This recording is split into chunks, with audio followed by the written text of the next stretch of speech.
really the catastrophe of the current monetary system is that in order to be able to trade as a member, as a citizen of your country, you need your monopoly local central bank to be on good terms with the U.S. government so that they would let them operate.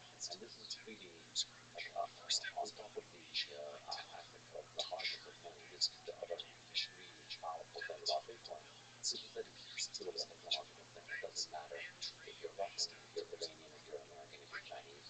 It's a technology, and so like a spoon or a knife or a car, you operate it properly and it works. So with Bitcoin, it's the same thing. It doesn't care about your password. If you have the private key, you click send, and the money goes. Well, it doesn't really go, but effectively it does go anywhere it wants, and the money can move without having to abide by political considerations. And the point here is not to bash U.S. foreign policy, much as that might be deserved. I'm just going to discuss it from a kind of technical perspective. It has to be a political system with fiat, because ultimately it relies on credit, and then the government is the one that has the guns, and the government is going to decide who gets to pay their loans anyway. The government is going to have to make its own rules about who gets to play and who doesn't. And so it has to be political as this kind of fiat system. And, when I went to Bitcoin standard, initially I used to be much more of a gold buff. And in my mind, gold was a central activity here saying the global monetary system is going to collapse next week and we're going to go back to a gold standard. And writing the fiat standard gave me a very good appreciation of why this hasn't happened and why it's not very likely to happen. And I think the reason is, as I said earlier, the gold is very expensive to move around, and perhaps more importantly, it's very expensive to verify. That's really the problem with it. It's very expensive to verify that the gold that you receive is original gold. So the only way to do this properly is to melt the gold bars down and recast them, which is pretty expensive. So we have this situation now where Russia, one of the biggest economies in the world, has been kicked off to varying degrees off the global monetary system, and the U.S. is confiscating their reserves. I don't have political opinions about the war. It's not something I'm very familiar with. It's outside of my area of expertise. I'm just analyzing the monetary aspects of it. It is, well, on the one hand, whether you think the war is justified or the sanctions is justified is not something I can opine on. But the implication of this is that effectively the U.S. might be shooting itself in the foot, because it's telling everybody in the world, your money in our system is not really your money. It's just a token to play in our fleet. And at any point in time, if you misbehave, we kick you away out of our fleet and we take your tokens. And so, I mean, this is something that China, Russia, Iran, and many countries have made a lot of noise about over the past decade. It got really this year. But it's been decades of China, Iran, and Russia to some extent saying that we want to build an alternative to the US dollar-based system. And yet they haven't. And I think there's very good reasons they haven't. And the reason is, what do you do based on? How do you build it? So you can do a credit-based system based on, but then who's going to be the big boss? Is it going to be China? Is it going to be Russia? Is it going to be Iran? Is it going to be India? None of these countries wants to be, they don't want to jump out of the US-based system to get into somebody else's system. So China doesn't want to use the Russian system. Russia doesn't want to use the Chinese system. And so therefore you can't use their own central bank's currency. Don't you think they have enough leverage?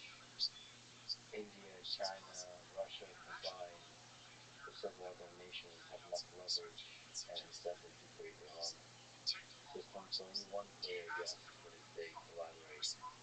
Yeah, but then, okay, so what do you base it on? Like, who's going to be the boss? Who's going to be the one who can, in this case, China?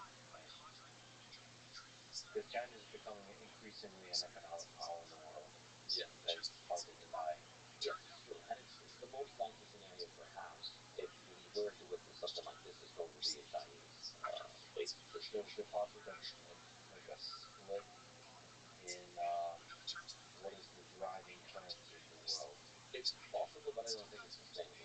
And then money will be one. And that's the kind of thing that I argue in that seminar. So we could see this emerge based around the yuan. And, likely, I mean, Russia is obviously going to get hurt economically from what happened, from the confiscation of the reserves and from the sanctions. So it's not going to be in a position, and of course because it's outside of the US-based system, it's not in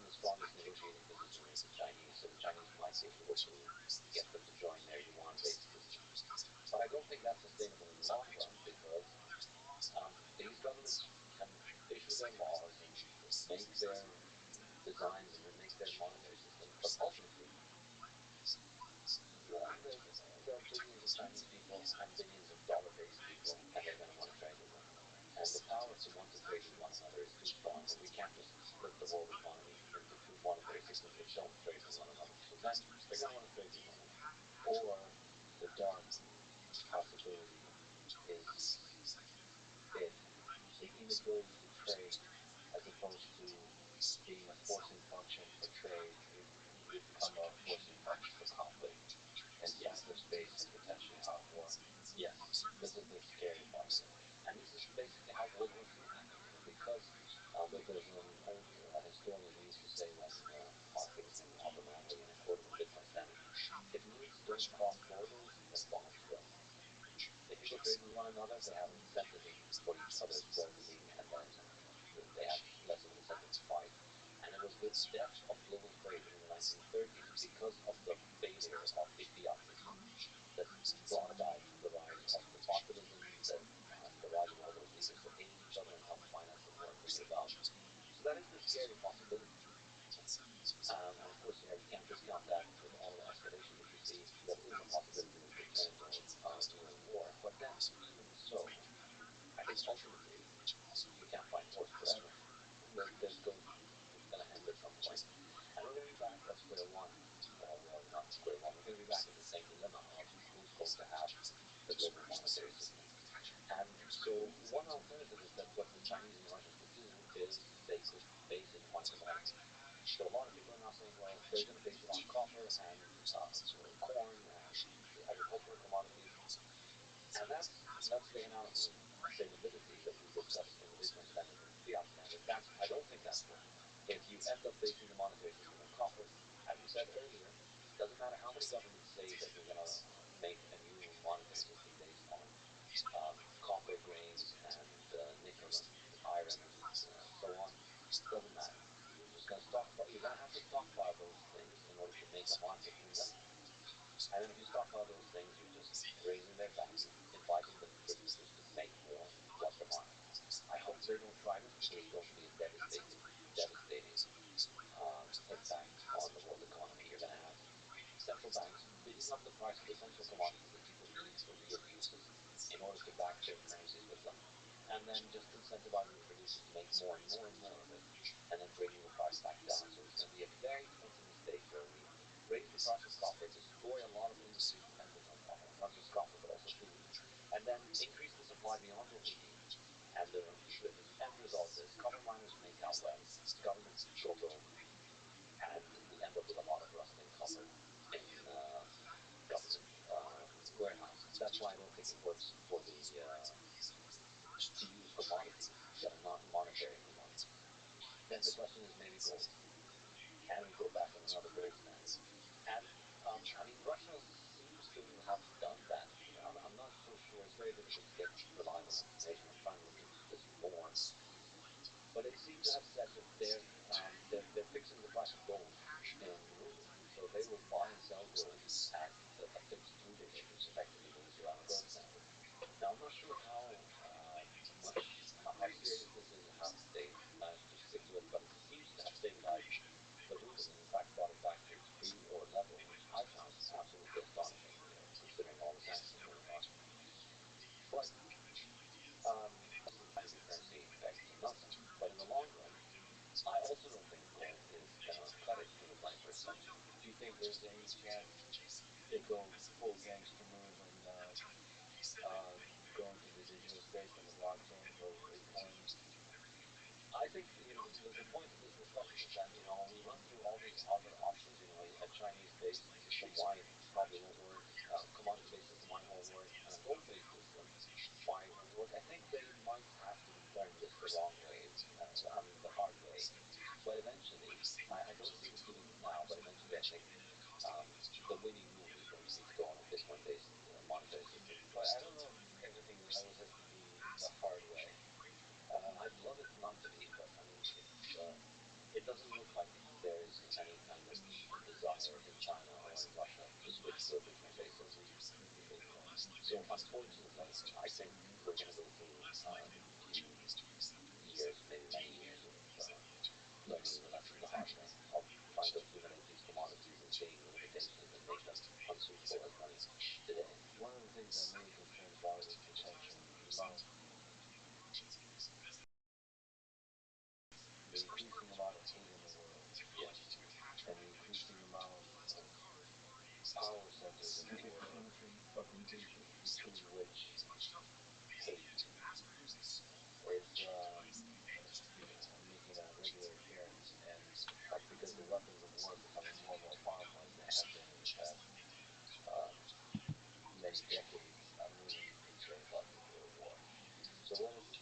Bitcoin is this.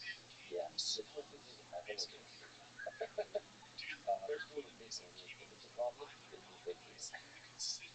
Well, I have some personal questions for Bitcoin here because my life is pretty fucked up, so I was wondering if there's any quick talk about them. Very easy. Sure. Let's return to the basics. What is Bitcoin? We start with what is money. What is Bitcoin? We talk about hard money, inflation, fiat, the history of money, the history of war in the 20th century, and that takes us into the 21st century. What is Bitcoin? Bitcoin is a software, and it's a distributed software that operates peer-to-peer network between members who are all equal on the network. They're all peers. And what this software does is that it allows you to operate a payment network between those peers, and that payment network has its own currency.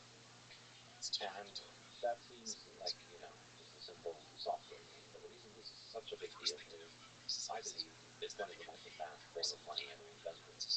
And the reason for that comes from two properties that this network has.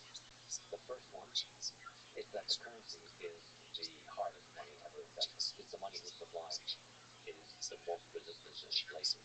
It's the first monetary asset that we've ever invented that is guaranteed to be fixed in its supply. It cannot be increased beyond a certain number. So there's only ever going to be 21 million Bitcoins. That's a qualitative leap forward in our technology with money. All of our money leak essentially because people can always make more and more and more of them. The best money is the one that leaks the least, which is gold, because it only leaks 1.5%. In other words, your share of the gold stock is diluted by 1.5% every year. Ideally, you'd like it to be zero. Bitcoin is currently at around 1.8%, headed towards zero. So it's the first money that we've ever had that goes to zero in terms of terminal supply. So there'll never be more than 21 million Bitcoin. I think that's a huge deal because, as I said earlier, money is always whatever is the hardest to make, and now Bitcoin is the hardest thing to make. And then the second property, which is extremely important as well, is the fact that it operates without the need to trust in anybody. It doesn't have a party that is in charge of it. It doesn't have a central authority that can, as I said, it's peer-to-peer. So it only has users. It doesn't have any admins. There's no authority in charge of Bitcoin that can take your Bitcoin, that can stop you from using Bitcoin, that can change the rules of Bitcoin. It can't make new ones. So it's fixed. It's available for anybody in the world. It's the hardest money ever invented. And it is absolutely, I think, an enormously significant invention because if you read the fiat standards and the Bitcoin standard as well, you can see my perspective for why I think a very large number of problems in the world are caused by easy money, are caused by inflation, and caused by government having access to essentially an infinite recourse to people's wealth. And I think Bitcoin fixes this because it allows us to have money that has the stability of gold across time, meaning it holds its value across time, like gold, but much better than gold. But also, it is similar to fiat in that fiat can travel quickly, but Bitcoin can travel even faster than fiat. So it combines gold stability across time with fiat stability across space in one immutable package that nobody can change and nobody can control. Can you define the word scalability? Scalability is the essential property of money. It's the ability of a good to be sold easily on the market, specifically to be sold without much loss in its value. So houses are great for living in, but they're not very saleable. If you want to sell a house, you can't just click a button and sell a house and have a giant market for you to buy houses from you. You need to find somebody who wants the exact house that you have with the exact specifications that you have. And because houses are not identical, there's no liquid giant market for people to buy and sell identical houses from. So gold, for instance, has good saleability as money because it's a liquid good, it's uniform, and people are always buying it. Fiat dollars have great saleability because everybody's always buying and exchanging dollars for other goods. Is to move gold. With the current money, is to move gold. With the current fiat monetary system, for all of its flaws, you can send money. I can send money from my bank account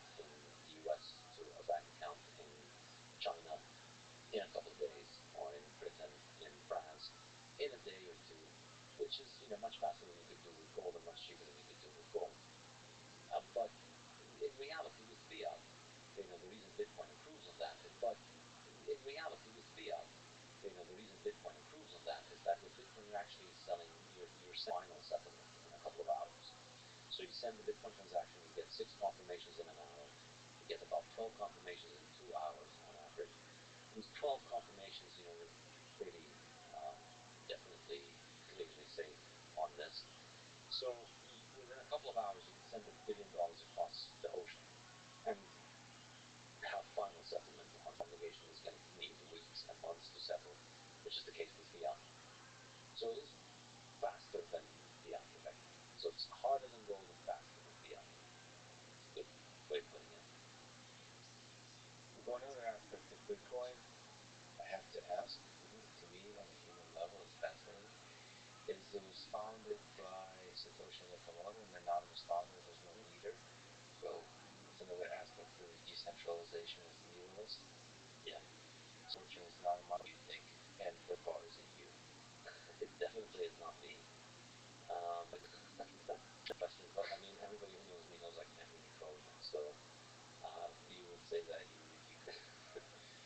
But do you think it's one person? Do you think it's multiple people? Is it interesting to you? Do you think it's fundamental to the coin itself, to not the coin, the entirety of the concept, that its founder is anonymous, and how much guts do you think it takes if it's one person to just walk away from so much money? I've considered all these questions many times. It's very hard to formulate a definitive answer to all of them. I don't know who it is, and I don't know why he or them, she, are not spending the coins that they most likely have. I think what really matters in Bitcoin about Satoshi is the fact that he's not there. And this is what's truly astonishing about it. The most important fact in Bitcoin is the fact that the creator has disappeared, and the thing has continued to operate now for almost 12 years without him being there. 11 years, I think it's been, since he's left. And this is really the most important thing. And maybe he died or she died, or they got into an accident on a road trip or whatever, and that's why they haven't access to their coins. Maybe they're incapacitated for some reason. But whatever reason it is, I really think it's fate or serendipity that is giving us this very vital, very, very, very vital building ingredient in Bitcoin, which no other digital currency would ever recreate, which is that, because it was the first, it was the one that was able to establish the first mover advantage and get all the people who were interested in technology to get into it. And so that's an enormous advantage. But the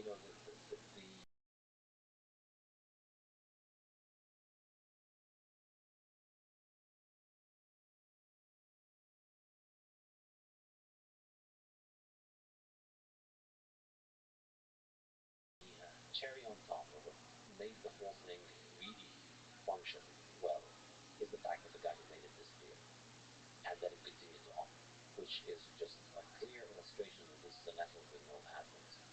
And I'm tempted to think that they're incapacitated in some way, probably dead or gone, because I can't believe I don't believe any human being would have this level of self-control to not get into, not want to meddle with their invention so much.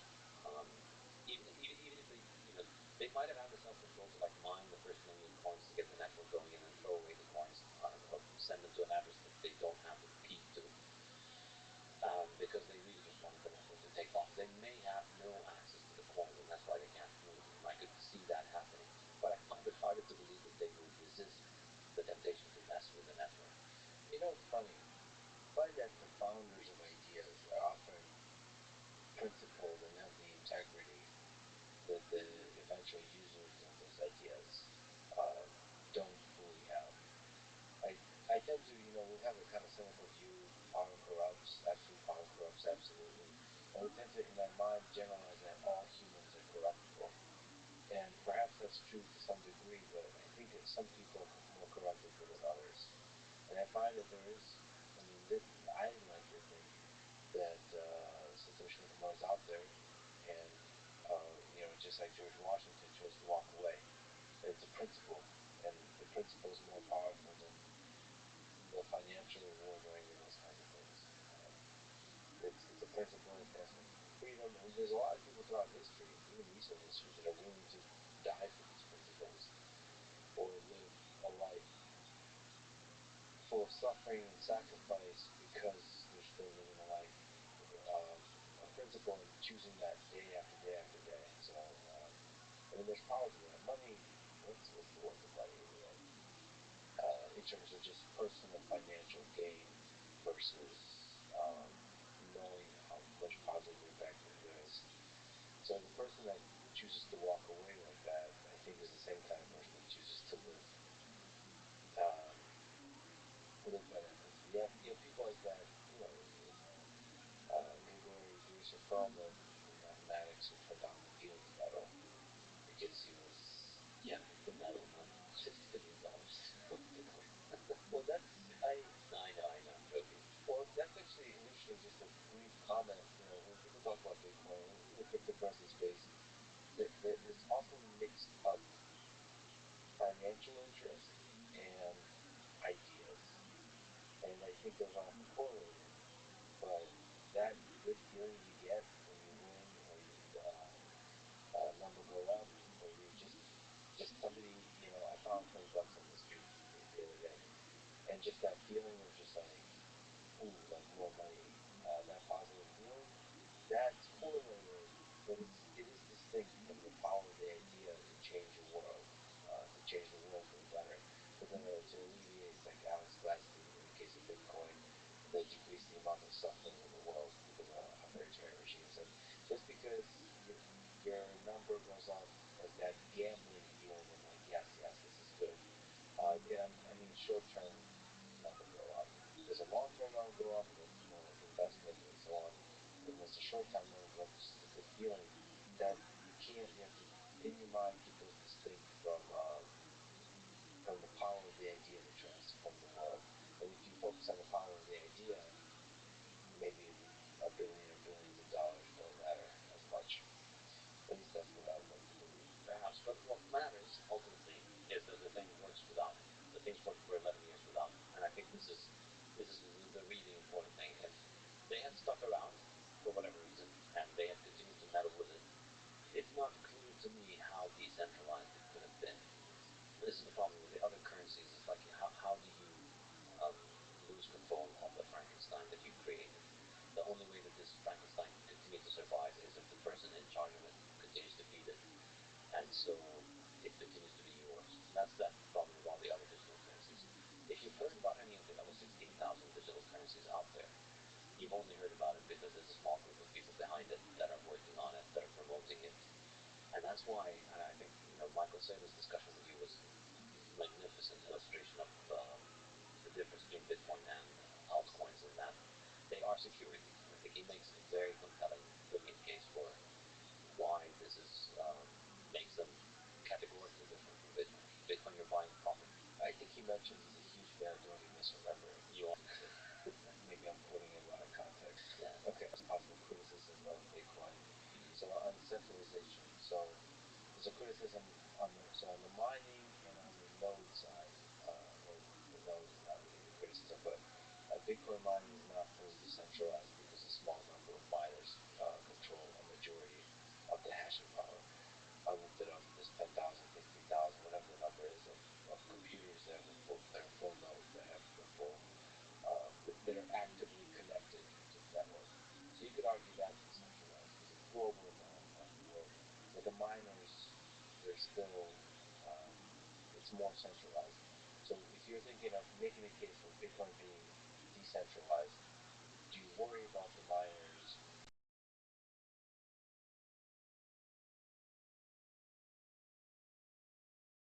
being somewhat centralized? Is the node the important thing to think about? Yeah. And what number of nodes counts as centralized and not? The nodes are what matters. The nodes are what determines Bitcoin's consensus parameters. I think the best way to think about it is that miners simply sell a commodity to the nodes, and that commodity is Bitcoin blocks. So what a miner does is they solve the proof of work problem, so they keep operating their computers until they can get a solution to the problem, and then they attach that to a bunch of transactions and present it to the nodes for the nodes to ratify and approve it. So therefore, this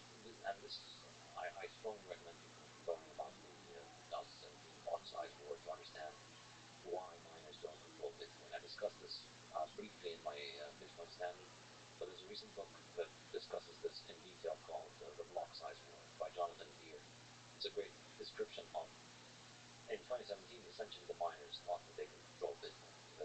There was one mining company that produced the majority of the machines that were on the network, and they and their allies had control of the machines that were out there, and they controlled the majority of the hash rate, and they thought that they could change Bitcoin's not supply, sorry, they could change Bitcoin's block size, which is a tiny little detail, technical parameter. It's not even all that big of a deal for the economics of it. But they thought that they could pass this change, they could force this change on the network. And the members of the network rejected it, and they weren't able to do it. So the nodes are what is sovereign. The nodes are what determine the rules of the game. The miners are a service provider. The miners invest capital up front. They buy the machines, they buy the electricity, they buy the storage, they buy the locations, they pay rent, and they invest all of that money based on the idea that if they behave according to what the nodes want, the nodes will reward them with Bitcoin. So the miners are in no position to dictate terms for anyone. They put up their capital up front, and they will only recoup it if they do what the nodes want. So therefore, what really matters is the decentralization of the nodes. So you want to have as many nodes as possible. You want to have a system where there's a large number of nodes, and this is of course the biggest problem with other digital currencies is that because basically Bitcoin has cornered the market on a digital currency, the only way that you can really get traction is to generate a whole bunch of buzzwords about we're doing this and we're doing that. And so other digital currencies are optimized for bells and whistles and buzzwords. And that means adding computational load, which makes the nodes bigger, harder to operate, and therefore you have a very small number of nodes. In fact, very few digital currencies are keen to publicize how many nodes there are. And they don't have full nodes in the true sense, and it doesn't even matter how many nodes they have, because de facto, you can spin up a million nodes tomorrow on AWS. Doesn't really matter. What matters is de facto, do the nodes dictate the rules of consensus? And the fact that with most digital currencies you can have hard forks very frequently and they can change the supply all the time means that there's a small group of people who agree among themselves how to move forward. Yeah, so you still have a few criticisms of altcoins there. So one is the small group. That one we could talk about. It's a tricky one. We talked about that. We're still touching about it.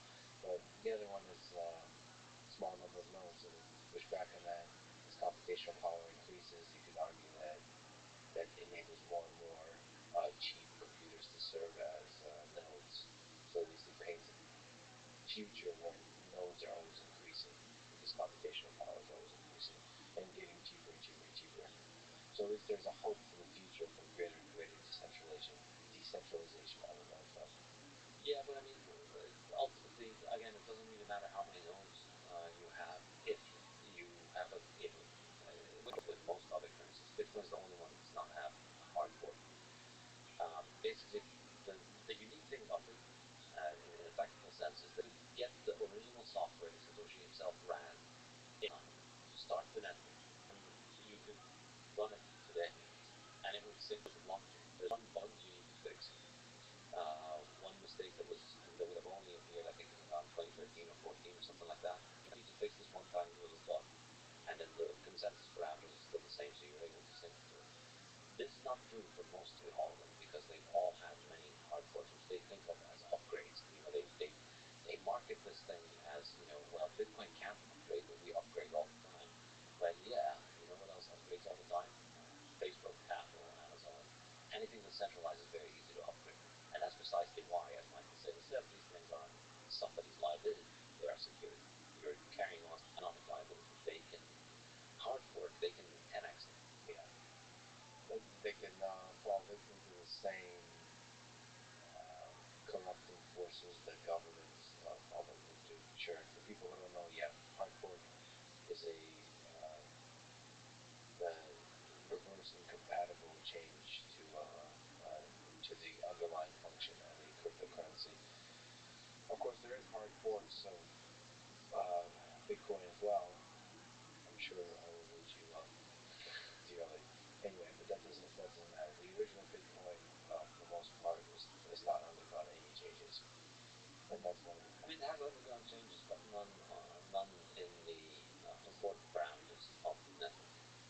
So another criticism is about energy. Mm-hmm. So the proof of work consensus mechanism uses a lot of energy. What's the response to that criticism of proof of work? Yes, because it's worth it. Okay. The airplane uses a lot more energy than a kayak. You know, when you're going to cross the Atlantic next time, what are you going to take? A kayak that is environmentally friendly according to the same definition? Or are you going to take an airplane that consumes a lot of energy? So the cost benefit analysis here, um, essentially you have to consider both the cost and the benefit.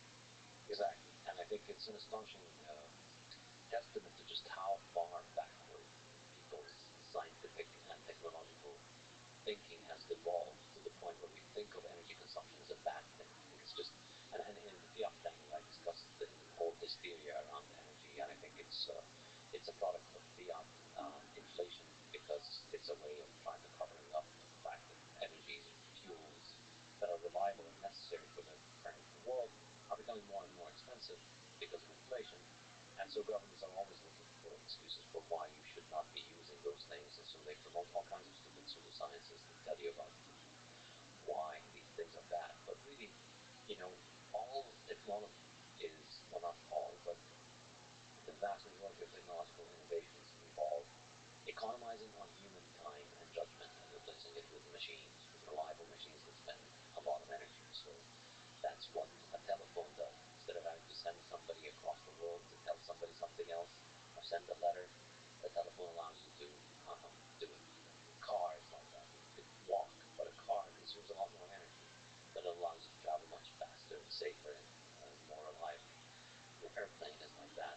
Modern telecommunication, human prosperity, there's an increase in the consumption of energy. And I think it is an absolutely criminal thing. I mean, genuinely mean the word criminal to portray energy consumption as a bad thing because it is truly depriving people of the chance to live a life that makes life better. You know, it's truly criminal to tell poor countries that they should not consume the same energy sources that are being used in rich countries that on which our modern infrastructure and modern life relies. That's what life is. You know, if you reduce the consumption of energy,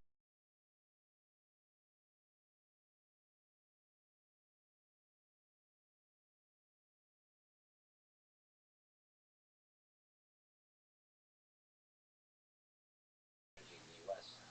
to the levels that you have in poor countries today, the U.S. would become desperately poor. A lot of people would die. Cities would collapse. So the quality of life would decrease significantly. A high quality of life often requires, given the current technology, high expenditure of energy. Yeah, and it should be clear, you know, it's not a quality of life in the sense that many people think of this as, oh yeah, well, you know, taking needless flights or vacations. No, these are the cherries on top of the cake. The substance of the cake and the real benefits of energy is the fact that children, premature babies, survive in countries that have reliable 24-hour cheap electricity. If your child is born premature, they put it in an incubator, put him in an incubator or her. They're highly likely to survive. If you don't have 24-hour electricity, that child is not going to make it. And you see it, you know, the level of energy consumption per capita is highly correlated, not just to income, but also to health outcomes, to infant mortality, to all of the things that we care about. And Bitcoin is just another technology. It does consume a lot more energy than central banks. A lot of Bitcoiners like to take a cop out of this by saying, well, you know, central banks consume money and ATMs consume energy. And I think if you calculate how much central banks and banks consume, I think it's a rounding error next to what Bitcoin consumes. I think Bitcoin is just maybe not a rounding error, but it's still Bitcoin. I think is going to consume a lot more, and that's a good thing. You know what's humbling is to look, because even just looking into this forces me to look at the energy expenditures of many of the things we take for granted. Obviously, computers and the digital, our digital lives, it just Bitcoin becomes a rounding error relative to how much energy is spent on all the computers in our world. But also like things like home appliances, microwaves, and hair dryers and stuff. Yeah. Yeah, I mean, that thing's hilarious. It's like, oh, these things that are just part of our modern life, they're either the same order, at least the same order of magnitude as Bitcoin, and they seem like trivial parts of life. Yeah, and this is the thing. All of the people that complain about Bitcoin's energy consumption, I presume,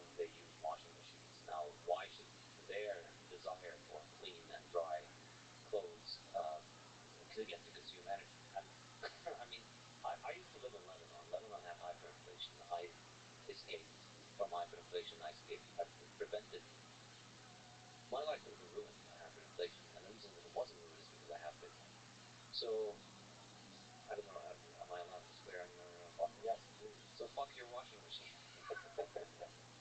Uh, Given a choice between my washing machine and my Bitcoin, I'll choose Bitcoin. It's a technology that has already saved my life, and I think it's going to save the lives of many, many, many, many more people. So, um, but of course, I don't have to choose between my Bitcoin and my washing machine because this is we're just constantly consuming more energy, and we're going to continue to consume more energy in this world, and that's just what progress is. And a small remark. So, in principle, I don't think this is a problem. But the other thing about Bitcoin, where it is different from washing machines, Bitcoin is truly unique in this. It's the only thing whose energy consumption can be produced absolutely anywhere. Your washing machine needs to be in your house where you live, and we live in a city surrounded by 10 million people, and they all have their washing machines, and they're all connected to the grid, and they generally tend to do their laundry around the same time. And so you have to put the load of the washing machine on the grid at the same time. There needs to be one power plant, and all the infrastructure needs to work at the same time, and the electricity is pretty expensive because it's being done in a place with high demand. Bitcoin is, does not need to buy electricity from places where it has high demand because it can buy electricity from anywhere. This is what's truly mind blowing about it. You can buy, what you need the electricity that you need for mining can be done anywhere. So you can mine, you can have a waterfall in the north of Canada, 300 miles away from any population center. There's water falling, there's energy. You can put a hydroelectric dam there, and then you can use that energy to operate the miners. And then the miners just need a satellite internet connection, and effectively you're selling that energy that is isolated to the grid. And because of the way that Bitcoin functions, because of the difficulty adjustment, the only profitable miners are the ones who can get cheap electricity. Basically, if you're mining at grid costs, if you're mining at around the average electricity price in the world is around 14 cents. If you're mining at 14 cents in Bitcoin, you're most likely not going to make it. If you're running your miners at 14 cents, because everybody can just mine at 14 cents. And so what happens is if everybody's mining at 14 cents, 14 cents stops being profitable. And then only the people mining at a lower price are profitable. So that's why Bitcoin mining is not competing with washing machines. This is the absurd thing about this kind of energy scarcity uh, viewpoint, where no, it's a catastrophe. Bitcoin is taking all the electricity, as if the electricity is just one fixed pie that we all have to share and fight over. And this is how I keep making fun of these stupid headlines they put out, where Bitcoin is consuming more electricity than Portugal. All right, well, maybe we should shut down Portugal then. What the hell is Portugal giving? Like, obviously, it's not. It's not. Now, he doesn't mean that. I've gotten so much criticism for saying Cristiano Ronaldo's not in the top five. I apologize. I love Portugal. That's another discussion we should get into. Well, she said because you posted a few soccer things. I'm not. Yeah. I realize how passionate people are about tennis. Listen, it was a joke. All right, he No, I deserves love to be put Portugal. potential in the top five. Yeah, I love Portugal. And even though I'm a Liverpool fan, I still respect Cristiano Ronaldo a lot. In fact, I hold a very unpopular opinion where I think Cristiano Ronaldo is the greatest football player ever. Number one, over Pele, Maradona, Messi, better than Messi. Yes, he's been doing it for 20 years at the top. Nobody's ever done that. He's won everything everywhere, everywhere he goes, at the top, at the Champions League.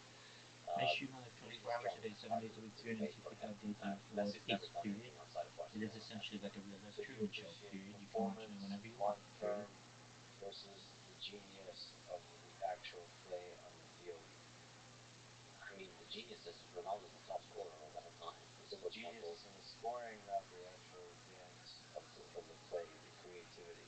Well, I mean, I don't know. Messi's been absolutely mediocre since he's left Barcelona. Strong words. He's put what 2 goals in PSG season this year. They're out of the Champions League. What about Mohamed Salah? You posted. Oh yeah. Is he climbing up? I think he should win the Ballon d'Or this year. He probably should have won it last year as well. He's been absolutely outstanding. But I mean, just people are so crazy about Messi. They keep giving him accolades. He hasn't deserved. I think Messi in the last couple of Ballon d'Ors that he got. I mean, he's a great player and everything, but no, he didn't. He did not deserve it last year. We can agree to disagree. There's something. You're a Barca fan or a Messi fan? I would say. No, I'm not. I wouldn't say I'm a Barca fan, but a Barca fan because of Messi, and I think it's like there's certain things. So when I was growing up in the Soviet Union in Russia, I remember Maradona. He was the first person I saw that I was like, oh wow, this could be this is greatness in sport, not just football, in sport, right? And for some reason, I mean, it's something about like Diego Armando Maradona, like the way they were commentating, the genius of his play, the mix of ego, and again the performance, and being able to carry a team on his shoulders. That I just fell in love with whatever he represented, and by that Argentina. And then Messi, I saw when he was like 16, 17, when he's just like in the early days, when you first see a person and you see the genius and you notice that, and then it turns out to be actually a great player, for some reason you're invested. You're emotionally invested. I don't know. So you kind of just fall in love, and then you pick sides. I mean, that's the thing about football. Part of the fun thing, football soccer, you pick a guy, you pick a team, and fuck everyone else. Yeah. That's part of it. It's great. It's great because I do it, but I think if you don't do it in football, you can do it in real life. Elsewhere. That's right. That's why it's very like the flip side. Instead of hating that, hate them because they support Manchester United. You're a Liverpool fan. Yes, yes, hardcore, long term. But yeah, so to go back to the original Energy. yeah, energy. Bitcoin is not competing with Portugal because Bitcoin is buying energy from we can't buy it because all the places for energy for our washing machines, we're bidding up the price enough to make it non-viable for Bitcoin. That's why you see headlines about Bitcoin consuming more energy than Portugal. Well, if you look at Portugal, I mean, they've got giant power plants in Portugal. They've got millions of people, and they've got enormous amounts of infrastructure. Where are all of these infrastructure for Bitcoin mining? You don't see it in the cities. It's all isolated. It's all out, away from the cities, or it's connected to grids that have serious overcapacity. So Bitcoin is not out there buying the expensive energy, taking energy away from people who can't afford it. It's out there buying its own energy because it doesn't need to buy the expensive energy that people really need. So one other criticism from an investment perspective, from a gambling perspective, that people see is the volatility of Bitcoin. Of course, that's been somewhat decreasing over time, but what's your answer to those criticism that Bitcoin is too volatile? I want to stay away. It doesn't seem like a safe place for me to invest either short term or long term. There's no denying there's a volatility and there's a high oscillations of value in the short term. So I think the safe way to approach that is in terms of position size. If the volatility bothers you, then you are overinvested perhaps. So maybe you should reduce the size of your position so that the volatility doesn't bother you. And this is the short answer. Like stack as much as your conviction will allow you to tolerate the volatility. But and of course, the reason you should try and consider tolerating the volatility more is the options are you hold fiat assets, which only go down, stable, relatively stable, not a lot of volatility day to day. The value of your dollar doesn't change 40% overnight, 20% overnight, or something like that. It goes down 40%. You can count on it. It might take a year, 2 years, 5 years, 10 years. Compared to the things that you want to buy, it's going to go down. So the option really is um, um, relatively short-term stability with long-term decline, or short-term volatility with long-term rise. And so that's another way in which Bitcoin teaches people to have a low time preference and think about the long term. So stack, accumulate, and think of it in the long term. It's a function of the fact that Bitcoin is new. Bitcoin is currently less than 1% of the global money market. So there's about $100 trillion of money out there in the world. $100 trillion roughly of fiat and about $10 trillion of gold. And Bitcoin is less than $1 trillion. So one rich guy decides to get into Bitcoin, that's going to show up on the Bitcoin chart. You look at it, Elon Musk decides to buy Bitcoin, you see the buy. You see the news, it happens, and you see the pump. Elon Musk decided that he doesn't like Bitcoin, you see the drop. But, a few years ago, it used to be that one random millionaire would cause that pump. Now you have to be the richest guy in the world to do that. In a few years, you're going to have to be the richest country in the world to be able to do that to the Bitcoin price. Maybe many years, maybe not a few years. But as Bitcoin grows, think about it as a liquid pool of money. Currently, it's a small pool next to a much larger ocean, which is the entire money market. And so one person jumps from that to this small pool, they can make a big splash. As the pool grows, essentially the salability increases, and the likelihood of one individual purchase affecting the price so violently decreases. And so over time, as the size of the market increases, I think we're going to see the volatility decline more and more. Ultimately, what if you look at gold historically, gold's been very, very stable. It did not achieve its stability because of gold supply or because there was a gold committee that decided how much gold produced. It achieved that stability because it became the most saleable good and contains the most cash balances in the world. And at the end of the 19th century, everybody held cash balances of gold, and the new production was a tiny little addition to global production, to the supply. So that's what made gold the most relatively, I shouldn't say stable because nothing is stable in economics, but relatively it holds on to its value and it's much less volatile than digital currencies and than national currencies. That's because it has the highest stock to flow ratio, and that's because its supply is a tiny fraction of the liquid market.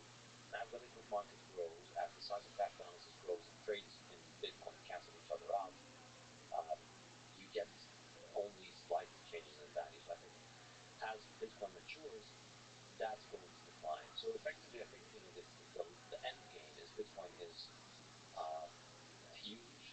Bitcoin is worth something like I think the total addressable market for Bitcoin is not just national currencies and gold's addressable market, but also government bonds. That's the really big one. So how do bonds compare to gold? So you're saying it'll surpass gold for 10 trillion? Yeah. With bonds. Where's bonds standing? So then there's also national currencies, which are about 100 trillion, and then there's government bonds, which are around 120 billion dollars.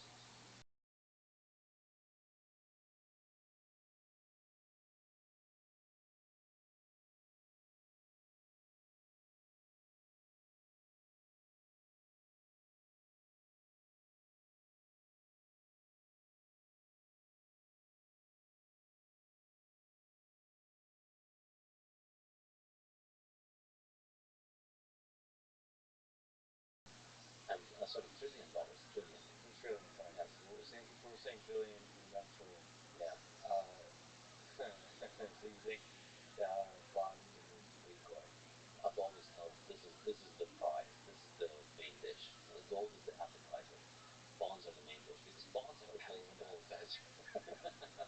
Yeah.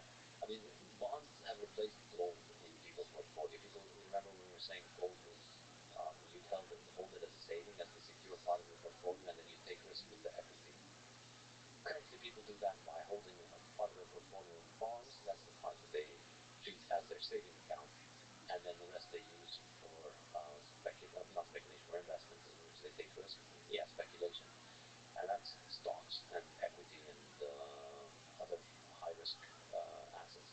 I think Bitcoin is not going to replace equity. There will always be equity. There will always be companies that people will want to have equity. But it will probably replace a big chunk of current equity markets because right now, if you want to save, it used to be that you own bonds. Now, if you want to save, you go into stock indexes.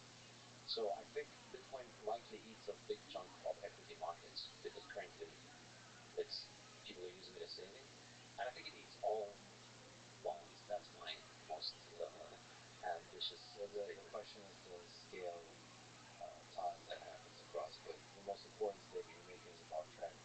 Yeah, and also, I mean, let's also remember currently bonds nominally don't beat inflation, and in real terms, they don't come close to beating inflation. So currently, with bonds, you're taking on credit default risk to buy a bond, and also getting less money back in real terms.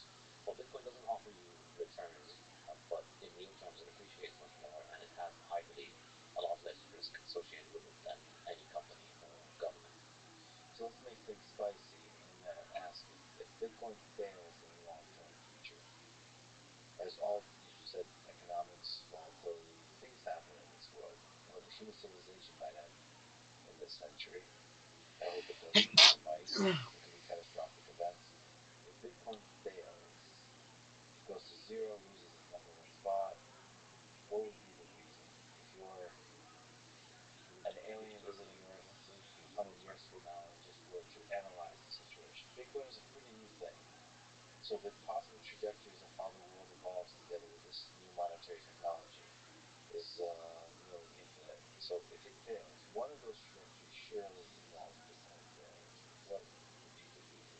I think the most likely reason that it could fail, I don't think this is likely in general, but I think it is the most likely of all the unlikely things that could destroy Bitcoin, is governments go back on a gold standard. Interesting. So they made, in your view, a better decision than the current system, just not the best decision. Okay. Yeah. I thought you would go McDonner.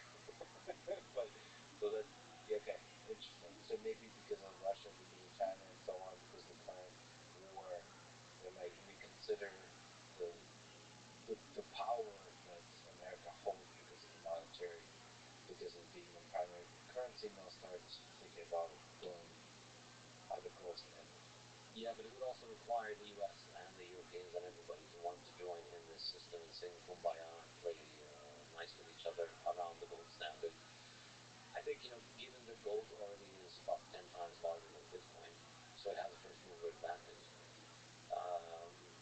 If governments were to go and peg their currency to gold again, the price of gold would shoot up 5, 10x, and it would rise in value a lot more. Of course, that doesn't necessarily kill Bitcoin. No, again, I'm not saying it's likely to happen. I'm saying I imagine less likely, less unlikely than all the other unlikely scenarios. Because even with a nuclear war, half, 90% of the planet is destroyed. The 10% continue to run Bitcoin. Love a quote. Okay, there's a movement, a community of people referred to as Bitcoin maximalists. Mm-hmm. I've seen you referred, at least in the past, as the leader of of the Bitcoin maximalists, probably because of your book, Bitcoin Standard, or the Bible in general. You're one of the leaders in the space. Do you regret any of the toxicity and derision that often, or perhaps sometimes, originates from this community? Definitely not. I'm not in a position to regret other people's actions. So let's just be clear. I think the rhetoric of community is. I reject this rhetoric because I think it's a way for political manipulation and subversion to try and portray people as part of a community and hold people responsible for other people's actions, which I think is ridiculous. So, some guy on the internet said something mean to somebody, and then this is very common, and I always try and not get involved in these things. So some guy who identifies as a Bitcoiner says something to somebody that's very wrong. Of course it happens. Tens of millions of people use Bitcoin around the world.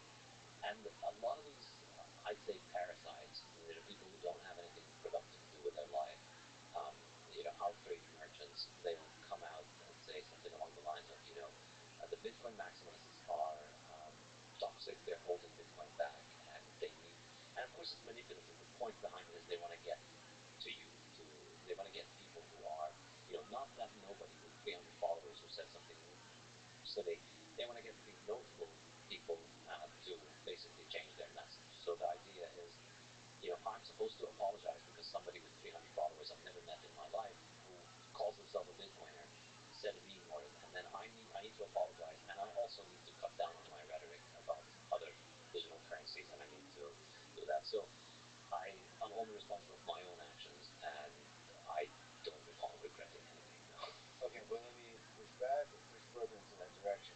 Fine, letting community aside, labels suck, for sure. But you have a spicy way about you on Twitter.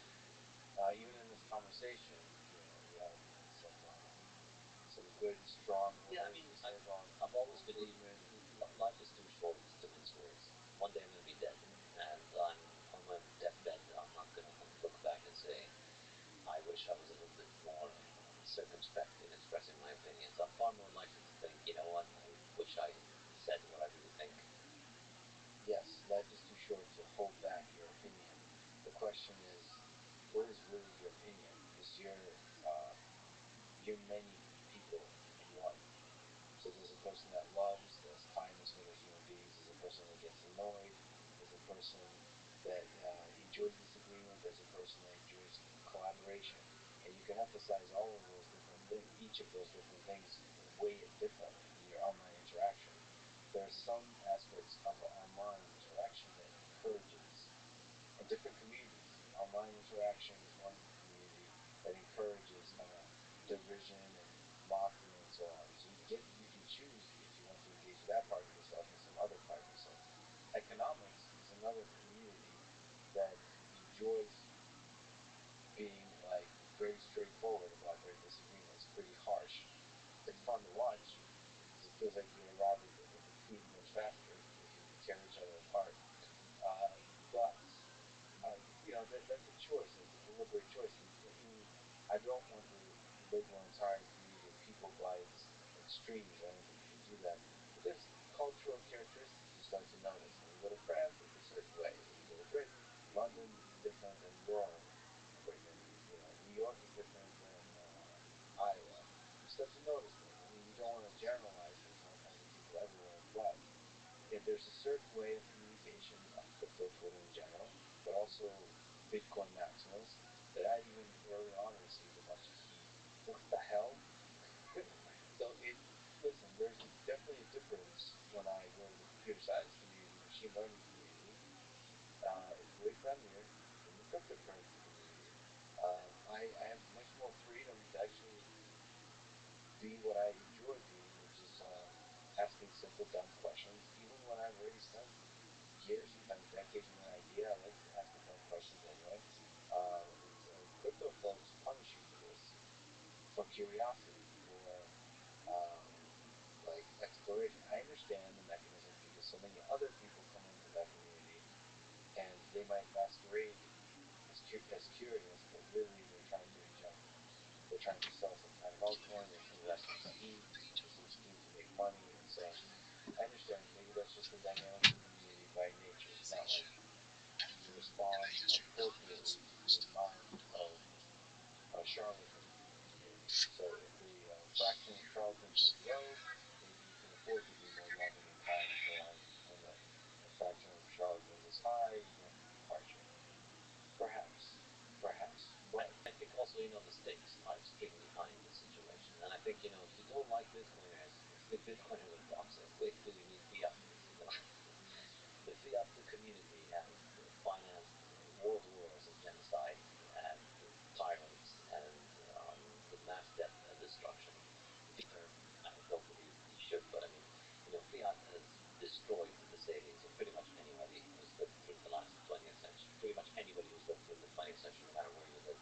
Switzerland, US, Ethiopia, Russia, you've gone through fiat problems. You've had hyperinflation, you've had bank confiscation. There isn't a family in the world today that hasn't had its wealth destroyed over the last century. They all have stories about inflation and the hyperinflation. And Bitcoin offers us a way out of it.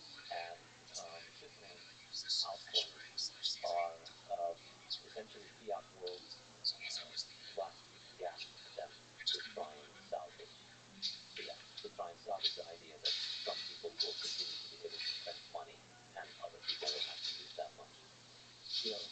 This is Twitter, it's a free market, it's the internet. You don't have to follow anybody. That's the thing. And so what I find really objectionable about the people who are so desperate or worried about Bitcoin maximalists is you don't have to click follow on people you don't like. There are 300 million Twitter accounts, and if you choose to follow the accounts that say things that annoy you and then complain about the fact that they say things that annoy you, I'm sorry, but you're an idiot that doesn't know how to use Twitter. Just follow the accounts that you like. You don't have to be part of this. You don't have a lot of Bitcoiners that don't act like this. You can just unfollow the ones that you like. I've since in the past year of my past life, I've met a lot of them. I enjoy them a lot. The people of that community, the people that you would love. Yes. Because I did not. I block. I think Twitter is completely curating by getting rid of people you don't like and following people that you like. And that's just how, after 10 years of using Twitter, you accumulate a block list, which is very big, which I'm very happy for. I'm going to pass on to my children. On your deathbed, your grandchildren will gather around and your grandfather can finally share the full list. Yeah. So, again, it's just Twitter account. If it bothers you so much, ask yourself why it bothers you. And some people are so. I'm not referring to you, obviously, but I mean the people that are constantly aggravated about this. I don't get bothered by anything on Twitter. I just block immediately, and I get to curate an experience that I enjoy. And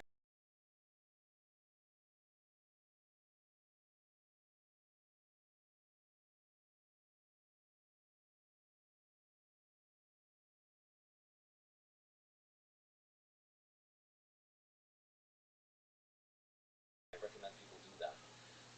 It's really a lot less productive than complaining about strangers saying things online. I think the reason for it is, I mean, when I say stupid, it's not really stupid. There's an ulterior motive there. The ulterior motive is, hey, I have this Bitcoin that I made with 5 other friends of mine, and I'd like to write you a code say on Bitcoin, and I'd like you to please help me promote this Bitcoin. And this is, I get this practically every week, whether through email or through Twitter, where, hey, this is our Bitcoin. Um, it's not Bitcoin, but it's better because it does this and this and that. And, basically, how can we get you to promote this shitcoin for us? And being straightforward and forthright is a great productivity hack because, you just tell those people, no, I'm not interested in stupid shitcoin and I wish you quick and swift failure before you make a lot of people's money. And that's what I genuinely think. Well, but I'll just be upfront with the fact, at least for my case, just labeling everything as a shitcoin worries me. So this is my own preference. It's not a judgment on you. It's just my own preference that I'm afraid I'll miss good ideas. I think me personally, when I'm too certain about things, when I'm too tribal about things, I'll miss actually really strong ideas, outlier ideas, totally new ideas. So that worries me. One of the downsides of the way Bitcoin is, how much is at stake financially, is that it's less open to good ideas. And actually, by design, that it's not changing for the hard folks and so on, that there's not a kind of curiosity about exploration of ideas. Of course, in some ways, that curiosity can start getting ejected when you start talking about other layers built on top of Bitcoin. You start talking about applications or different things like the Lightning Network. That's where the curiosity can emerge. But still, that's why with cryptocurrency in general, I just try to keep an open mind. It just, the shitcoin as a term is just like a statement that I'm going to close my mind to. That's the way I hear it. And but coming out of your mouth, as you say a lot of other edgy stuff, is just more you having fun. That's the way I hear it. But if I said something like that, I would feel like I'm closing my mind. I mean, let me give you the counter argument to that. How much time do you spend emailing back on these Nigerian Prince email scams that email you and tell you, send me $5,000 and I'll send you $15 million? None. None. Why are you being closed-minded to all of these great ideas? Well, not that I'm also, maybe one of them will actually send you $15 million. But I don't know if I know the difference between a Nigerian prince and many other people I do talk to who are colleagues and so on. They're also emailing me, and they're also offering me things, but they don't sound as ridiculous as spam. Yeah, but I mean, the moment that somebody tells you, hey, I'm going to give you $15 million for nothing just if you send me $5,000, you're getting something for nothing. And essentially, with all of the digital currencies, it's the same pitch. Say, hey, come use this thing that'll allow you to do things that all of the things that they pretend that they can do, they can be done with computers without having digital currencies. We already have AWS that does cloud computing, that does everything that shitcoins pretend to do. The only difference is AWS doesn't have its own monetary system tacked on top of it to allow Jeff Bezos to basically print his own money. But don't you think there's some gray area? So let me go finish the record. And let's see you first as a philosopher, economist, human being. You tweeted 3 years ago. Oh, anyone who believes proof of stake can work is either one, completely clueless at how and why Bitcoin works at all, or two, con artists using it as a buzzword to promote a worthless scam like Ethereum. Do you still believe that Ethereum is a scam, and in general, proof of stake? Are you either clueless, if you think it's interesting? Yeah, no, I still stand by that. I think you buy Ethereum as a shitcoin? For sure, it's the royal, the king Bitcoin? Yeah. I think keeping is the way to think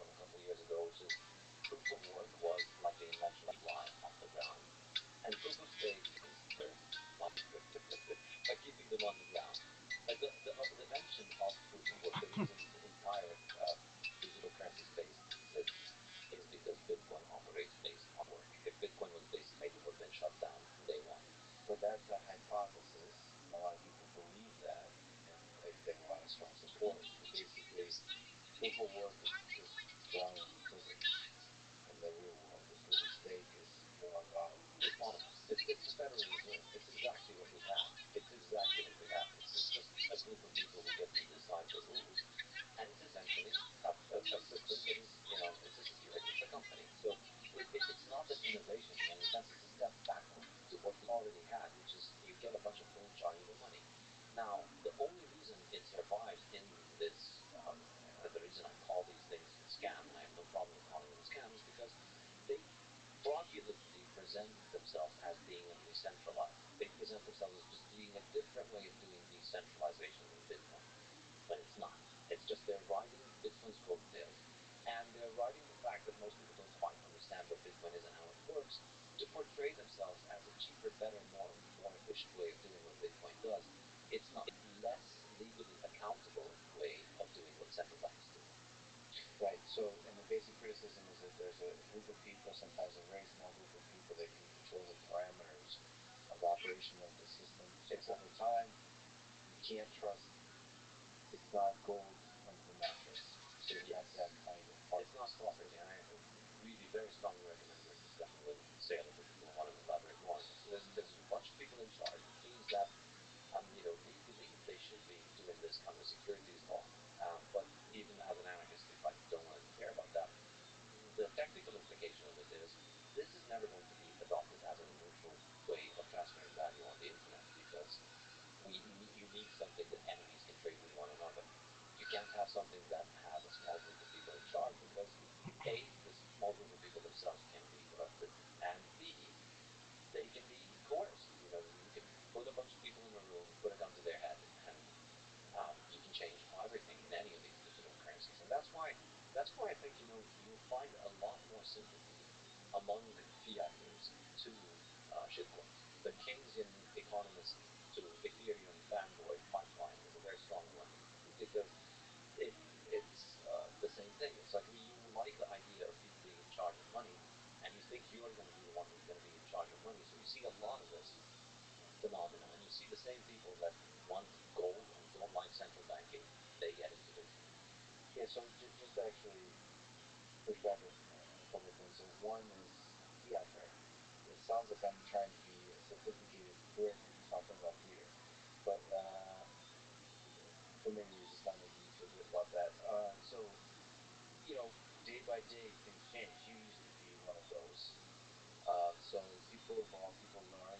People that are supporters of Bitcoin might eventually become supporters of Ethereum or go back to supporting fiat. We don't know. People evolve for different reasons. You grow up, you mature, or you become enlightened. So I think every single person's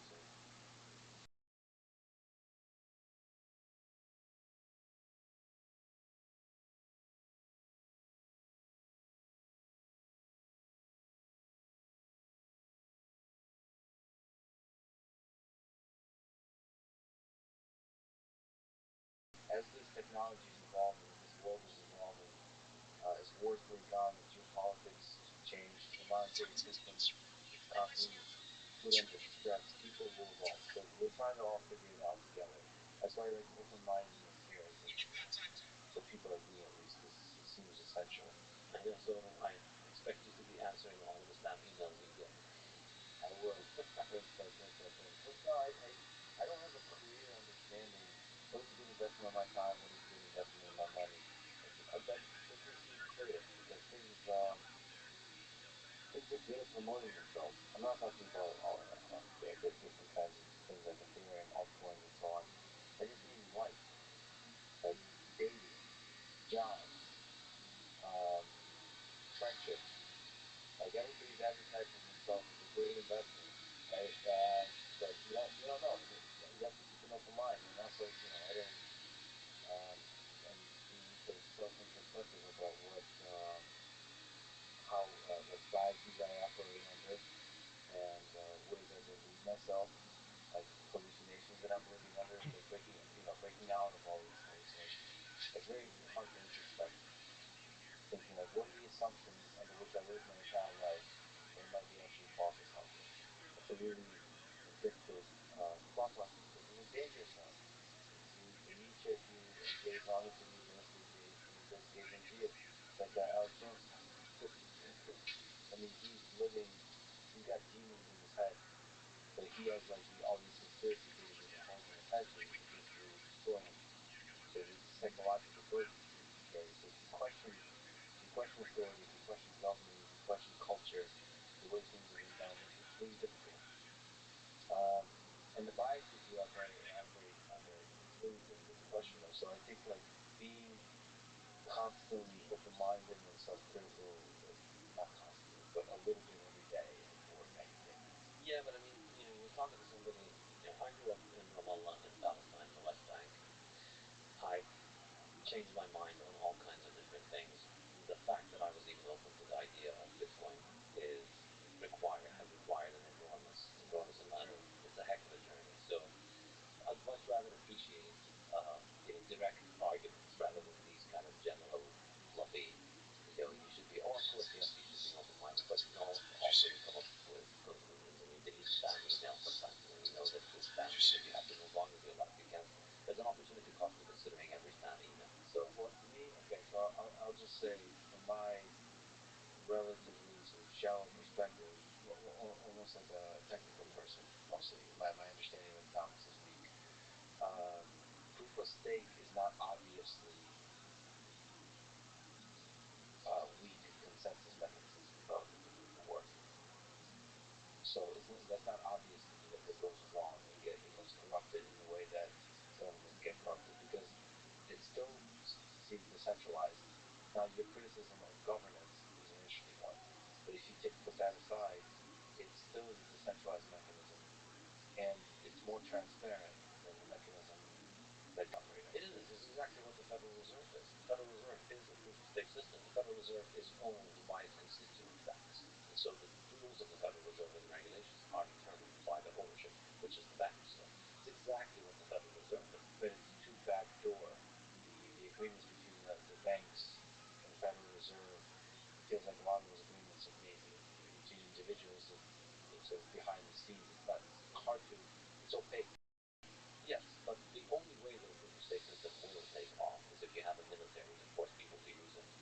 That's the thing. Ultimately, there's no way that it's going to take off on a free market. And that's why, for all of the bluster about wanting to move to a proof of stake system, Ethereum have been saying this since 2014.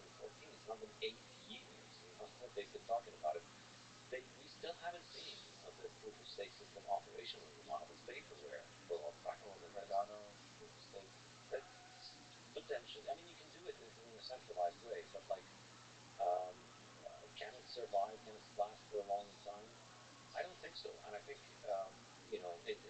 it can last perhaps initially with marketing, with centralized marketing. You can promote it, but ultimately, user demand. People are not interested in speculating because they want to get rich on this and feel like they're going to use it.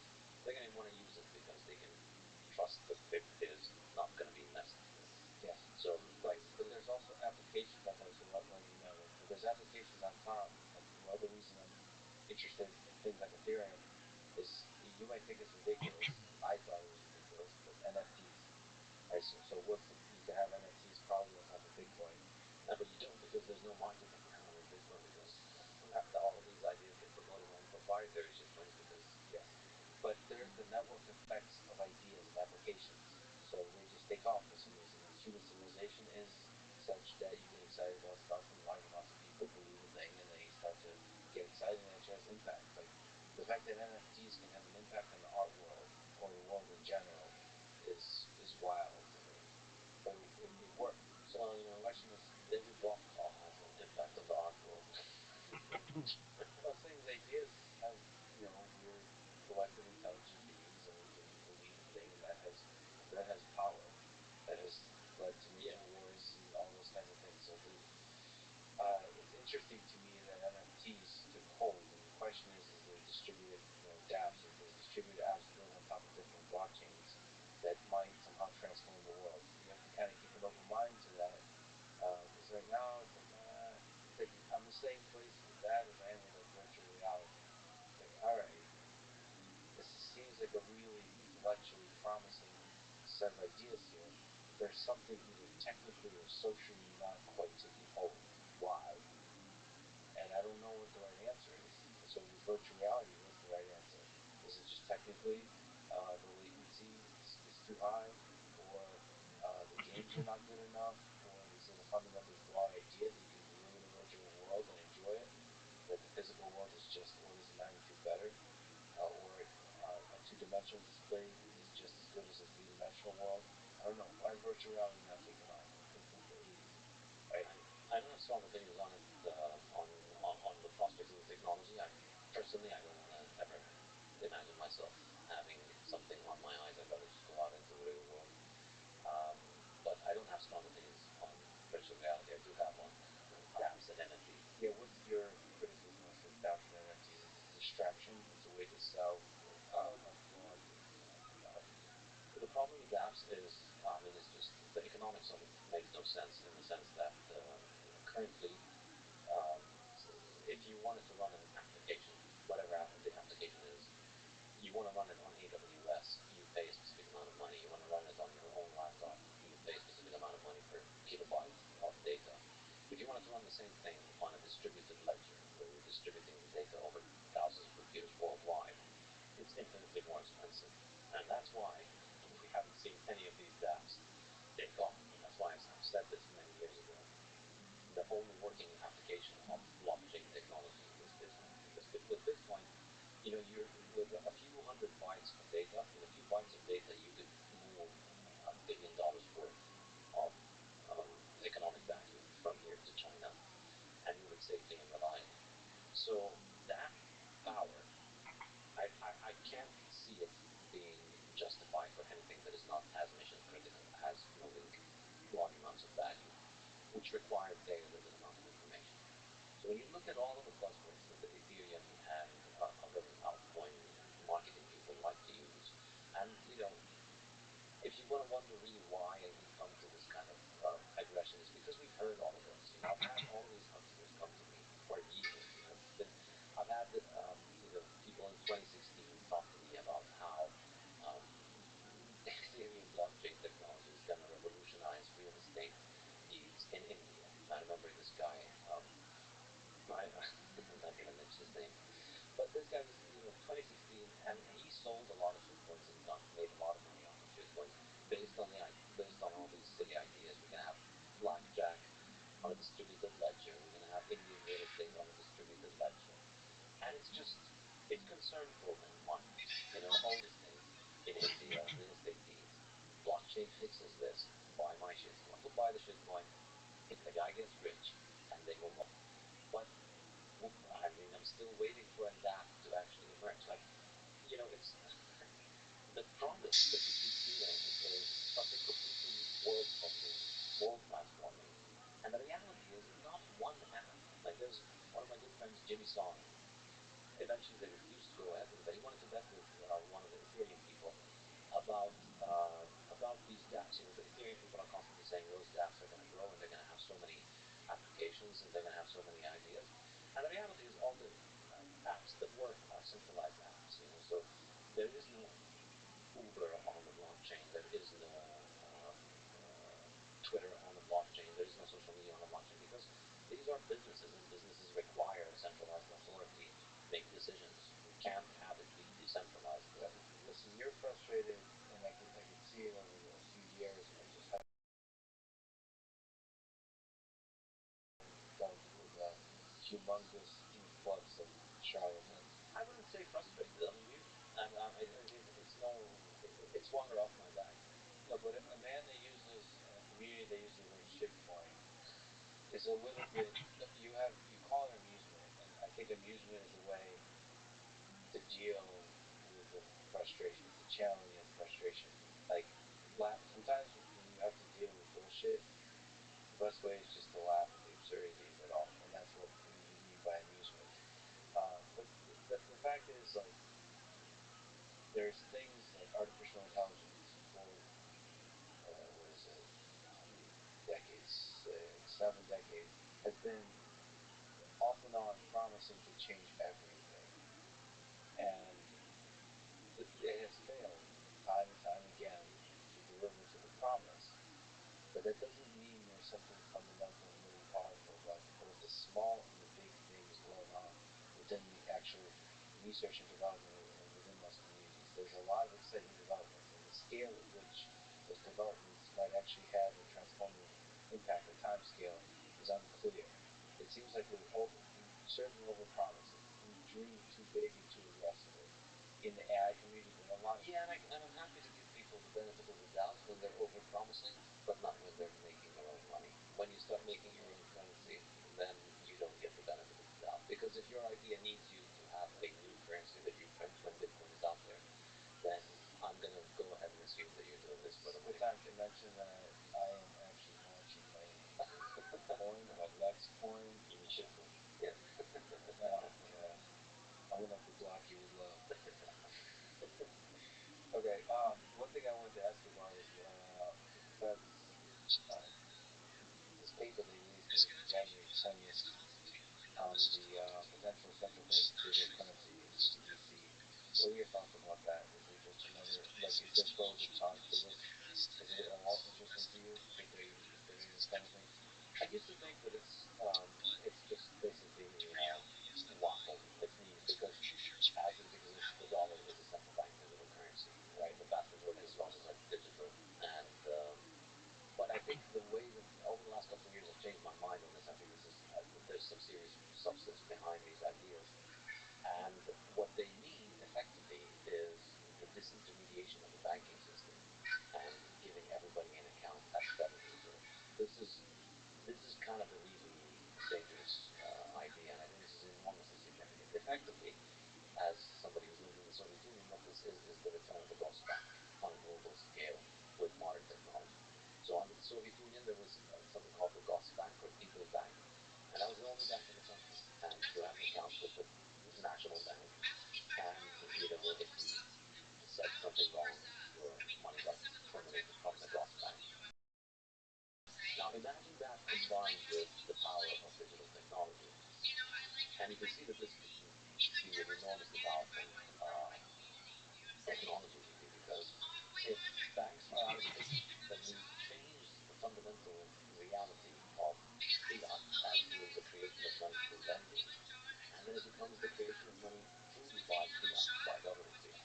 So we move to a system in which money is just basically, it's like we have money that is pieces of paper, and every time we've had fiat money that was just pieces of paper, it collapses very quickly. Um, with the current system, money is credit, and the creation of credit is restricted to some point, and the creation of credit is self-correcting, and especially since the fiat standard. If the central bank allows banks to create too much credit, that creates a bubble, and then there's a collapse in the money supply, which prevents hyperinflation from happening because the money creation is self-destructive, it's self-correcting. So you end up with an average of like 7% per year increase because you have 10% for 5 years, and then you get negative 20% for 1 year, and it's correcting. But now if you get rid of the credit creation mechanism, it's just assigning money directly. We're likely going to get much faster inflation, and I think that's obviously a huge problem. And perhaps the even bigger problem is the enormous amount of power that it gives to governments. It allows them to create an awful dystopia where you've got your money on your phone, and anything you do is completely supervised and controlled through your spending. So if they want to introduce a new lockdown, then they'll just make your money not work. Your money is broken today. You can't spend money, or you can only spend money in your local supermarket for the next 3 months because you can't leave your neighborhood. Your money stops working outside your neighborhood. This Chinese social credit score system is an example of this, and I think I don't know. I don't have a crystal ball, so I don't know what the likelihood is of implementing something like this in the U.S. I've discussed it with Michael Saylor. He thinks it's highly unlikely. He thinks, the people who've been pushing this are very far from the position of power, and the traditional monetary and financial system is going to survive intact. I certainly hope so. I think this would be a terrible thing if it comes to pass. But I don't think many people think that it is something that would undermine Bitcoin. A lot of common objection to Bitcoin was, well, governments are just going to launch their own digital currencies, and then Bitcoin is going to die. And I think this is completely missing the point. People think Bitcoin is important because it's digital. It's not. National currencies can be digital. Bitcoin is important because it's not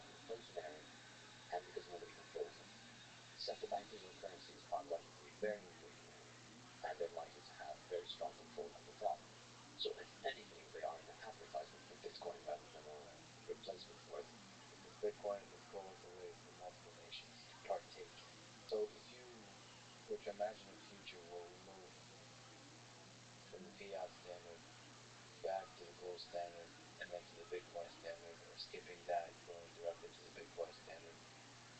What would it take? Is it gradual? Is it immediate? What are possible trajectories that take us? Well, basically, we're the final sort of empirical observations that you overtake. Bitcoin overtakes first gold and then bonds in terms of its monetary power in the world. But like just specifically from a government perspective, how do we move the United States, China, Russia, India, European Union to Bitcoin standard? I'm not entirely concerned about whether governments move or not. In fact, I'd be very happy for them not to move as long as possible, so that individuals can accumulate more and more Bitcoin while it's still cheap. So the people will move and the government will catch up. Yeah, and I think this is kind of what I allude to. I mean, the point of the fiat standard is really a Bitcoin book. It talks about fiat most of the time, but it does so to analyze Bitcoin and the rise of Bitcoin. In the final chapter, I discuss how I think this relationship plays out. The way that I tend to think of it is that most likely what's going to happen is we're going to have kind of financial apartheid, where there's going to be two monetary systems. One is government controlled, and it comes with increasing amounts of surveillance and inflation. And then, if you want, you can just opt out of that. We get into Bitcoin, and it's likely going to be difficult for governments to stop people from getting into Bitcoin for reasons that make it very hard to stop Bitcoin. So then we have this alternative that is Bitcoin, which is not inflationary and does not have a central authority who can censor it. I think, I hope, and I also think one of the scenarios I think is what's going to happen. I think we're just going to witness, the same make their currency so that they can devalue them, and Bitcoin thrives in that. And more people are going to learn, more and more people are going to find out, and whether it's through curiosity or self-interest or through the destruction of the national currency, all roads lead to Bitcoin. So more and more people are going to buy Bitcoin, the price of Bitcoin is going to go up, and as it goes up, Bitcoin becomes a more significant part of the world economy. And this is something that skeptics don't get. Like a lot of the academic skeptics to Bitcoin, they offer all of these theories about why they think Bitcoin can't work, and then they present it, and they think, they've delivered the knockout blow as if Bitcoin needs their permission or the world is going to need their permission. Well, the reality is people are going to join Bitcoin out of greed, out of self-interest. Number go up technology is, it's really what's going to get everybody in.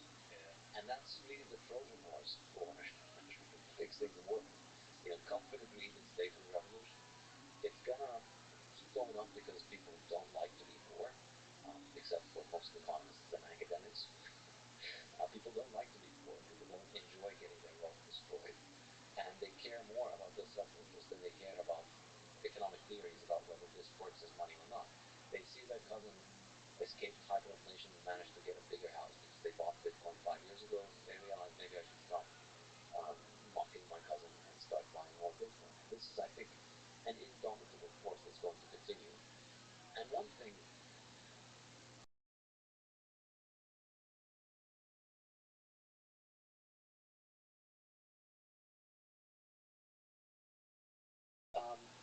most Bitcoiners tend to lean toward an apocalyptic transition.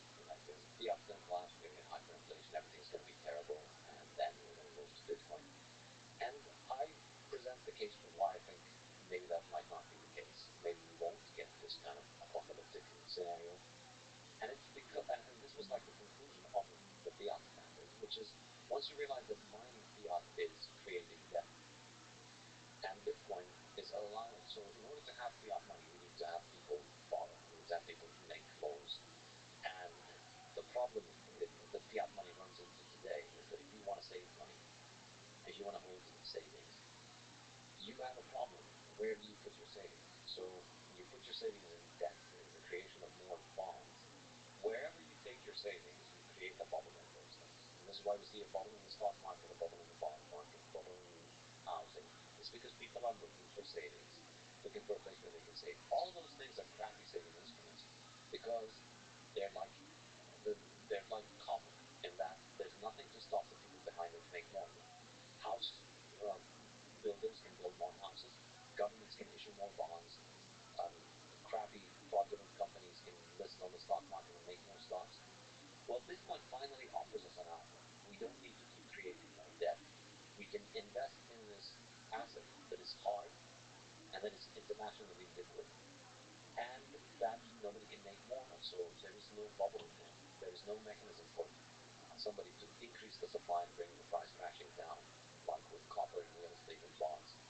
So Bitcoin is the way out, and this is why I think there's a good case to be made for why the fiat authorities might embrace Bitcoin because they'll see it is their way out of this enormous debt bubble that everybody is stuck in. Particularly, the richest and most powerful people in the world and the richest and most powerful governments in the world are the world's biggest borrowers. They're the ones in a lot of debt. So a continuous slow devaluation of the value of that debt as people upgrade and move on to a hard asset that continues to appreciate is the way that is the peaceful way that we wind down the fiat monster for me. You could see it being like a political, part of a political platform for future people that run for president, those kinds of things to address. Obviously, it's not just for the powerful and the rich. The people are bothered by the debt. The people are bothered by everything that you describe with fiat. And if you want to sell yourself in a democracy as a good leader, you might want to make that part of the platform. You mentioned you know Michael Malice. He just texted me asking me to ask you, what do you like best about Michael Malice? If you could spend 5 to 10 to 20 to an hour talking about the genius of Michael Malice, what do you like? Where does one even start? Well, obviously the haircut first. Yeah, he just gets sexier with age. That's for sure. Yeah. Do you know his ideas, his trolling and humor? Have you gotten a chance to interact with him? Yes, I met Michael maybe 10, 12 years ago in New York. I used to live in New York. He used to live in New York. Met him a couple of times. There was a bunch of anarchists in New York used to throw a happy hour once a month. It was called the High Time Reference Hoppe Hour in honor of Hans Hermann Hoppe. So I met him there a couple of times, and we followed each other on Twitter for a while. Is there interesting that you're aware of philosophical differences in your worldviews? No, I think we pretty much see eye to eye.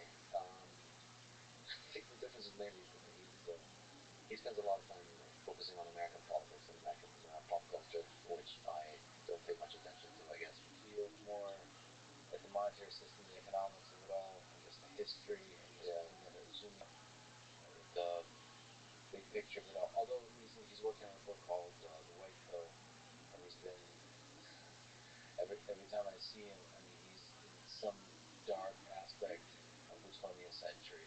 He's just like, I just finished writing about Holodomor. As you might imagine, he's not taking much, I believe, of a monetary perspective on things. His book, his writing, at least for time, has a kind of philosophical ideology perspective that is outside of the monetary system. But you argue that those are actually inextricably linked. But yeah, and I don't think he would disagree. But the book has to be, it can only be so long, I suppose. It can only focus on so many things. If you could put on your wise sage hat and give some advice to young people, what kind of advice? But if you can focus on somebody in high school or college is thinking about have a successful career or to have a life To other people. And this is really the key thing. You need to wake up every morning and figure out how to serve others. This is the key to everything you want in life. Everything that you want is on the other side of you serving others. So figure out how you can serve others in a good way. And you do it with a value. And you've got an incredible mechanism for figuring that out, which is the market. Go out there and do things for other people. And the market will tell you. The market will tell you exactly. If you're young, you have the enormous advantage of being able to make things, make mistakes essentially, and learn from them. So go out there, do things of value for others, figuring out how you can do something that what is it that you can do that contributes the most value to other people in your life. And increasingly, I think with this modern technology, which is increasingly because I think you should consider how you can create value online because that's in the physical world in a very very well, maybe not beyond because there are profitable businesses in the physical world, but I think online has enormous potential. And coding, I think, is enormously powerful. I'm not a coder myself, but I strongly recommend people get into learning how to code. And I think it's probably the thing that carries the most power. So initially, from working with our hands, we started working with machines. Machines are much more productive. Well, code is an even higher level of productivity where you basically program the machines to produce things. So a few clicks of a keyboard, and you can rule millions of machines around the world in certain ways. So it carries an enormous amount of value. I think I always tell all young people to learn to code. It's the best thing. I used to tell it to my students when I was at university. Tell them to drop out and go learn to code. It's probably a better use of their time and money. We could probably do both. Yeah. University has an interesting function. I mean, probably you and I have different perspective on this. Probably has to do with a little bit of a different journey in terms of field. So I studied engineering, and there's less I highlight in education. There's less troubles of that kind in the engineering because math hasn't changed. So it's a lot of it is just doing hard things, being forced to do hard things, and becoming a bit of a generalist.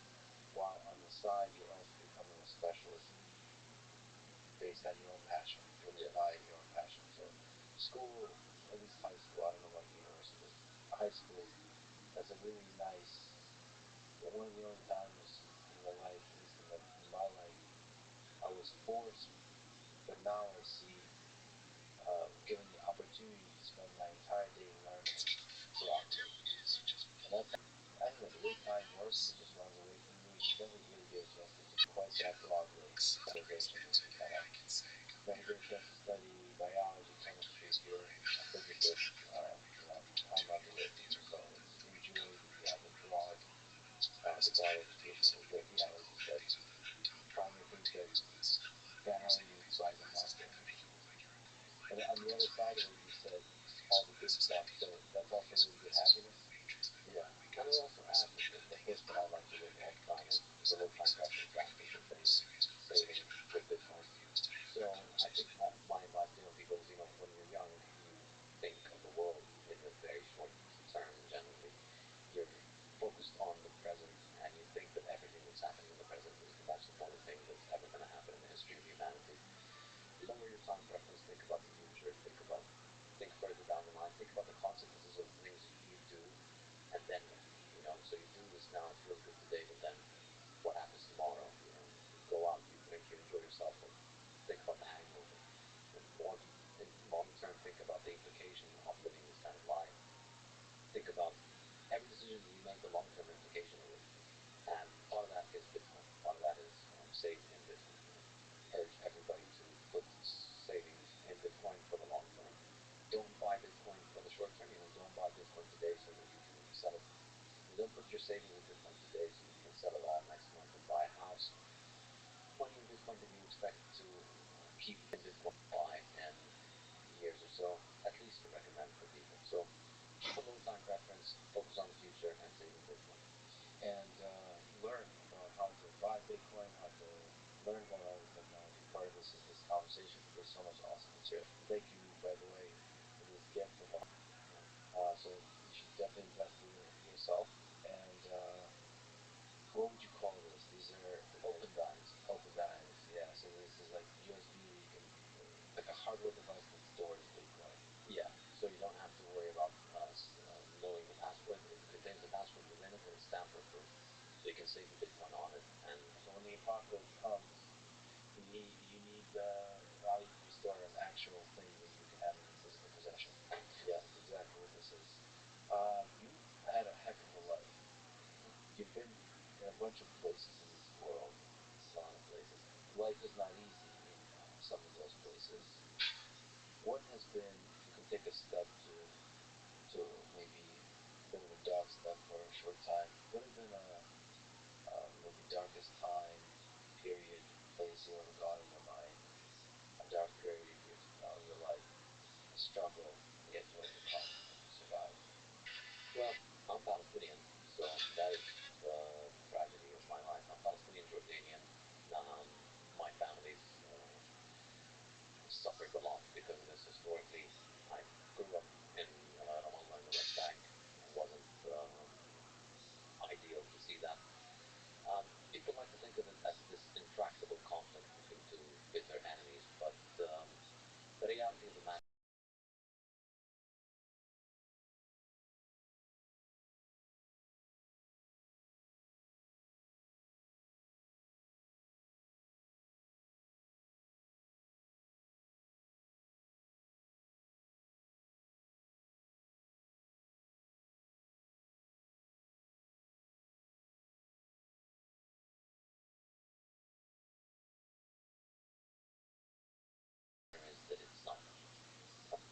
So obviously that's not very convenient for people who are not Jewish, for whom that is a homeland. And the past 80 years has been a very painful struggle if you happen to not be Jewish. And obviously, obviously Palestinians have done all kinds of things trying to fight back, and they've done all kinds of wrong things.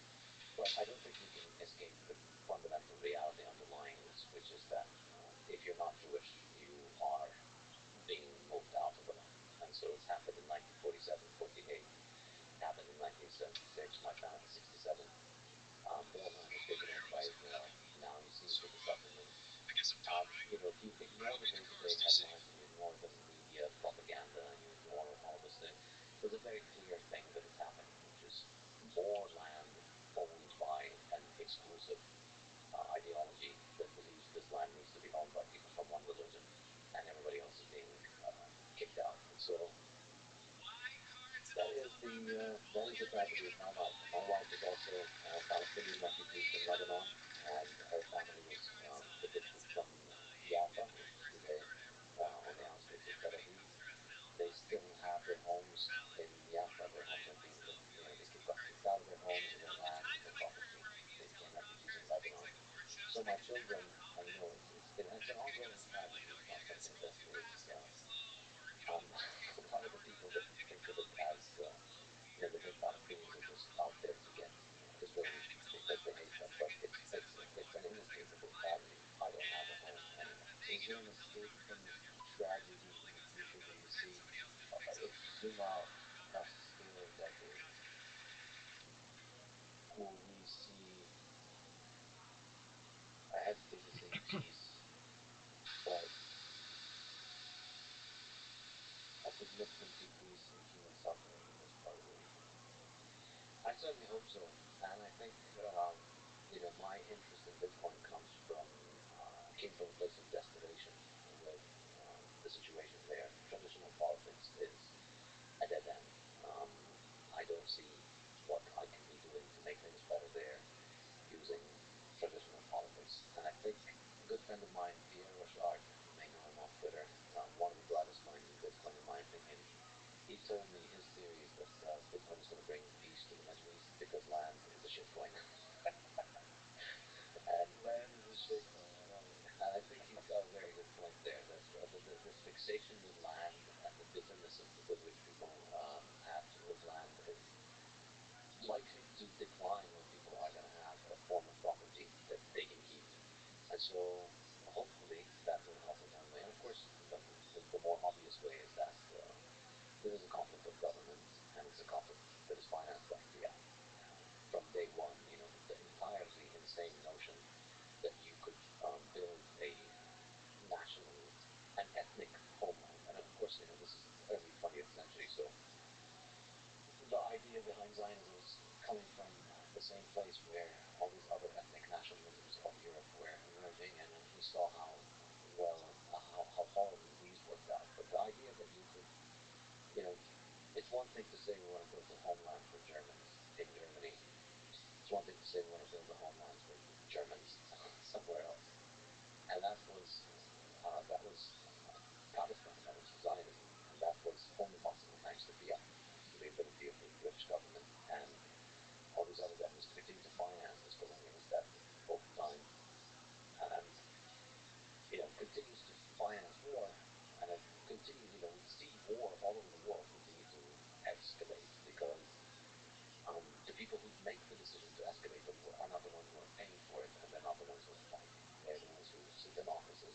And in the case of most of Middle Eastern conflict, it's people who live abroad. It's people who are abroad and not part of it who just are emotionally charged to it because they watch it on TV. So you have billions of Muslims around the world and Jews around the world who feel extremely emotionally attached to it. They're not the ones fighting. They're not the ones paying their own money. They're just getting governments to send money and to send weapons and to take part.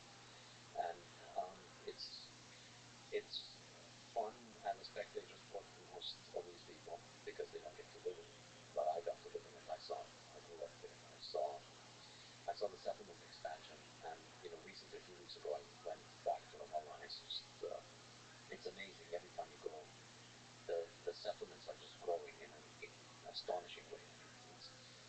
It's not just housing units that are going up. It's an entire attempt to build, to basically suffocate Palestinian areas and force Palestinians to leave or keep them living in horrific conditions.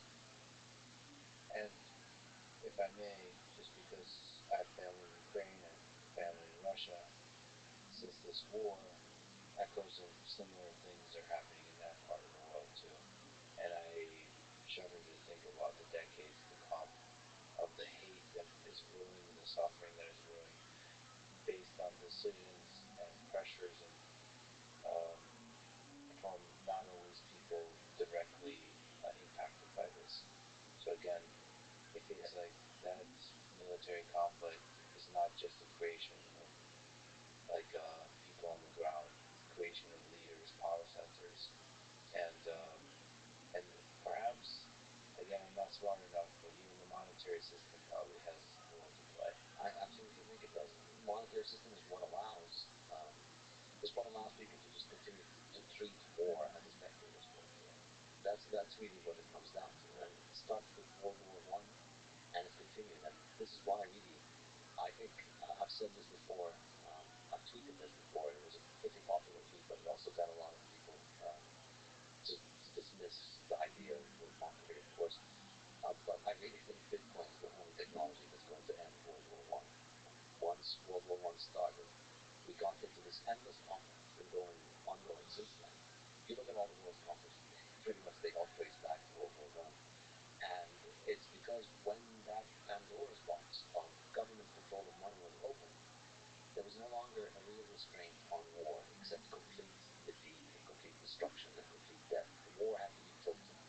Before that, under the gold standard, kings would send professional armies to fight each other in battlefields. And as soon as it became clear that one side was establishing an advantage, the fighting would stop, and the kings would settle, would agree to new terms, because it was really expensive to build a professional army, and you ran out of money. So it was always the smartest thing to do is to just stop fighting whenever you could.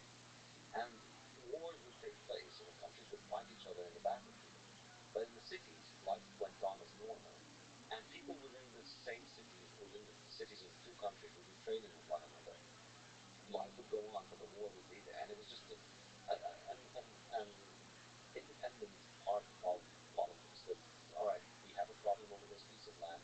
Let's let's take it outside. We don't fight in the civilian areas. We go to the battlefield. We fight with professional armies. And in fact, sometimes the conflict would be, the armies would line up, and they would just have a small contingent of the two armies fight with one another. And as soon as one of them establishes an advantage, then all right, well, you won. Let's move on with it. Governments were far more careful about their monetary policy and their war policy when they couldn't print their money. And that has changed with fiat, and that has allowed this new emergence of this class of what I like to call chicken hawks, of people who sit in office, like the entire foreign policy establishment in Washington, D.C., people who have never fought a war, whose children will never fight a war, who never pay to fight a war, who never suffer a broken window in their house because of war, sitting there and based on these fucking moronic garbage that they teach at moronic fiat universities about politics and geopolitics, making decisions about, we need to invade that country and we need to send war there. And they can do that because they have this endless money where, and that's why, back under gold, if you were a warrior, you went and actually joined the war. And that, the people who pontificated about war were the people who had experience with war, the people who were sending their own children to war, the people who were fighting with their own money. Now you have all these fat parasitics come sitting in Washington, D.C. deciding, and Washington is just an example. All over the world this exists. People who have never fought, who never carry the consequences, are going to devalue the world's money.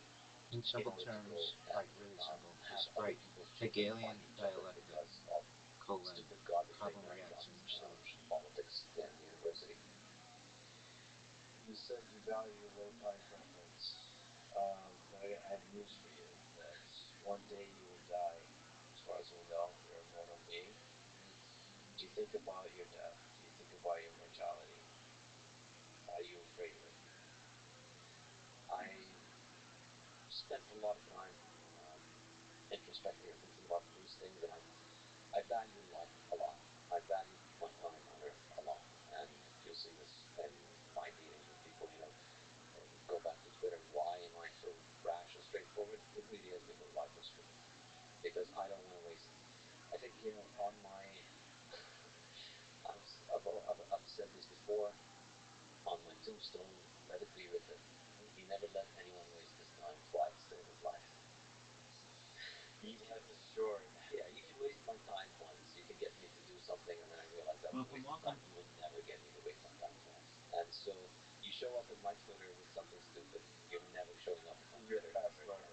You give people a chance, but you're a fast learner. Yeah, so I try and use my time very wisely, and I'm unapologetic about it. My time is the most precious thing, and like for me to get on my shit side, on my shit list forever, is to try and take away my time and to abuse my time. If you do that, it's the one the one unforgivable sin for me. And I think that's really that's my way of coming to terms with mortality. We're all going to die, and so let's make the most out of it while we're still here. And of course, the other way to come to terms with mortality is you have children. Given what you just said, doubly so, it's a huge honor that you would spend your valuable time with me. This is the first time you did it, so you probably regret all of it. So we'll probably never see each other again. But I'm glad you at least great. took the chance to do it. It's a huge honor, and I've been a huge fan of yours. Thank I you, think sir. you have Thank you. impact on the world that you probably are not even aware of. It's tremendous, and a lot of people love you, and your work is important. Even I disagree with some things you say, and there's people that disagree with you, but everybody respects you. And thank you so much for spending your really valuable time today, brother. Thank you, sir. Really appreciate it. This was not a waste of time, and I'll be happy to do it again. Thanks for listening to this conversation with safety and abuse. To support this podcast, please check out our sponsors in the description. And now, let me leave you with some words from the Austrian economist Friedrich Hayek. Economic control is not merely control of a sector of human life which can be separated from the rest. It is control of the means for all our ends. Thank you for listening. I hope to see you next time.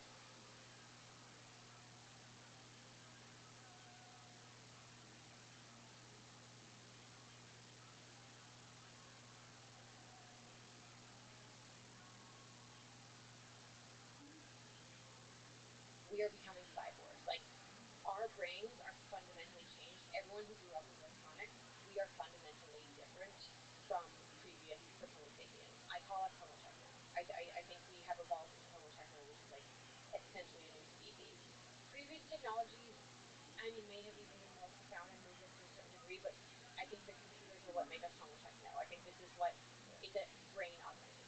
So it like allows for actual evolution. Like the computers accelerate the degree in which all the other technologies can also be accelerated.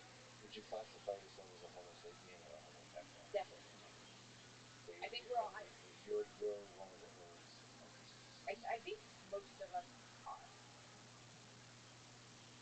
The following conversation is Raj, an artist, musician, songwriter, producer, director, and a fascinating human being. He thinks a lot about both the history and the future of human civilization, studying the dark periods of our past to help form an optimistic vision of our future.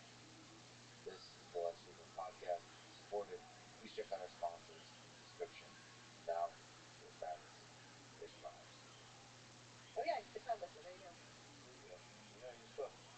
Have you ever used the cloud lifter? But yeah, I actually this microphone cloud lifter is what Michael Jackson used to use. So No, really?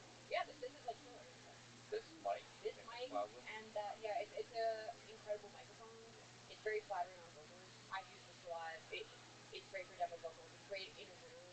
Like sometimes it's easier to record vocals if you're just in a room and like the music's playing and you just want to like feel it, and so it's not in the headphones. And this mic is pretty directional, so I think it's like a good mic for like vibing out and getting a real good vocal tape. Just vibing. Just Yeah. in a room. Anyway, this is the Michael Jackson Quincy Jones microphone. You're really a badass now. Alright. You want us to get into it? I guess so. Alright. One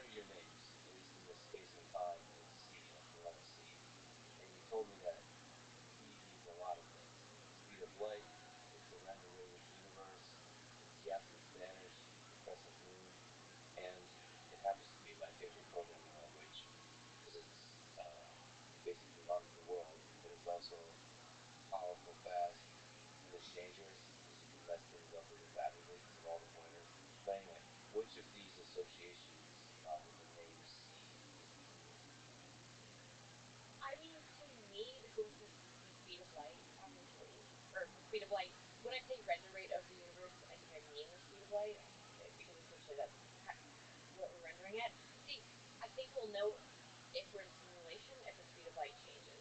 Because if they can improve their rudder speeds, then It's already pretty good.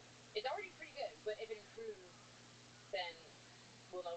We can probably be like, okay, they've continued to upgrade it. It's fast enough for us humans because it seems like it seems immediate. There's no delay. There's no latency in terms of like us humans on Earth interacting with things.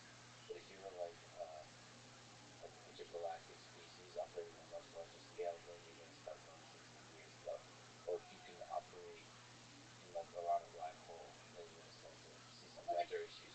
You can't go faster than the speed of light, correct? So it really limits our ability, or anyone's ability to travel space. Theoretically, you can. You have wormholes. So there's nothing in general relativity that precludes faster speed of light travel. But it just seems you're gonna have to do some really funky stuff with very heavy things that have like weirdnesses that have basically tears in space time. But I don't know how to do that. Dune navigators know how to do it. Dune navigators? Yeah. Going in space. Basically making wormholes. So the name Z. Yes. Who are you? Do you think of yourself as multiple people? Are you one person? Do you know, like, this morning were you a different person than you are tonight? We are, I should say, recording this basically at midnight, which is awesome. Yes. Thank you so much. I think I'm 8 hours late. No, you're right on time. Good morning.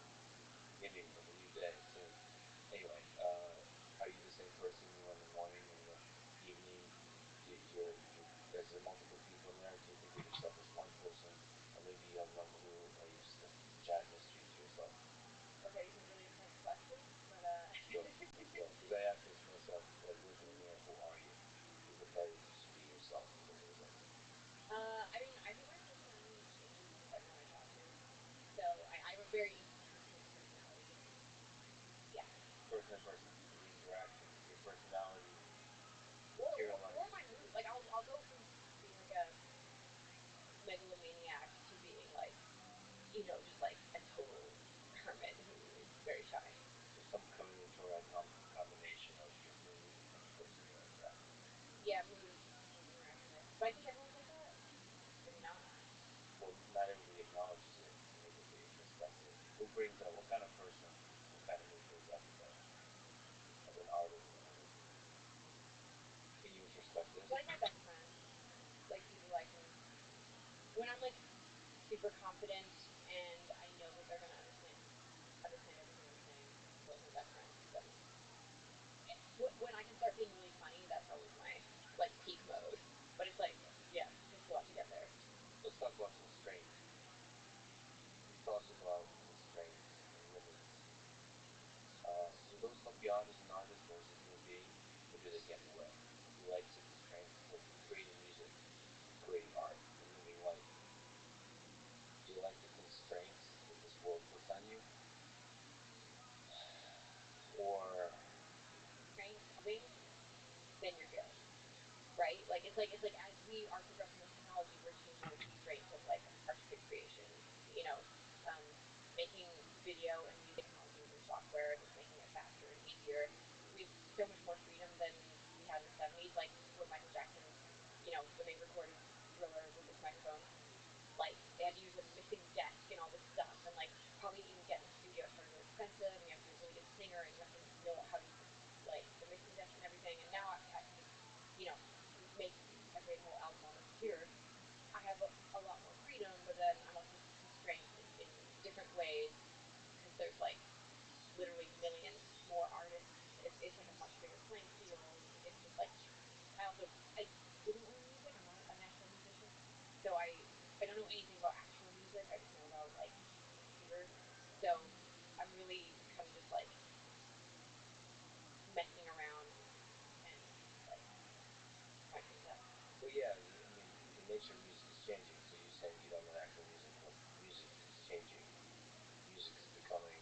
You talked about this is becoming. It's like merging with technology. Yes. It's becoming something more than just like the notes on a piano. It's becoming some weird, complicated mission that requires engineering skills, programming skills, some kind of human robot interaction skills, and still some of the same things that Michael Jackson had, which is like a good ear, a good sense of taste of what's good and not the final thing when it's put together. Because you're enabled, empowered with a laptop to layer stuff, to start like layering insane amounts of stuff, and it's super easy to do that.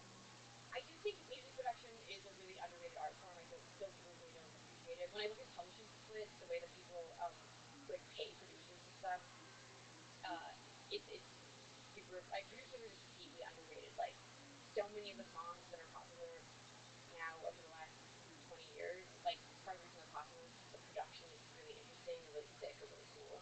And it's like I don't think listeners um, like people just don't really understand what music production is.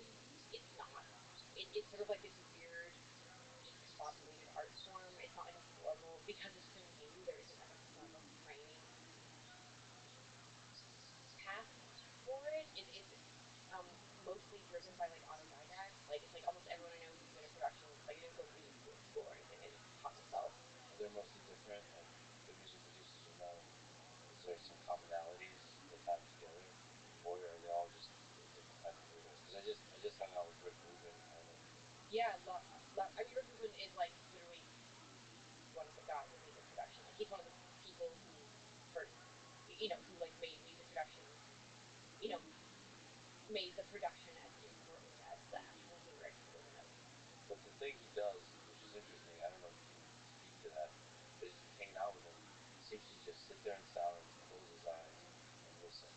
It's like he almost does nothing, and that nothing somehow gives you freedom to be the best version of yourself. So that's music production somehow too, which is like encouraging you to do less, to simplify, to like push towards minimalism.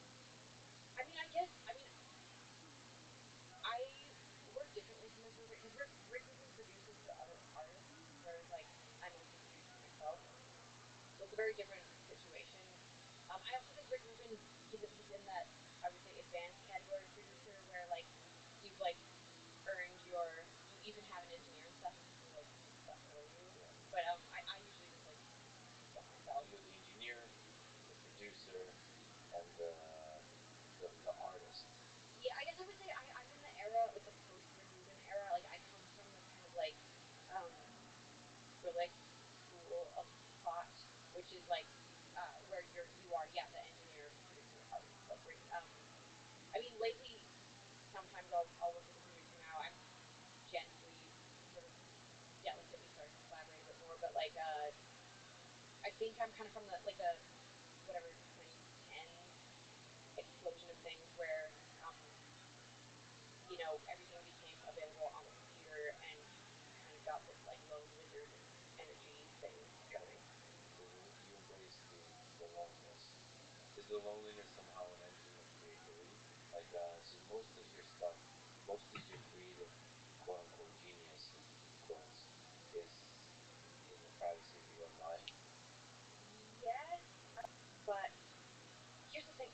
I was talking to Daniel Ek, and he said he's like most artists they only work 10 years, like 10 good years, and then they usually stop making their like vital shit.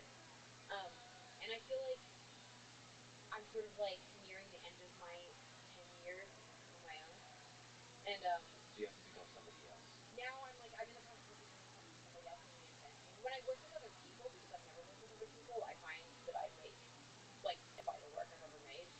So because I think another human brain is like one of the best tools you can possibly find. Um,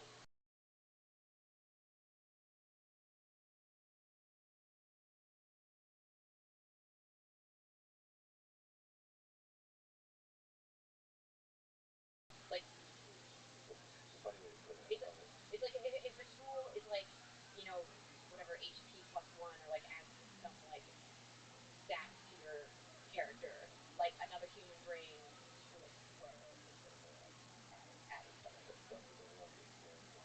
I love this. We should also mention we're playing tablet music before this, and which I love, which I heard from you. I think We have to stop with tablet music. Yeah, because it doesn't. The audio. Okay. It makes Yeah, it'll make it like less at an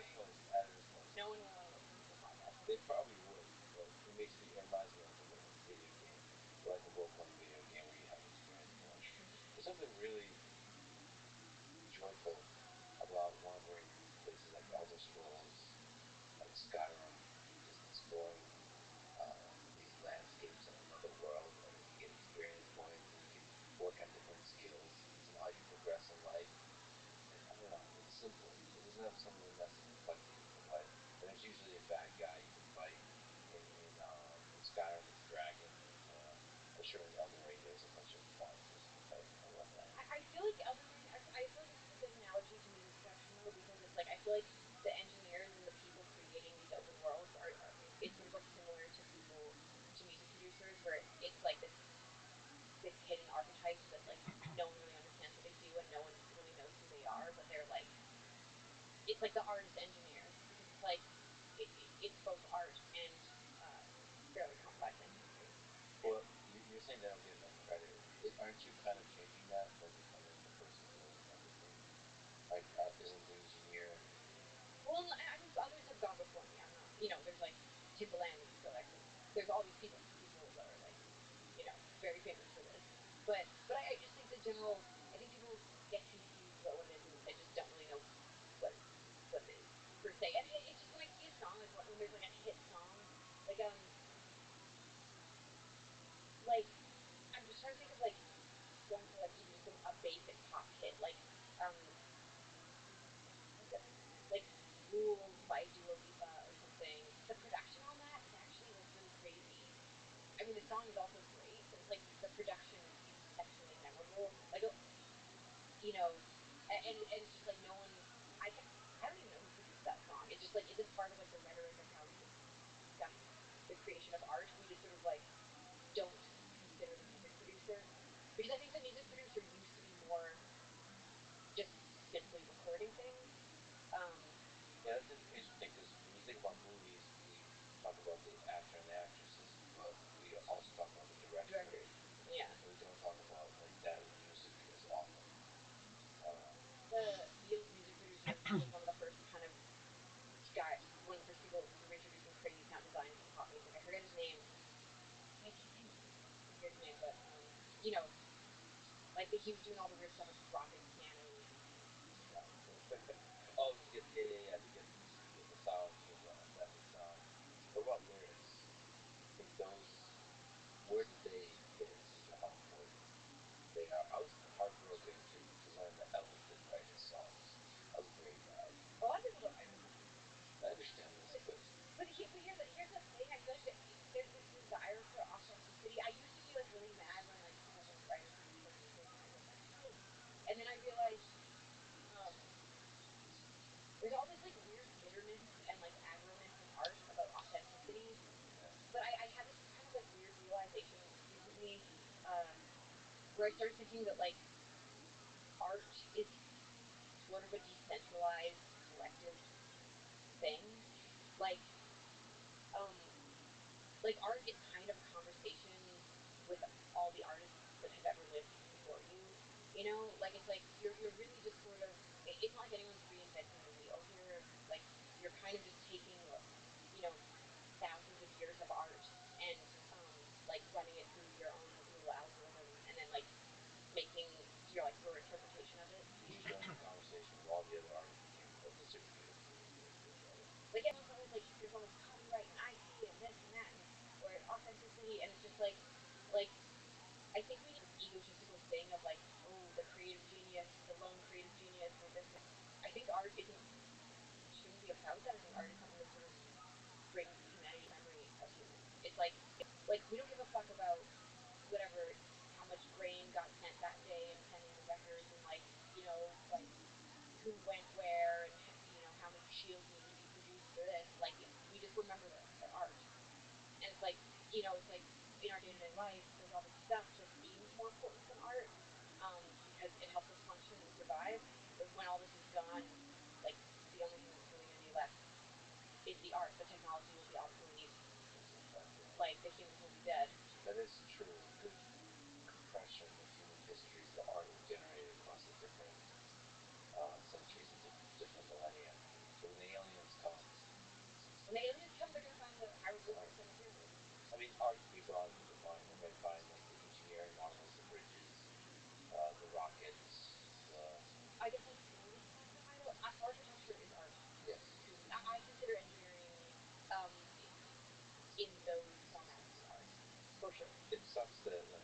easier on artists, easier to believe when there's an apocalypse, a nuclear war, that can disappear. Yes. And the physical, something's still valuable, but the physical manifestation of it sucks. Like music, for example, has to be played by somebody.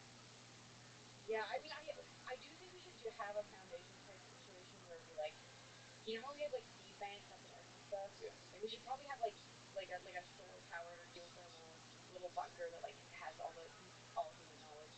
Yesterday, for Spotify, what do you think about that as an artist? What's Spotify lowering? Like to me, Spotify, as a consumer, is super exciting. It makes it easy for me to access music from all kinds of artists.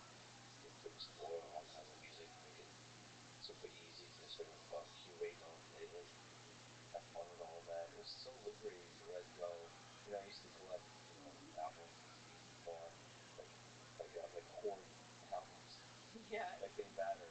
But the reality, that was really liberating. I can let go of that, and letting go of the albums you're kind of collecting allows you to try new music, explore new artists, and all that kind of stuff. But I know from the perspective of an artist, like you mentioned, competition can be a kind of constraint because there's more and more and more artists on the platform.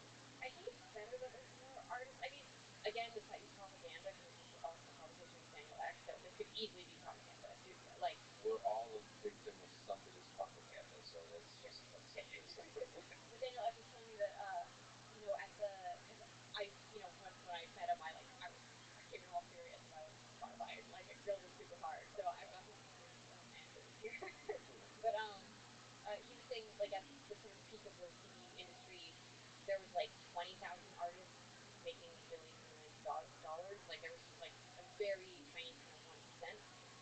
And Spotify has kind of democratized the industry because now I think he said there's about 1 million artists making a good living from Spotify. And when I heard that, I was like, honestly, I would rather make less money and have like a decent living um, than and have more artists be able to have that. Even though I wish it could include everyone, but yeah, that's really hard to argue with. YouTube is the same. Because YouTube's mission, they want to basically have as many creators as possible make a living, some kind of living. yeah. And that's so hard to argue with. But I think there's better ways. My manager, I actually wish he was here. I would have brought him up. My manager is building an app that can manage you, so it'll like help you organize your percentages and so you can take out all the middlemen, so you can have a much bigger. It'll just like automate it, so you can get so it's automated management, publishing, um, like and legal. It can read the app he's building can read your contract and like tell you about it. Because one of the issues with music right now, it's not that we're not getting paid enough, but it's that the art industry is filled with middlemen because artists are not good at business. And from the beginning, like Frank Sinatra, it's all mob stuff. Like the music industry, um, is run by business people, not the artists, and the artists really get very small cuts of like what they make. And so I think part of the reason I'm a technocrat, which I mean your fans are going to be technocrats. They're not going to be mad at me about this, but like my fans hate it when I say this kind of thing, or the general public. Never like technocrats. They don't like technocrats. Like when I watched Battle Angel Alita, and they were like the Martian technocracy, and I was like, yeah, Martian technocracy, and then they were like, and they're evil, and I was like, oh, okay. Yeah. I was like, it's Martian technocracy. Yeah, so your intuition, the technocrats create a kind of evil. For example, what my manager's working on is he can create an app that removes the need for a lawyer, and then you can have smart contracts on the blockchain. Removes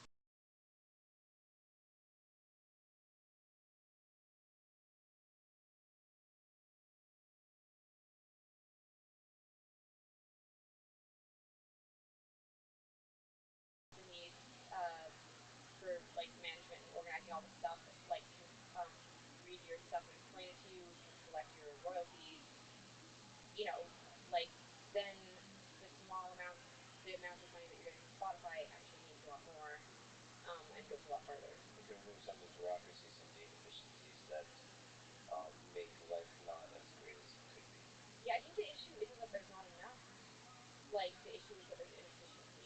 into this positive sum mindset, um, the win-win mindset of like, instead of fighting over the scraps, how do we make this, or worrying about scarcity, like instead of a scarcity mindset, why don't we just increase the efficiency, and in that space. Expand the size of the pie. Let me ask you about experimentation. So you said this week with being a musician is like having a conversation with all those that came before you. How much of creating music is like uh, kind of having that conversation, trying to fit into the cultural trends, and how much of it is like trying to, as much as possible, be an outlier from what was traditionally here? Like when you're thinking, when you're experimenting, are you trying to be totally different, totally weird? Are you trying to fit in? Man, this is so hard because I feel like I'm kind of in the process of semi-retiring from music, so I'm hoping to like. Yeah, bring it back. Like, yeah, give all bring it from like a shelf, put it on the table for a couple minutes. We'll just poke it. I think it's a bit of both, because I think forcing yourself to engage with new music is really great for neuroplasticity. Like I think as people, part of the reason music is marketed at young people is because young people are very neuroplastic. So like if you're 16 to like 23 or whatever, it's going to be really easy for you to love new music, and if you're older than that, it gets harder and harder and harder. And I think one of the beautiful things about being a musician is I constantly force myself to listen to new music, and I think it keeps my brain really plastic. I hate And I this think it's woman. a really good exercise. I just I think wonder if she everyone should do this. You listen to new music and you hate it. I almost think broke up with her. She sucks. force yourself to like, okay, well, why do people like it? And like, make your brain form new neural pathways and be more open to change. That's really brilliant. Actually, sorry to interrupt, but like that exercise is really amazing to sort of embrace change, embrace some practice on your plasticity, because like that's one of the things you fall in love with a certain band, and you just kind of stay with that for the rest of your life, and you never understand the mind. It's a really good exercise. Most of the streaming on Spotify is like trash rock stuff. Like new music makes up a very small chunk of what is played on Spotify, and I think this is like not a good time for us as I think so it's No a matter good where you measure are, of comma, this no matter species' what you're doing, override comma, against change. please know How often that we listen to new music. yeah. The brain was put we love you the and we music want brain of the only good mammal things to to happen to you, pull out period. the futurist brain for a We second. hope you massive success. In what wild ways do you think the future, say in like 30 years, maybe 50 years, maybe 100 years, will be different from our current way of life on Earth? You could talk about augmented reality, virtual reality, maybe robots, maybe space travel, maybe video games, maybe genetic engineering, like people out cyborgs, aliens, world wars, maybe destructive nuclear wars, good and bad. When you think about the future, what do you imagine? The weirdest, the wildest. Have you read Surface Material by Neil Gaiman? Surface Material is my favorite depiction of the. Oh wow, you have to read this book. It's literally the greatest science fiction If book you ever need possibly ever anything, written. comma, Yeah, Ever for written. sure. What have you read? Just the player games. I read that titles can't be copyrighted legally, and I was like, shit, game. Nice. Yeah, so you can name your album. Like I always want Romeo and Juliet. I always Something. I always wanted to name an album War and Peace. Nice. Like that would be like you. That is a good. That's a good. Where have I heard that before? You can do that. Like you can do that. Also things that are in the public domain. For people who have. In my opinion, the best future that I've science fiction, like artificial super intelligence is just it's like great. Um, I want to credit the person who coined this term because I love this term, and I feel like young women don't get enough credit. And yeah, so if you go to Protopia Futures on Instagram, Yeah, I'm following them. Field Skype, I'm saying that wrong. And I'm probably butchering this a bit, but Protopia is sort of, if utopia is unattainable, Protopia is sort of like, you know, That's an awesome Instagram. a, Love their features. a great, a future as good as we can get. The future, positive future AI, is this a centralized AI? Is it retail or is it distributed? What kind of AI is it? They mostly exist as giant sewer ships, like sort of like the guild ships in Dune. Like there's these giant ships that kind of move people around. And uh, I mean, there's a lot of different types of AI in the Banksian sphere, but in the opening, it's a place called the Culture, and the Culture is a protopian future. And a protopian future, I think, is like a future that is like obviously it's not utopia, it's not perfect, and like striving for utopia, I think feels hopeless and sort of like maybe not the best terminology, good place. Like mostly like super intelligence and biological beings exist fairly in harmony. There's not too much war. There's like as close to equality as you can get. It's like approximately a good future. Like there's really awesome stuff. It's and the uh in the opening scene, this girl, she's born as a sex slave outside of the culture, so she's in a society that doesn't adhere to the cultural values. She tries to kill the guy who is her like master, but he kills her. But unbeknownst to her, when she's traveling on a ship through the culture with him one day, a ship put a neural lace in her head, and a neural lace is sort of like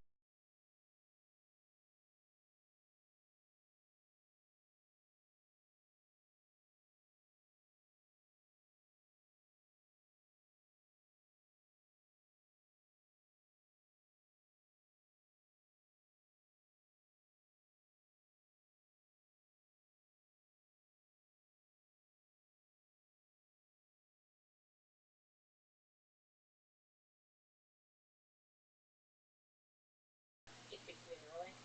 Uh, Life didn't take part. That's the So she wakes up, and the opening scene is her memory has been uploaded by this neural lace when she's been killed, and now she gets to choose a new body, and this AI is interfacing with her recorded memory in her neural lace, and helping her and being like, "Hello, you're dead, but because you have a neural lace, your memory's uploaded. You want to choose a new body, and you're going to be born here in the culture, and like start a new life." Which is that's like the opening, but so sick. And the ship is the super intelligence. All the ships are. But they still want to preserve a kind of racial human experience with the humans. Yeah, like they're like friends with the humans, and then there's a bunch of ships that don't want to exist as biological beings, but they just have their own place, like way over there. But they don't they just do their own thing. They're not necessarily. So it's a pretty. This protopian existence is pretty peaceful. Yeah, I mean, and then for example, one of the main fights in the book is they're fighting. There's these artificial hells, um, that and people are don't think it's ethical to have artificial hell. Like basically, when people do crime, they get sent like when they die, their memory gets sent to an artificial hell, and they're eternally tortured.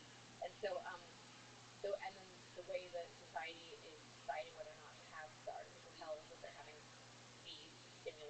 they're having like a simulated war. So instead of actual blood, people are basically essentially fighting in a video game to choose the outcome of this. But they're still experiencing the suffering in this artificial hell, or no? Can you experience stuff? Or? So the artificial hell sucks, and a lot of people in the culture don't live like that. So simulated wars, are they happening in the artificial hell? The simulated wars are happening outside of the artificial hell between the political factions who are so this political faction says we should have simulated hell to deter crime, and this political faction is saying no, simulated hell is unethical, and so instead of like having blowing each other up with nukes, they're having like a giant Fortnite battle to decide this, which to me that's protopia. That's like, okay, we can have war without death. Um, I don't think there should be simulated hells. I think that is definitely one of the ways in which technology could go very, very, very, very wrong. So almost punching people in the digital space or something like Yeah, that. like torturing people's memories. So either as a deterrent, like if you committed a crime, but also just for personal pleasure, if there's some sick and deadly humans in this world. Um, Dan Carlin actually has this episode, Hardcore History, Page Bookhaven. Oh, that episode. It's dark. He kind of goes through human history and says like we as humans seem to enjoy secretly enjoy or used to be openly enjoy each other's torture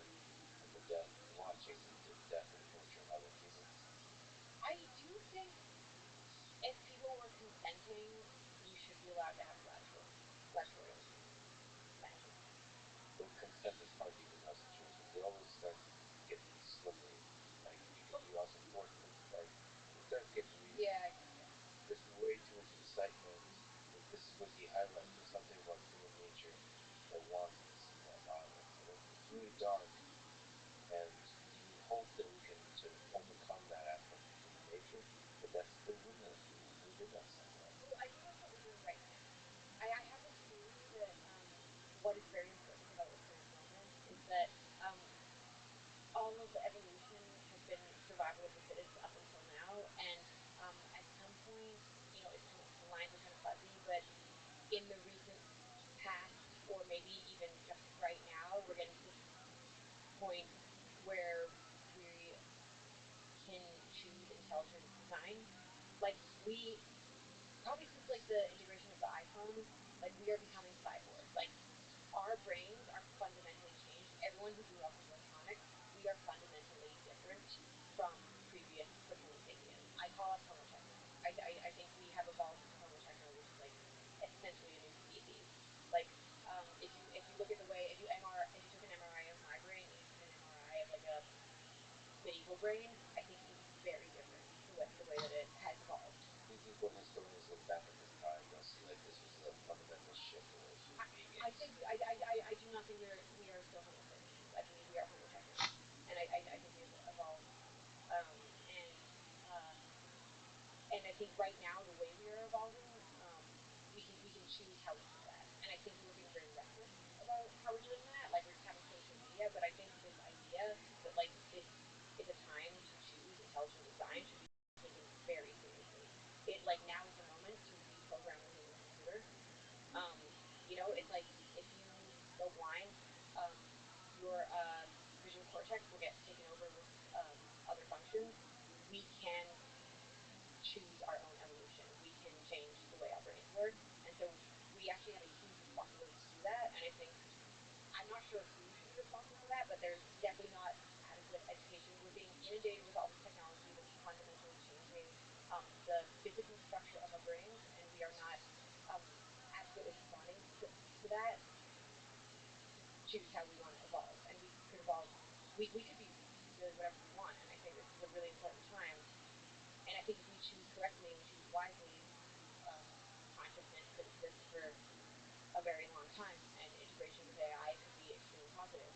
And I don't think enough people are focusing on this specific situation. Do you think we might be able to reverse and speed things up in terms of because the flip side of that seems humans have to be adaptive. So maybe the way we figure things out starts moving up, like social media. Over a generation, we'll see the negative effects of social media, and then we'll build new social medias, and we'll just keep improving stuff. And then we'll know failures when the failures of the past. Because humans seem to be really adaptive. On the flip side, you get it wrong in a way where like ruin, create weapons of war, or increase hate past a certain threshold can be really, really unfair.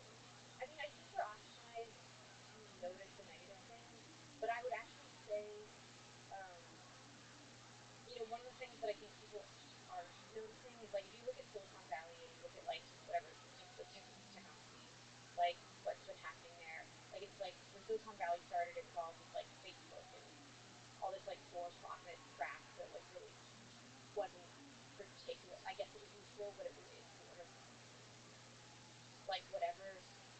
But like now you see like lab grown meat, like people, or like biodegradable single use cutlery, or like like meditation apps.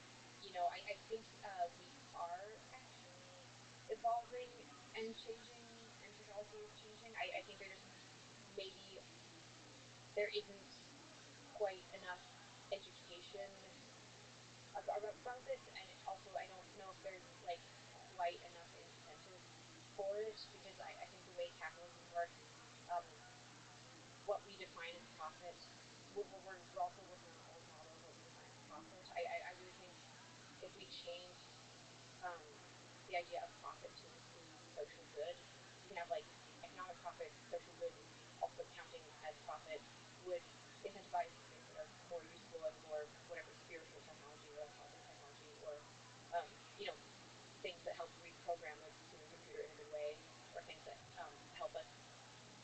intelligently design our new brains. Yeah, there's no reason why within the framework of capitalism, the word profit or the idea of profit can't also incorporate the well-being of a human being. So like long-term well-being, long-term happiness. Or even, for example, we were talking about motherhood. Like, part of the reason I'm so late is because I had to get the baby to bed. Um, and it's like I keep thinking about motherhood, how under capitalism, it's like this extremely essential job that is very difficult but is not compensated, and we sort of like value things by how much we compensate them, and so we really devalue motherhood in our society and pretty much all societies. Like, capitalism does not recognize motherhood; it's just a job that is supposed to be free.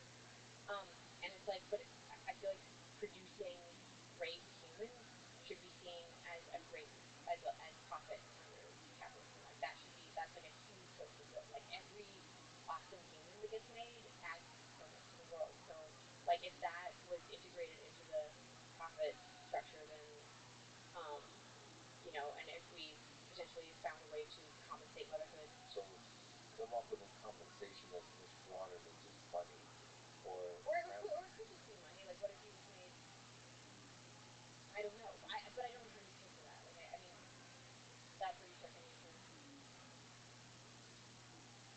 reallocation of resources that people get upset over. Well, what if we made like a motherhood DAO or something? Yeah. And use it to fund like single mothers, like pay for making babies. So I mean, if you can create and put beautiful things out into the world, that can be companies, that can be bridges, that can be art, that can be a lot of things, and that can be children, which are or education, or anything that should be valued by society. That should be somehow incorporated into the framework of what as a market of what, like, if you contribute children to this world, that should be valued and respected and sort of celebrated, like proportional to what it is, which is it's a thing that fuels human civilization. Yeah, like, it's kind of important. I feel like everyone's always saying, I mean, I think we're in very different spheres, but everyone's always saying, like, dismantle capitalism. And I'm like, well, okay, well, I don't think it's government should own everything. Like, I don't think we should not have private ownership. Like, that's scary. Like, that starts getting into weird stuff. And sort of like, I feel like there's almost no way to do that without a police state, you know. Um, but obviously, capitalism has some major flaws. And I think actually Mac showed me this idea called social capitalism, which is a form of capitalism that just like considers social good to be also profit. Like, it's like right now companies need to, like, you're supposed to like grow every quarter or whatever to like show that you're uh, functioning well. But it's like, okay, well, what if you kept the same amount of profit, you're still in the green, but then you have also all this social good? Like, do you really need all this extra economic growth, or can you add in social good and that counts? And I don't know, but I am not an economist. I have no idea how this could be achieved. But I don't think economists know how anything can be achieved either, but they can tell us. They construct a model, and they go on TV shows and sound like an expert. That's the definition of economist. How did being a mother, becoming a mother, change you as a human being?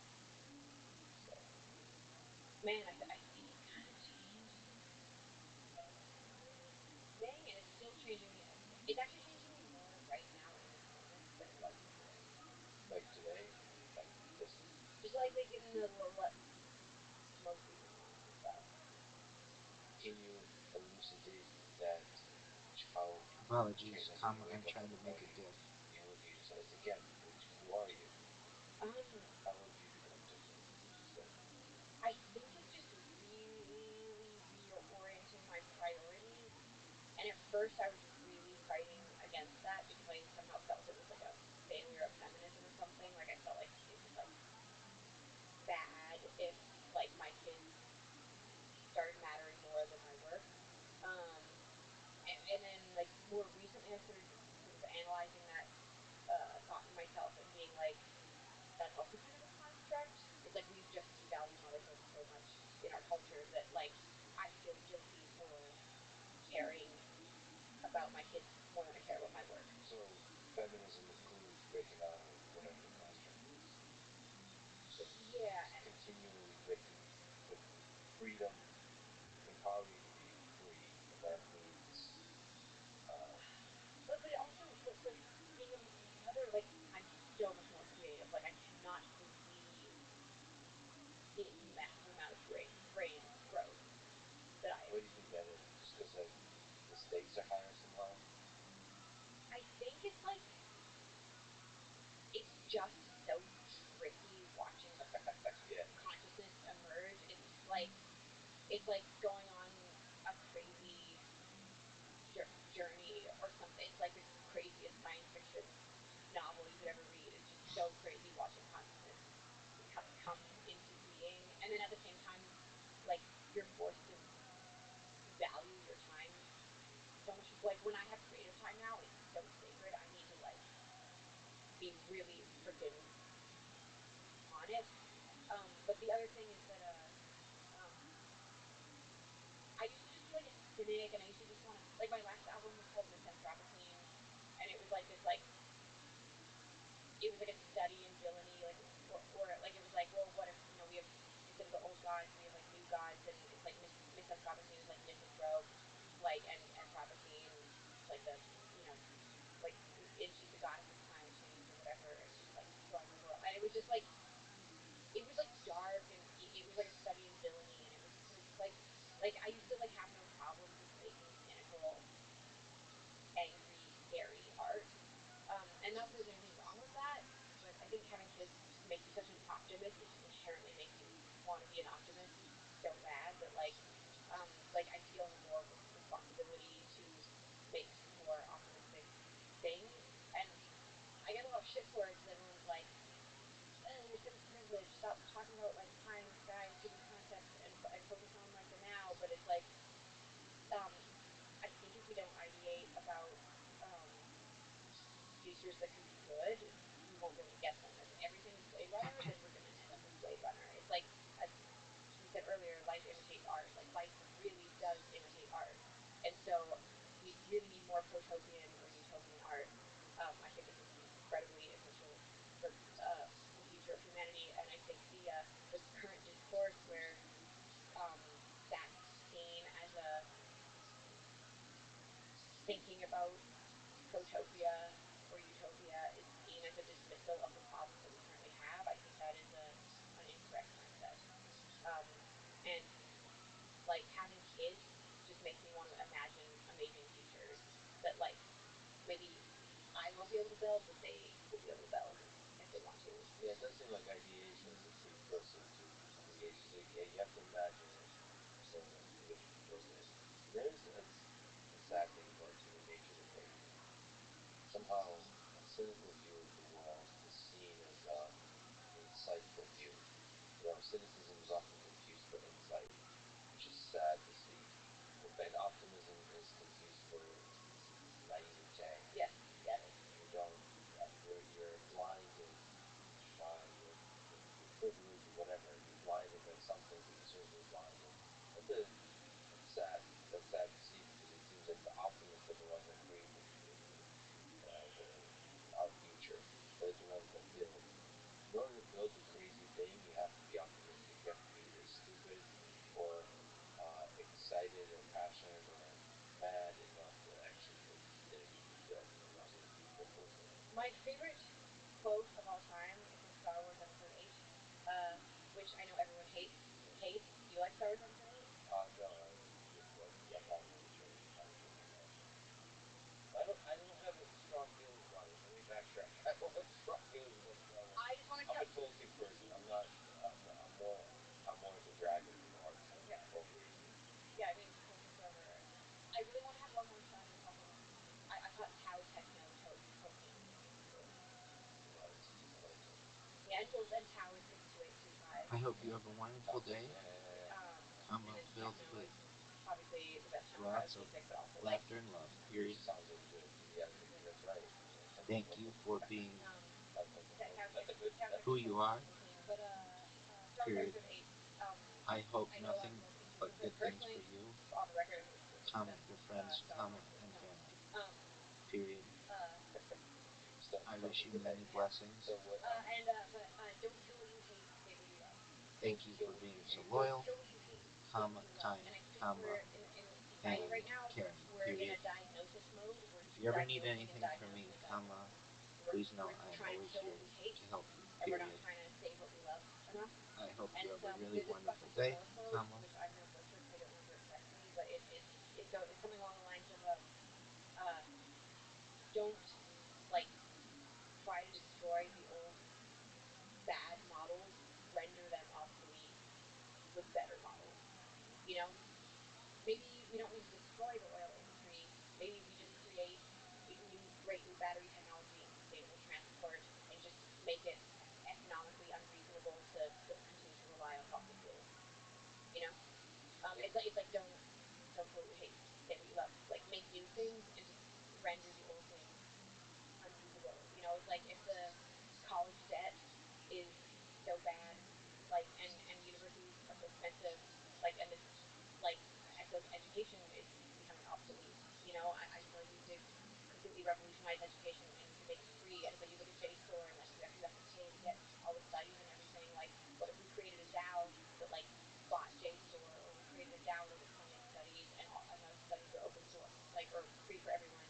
And like what if we just open sourced education and decentralized education, made it free, and like um, all research was on the internet, and like all the um, outcomes of studies are on the internet, and you know, like, and no one has student debt, and you just take tests when you apply for a job, and if you're qualified, then you can work there.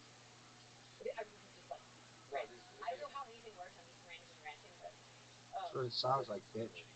um, you got to think from just basic first principles. Like, what is the problem? What's broken? What are some ideas? That's it. And get excited about those ideas. Share your excitement, and don't tear each other down on it. it's just when you kill things, you often end up killing yourself. Like war is not a one-sided. Like, you're not going to go in and just kill them. Like, you're going to get stabbed. It's like, and I think when I talk about this nexus point of that we're in this point in society where we're switching to intelligent design, I think part of our switch to intelligent design is that we need to choose nonviolence, and we need to, like, I think we can choose to start. I don't think we can eradicate violence from our species, because I think we need it a little bit, but I think we can choose to really reorient our primitive brains that are fighting over scarcity and fight and um, that are so attack oriented, and move into, we can optimize towards creativity and learning. Yeah, it's interesting to think how that happens. Is some of it is just education, some of it is living life and introspecting our own minds and trying to live up to the better angels of the nature for each one of us. All those kinds of things at scale. That's how we can sort of start to minimize the amount of destructive war in our world. And that's, to me, and probably you're the same, technology is a really promising way to do that. And social media should be a really promising way to do that. And I, for the most part, I really enjoy social media. I just ignore all the negative stuff. I don't engage with any of the negative stuff. Just not even like by blocking or any of that kind of stuff, but just not letting it enter my mind. And just like when somebody says something negative, I see it. I immediately think positive thoughts about them, and I just delete it. After that, just move on, because like that negative energy, if I return the negative energy, they're going to get excited in a negative way right back, and it's just this kind of vicious cycle. If you would think technology would assist us in this process of letting go, of not taking things personally, of not engaging in the negativity, but unfortunately, social media profits from the negativity side currently. I mean, social media is like a gun. Like, you should take a hook before you use it. So true. This is what I mean. Like, when I say reprogram the computer, like, in school, you should learn about how social media optimizes to, raise your cortisol levels and make you angry and crazy and stressed. And like, you should learn how to have hygiene about how you use social media. Um, but you can, yeah, choose not to focus on the negative stuff. But I don't know. I'm not sure social media should.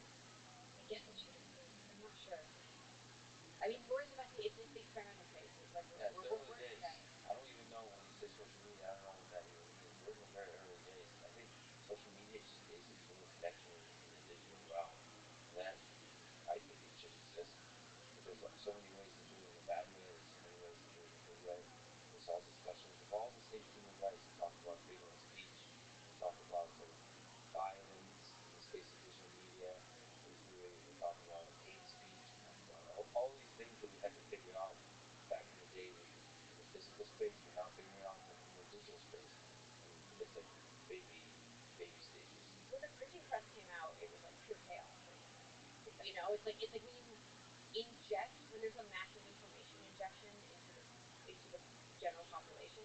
Um, there's just gonna be I feel like the printing press. I don't have the years, but it was like printing press came out, shit got really fucking bad for a minute, but then we got into the Enlightenment, and so it's like I think we're in this is like a the second coming of the printing press. We're probably gonna have some shitty times for a minute, and then we're gonna have to recalibrate to have a better understanding of how we consume media and how we deliver media. Speaking of programming the human computer, you mentioned Baby S. So there's this young consciousness coming into being. It came from a cell. Like definitely it's human DNA. Yeah. And then there's this baby computer that just like grows and grows and grows and grows. Now there's a conscious being with extremely impressive cognitive capabilities. With Have you met him? yes, yeah. He's actually really smart. He's really smart. Yeah. He's really weird. Yeah. For a baby. He does. I haven't. I don't know a lot about babies, but he seems Exactly. I really don't hang smart. out with babies often, but this baby was very impressive. He does a lot of pranks and stuff. Oh, so he's like He'll like give you a treat and then take it away and then ask and like stuff like that. so he's like a chess player. So here's a cognitive. So there's a computer being programmed, taken in the environment, interacting with a specific set of humans. How would you? First of all, what is it? Well, let me ask. I want to ask how do you program this computer, and also how do you make sense of that there's a conscious being out there that wasn't there before? It's given me a lot of crisis thought. Like I'm thinking, like I think that's part of the reason it's like I'm struggling to focus on art and stuff right now because Baby X is becoming conscious and like my it's just reorienting my brain. Like my brain is suddenly totally shifting to This like, bitch oh is shit, so like annoying. raise children like I hate all the baby books and everything. I hate them because like oh the art is so bad and like all this stuff and everything about There like he the is. aesthetic. Happy birthday, big dog. Oh, so How are you? The programming languages you're using to program this baby computer. Oh shit, yeah, I'm like so I haven't sorry. even and I not that I I'm have so like sorry. personal You news, but know, no, I I've fucked been up. really I being hard fucked on up. I I fucked up did you watch majorly. the video with him? Studio Ghibli. Um, No, I was all ready for it at midnight and everything, and then fuck. Okay. responded to I don't know, but like I think it's the most sort of like I feel like it's the highest art of baby content. Like Oh no, you. it really speaks. There's so much Yeah. talking in it, and it Oh, really okay. makes me feel So every all the dialogue is I had a friend of mine you who know, was. and it's like a 1 to 3 year old can like really connect with it. Like it feels like it's more aimed at like a 1 to 3 year old.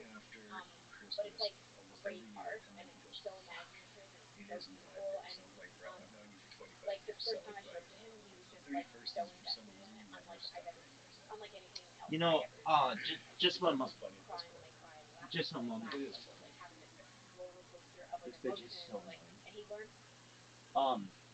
I had a friend of mine growing up. His birthday was December 30th, and I just kind of connected those. I should have gotten it that it is the 31st.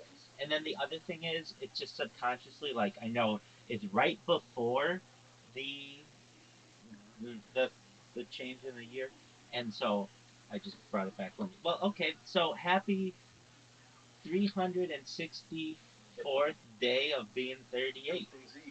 Yeah, exactly. How you doing? That's right.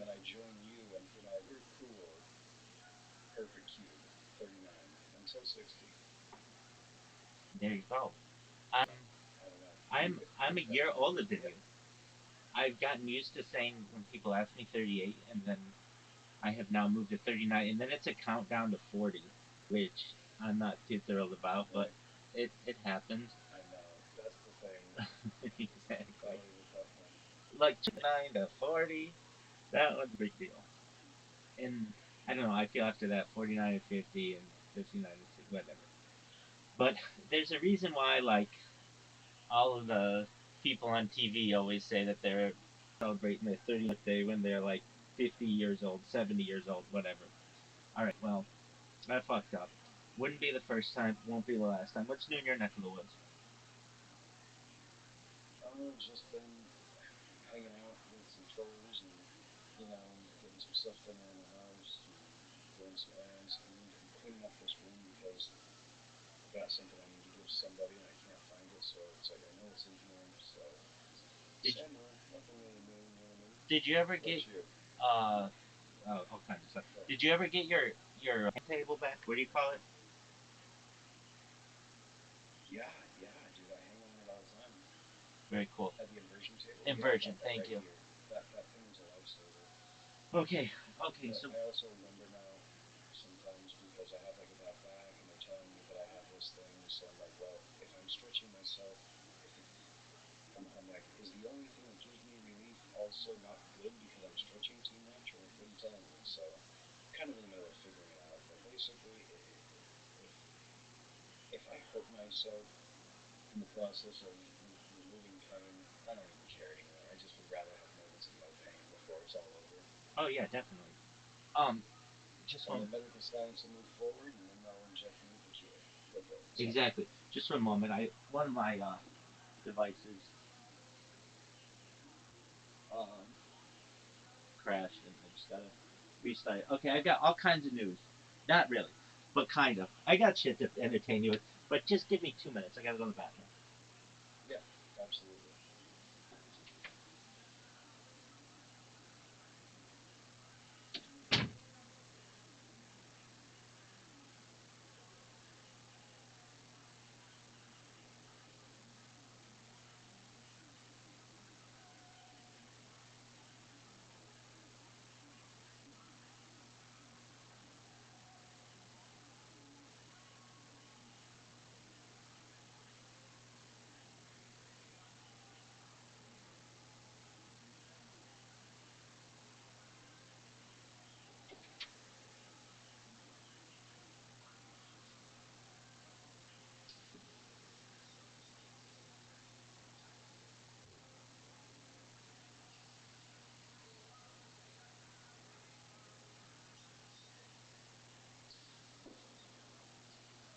All right, thank you. Um, Oh yeah. okay, so what's new? I have been live in Aiden Ross's um Discord for like 6 months or something, and I never talked to anyone in there. I don't know if I ever had maybe once or twice spoken to someone in there, but definitely never anything at length. And last night I looked at my phone and it was just like message after message after message after message from people in there who are like, "Come talk to us," "You're such a douche" and all this other stuff. And I'm like, okay, wonder what's going on. And the guy who really one of the guys who like changed their profile picture to me in there, his name is biggest loser on the internet. And like, Okay. okay, all right, you're at least you got a title.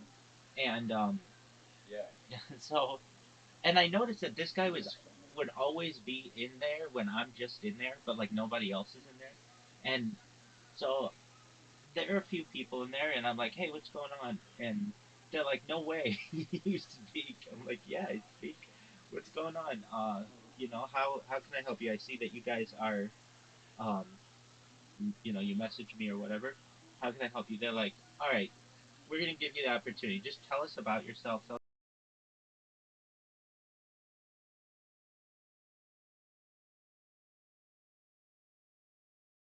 about what you do."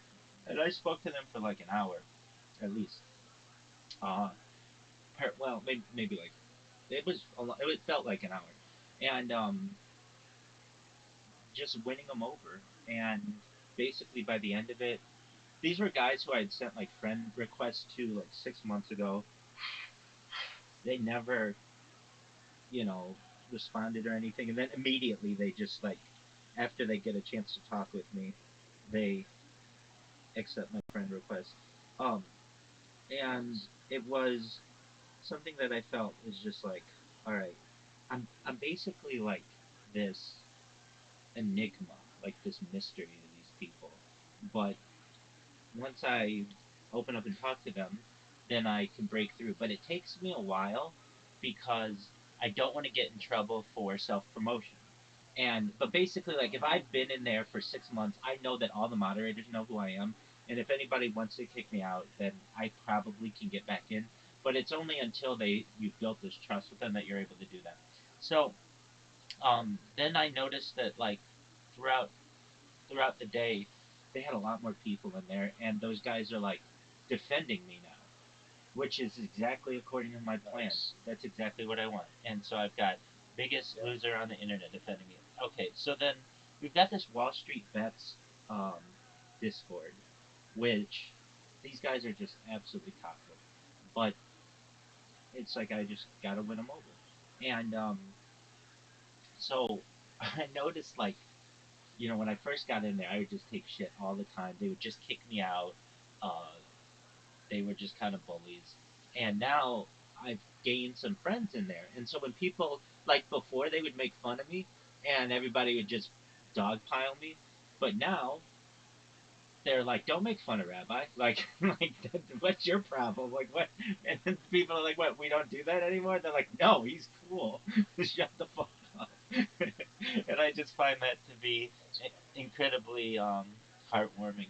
I created a GIF, which I don't normally create GIFs, but it works in. Um, I'll send it to you. It's my own little creation. It isn't super good. I mean, and that's what I love about it. That um it isn't perfect, but let's see if it let's see if it works. Okay, so if I send it to you, this file exceeds the size limit. Okay, well fuck that, man. I'll just show it to You you. and me should have like, yeah, you can show. I'll create like a Google Drive or something that we can share things with.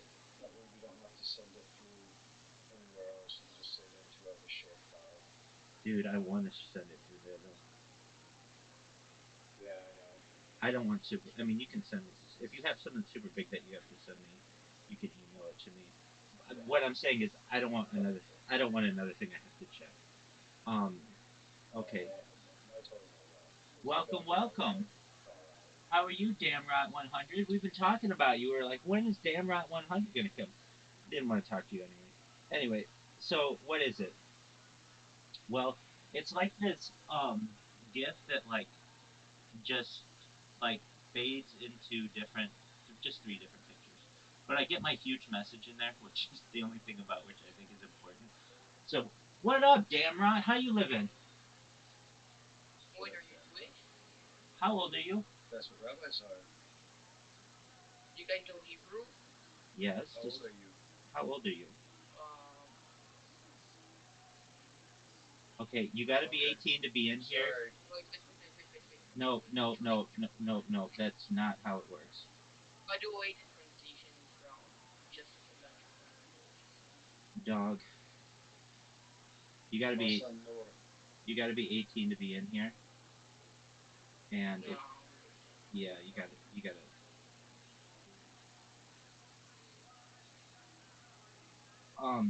so the what is I don't even know what this thing even says. Let me go to the message. It says at first. Okay, so okay, here we go. It says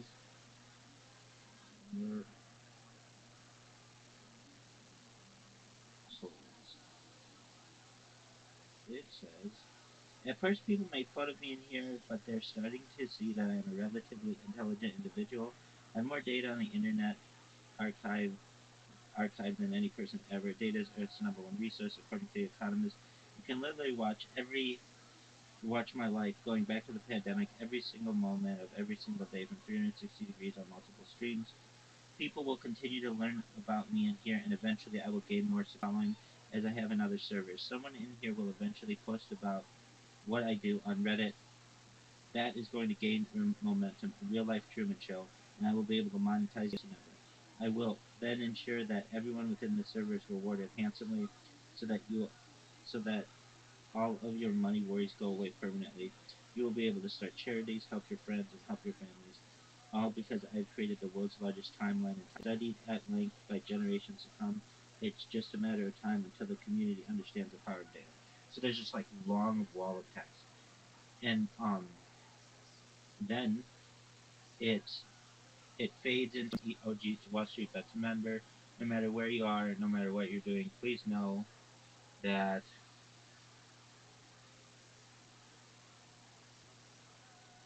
we love you best. Sending positive vibes, and then it's that logo of OG Wall Street Bets or whatever Wall Street Bets guy.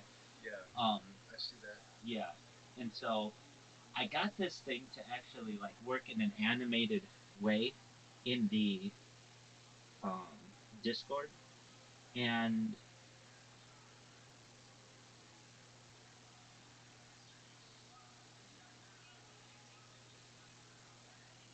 be 18 years old to message me or be in my server. Period. Yeah, I mean it was just that random person. Um. Anyway, so these guys are starting to be more positive towards me, um, which I think is always a good thing. And I'm no longer like And I think that, I mean, this is just reflecting on my own account. I think that you're almost too good to be true. Like, people's first idea, so what's up with this guy? Like, is he normal? But then you are normal, and now it's almost weirder, maybe for some people. Like, all right, he can't really be normal, so now I must have missed something. Like, you're almost too good to be true. So I think that it's like for some groups it might be a little loud, but once the ball rolls, it rolls up fast. Like all of a sudden, all these troll servers love the rabbi, or if they the ones who don't love the rabbi, they got nothing to say. They don't hate the rabbi. You know what right, I mean? Like, and that's trolls. right. That's trolls. So Not like even people normal in the people. financial industry thing, like, what is this guy doing? Is this guy trying to? Who knows what we do here? Blah blah blah. It's trying to infiltrate us for something, and it's just because to gain, piggyback. There we go, like off of popularity or something. And then it's like, no, I'm just trying to. It's too good to be true. Just like honestly doing what you're doing, Right. rugby's meeting people, talking to people. Nobody does that except you. So Which is strange to me. Not believable yet. It's Yeah. just not believable yet. It's it's a fucked up world where that's like the most normal thing that you can do.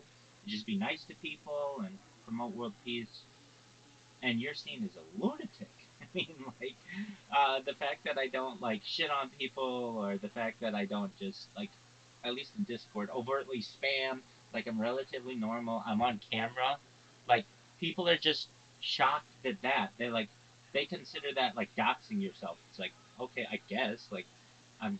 You can see who I am, but they're shocked by it. They're just like because it's just not normally done. And I think that it to me shows a really dark world of people. I know that people do all kinds of bad stuff on the internet, and that's why they like their anonymity. But there's a saying that what happens in the darkness will be brought to light, and I think all these people have to understand someday that like maybe it's some type of digital archaeologist, but everybody's going to be connected to their data, and just like I've said it before, like we look at Pompeii and see like their art, and we see their artifacts, and we connect that with the families that are there. The same thing's going to happen when perhaps 100 or 1,000 years from now.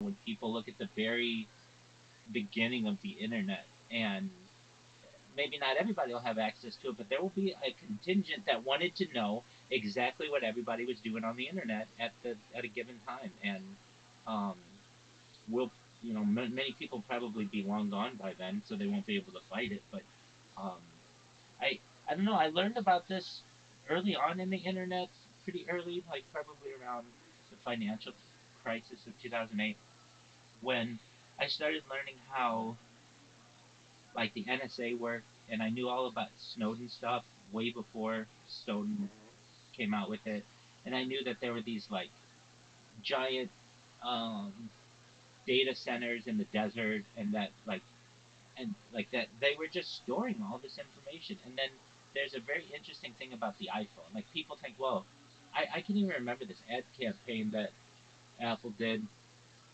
that it was the app, it was just iPhone, and it just was like secure, or like security or something like that. And it's really not. I mean, you may think that it is, but there's a something called like a, well, there's a packet that is sent like every second from your phone. Basically, when your phone's doing like your upload and downloading, you can there's a way to see where all the information's being sent, but there's one packet on every phone that you're not allowed to see what it is. And I've been told that that's basically the NSA just like bugging everybody's phone, and that's how they get all that data on you, and that's how they're. I mean, I've heard that your camera is always on even when you don't think it's on. It makes sense to me. That's Yeah, what I imagine. Like I live my life imagining that if anyone, like the government can be watching me, and if someone's smart enough, all they got to do is figure out how to get that feed.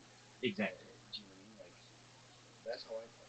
You know, so when people start talking about like, oh, doxing, doxing, I'm just like, do you realize that the government reported on like three major security breaches that told us that all of our information has been leaked? And those are only the ones this year that they've told us about that the major corporations didn't pay to cover up. If you don't think your information is already 100% out there, then you are living in a fantasy world. 100%. And um, the like I can remember um, Mark Zuckerberg.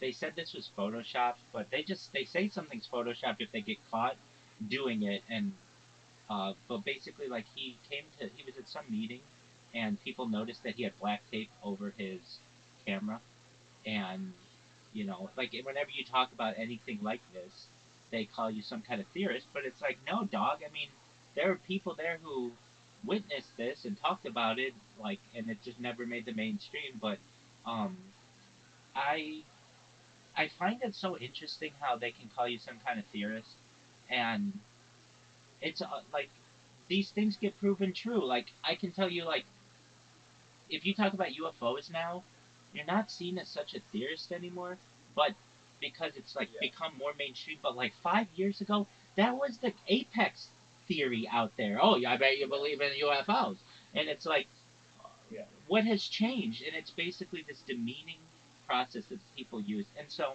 I want to come up with my own term for it. I mean, I called it pirate logic in the past, but it's almost like um, you're a corporate bootlicker if you use that term, because it's like you're just parroting.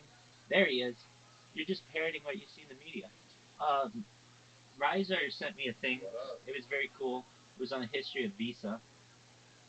So I Yo, knew. Riser, I see you. How you doing, man? Yeah, I saw that you're in the, you joined, so I was like, oh no, I have to join. Thanks, Modcast. Well, Fuck you know, I am a trendsetter. keeps most certainly. Rabbi, I want my refund, by the way. On your Bank America card. No, I bought a narcissism detector the other day, and you broke it. I figured. So I I absolutely request figured. my money back. Well, didn't you see the warning on the back? Do not use around the rabbi. Yeah, but I ignored that. Okay, The well, caution. There's like several warning signs that was like, if Rabbi Rothschild is near, you're not gonna get a good reading. definitely. But I didn't think it was gonna break the fucking thing. Absolutely. It's like a Geiger counter that they send into space now in radiation belts. It just explodes once it gets there. So I appreciate that. I want you to know that my narcissism, I think, is at an all-time high, and I think you even made it grow simply from the fact that you made that comment. So I appreciate it. Thank you. It'll probably keep growing into the future if I had to guess its trajectory. I agree. I would hope so. I was saying Riser. I mean, The both of you. So this is this is a this is Caravaggio's Narcissus. Renaissance painting that this is basically the Renaissance, you know, um, painting that they did for Narcissus. Um, the guy who fell in love with his own reflection, and I used to look like this. My friend, I helped him, like he got the best grade in his class because I did this pose, and we reenacted this. So have you ever seen those people who do like they hold really still and they pretend that they're in a painting? Yeah. Yeah, I did that for this. We filmed me for like 30 seconds or 60 seconds, and I had to hold this pose. And so back when I had hair on the back of my head, and it was hilariously exactly when a buddy shows up from film school, he's just like, "Fuck, I have to do this fucking thing. It's Narcissus. I have to find a guy who looks like this. What am I supposed to do?" And he showed me the picture, and all of our jaws dropped because I didn't have a beard back then, but I did have hair that was like that, and it was like, "Oh shit, looks like I have to help you out." All right. So what do I But it was Google good. Like what do I Google to find this? I just sent it to you. Oh, okay. In YouTube or in Discord? By Discord, yeah, yeah. Okay. Yeah, I sent it to you, and the same place you texted me. Yeah. No, I So see. this I stuff see. is Did you send it to Riser? Yeah. Did Okay. you wear like the silk fluffy yeah. derby? Like we cut up sheets. We cut up like a sheet, like a pillow or something. Like we had to like we did our best to make it look exact, and we did a great job. But it was. I mean, we chopped a bunch of stuff together. I had a bunch of girls' makeup, and we had the light shining from one way, and I still had to make the shadows on my face. So I was like, "Here, just give me some makeup," and like I put makeup on my face so that it would look like a shadow on my face and neck, right? And then I went there and I just stared. We put like down like a black tarp. It was like no, it was a black trash bag. That way, when we put water on it, it would cool and reflect. And then yeah, I guess he came back the next day and he was like, "Bro, thank you," because everyone in class was like, "Where the fuck did you find that actor?" And they're like, "That guy is perfect. How did you find that guy?" And my buddy's like, "That's my homie. He's sleeping on the couch for a few months." He's like, "I left out, and that guy was just already at my house." Very cool. Nice. I was gonna say like, how did you get the reflection? But in the photo, it looks like the reflection is coming. It looks like really dark. It looks like pitch black. So having the garbage bag there, Mm-hmm. trick. Yep. Yep. We used the black along with water, and then the light. So it took a little while to get it, and then I had to like remain absolutely still in that position. It's not like but the knees under and like the it's really been funny. So, but yeah, talking about narcissism. Sorry, that's what brought me to this because narcissism detector. This is Narcissus, and I posed as Narcissus. So that's why. All right. Speaking of narcissism, are you ready to get your ass kicked in mini golf, Caspian Sea, and or Riser? Talk to me like that one more time, and it's all good shots. All right. That's what I like to hear. Oh gosh, you're watching a Grimes interview on Lex Friedman. Dude, she sucked. Is that? Or that's fine. Well, no, you might like her. Really? I just find her to No, be I annoying. She was 8 hours late to the interview, and she talks about all kinds of different things. Yeah, I mean, look, I'll say this. I think that I have a lot in common with her, that we think that we're moving into a breakaway civilization and all that other stuff, but she's just annoying to me. Frankly, I don't know why she's so popular, is the thing. She's a college dropout who basically gets to fuck, or got to fuck Elon Musk, and That's it. yeah, That's that's the answer it. right there. Yeah, Yep, and yep. and now now we have to like her music and shit. I don't really get that. Caspian Sea, check your app, I don't understand. Plato. I'm looking at it. I don't see an invite yet. Oh, that's I don't have because an invite yet. Oh, there it is. excellent. Yeah, honestly, I don't have any fucking clue he was on the Lex show. Well, I don't know.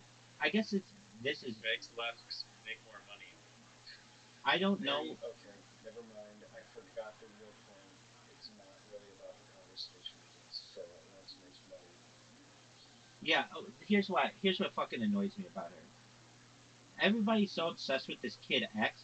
They named this kid this really fucking weird name, and um, everybody's like, "Oh, he's so funny." He's a fucking baby. He's not like Johnny Carson. Anyway, it's just she's frankly, it's there's a way to be. Damn it. There's a way. Oh, stop! What was that? Terrible. Way too many beans. Caspian is I was somewhat in trouble distracted. there. Anyway, there are so Go, many. go, go, go. There are so many beautiful women in the world. I don't know why Elon Musk chose to reproduce with this one. I mean, she sounds pretty autistic if you listen to her. I mean, Elon is not like in a relationship with her, I don't think, right? They were partners for 3 years. Divorced now. Sure. Well, okay, they're never married. Ooh, that's Right. bad. Kind of deep. I don't know. It's just one of these things that it's like, oh, if you fuck a famous person, now you're famous. I kind of got the same from Amber Heard, who also fucked Elon Musk, and it's just like, I don't. She was the worst. Amber Heard fucked Elon Musk.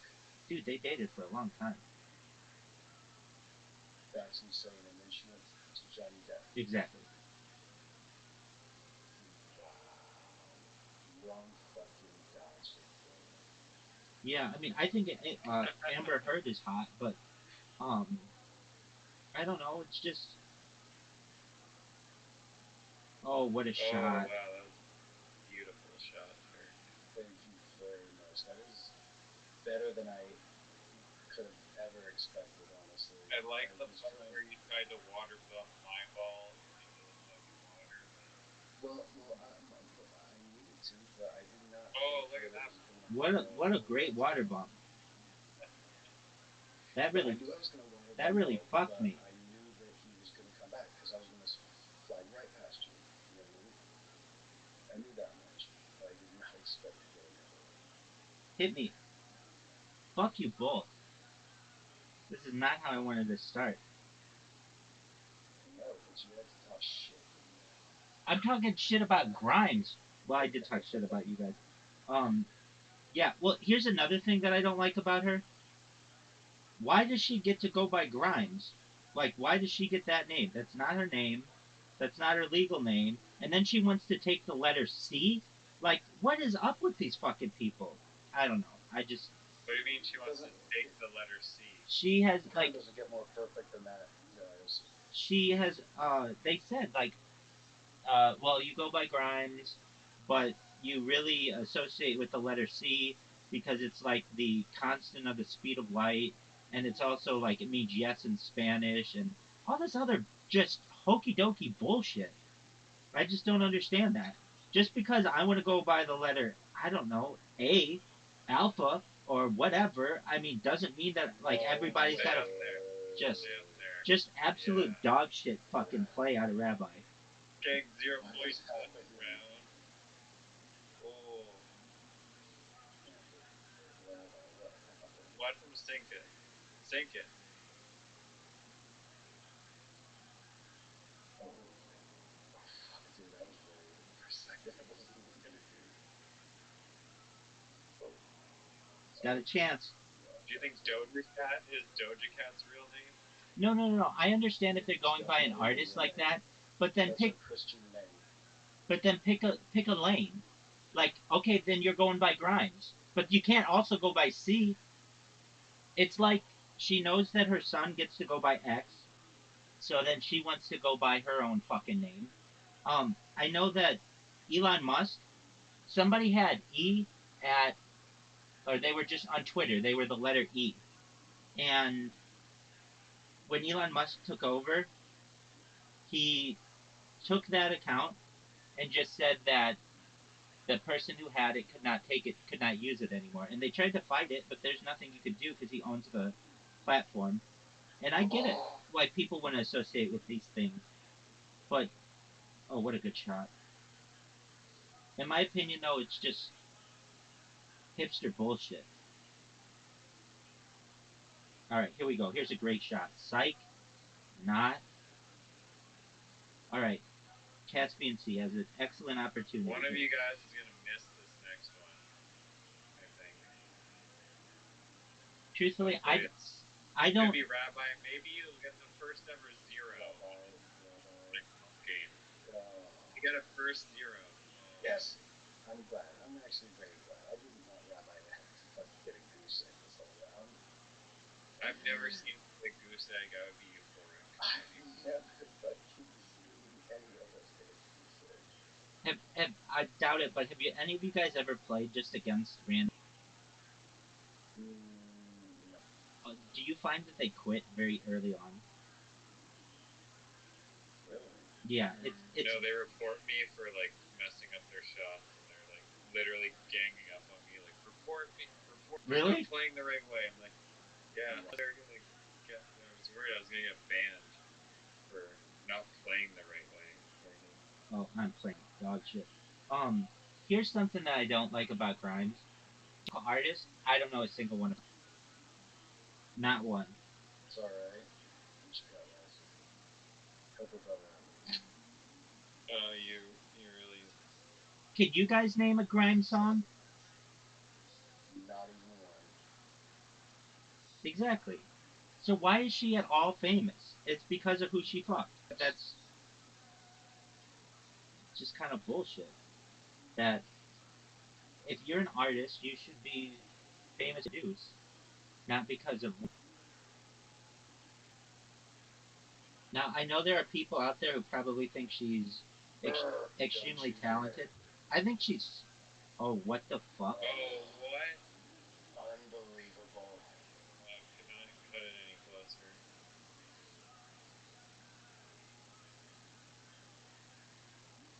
Oh man, Caspian's gonna steal the cake here.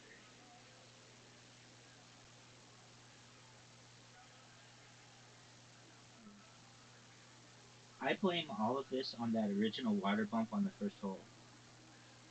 that was the best fucking water bump I've ever done.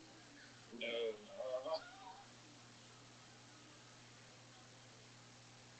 Alright, this would be an amazing shot. That was close.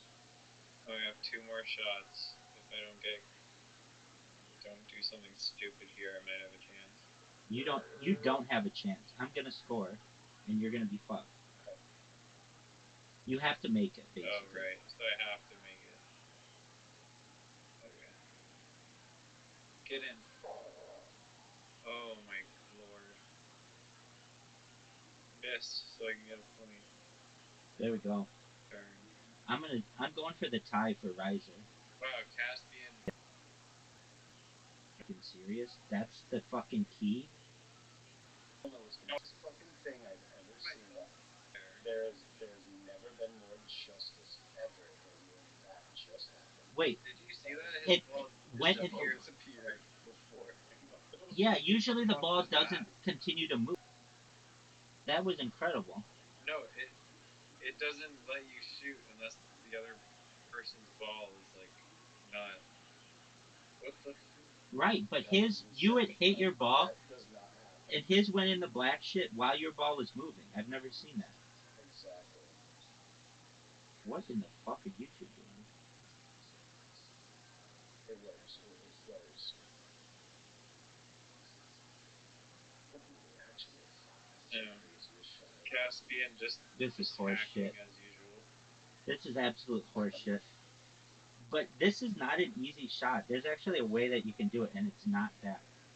Oh, but he fucking gets fortunate as fuck. He gets fortunate as fuck. Hit his ball, Riser. Hit his ball.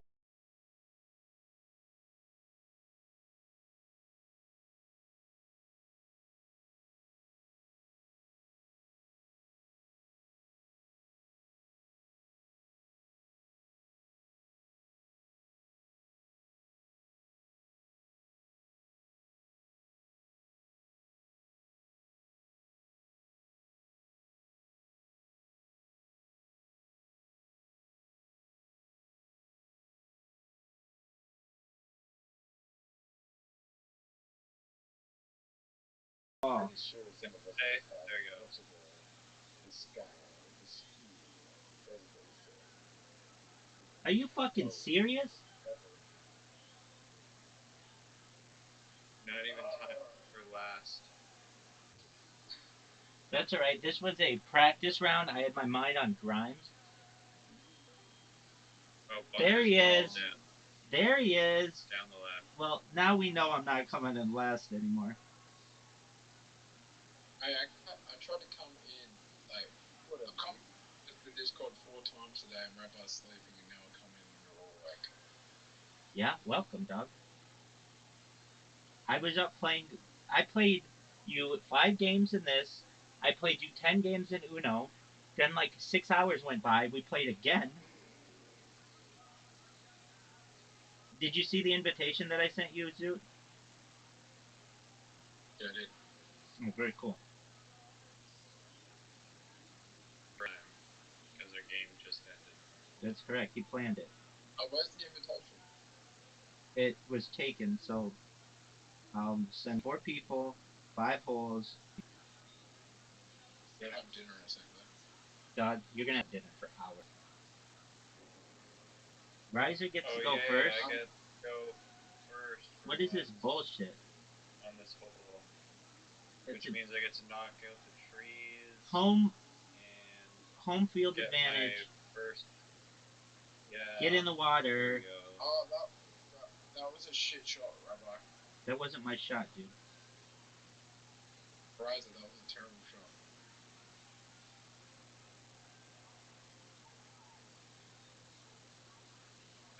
It wasn't the best, but it wasn't the worst. I don't think I've ever been the blue ball. Hit the tree and then hit his ball. Dude, Oh, Caspian Sea. That was the perfect shot. Dude. Water bump him. Caspian, you're not gonna walk, right? Water bump him. What? Don't water bump me. What the fuck? Why wouldn't you water bump him? Oh, beautiful shot. Beautiful shot. What's the point of the water bump? Rabbi, you can get it in the shot. Oh. I know. Rabbi?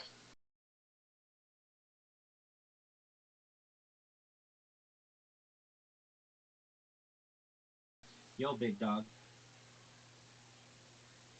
Ready for the greatest shot you've ever seen? I think we've already seen him.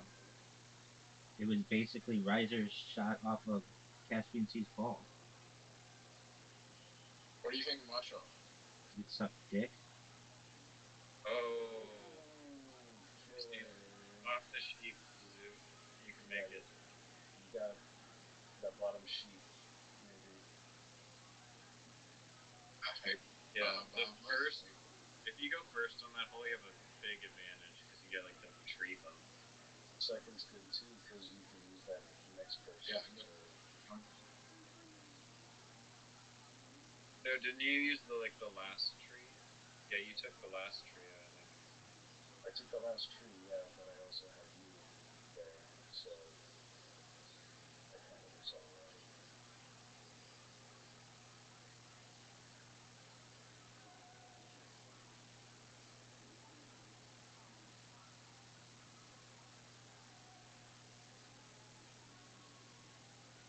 Zoot going cray-cray. Looks like it's gonna go all left. That's the greatest shot ever. I don't think anybody agrees with that. You guys don't. You don't realize I did the best shot ever of anyone, and you're gonna see why in the next shot. We're excited to see, dog. You're gonna be like, holy shit, that was the most genius shot I've ever seen. That sucks. Nice little. Are you ready? There. That would've been cool. Are you ready? Yeah. Let's see it. Oh, wow. I'm enlightened.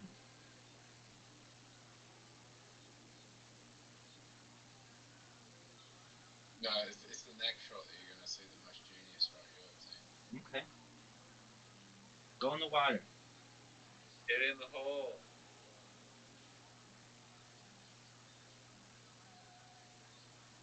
Don't. Okay. How the fuck didn't Good. you go in the water? Oh, but No, Caspian Sea is gonna. Yeah. Just don't go in the water. You just have to basically make it past those arrows. I know we all try to play the arrows. I have the best shot. Did you ever hit him? Oh no, not again. Because all I gotta do is Thank this. God. There we Oh, go. come on. That was good. That was No. good.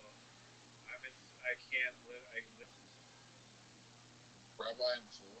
That was You good. can make that. No, because it just shoots my ball into the ocean. The beach fucks him up. Oh, What? Rabbi's in the lead. No, dang. Caspian Sea's in the lead. Oh, by the way, I know how to do this. I know how to do the most easy. Like you're gonna be like, oh, that is the most genius move you've ever seen. I'm looking forward to it. I am as well. Is it like a grime song? Hey, Zoot, Just name a grime song. pure genius. Shut up. Zoot, name a grime. What's your? Can't name a single drum. Thank you. Can't name. Are you fucking serious? Oh, I can't name a single drum on a video or song like named after a son. Yeah, of course. Don't get me started on that bullshit. That's what I'm saying. dude, that was your. She's like the most famous fucking artist who no one can name their song. Like a single. Oh, nice. Are you fucking serious? Oh, Why don't you just get us both in there, pal? Dog. You fucked me. Here we go. Swing it. gosh. If you don't roll it like fast enough onto the thing, it'll just like hit the edge and bounce off. Yeah. Ooh, that was the cleanest. That was the cleanest.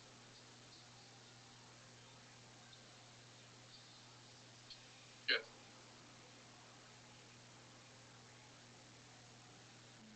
What? Oh, that was not a bad way to do it, actually. It fucks over Caspian to some extent. You probably fuck us To some extent. to some extent. I got an angle. I got an angle. Get in there. Yep. That's Riser. Alright. Except I'm only gonna gain like a.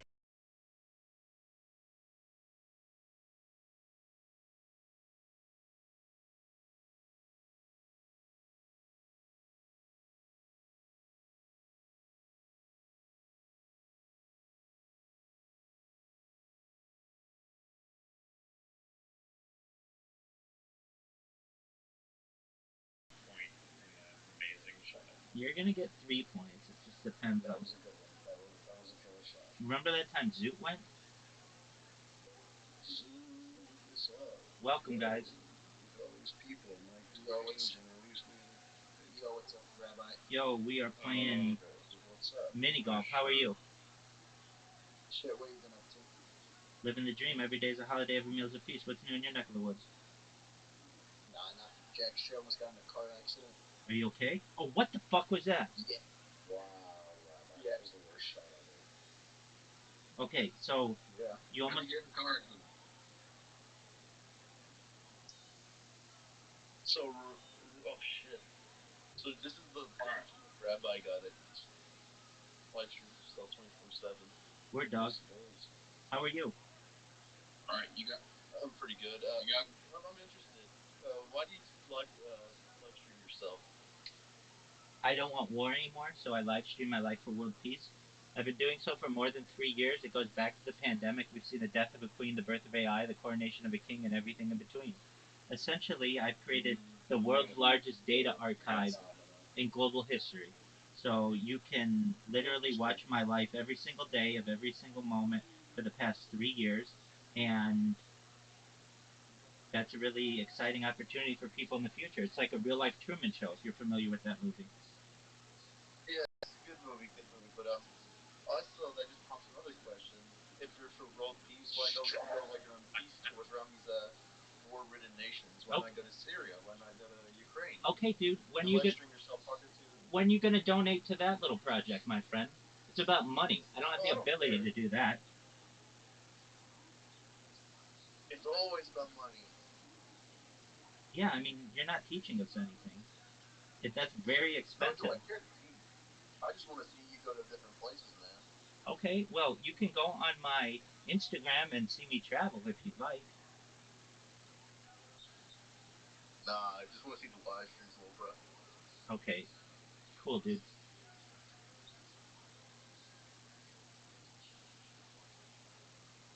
Wait, you have an Instagram where you fucking post your traveling shit? Yeah.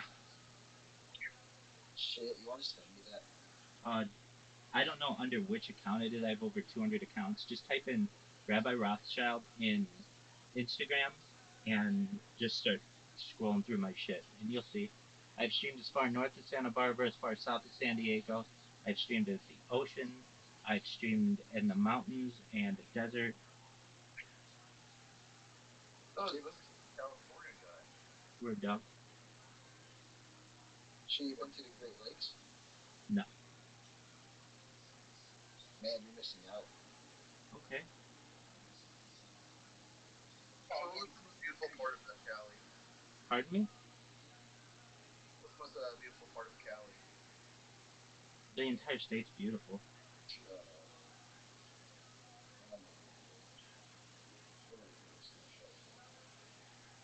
It depends what you like. If you like the mountains, then Northern California is beautiful. Some aspects of Southern California. If you like the desert, doesn't get much hotter than Death Valley.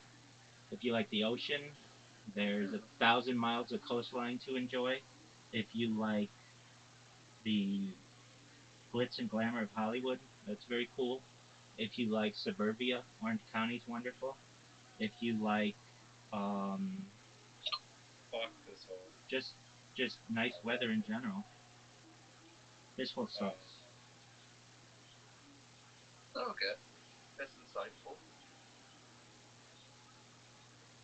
So yes, I stream my life 24/7, 365. You can watch me on right now 11 different live streams on YouTube, and I have more data archived on the internet than any person ever.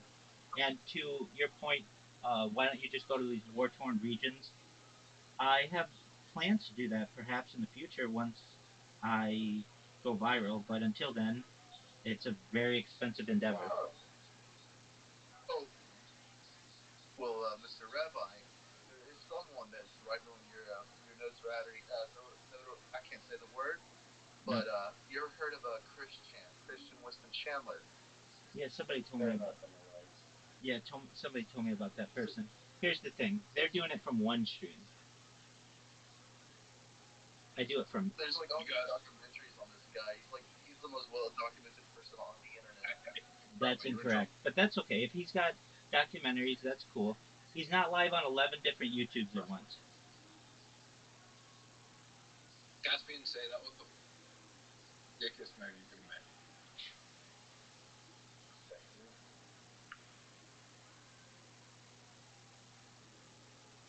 So how are you guys today? What's new in your neck of the woods? Caspian say the dick. You said that you had almost gotten into a car accident. I'm glad that you didn't.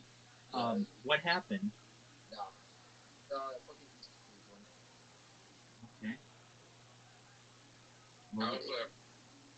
How's If you know what East Cleveland is, dude, it's a fucking shithole, bro. Is that near? Dude, tell me why. Dude, tell me why this car was speeding towards me with his lights off in the wrong lane. Ohio laws, man. Fucking dude. After that, he almost hit me, and I fucking just sat up and I drove to my delivery stop and just had to stop for a good solid 10 minutes and take a break. Yeah. There's just too much emotions with that. Like that was too close for my liking. Like there were there are like close car accidents where you accidentally might have turned into somebody or might have fucking rear-ended somebody when this car was just fucking speeding right in front of me. Wow. Well, I'm glad that you didn't get into an accident. I'm glad that you're okay. It just makes me wonder why the fuck they did that. They Like, were I don't know if they were running from the cops or anything, or like they were running from someone, but dude, it was just it was stupidity. It was just pure stupidity of that other person. yeah, I mean they probably didn't have their lights on because Great. they have an older vehicle and were going in the wrong direction because they couldn't see where they were going and almost killed you, which would have been very unfortunate. Yeah, then I hit a ditch. And Yes. Well, and you hit a ditch? No. The ditch was in the middle of the road. Oh wow. Like a Oh no! like a median? No, it was a big giant pothole. The pothole was like a foot deep. Wow. Yeah, No! that's East Cleveland, bro. East Cleveland is a shell. The only thing Just that's like Caspian said. the only thing that's there is abandoned houses, abandoned stores, and abandoned factories. All right. Well, hopefully we can see some improvement in the area someday. Caspian C, the Riser, and you won. How the fuck did you guys Wow. let me win? That's hilarious. All right, here we go. Is he bad?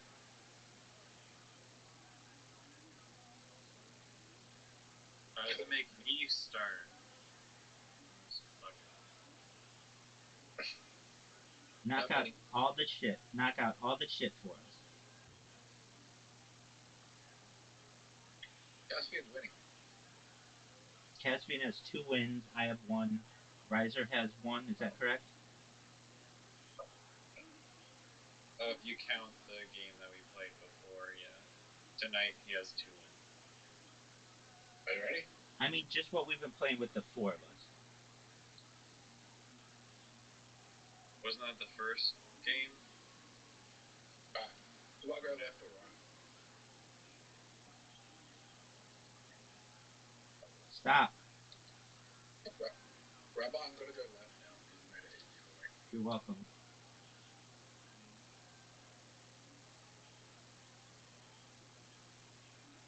Yo, wait, Rabbi, what are you Caspian, doing, man?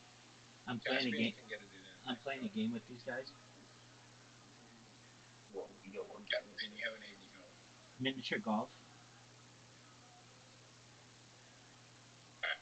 Greatest shot you've ever seen. Don't hit my ball, dude. Whatever you do.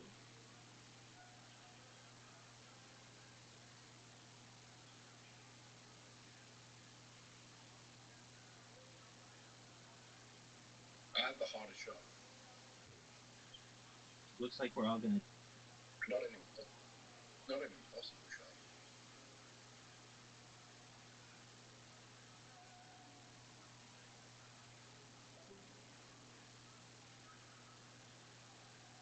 Did I win? No. You have to make this shot Hang to on. tie. I don't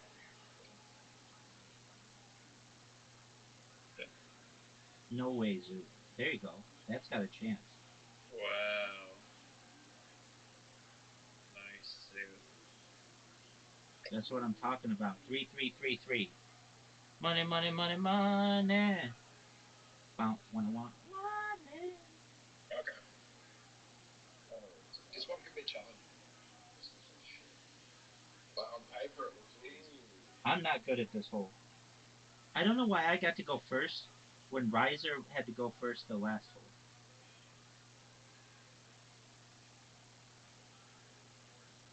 I think if it's tied, it just selects randomly a person to go.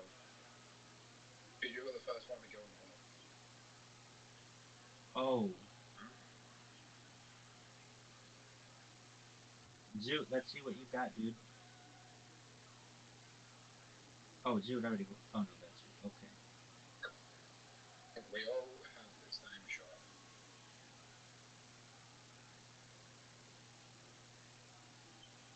I think I have the advantage here, guys. That's the thing. Caspian C has the best shot. I think it's a disadvantage going last. You have everyone else's ball in front of you. Right. Oh, thank you. that helped And you him don't get free bumps. amazingly. Yeah. Now I have a good path through the That, thing. that was a good path. Rabbi does not have a good path through the thing. That was a great path, yeah. Thank you to the I have great the best path. Caspian. What an amazing. Ooh, getting roasted. Caspian's gonna win. No, We'll see. no. Can't Oh, believe right. Dude, Wins also the has one, a right? good path, I think. If you had him away.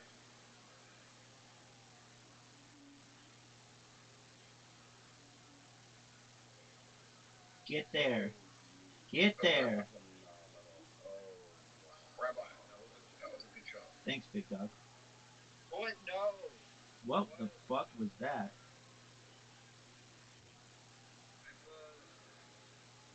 Why did you do that? Why did Slow you me go? down a lot. Because Zoot never gets any free hits. They always make him go fast.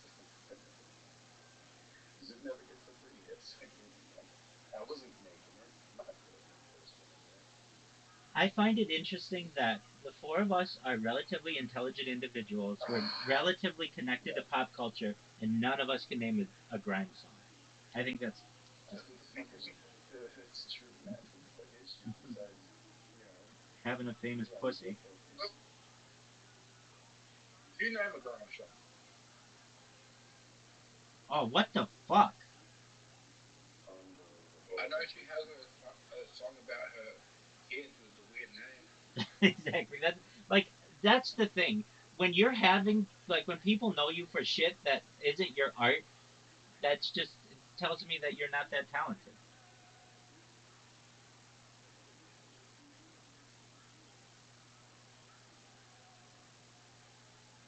No way. What on God's green earth was that? Zoot was going for an interesting shot. No, you can go. You can get there. You can get there. Oh, wow. Just fucking me.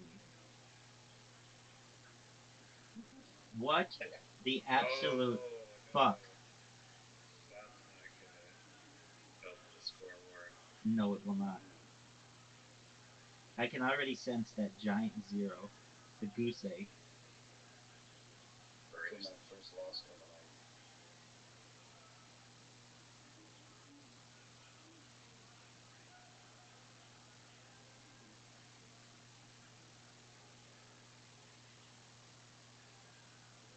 Dangerous.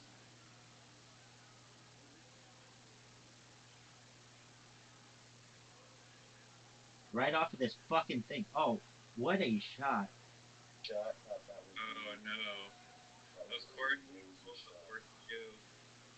Grab his butt yet again. Are you fucking serious, Riser? That was sick, Riser. Jumps on No, that was not good. It was supposed to go in. Now I'm gonna tie with fucking Rabbi who had Welcome, Juwan. box shots.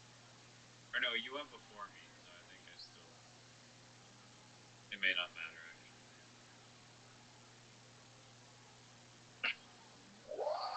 Oh. Don't no. call it a comeback. I've been here for years. No.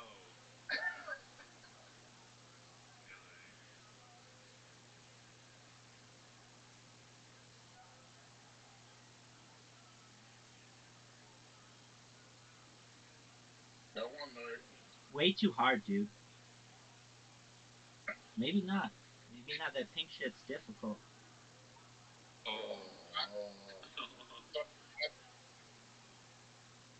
I fucked up. Oh, okay, this is an easy hole. Zoot, where is it? Zoot, use your spidey senses. Use remote viewing to tell us where. Exactly.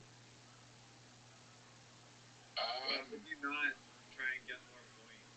Why not? Why would I want I can't to? see a shadow. Everyone, shoot at the one that is furthest away from Rabbi, so that he can't get. Okay, I think I know where it is.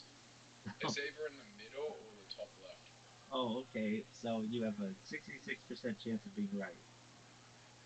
Sometimes it's an accurate reading. Sometimes it's just this cluster of trees in the middle or I know. top left. No. It's in the middle. It's in the middle, left middle. Left middle. Oh right, that's why they have all those trees guarding the one in the middle, probably.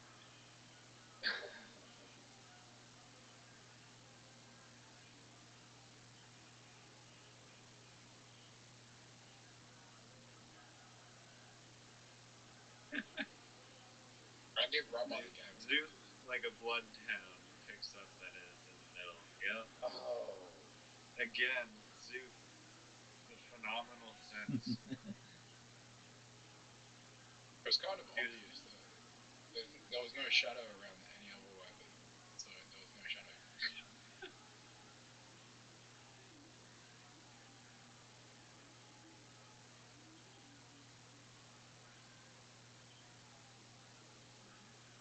I gave Riser and Rabbi the game. Caspian Sea almost took it away from me. You're gonna hit the top. Oh.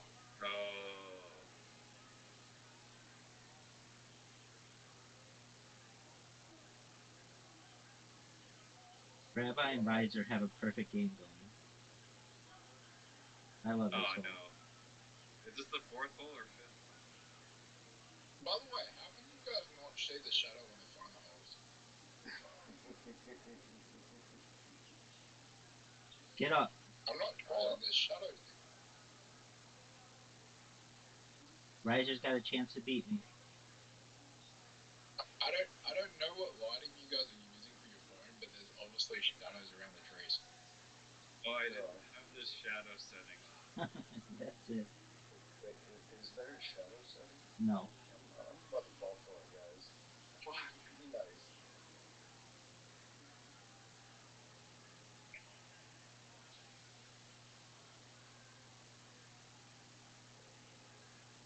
Caspian Sea, don't block my ball. Oh, that's a beauty. Oh, in the hole. Unbelievable. Zoot. Oh, I can still tie at least. Zoot is so shitty at this hole. He always does that. I just wanted you to bump me in. It's alright. Still got I had a perfect game. This is my first perfect game with 4 people. And I still might not win. Really? Yeah, I've never had a perfect game with 4 people. And I still Get might in. not win. And Get I in still there. might not Yeah. win. What? Come on. Yes! Yes! Wow.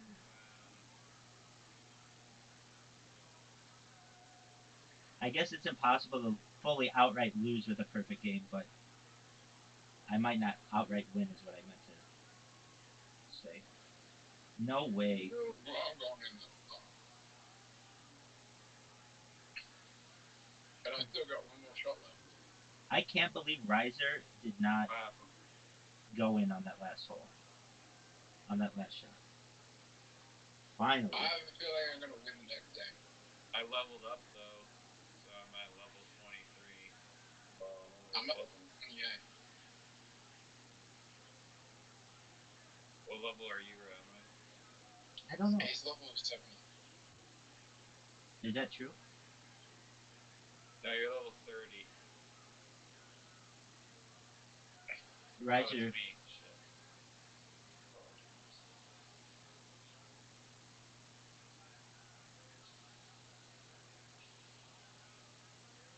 I'm gonna take a. It's pretty risky to try and get around the puddle on this one. But if you do, you can get a big lead. But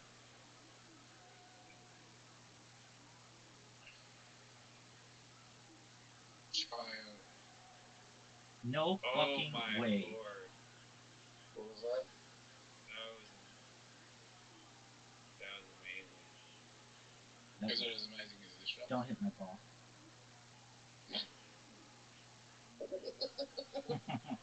Oh. Shit.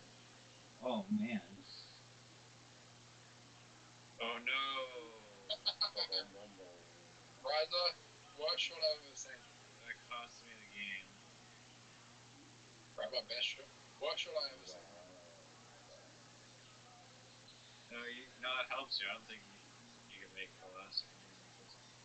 No, he just helped him. Like he gave him an easy shot.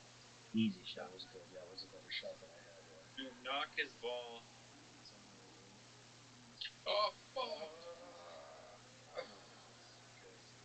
Rabbi, if your ball wasn't in the way, I wouldn't have gone in the water. Dude, you fucked me. No. Alright. Rabbi, you need to get How's it in that there. iPad treating you, browser? I'm not using the iPad. I'm on my phone. These are lies. I don't believe it. I don't know. I'm looking at these angles. This man doesn't have the side screen he's used to. Oh my! Perfect. That was phenomenal. It's clutch. It doesn't get better than that. Riser, why don't you get your fucking performance enhancement? Alright. Rabbi, perfect shot. Thank you. Brother, you're right. Oh my lord. Alright. You can get this in 2 shots.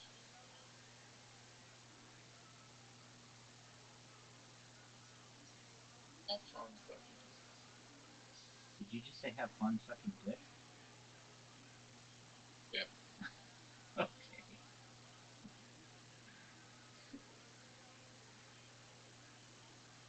Oh, look at this shot. Hit his. There you go. Well, does that help him more than it helps me?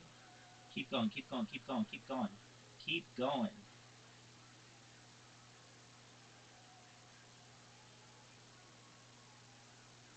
Hit my ball. I won.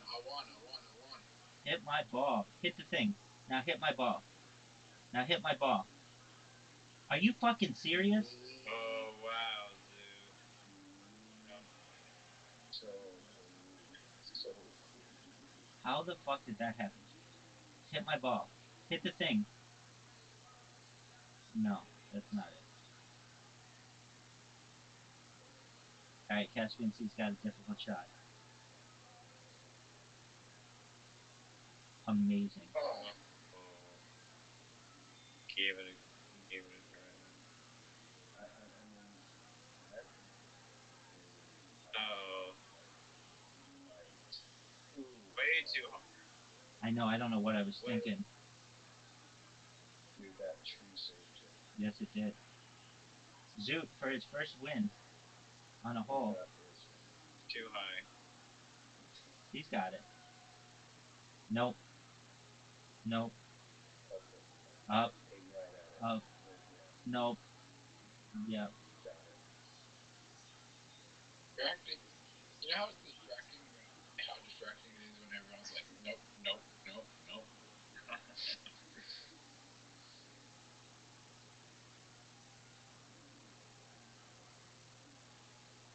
I got it in 2 shots. Oh. Yeah, you did, dude. You killed it. You're tied for the lead, dude. Right.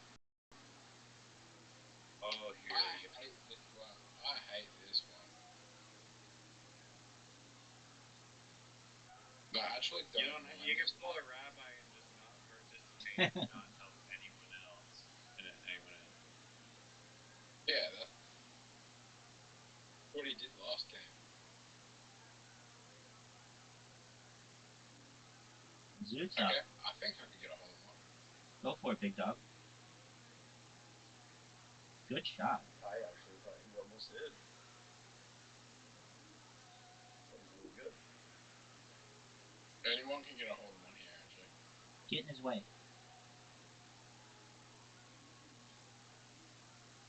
If you bounce off Rabbi's ball, you can get a hole. I don't know why the fuck you'd go that way. Dude, he's gonna fuck me. He just fucked me. And he's got a clear shot to the hole. Oh yeah, Caspian, you can bump the big ball onto the hole, and then they won't be able to score. I tried. Dude, this fucking ball. Oh.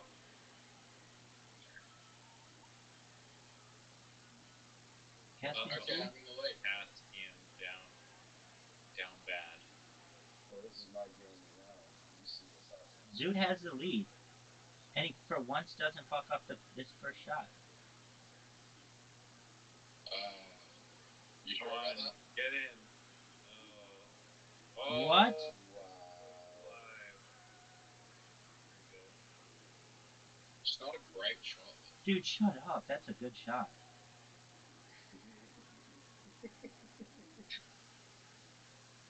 Give it to me. Not as good. No. It's a good shot.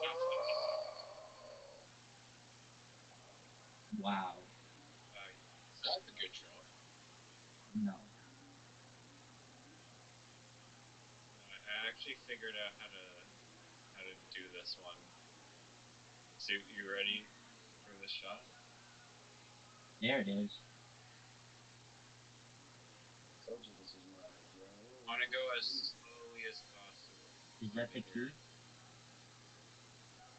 That. I don't think it matters. Oh no, it does. I think you're gonna hit Rabbi's ball. does. You're gonna hit Rabbi's ball. It does. See, look.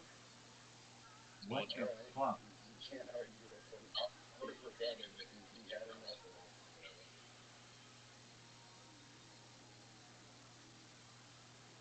Me and Caspian are slowly coming back here. Oh, Rabbi. Uh, The game. Right there. Zoot's not giving up this lead.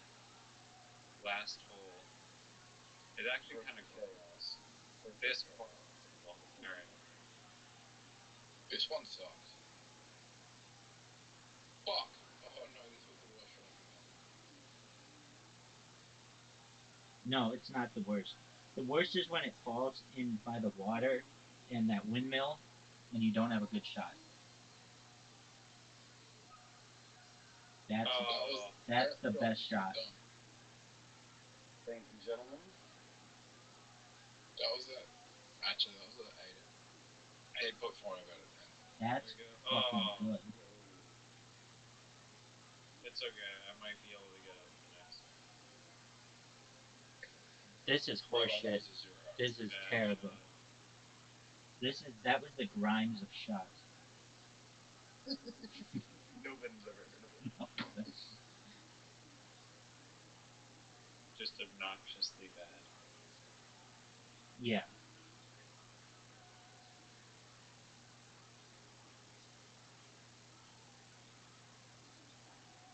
Yeah, the only person who's ever listened to Grimes is Is Elon Musk. That is 100% true right there. I can just tell you right now, I already can't stand their kid. Oh, yes. Yes. Oh, what a shot. Go. Oh, I ruined your next shot. Dude, you're going to have to hit a good one here. Possibly bail out Caspian for my ball blocking him. This is terrible. Run. You got a corner. Yeah. Do it. Fire it. Oh, Caspian, you can actually bank it like below my ball, maybe. And down. No. Go through the sand. No. No. Go up. Yeah. Go up. I don't know. I don't think there's enough space. If you go. Was Grimes known for the group, or was like she known for like any under name, or she was Grimes? No. The answer to all of that is no. And that's why I'm saying usually like single name people, there's like Madonna. She just went by Madonna. I guess her name's not Madonna though. Okay. But usually they have like songs that people know.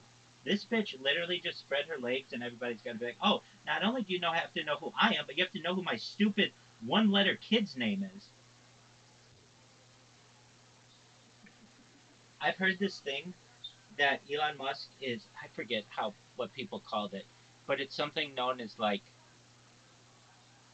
basically he takes X, or as he calls him Lil X or whatever, and puts him on his shoulders and then goes to like political events, and it's supposed to deflect any kind of negative press against him, because it's like, how are you gonna hate somebody if they're, trying to look like a good father? But he's got like 11 kids, and like 7 of them hate him. One of them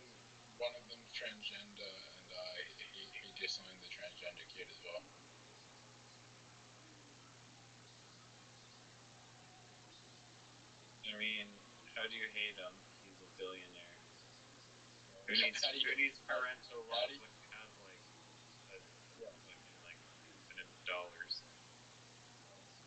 You can You pay don't have for it. like the best dad in the world with that money. Dude, you could Like pay either hire your you own could dad. pay every homeless person in the United States $1 million and still have money left over. We looked it up. That's true. I don't know if that's true or not. No, it is. We looked it up. Riser and I did. In order to give Yeah, every homeless person in the United States $1 million, it's like $580 billion. So he basically could do that. Did you say $580 million? That's only Billion. 580 Billion. homeless people. Billion with a B, dude. Oh. How many Yeah. homeless people are in America? Well, More than 580. yeah, 580,000, but I think it's more than that. It's just not documented very well. Hit my ball. Yeah, in Australia, there's probably about like 60,000 homeless people. What's the population of Australia? 24 million. Oh, you guys are like the size of Canada almost. Just But there's only red ice. there's only like 2,000 homeless people where I live.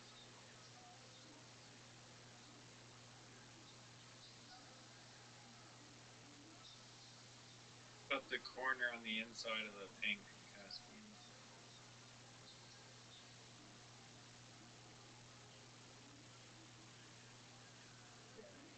Sorry. No, so I was trying to, because I was never going to get into it, or I was not going to get into it. Just got it in. I just got it in. No, it's impossible for you to get in.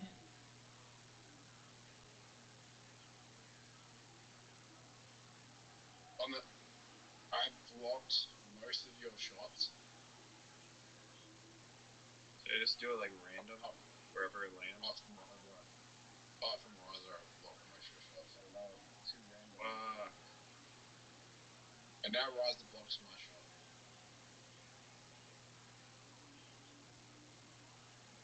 What the fuck was that? Blocked it like Elon Musk kid blocks his testosterone.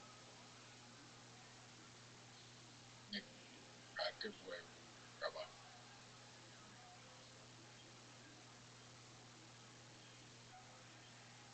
Wow, Zoo. I've never That's seen the fun. ball just do that. Excellent shot. I was sweating there a little bit. Not gonna... Caspian, you can make this. Somehow. Don't hit my ball. Don't hit my ball. Bump his ball.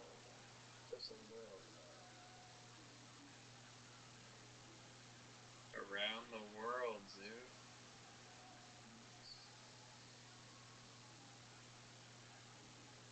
Riser's got the lead. You're a good boy. I mean, Wait, did anyone even acknowledge that I won last game and had like an amazing comeback? Nice job. I don't think anyone said, "Hey, nice game, good job on the amazing win. I'm proud of you." We love you, Riser.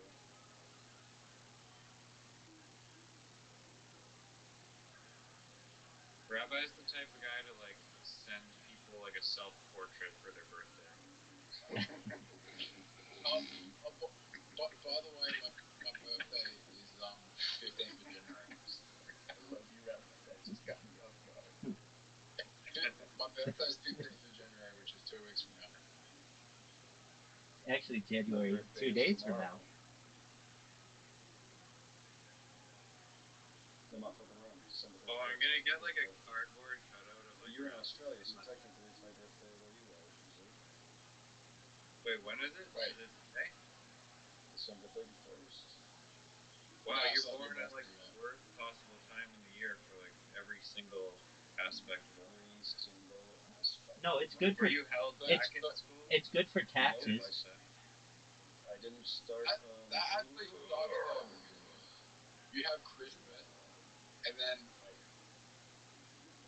you have a birthday. It's like, oh Are you shit. fucking serious? It was, This is horseshit. it was,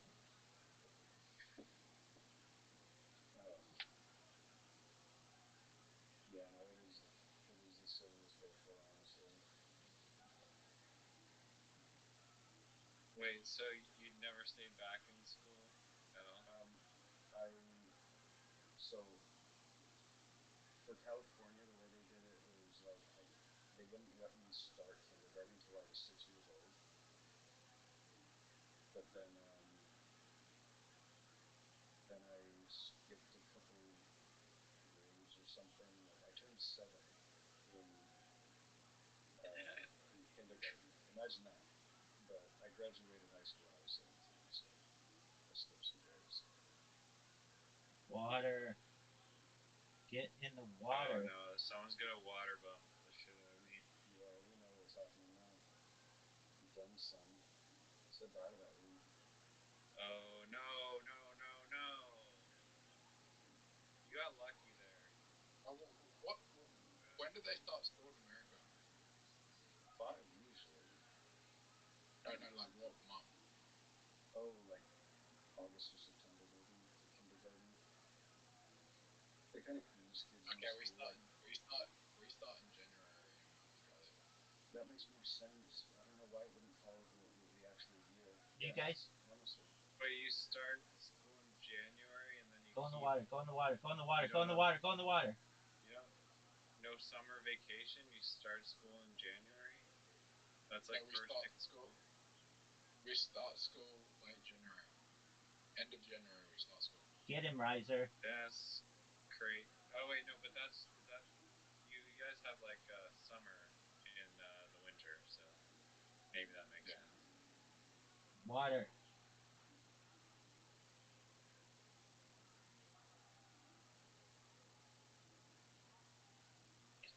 There's like a real like the turtle and the hare type of hole because if someone went the pink way, they probably would have went. Right. And Wait, instead of Perfect. we have Cassidy got it in so, and one so our fucking biggest time. No, I our didn't. biggest holiday I, was big I when got Rise I watered on the first shot. Uh, our big holidays is 6 weeks, right? So the summer holiday is 6 weeks long, and then we Yeah, have that's two fine. That's week fine. and then we have 2 week holidays. What is that? Do you just have like the whole summer off in America? Like just no holidays, just the whole summer off? Sometimes, depending on the way they do it, they might make you like take a month off and then go back to school, then take a month off and go back to school. Like they try to make you go year round here. It's really fucked up and stupid.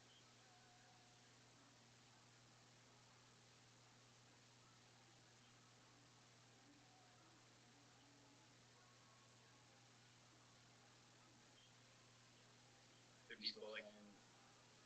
What's up? No way. do people bully you for having a late birthday? No, they just forget it usually, which is fine. I mean, so I was also raised a Jehovah Witness, so we didn't even have Oh, holidays like that. oh, Really? so sorry. You're a Jehovah? I'm No, just finding that out no, now. I am not. That's why I was laughing at it. I was raised a way, but yeah, no, I am not. Wait, so you would just like knock on people's doors and sell them Bibles like the Book of Mormon? There's not really a difference between Jehovah Witness. I don't even like saying it, but honestly, it's a bad translation. It's not the real name, so it's like I feel whatever. Anyway, yeah, Scientology, Mormon, and the JWs are all pretty much the same thing. It's an American Christianized cult that is accepted. So you know, they all just there's a lot of I really don't like the American-made religions personally. Very much against them. I'll tell you what.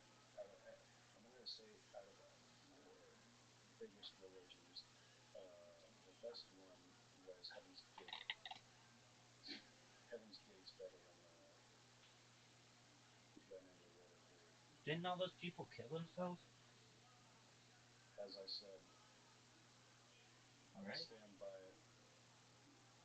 I really don't like those three religions, but yeah, no, I did. I'll tell you one thing that Oh, fuck you. stuck with me. I was when I was younger and stuff. I would happily write that doorknob and stuff. Oh fuck. So one one day I was knocking on, my mother was with somebody, and I I was knocking on doors of like this old man who was like the old lady's husband, and I knock on this door, and it's like, I don't know, it felt like they were like trying to like use like a kid to get the key to sell God, which is like kind of cheap. And so, I knock on the door and I might give some little stupid spiel about, do you want to look at our magazines? Um, this guy, and I can tell now thinking about it, he was very patient because he could see that, they put a kid in front of him to talk. And he was patient, but he was not stoked about what he saw in front of him. After I was done saying my little, here's what we're here for, BS, he said to me, that was fucking funny. He said, look, he gave the old man a dirty look, and he looked me in my eyes, and he said, young man, when you grow up, you're going to be able to make your own decisions about what you want to do, how you want to serve God if you want to. And as that was happening, like, the old man was starting to pull me away. But the guy at the door said, he's like, you get to make your own choices when you're an adult. And that, I don't know, like 6 or 7 hectares little stuck with me. Fucking hated every aspect of that. Fucking, ugh. But anyway, That's wild. yeah, it's weird shit. So you got fucked twice. You were born on December 31st and a Jehovah. Trust me, dude. Yeah. So when it I comes mean, to like the I mean, holidays, I mean, Jehovah's Witnesses don't. You don't get to celebrate birthdays as a Jehovah's Witness. So, and their validation for that is that in the Bible, in the Bible, the only times they mention a birthday, somebody's killed. John the Baptist is killed, and it's like on someone's birthday. So and so was killed No way. on a birthday. Oh, that was bullshit, dude. And so because of that, they're like, so that must mean God's telling us he hates birthdays. It's like, nice logic. Nice logic. Yeah. There you go. Killer shot riser. This one always gets me. This is a puppy. Oh, that's bullshit. Oh, yeah. I actually live like a street away from a Jehovah's Witness church. What do you think? I mean, they don't even go door to door or like knock on doors. They keep to themselves. There we go. Sometimes I get weird mail. Yeah. Wait, is it a separate religion or is it just like Christianity? It's a branch of Christianity, really. It's a really strict form of Christianity. It's convoluted, man. Wow. It's very convoluted. Riser's killing it. Riser automatically wins. Riser automatically I never wins. do this. On this occasion, I'm gonna try and only wake up. It's so stupid. Like, the religion is the stupidest because they believe that only 144,000 people will be able to go to the sacred land or whatever it's called. But they have 15 million members. So they say they have, there's not a reason, there's not, anyway, let me put it this way, my name was on there when I was a young kid. I'm sure they still count me. You know what I mean? Yeah. I've not taken part in anything of that for like 20, since, how old am I? 39 ago, so 25 years, that's like 15 years I'm done with this. So, it wasn't easy, but you gotta fucking kill that shit. But yeah, I don't know. heaven that they're talking about, for the 144,000 people, and It's not heaven. that it is. I'm telling you, I was raised that way. That's what they call it. Dude, why would you do And that? well, here's the other thing too. Um, One thing I know for sure, because I have known people from many different places in the world, that religion will tailor itself to the nation it lives in. That's shady. Ooh, killer shot right at it. Terrible, dude. But,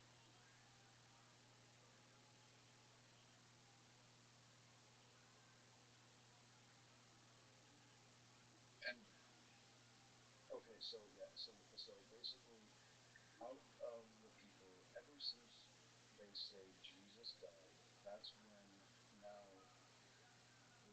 um, 144,000 people are going to be chosen as, wow, that feels too good to be right, to go to heaven. And those people basically, the way they explain it, these are the only humans that kind of get turned into like angelic beings that will um, rule in heaven with Jesus as kings and priests. But the idea, the main thing is, most people are going to live forever on Earth because their idea is that there's going to be an end of the world time. Oh, what a shot. yeah, I know that there was is a an great shot. Well, yeah, there's always an end of the world, you know what I mean? But we've had many. Um, Besides that, what there is, their idea is that there's going to be God decides that this whole world is done, and like letting the demons and Satan and whatever have fun and everything is done. What the fuck And was so that? no one wants to mention that shot. Great. Anyway, I did. I said, what the fuck was that? um, and so everyone else is going to live forever on Earth because in the beginning, God's original intention was for the Earth to become a paradise garden, a whole garden planet, right? And so their idea is that that's still the idea, and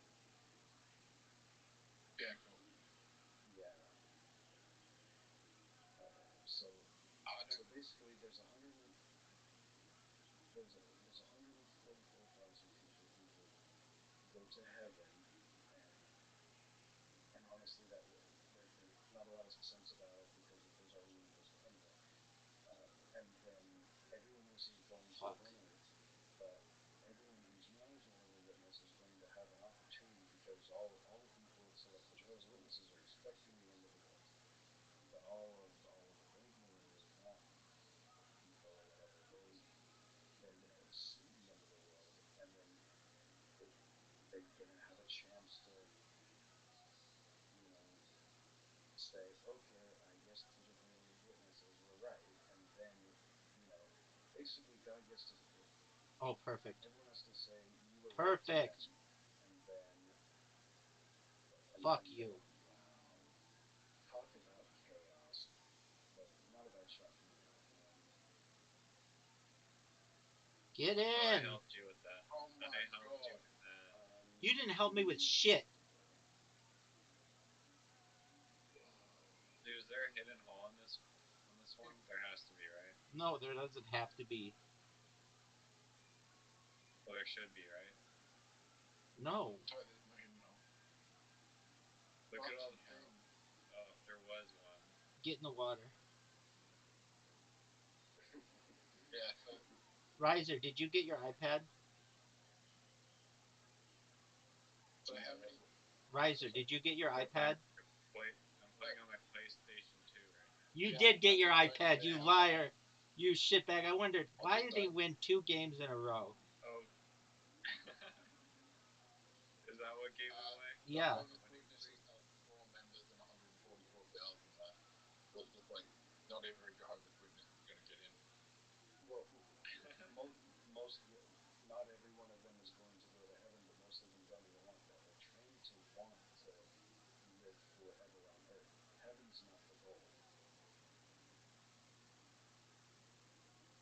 the goal is to live How do they forever. spell that?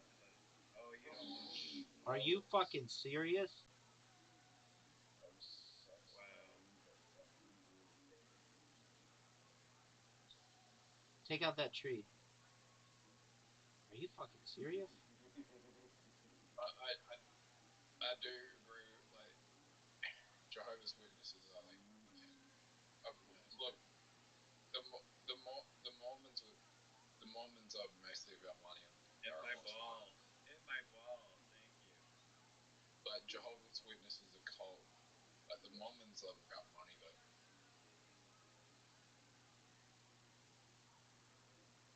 Well, not everyone, every Mormon, but like they're the richest. They're like the richest cult. Mormons are richest cult in the world. They're the reason Las Vegas started. Oh yeah, absolutely. They funded the Mormons funded the mafia to create Vegas.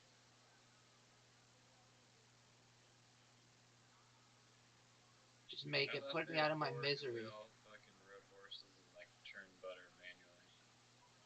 That's Amish. Oh No. yeah. Right. Those people make a hell of a lot more sense than regular Muslims do. Horseshit. This is absolute horseshit. Actually, kind of. I don't mean to be a complete asshole because my mother and father, they still have some, so I'm not trying to be a complete ass or anything, but it's an absolutely asinine way to live. This is a tough shot. I've never seen the hole here. No fucking way. And you won't see one now because I almost hacked it. Oh, stop, stop, stop.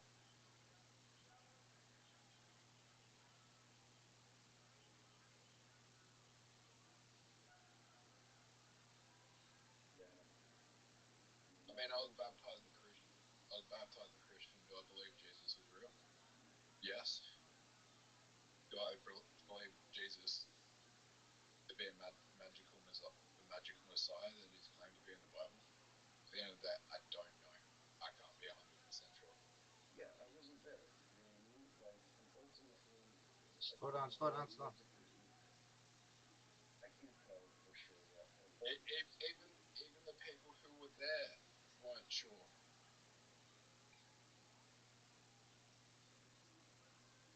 Oh, those are two of the closest shots to going in that didn't go in that I've ever seen. I know. And I think like the hardest part for me is like I was explained the stories of the Christian stories as a child in my childhood, and then I read the Bible, and the Bible was different from how I was explained to it as a child.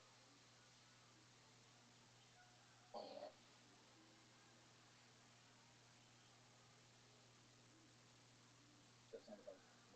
Is this about the golf? Okay. Wow, I can't believe I missed those three. I hugged it. I touched the hole 3 times. Okay. Those are prom nights. All lip, no hole. Dude, that's exactly what I was trying to figure out how to say. It's like my first time at a game. I was trying to figure out how to say it so that we can keep up it.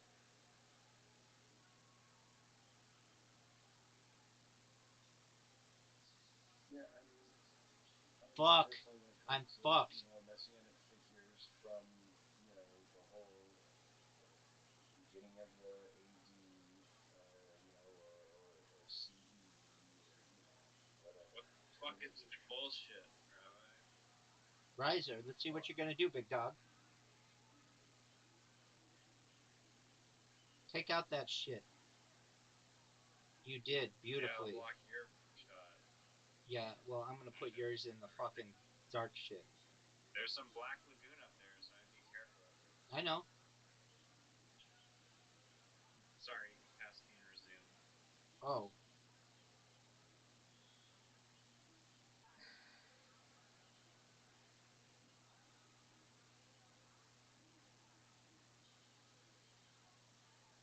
Oh, right in my fucking way.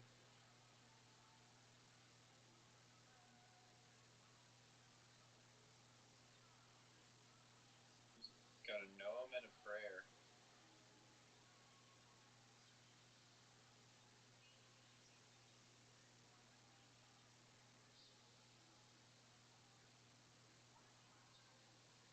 Oh, sorry, Zoo.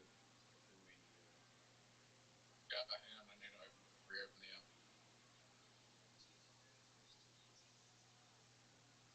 Give me a second. Well, it's not your turn, so take your time.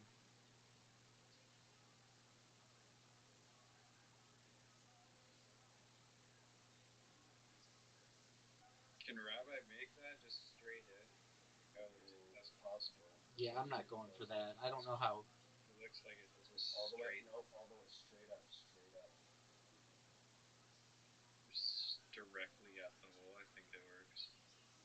I don't know why I'm giving him tips, but yeah. That was killer. I did not think I could make it, so thank you for the. Did you see that before, or did I just? I was not going to go for it, but then I figured, okay, if you guys are going to keep talking about it, I'll shoot it.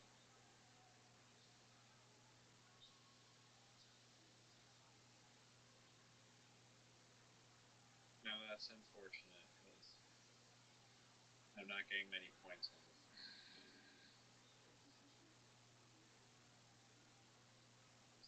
Give me a boost, Zoo. Zoot puts him in the water.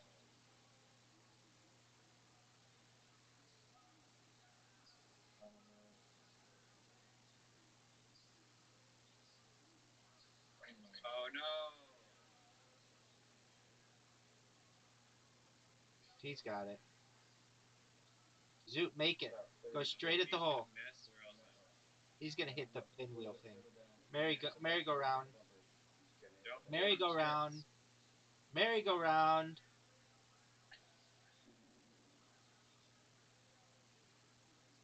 Oh no! That was the riskiest shot. I just told you the percentage, man. 40% for you. So Don't block my ball, please. Oh yeah. That was the right one.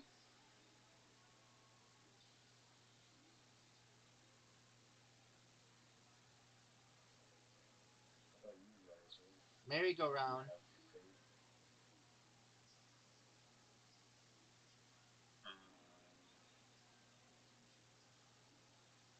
Here, I'll ask this question: is there anything here that makes you guys believe in like supernatural intelligence? And don't say UFOs. Yes. Okay. What makes you believe in something like supernatural intelligence or like God like intelligence? So as far as the way I think of myself, I kind of think of myself as more of I mix up a lot of old beliefs. I think that whatever is spiritual in the world, if everyone talks about the way it happened in the past, then maybe people from the past had more contact with something like that. So, modern translations I don't like. I like old Hermetic texts, which is based off, Egyptian stuff. And Give it to me, baby. Perfect. Give it to me, baby. He's going all the way. That was good. I'm gonna look. I believe what you're talking about is interdimensional travel, which it does exist. But are there like creatures that live in hyperspace type thing that are possibly looking at us as if we are lesser or dealing like have a plane and with creatures besides like traveling through it? Interdimensional travel, I think there's multiple dimensions that we don't have access to, and I've experienced interdimensional travel through dreaming, lucid dreaming, astral projection. Um, um, haven't done DMT, but I've had friends do DMT that have explained to me experiences of internet interdimensional travel where they've gone interdimensional into dimensions that done a lot of DMT, and definitely yes, exactly, and it's hard to explain. I mean, I could say it's like I was being taken care of by some interdimensional creatures or benevolent beings or something, or it was all in my head. But if everybody has the same vibe, there's something to it. So. I didn't know you've done a lot of DMT. What has happened on your DMT? Did you feel vibrate? Did you feel vibrations where your body you vibrate? Yeah, I guess it's so it's been years. It's been some years, but when I lived in LA, I had a good connection with my family, and DMT is actually really good evidence, in my opinion, yeah, of a like godlike intelligence. that I agree. I agree. It's almost like and so I don't talk about a lot of things because sometimes when I talk about things, oh,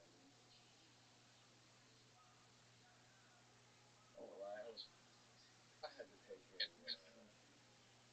I had to take a well in this dimension I had a mandatory vacation because everybody thought I was weird. But anyway, nice room and Thank you. so I yeah, had to stop even Zoot without Riser DMT, Street. I'll say this: that the most intense This DMT is trip I bullshit. ever had This is the worst was hole. when I went solo. Oh man, I haven't played this one in a while. This is the iPad special right here. Oh, Shut up. wow, I was even on the right spot. It was or was not? Caspian I mean, misses. it was, but it didn't look like it. Doesn't matter when you have host advantage. Shut the fuck up. Host advantage? They all go in. That doesn't make sense. And I'm That's only gonna exactly tie. what someone with who's like a host advantage would say. Riser misses. Oh wow. Riser misses. Caspian misses. I'm about to fuck up Riser shot. Strategy where you just bump it onto the ice, and then into the tree, and then into the black lagoon.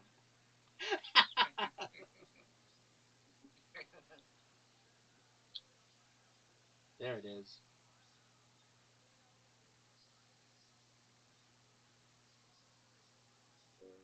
Caspian Sea, you have to hit it further, like harder. I don't know if you're going at 100%. You either tap it. No, you either tap Zoot's it like fucked here. up There's into no doubt just Zoot is fucked. no. You have to take the center line or tap it onto like the green in front of the ice, and then hit it. Hey, There you go. Oh, dude, you have to make it now. There's no way Zoot makes this Line shot. it up in the middle of the tee box, where like the white square in the middle of the tee box.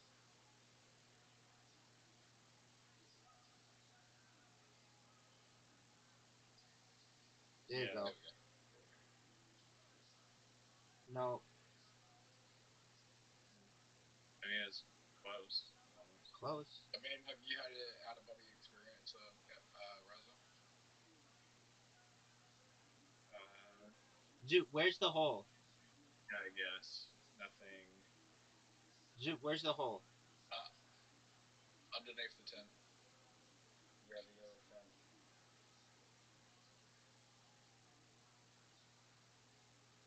It's because everything has a shadow except for that.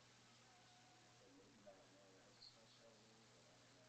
I totally thought the yellow tent too. So whatever method he had, I want to believe it.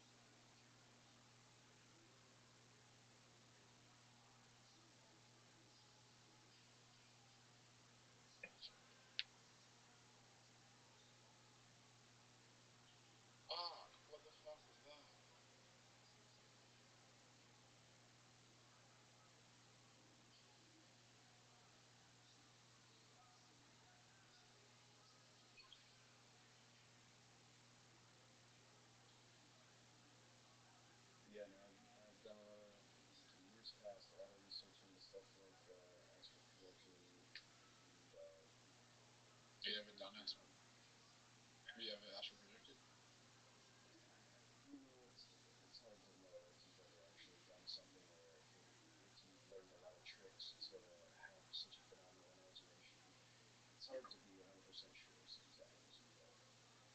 I'll tell you what, DMT feels like astral projection. Nothing, nothing will ever feel more like astral projection Hit than it. Hit it. Hit it. when I hit it. At least for now. Um, I still don't know I've what to astral do. projected before. what do you say? I've astral projected before. I'm gonna astral project Riser off the board. I'm No, always interested take in out what a. a tree or some shit. You're winning by 1 point. You still need the point. Okay. How do we ban this guy? I know, right? How do we kick the host? I'm gonna ban him from his own. See, I two birds, one stone to make up for his non-contribution. Caspian 3 did the same I shit. tried. You did not try. I tried. It's under here. You know it. Me and Zoot are doing fucking work out here. You guys know And I quick, found Caspian, it. yeah. What if it's under one of like the small sheeps, or like the tiny chicken or something? I doubt it. Oh, Just wasting Tom's nib onto the. Uh-oh. oh, I think Caspian may have found it there. Maybe. What? Oh, there's two. Fuck. Okay, I think we all tie now. If we all get it in.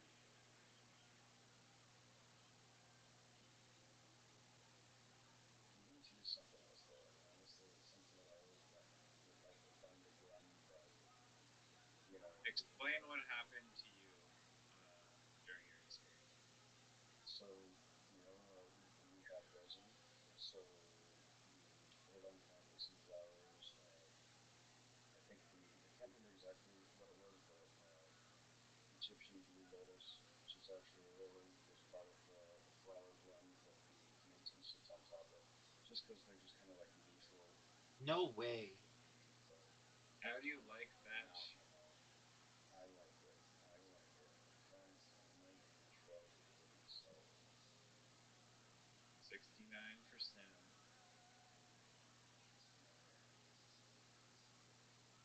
It's all right. It's not quite done yet. Hey, you might. I think you still get it in, honestly. I think I could. Yeah. No, at the end.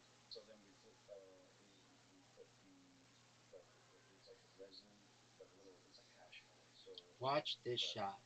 but more like resin. Is Blue Lotus a psychedelic thing? According in high enough doses, it can be. It can essentially hit for sure. Hit the ball. Thanks for giving me the hole, chump. Thanks for the free hole, buddy.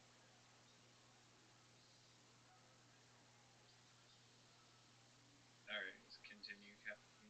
Okay, and then sorry. So you put it on there, and then you give it. So then you smoke. You have to smoke everything you put in there. So you take your dose, you put it in there, and not maybe just a bunch. No. It's gonna sound good. Um, so then you light it, and you take a big deep hit, and then hold as long as you can, and then as soon as you exhale, you take another hit. Like so, your next 3 deep inhales are the smoke. You don't want to take a breath of air in between. Fuck. You take 3 big hits, and then as you're exhaling that third hit, Oh, what a shot. what a shot.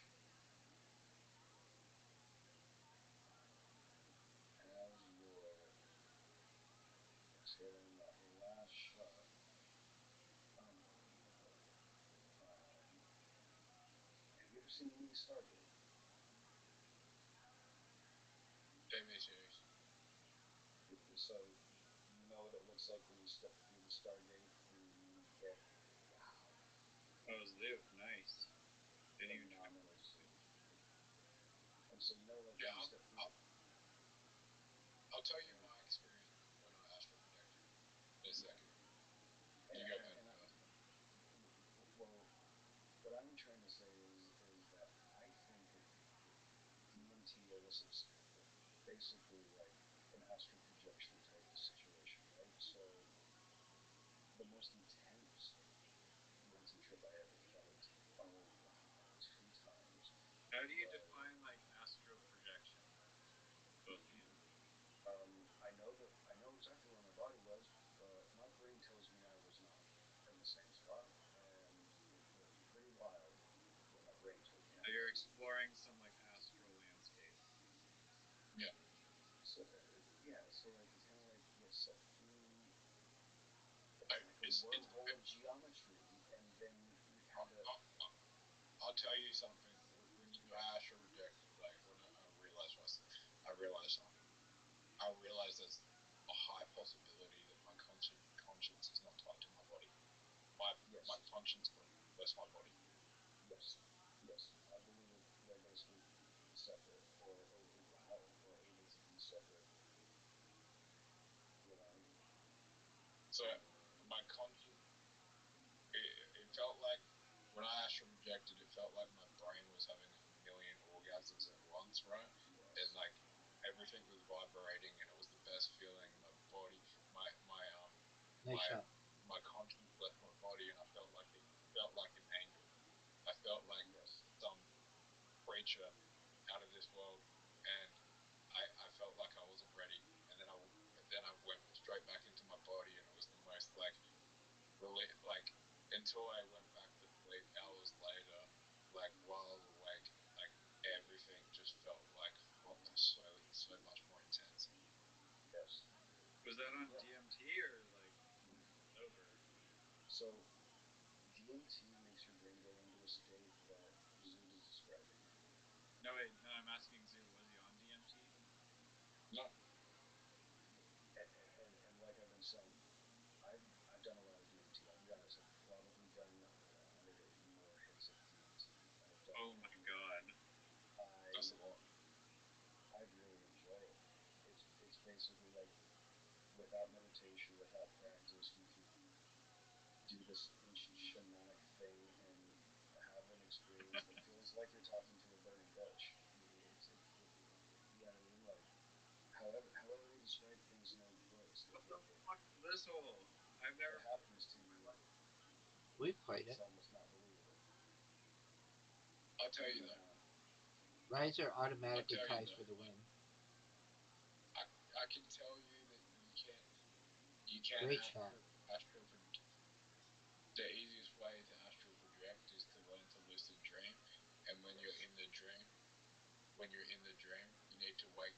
You need to put yourself into. It's terrifying because I wouldn't recommend doing this. But if you put yourself in sleep paralysis from a lucid dream, and then you can figure out a way to break through sleep paralysis, you can astral project. That's how I learned how to astral project. But sleep paralysis is terrifying. Sleep paralysis is a terrifying. You can experience. manually induce sleep paralysis. Like you can choose to have that happen to you. Yeah. Yes. What the fuck? Yeah, you can. How? You need to learn how to lucid dream. lucid dreaming I've done a lot of, and it's another reason why I don't smoke a lot of marijuana because it inhibits dreaming. But try not to do it much. You know, too much Uh, weed. it, induced sleep paralysis. You need to learn lucid dreaming. Escape from the lucid If you can escape from a lucid dream, you can astral project. But I would not recommend it because it is a terrifying experience if you fuck it up. Like I fucked it up about like 20 times before I did it.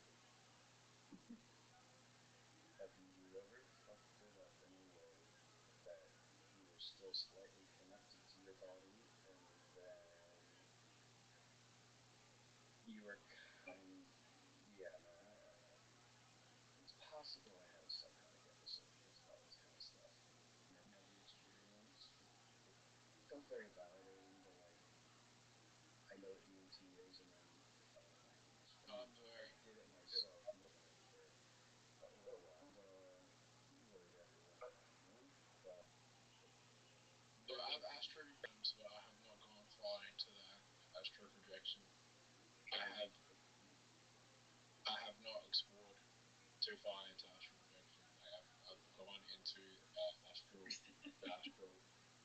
astral realm, and then I went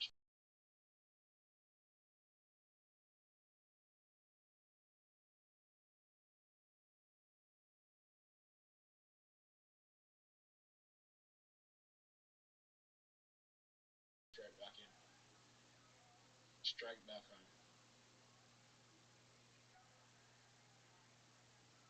Yeah, no, I stuck around a long time. And everyone in the real world could see it. And they didn't understand it at all. And trying to explain everything was absolutely clashing yourself. At least for them. But, yes, I know what you're talking about, dude. I absolutely believe it. Your method with the sleep paralysis is new to me. But, Fuck you, Rabbi. what? Explain. I'm utilizing a very unique strategy. Fucking over my shots. Sorry, continue with your. There's another method I used when I was lucid dreaming, and this is like, when I was lucid dreaming, also I realized I was lucid dreaming, so I was like, what if I move my body from the outside world where I'm sleeping? So so what if I move my body in the real world where I'm sleeping, and then everything just started vibrating, and then that's when I astral projected. Like everything started vibrating, and then I everything started vibrating. My brain started disconnecting from my consciousness. My consciousness left, and I was floating around the room like an angel, and I was seeing like all these pictures on my wall, and I was having this like orgasm experience. Why would you do that? You're gonna give me perhaps a tie for the win. Same. Tie for the win! Yes! Tied for the Oh win! my god. I can't believe you gave up that. I would recommend. That's the way I'd recommend going into a lucid dream, and then like trying to Wait. Oh shit. Tie for the win. So bump me in so Rabbi's. Tie for the win. Why? We can't win. Tie for the win. Shit. That's 2 wins in a row, son. Nice Is it job, possible? Riser. I've heard that if you're astral projecting and you don't come back to your body, you can have like serious problems. Is it like some fucking like movie where Zoot. you're like struggling to find your body, and like what if you like lose your body from the astral realm and you're just stuck there forever? that would be death. Imagine going there for way too long and disappointment of coming back. Sometimes it gets weird. Oh yeah, have you had any negative experiences on DMT? Never once. Really? It's always been. It's always been like. Fuck. And it's like when you leave a Stargate. I'm telling you, it's amazing. Like you're on the other, whatever people call them, whatever they call them. You know what I mean? Machines? Did you talk to the machinos, and did you meet like spirits and That's what alien? it seems like. It seems like spirits. You know what I mean? So it's like some people might think that this is evil, and I can totally understand why. It's what people say is evil stuff. So A spirit sometimes doesn't just automatically mean evil, though. If it's an evil no, it spirit, doesn't. yeah. But there's nothing evil feeling about it. It's like You think it's evil? no, not even slightly. But talking about it makes people feel weird sometimes. So it's not usually the easiest No, way to start because talking about it. But some I people think it's try. phenomenal. I think it's the path for human peace. I think it's something that it's important for everybody. But I think it could probably be too much information to handle because yeah, what Terrence McKenna says, it's like it shows you just turns reality No way. inside out, and it like the fabric of reality and everything like that you thought was impossible is now possible, and you're seeing Yeah. feeling things that like are literally impossible, and like and from then what's yeah, your regular human perspective. yeah. Well, everything. That's the thing about it. Everything is impossible. Everything's possible because it's a dimension.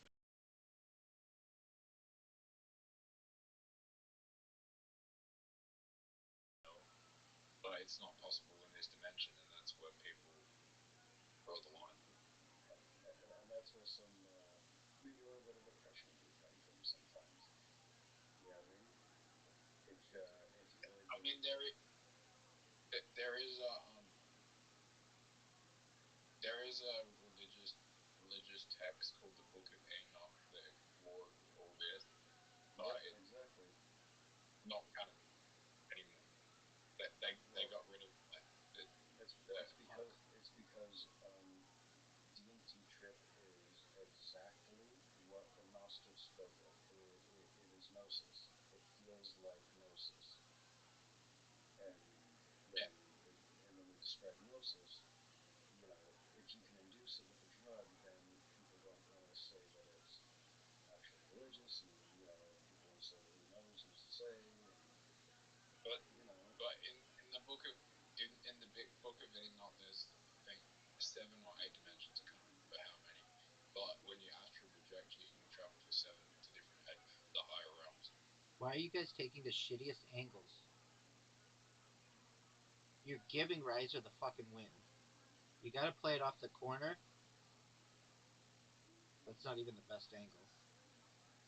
No, you can actually bank it off the bricks from the right side of the tee box, and then get it like basically where the start of the entrance is. I just realized that.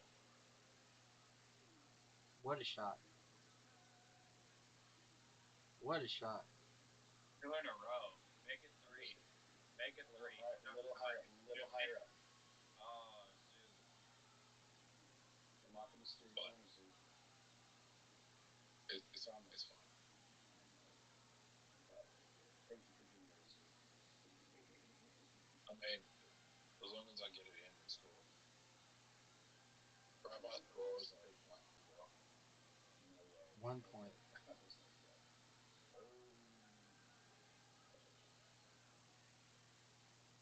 It's such an advantage to go first on this hole. You just get pushed forward. Keep crying. Such an advantage. Such an advantage. But astral projection into dimensional travel is something that you don't want to dive too deep in because you don't want to get lost and miss out on life in this reality because this could be the only reality we have. Exactly. And then ultimately, when you come back to this world, everything comes back to this world rules, which is you have to have faith in whatever it is you believe. This world uses everything. That one makes you feel sure. Well, that one makes you feel sure there's something else out there. Doesn't make me feel sure that there's Get in his way. The thing about that world is that there's no structure, there's no gravity. This one has rules of physics that make sense. That one has no rules of physics whatsoever. I don't know. It feels like the air is made out of sex and love and purity. It's not sex in a sexual way, but similar. I don't know. Oh.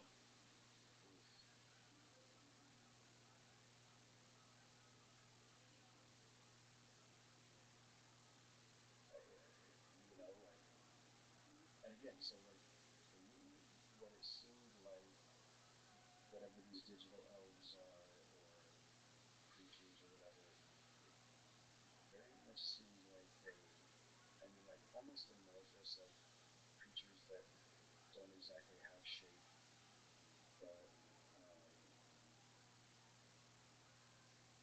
you know, I get the sense of ancient but future. It's like everything all at once. It's like time doesn't exist and everything is all mashed up. Like the smartest people who understood everything from the past and geniuses of the future all melded into one. God mostly feeling. I try to like. Have aim you for, like, interacted with? So you've interacted with like entity on DMT. and without. Yes. Did they? Did you telepathically communicate, or did they like heal you telepathically or anything? So it's like you find yourself in this place with all these feels like benevolent, loving, and I don't know. They just kind of. It's kind of like you like walked into someone's house and they're not mad that you showed up uninvited, but they're just like, oh hey, are you okay? Do you need anything? It's like, and a lot of people will say things like, and I asked a question and I got an answer. Oh, and they told me that I'm a Fuck. special person, my true purpose or something. I don't know. I'll tell you, when I have, and every time I ever did DMT, every time I ever did DMT was like one thing, but then Rabbi screwed on this so one. Hit the tree. Expert screwed on Hit this. the tree. Someone give Rabbi one. Do not hit that tree, guys. Hit the tree, Caspian. I'm trying. Hit Do not that tree. hit the tree. Hit that tree. Come on, Hit the baby. DMT. Come on, baby. Yes. Oh, I've had that happen, and I did not get the friendly bone. Tree. No. Are you No. fucking serious? So sweet. Oh, I can't believe I got that one. Tree. Zoot, do the spin around the thing. There you go. Oh fuck. Yeah, it seems like a. Am I absolutely fucked here? Make it on the other tree on the right. And I didn't ask a question. I didn't like find out that I'm the chosen one or anything. They were like, "Oh, well, if you're here, do you need anything or info?" And I kind of was like, "Wow, just being here is the best." And they're like, "Okay, well, if that's over, we'll send you back." And we fell back through the fucking like if you get that far. No, really, it's like, well, if you just wanted to see, then check it out. Hey, see you later. I And think then, there's like levels, like you can go deeper into like the levels than that. Even if you like doubled the dose, you could like stay for longer. I've heard that if you take it on like the peak LSD trip, it'll make it like you'll be there for like an hour. I don't know. So I've the only hallucinogen I've never done is Ativan, and that's because I don't need to. What a great shot, Riser. No. What the fuck is the up gang? Ibogaine is so I can't remember exactly where it comes from, but oh, you bastard. But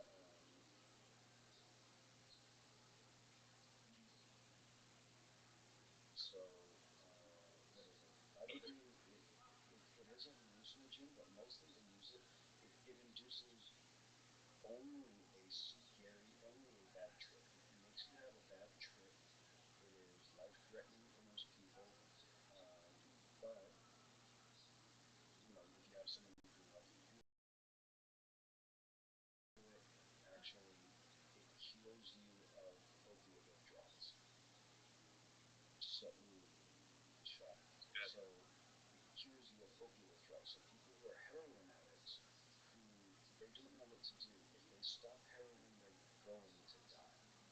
They will not live through the withdrawals, but they do something that is just as dangerous. They do ibogaine, and it ends up allowing them to the next day after they recover from their bad trip. They say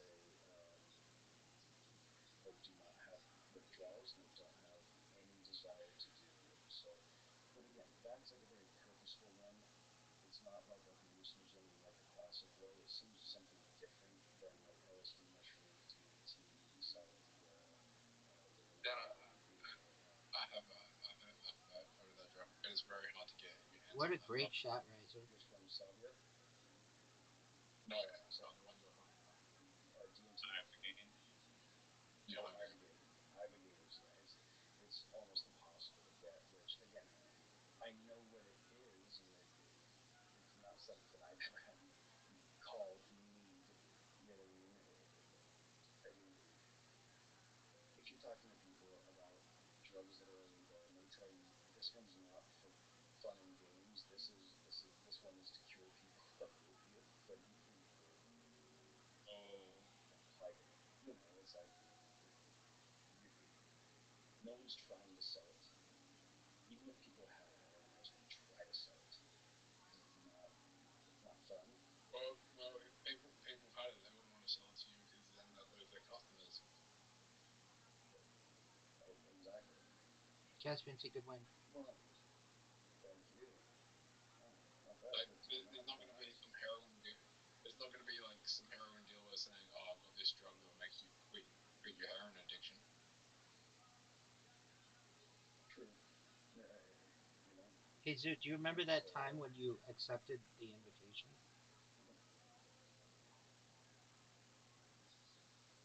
It does sound cool though. Like you trip, like if you're a heroin addict, like it would sound cool. Like I have this thing that would cure your addiction, but it would make you trip balls.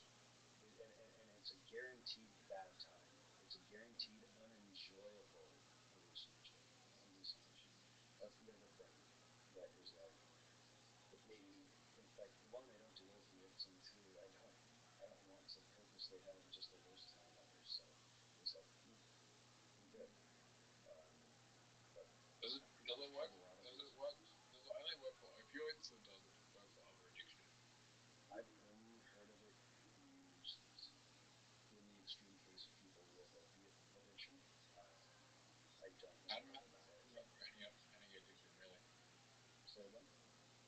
I imagine it could work for any addiction. I mean, if it can cure someone from wanting to, put needles in their arms for heroin, I imagine it can. But Oh, what the fuck? Why don't you just put him in the hole, dude? There is another drug that you get. It's called something, not angel dust, but it's like they use it in PCP. No, it's a drug where you blow it into someone's face and you can get them to do anything you want. Okay, that is extract of blowfish venom, and that is. Hold on, I thought it was a plant. It's a plant. It's called like devil's breath or something. Yeah, and The devil's breath. it's very prevalent in like voodoo rituals and stuff. It's not It's really used, but I guess if you it's really big. I'm sure there's a way to dose it. So It's really big with cartels. If you become And what they do is they use it on people to give them their America. Yeah, in South America. They use it to so people walk up to the ATM and give them everything in their bank account.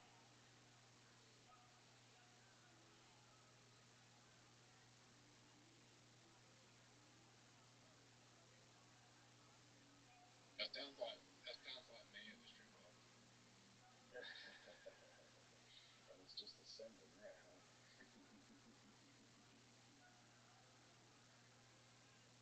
All right, big hole. This is a difficult hole.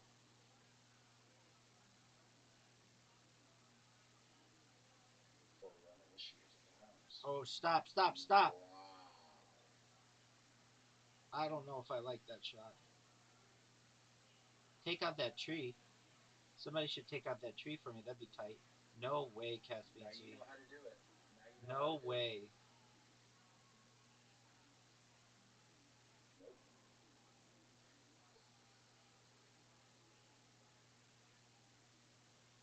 Too much pepper.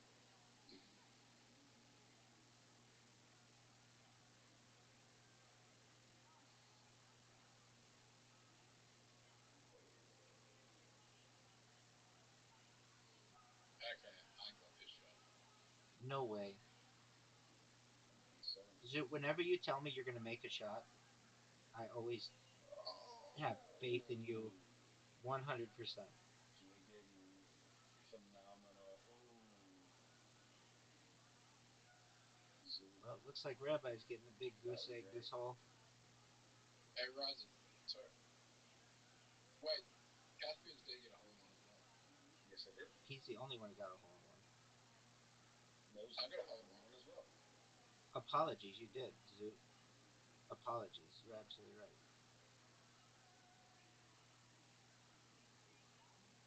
Caspian Sea, that's a really good shot. Thank you very much. That's a good one too.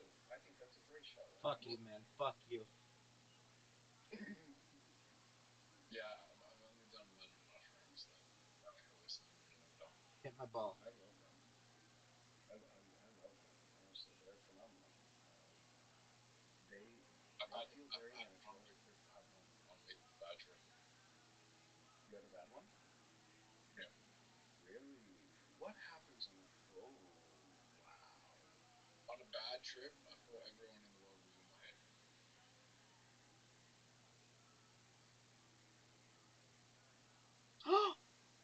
Zoot went in the hole. That's right. He did. Hole He in got one. another hole in one.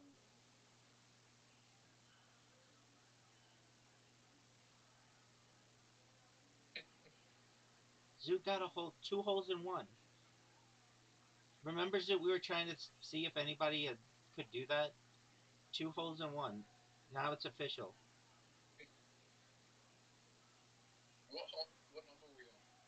3. You could literally get a hole in one on every hole, perhaps, if you got a bunch of bumps. Not on this hole. Not on this hole. Yeah, this one basically impossible. Unless there is a hole underneath the yellow tree.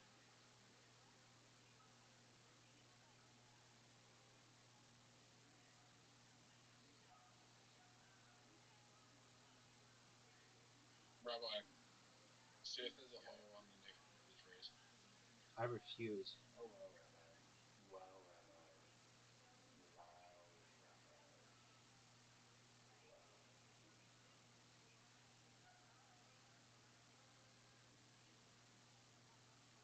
Wow.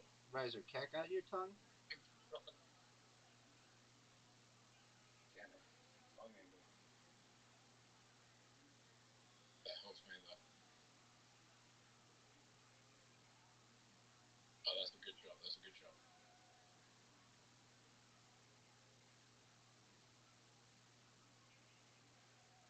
In the water. Fuck.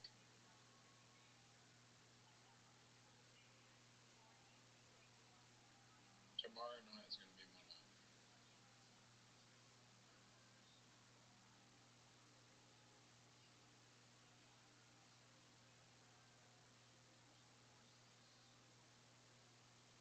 I want to wake up tomorrow.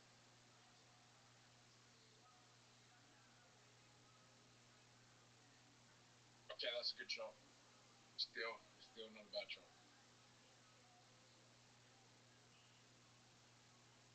Because Rabbi's going in the water.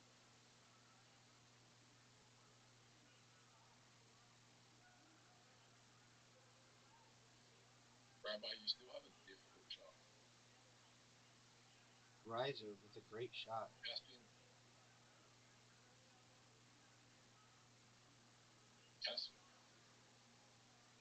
This has water written all over it.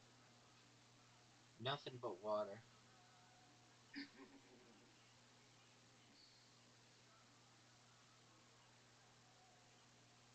Fuck yes. Wow. Horseshit. Rabbi has a difficult shot. Caspian has the easiest shot out of everyone. No, that's Riser.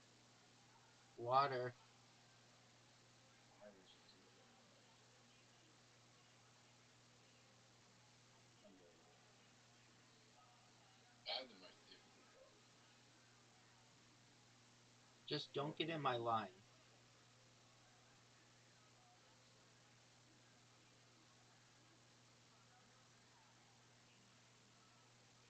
Shoot.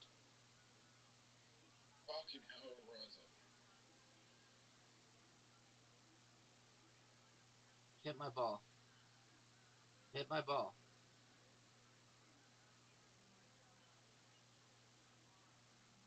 Fuck off. Fuck.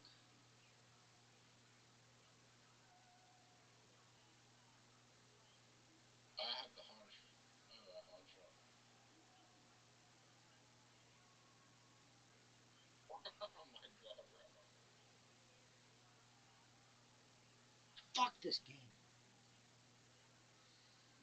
I'm not a perfect game. How the fuck is that? You're right. No, I'm not in a perfect game. You're not? Oh, yeah, you are you? No, Oh, we- no, no, you're fine. no, this is the last hole. Oh, okay. Zoot. No one scored on the first hole. Oh, that's right.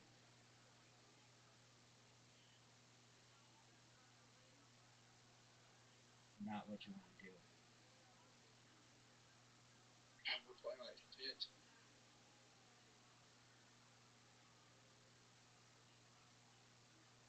I just need to come second and win.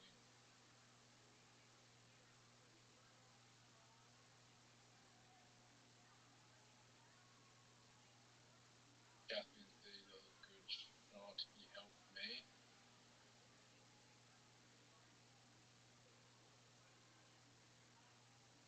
Okay, Rabbi, you have a difficult shot. I agree. There's not a single ball. There's not a single person that's not in your way.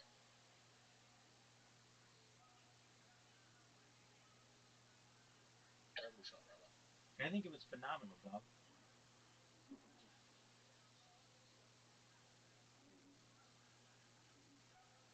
You got it. You got it there, man. Water. Oh. No. Oh, ice. Oh. Oh, it turned out really well. That's a fucking shot.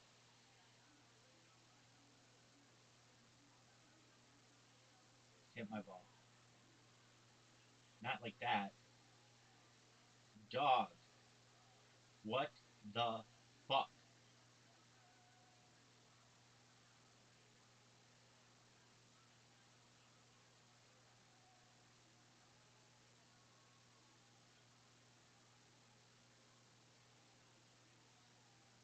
Let's get there, Zoot. You water bump me? Yes, No. I did, but No, he right didn't. back to the No, he same didn't. spot. He just hit you in the water. He didn't water bump We're you. still friends. We're still friends over here. Yeah. Fuck this game. Oh, Rabbi, well,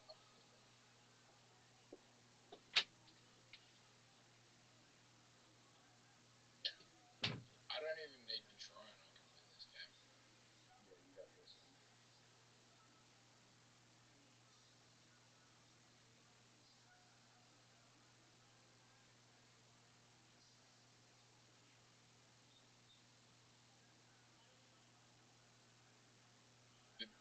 When you had your DMV trip, did they tell you that Harry Potter Obama's not 10 years in the future? I wish they would have. I should have asked for some foreknowledge. I shouldn't have just been so happy to be there. I'm joking. But interesting. I didn't get I any don't knowledge about it. like when you have those experiences, you don't go there for the financial gain. Exactly. I mean, people who are like, oh, not like when they say they were given special missions or something. I feel like they don't know what the hell they're talking about. I would. I'd be like, yo, I got the winning lotto number. We're good. Yeah, that's what I mean. Like, Zoot, you know, or Reggie. That's you, It's my dog. turn. That's you, big dog. You sure about that? You've been yellow this whole game. It says. It says it's on. You better hit Oh, the you're ball. disconnected. Am Your I? green dot got disconnected. Oh. It glitched out. It happened to me before. It glitched. The same thing happened to me before. Do I just missed a shot? Yeah, refresh your screen and it should fix it. Unbelievable. Okay. Zoot gets his first win.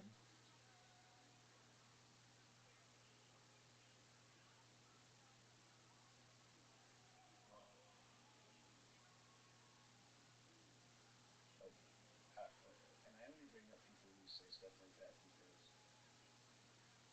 I after I have like experiences like that and people will start saying special, and I know this because of these things, kinds of it made me feel like there's no way that you can get that. You're lying because that's not No, what it, people would go there for. like It's their not. brain is just like, yo, I just talked to God. God was spoken directly in my ear. That's what I mean. Like, if you actually You know, met God, This if you goes actually in. met God, you wouldn't ask him for Fuck money. off. I don't think so. You might think so now, but I don't think that if your intent was to ask for money, you would be able to have that kind of money. so when you astral experience, God is so far away when you astral project that like he's in a different realm that you will never be able to find him. There could be spirits that claim they could be God. There could be spirits that you could run into that claim to be God, but they're not God. No, I'm not saying that it was God. I'm saying that if you're in something that is otherworldly, spiritual, not alien, like I don't know, my brain wasn't even thinking about money in that moment. That's all I mean. I think that if Nice job, Luke. I don't understand how anyone could be there, see something like that, and still be thinking about money. I'm whooping everybody's ass right now. But I'm what, gonna what would astral keep you up at project night? my foot up everybody's ass. Maybe that's projecting on other people, maybe, but I don't know.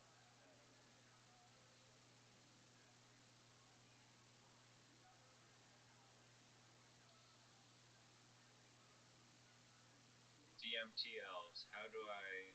Are there like any questions? When you're here in this magical world for 10 minutes? Yeah, how do I exploit capitalism for my personal gain? It's only like 2, 3 minutes, and it feels like 1,000 years, even though it's not like a whole lot. Wait, does DMT only last like 2 or 3 minutes? So what? How long does DMT last? I don't know. Maybe about like 2 or 3 minutes for like the full experience, and then there's like 10 minutes maybe of like fuzziness, vibration feeling, but you're back in your body, and you're just kind of like, oh wow, look, like you're readjusting to your own body in a way. You know what I mean? There's a great shot of Your that. brain does Yeah, I don't your think. brain does release DMT when you die. Yes, exactly. Exactly.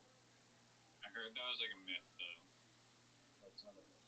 DMT is in your brain right now. DMT is proven to be one of the neurotransmitters in our brain that are kind of responsible for us even understanding like the world around us and consciousness, our own self in a way. Like it's in every living creature has it to a degree, pretty much. It's almost I don't know. It's interesting. Very nice. Multiple done that. Give me a parlay here with these stupid pink sand traps. True.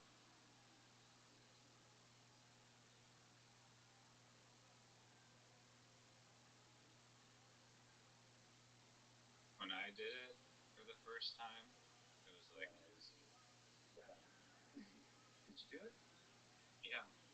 I thought you said you didn't. My bad. No, I've done it multiple times.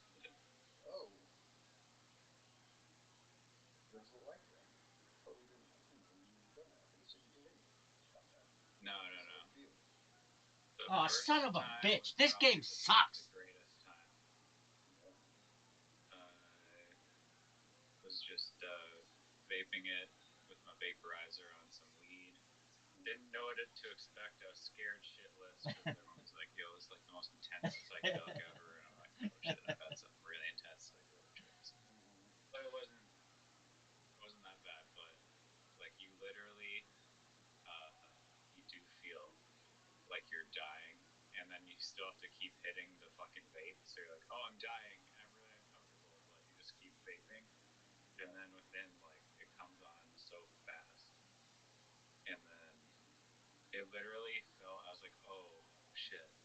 Like this is like the death realm. Like I've unlocked the death realm. Like my little spiritual ego died, and then I was like teleported into death realm, but like That's true.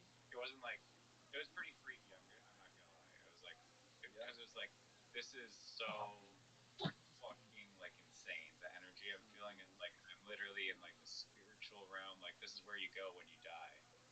Yeah, that's what it feels like. But I was just listened to this song and had a really amazing experience, full love, and it was really good after that. Like after I got through the scary part, it was really amazing.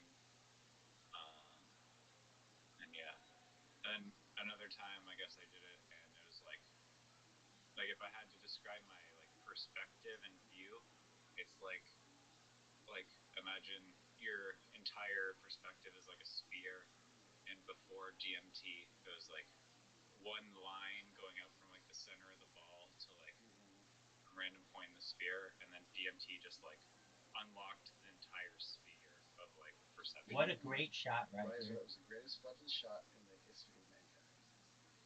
Yeah. Yeah, sorry, I got distracted by what the shotgun was. That was phenomenal. So you vape? I vape DMT when I do it like twice a year. Do you vape? No, do you just vape in general? No, I don't really smoke or vape anymore. That's how it's done. That was beautiful. Hit the Caspian tree. Sea has the I best shot. actually have a better shot. You don't smoke? No, I can't smoke because it hurts my lungs now when I smoke, which is unfortunate. But Hurts I've you? already smoked all the weed, so it's fine. All of it. What, you got lung cancer? Probably I have lung cancer from all the fucking weed I've smoked.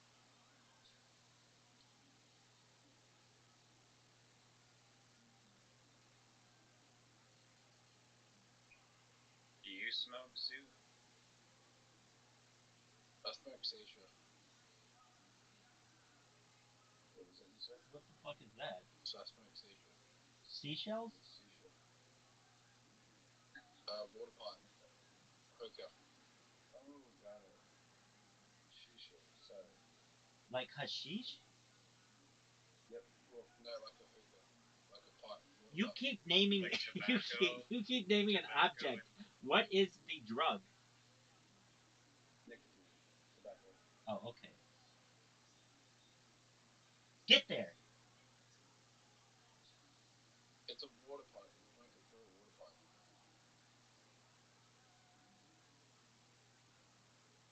But like, it's worthwhile than smoking a cigarette. Over long term, yeah, for sure. Long term? Yeah. But like, if you just do it on like a special occasion, it's probably bad because it's not Yeah. as addictive as smoking cigarettes. Yeah, exactly. Yeah.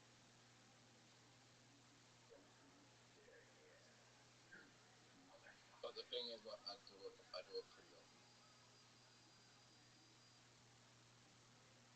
Um, it's quick and heavy, but it's not filled with all the same bad stuff that like cigarettes are. So even if you smoke as much of that as like somebody who smokes cigarettes, it's better than cigarettes. Like an equal portion of that is better than cigarettes. It's tough, but it's not a bunch of like random chemicals added in there so it burns the same way.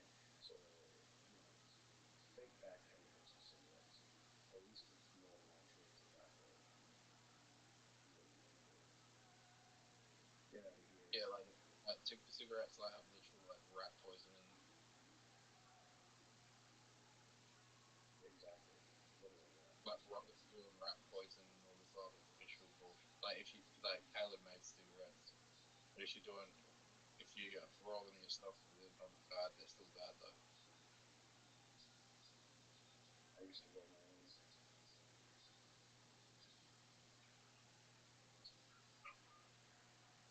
They're still bad. Oh yeah, they're not good.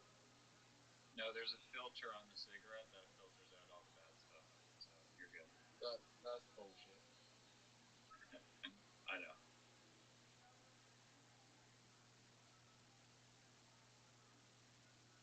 Dude, with a practically impossible shot.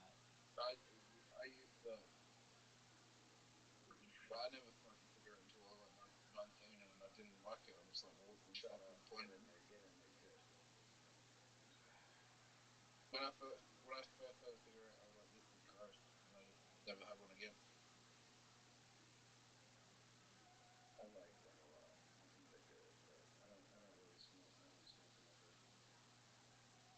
Miss them, but you know. This hole is fucking impossible. I prefer cigars because I can't eat them. I like Jamaican seed because it's always mild. It's not like dark tobacco. It's like a nice sweet, light, mild tobacco.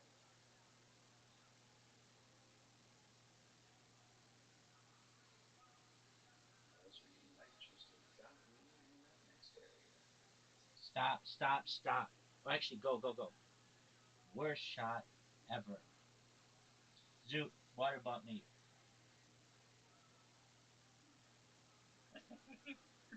Oh, not my ball.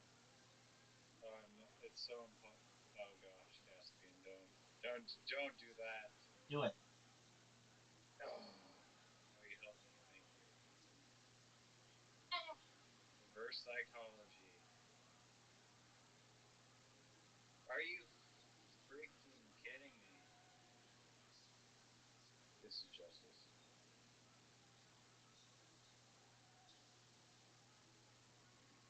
I think Zoot's gonna win. I think Zoot's gonna win. Zoot hit his ball. No one knows what that was.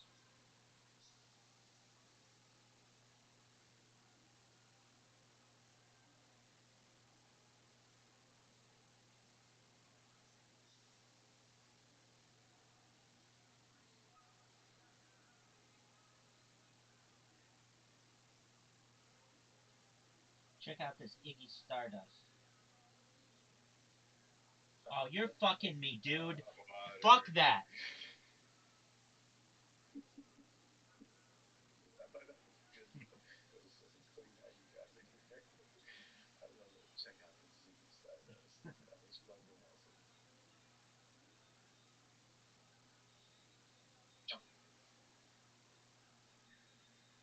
Oh, look at this fanciness. We try some Oh, things. nice shot. Like,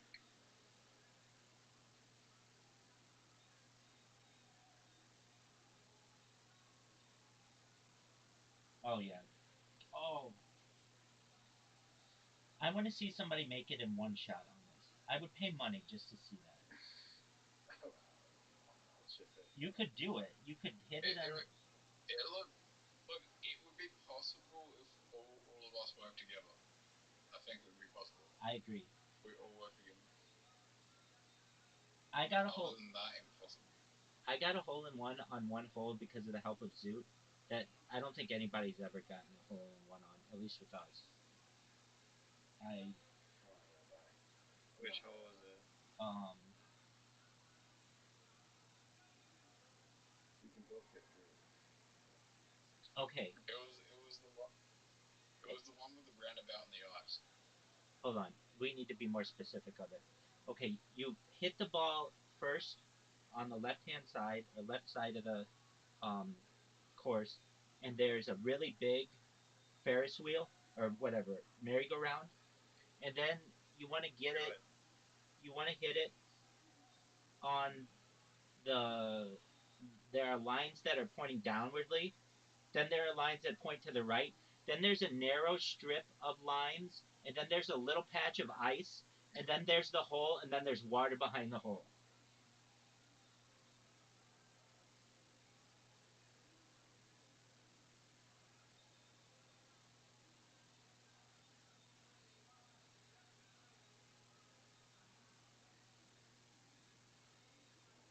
This hole sucks. This is a bad one.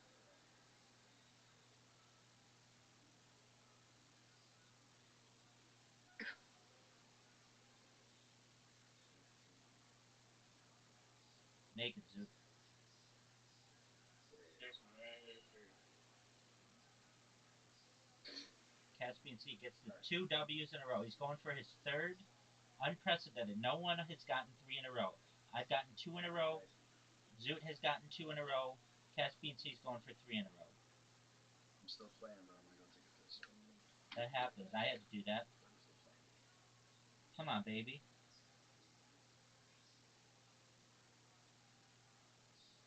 Zoot's up next, Okay, folks. me? Zoot's up next. We're all excited for Zoot. I'm gonna slow it down a bit because my Caspian's here coming back. He's still playing, he said. He's got his phone with him. Hit my ball. Into the black. No. That sucks.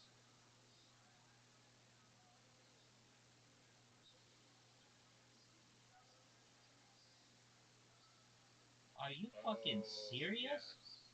Are you fucking serious? Miss Get me. Rise of No. trading. Rise of I think that was the worst shot I've ever seen. I was trying to help out Rabbi. Help out, help out, suck this dick, help out. Fuck you. You weren't helping shit, dog. I was trying Alright. to get you a better shot. You, yeah, from the tar. Rise up. I'm gonna say this. That was the worst shot I've ever seen. It was not the worst. It was not the worst, but it was not ideal.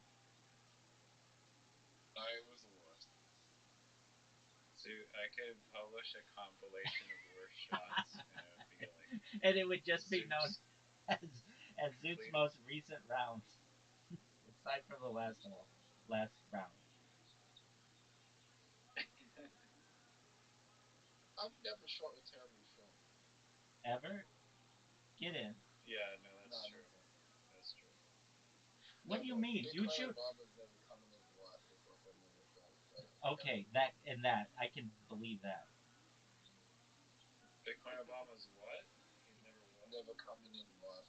Hey, what did you guys do to the price of Harry Potter Obama Sonic 10 Inu? It has taken a dive recently. Look at Bitcoin. The Bitcoin went from 108k to 93k in 2 weeks. Right. Oh my god. Finger slip. Oof. Quit with that. That's impossible. It's a distraction. But that. Are you fucking serious? Is up that all-time high, so it's been a bit weird. It's just the flow of the market. If it pumps a lot, it's going to jump immediately, and you should sell. This one. Because Water, Zoot. Are you fucking serious? That would have been really sick. That would have been one of the best shots we would have ever seen. Caspian Sea, this has water all over it. We do know you can get a hole in one on this shot. On this hole. It's pretty easy. You just don't like that. I am watching.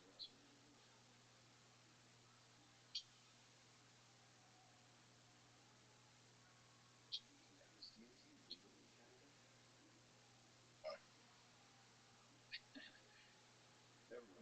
One PLSD is legal in Canada, but not DMT. But there's Can you just repeat what you just said to me? there's an analog. There's many analogs of LSD, like some 52, LSZ, and 1P-LSD is one of them. As long as it turns purple with an herb reagent, it goes fine. Yeah, apparently they do have like different effects though, and because it's classified as a research chemical, somehow it's like some legal loophole, and they just sell it in this shop. But the shop also is on like the sketchy part of town, and they sell mushrooms there too, and DMT too. They just don't give a fuck. They just sell like psychedelics in the store in Vancouver. So it's very progressive. I bought peyote there, which is like amazing. That's what I need to have on my muscle line. Dude, hey, guys, why don't you just fucking team up against me? I love you, Rabbi. What the fuck is this shit? Riser. Rabbi, do you think Elon Musk is overhyping the overpopulation fear? And the reason I say that is because humanoid robots and AI will take a lot of human jobs. So I think that the Earth could support 1 trillion people. A trillion? 1 trillion. Every person on Earth could have approximately like an acre of land in the state of Texas, and something like that. It's like a huge. You can have like a huge amount of land.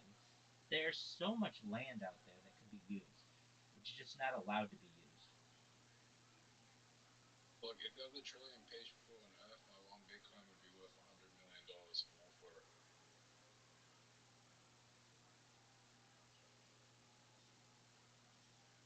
Of course, $100 million would be worth a lot less because the inflation would be crazy because there's a lot more people on Earth. Knock my ball in. Dog, what the fuck? I had like an easy shot, and then all of a sudden, it's a very challenging shot. This is horseshit. oh, my bad, Zoo. Are you fucking serious?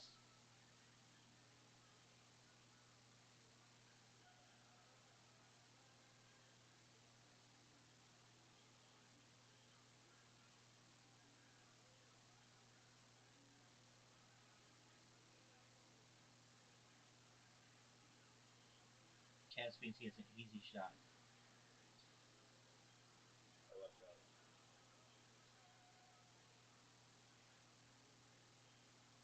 Riser's gonna have a difficult shot. Riser has a difficult shot. Now watch, Zoot just knocks it out everything in his way. No, it's an easy shot. It is not easy. Easy if you're insanely skilled, like I am. Did you see the creativity of that shot? It was impressive. I hate this hole. Caspian Sea, that is not ideal.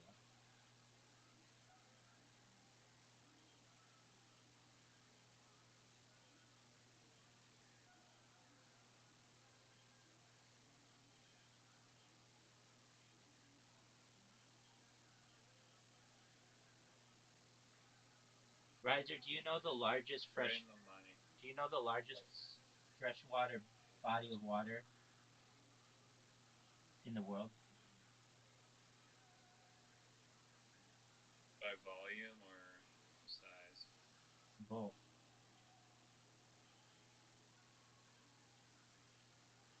Oh, you've told me this one before, and I know that it's not any of the Great Lakes in North America.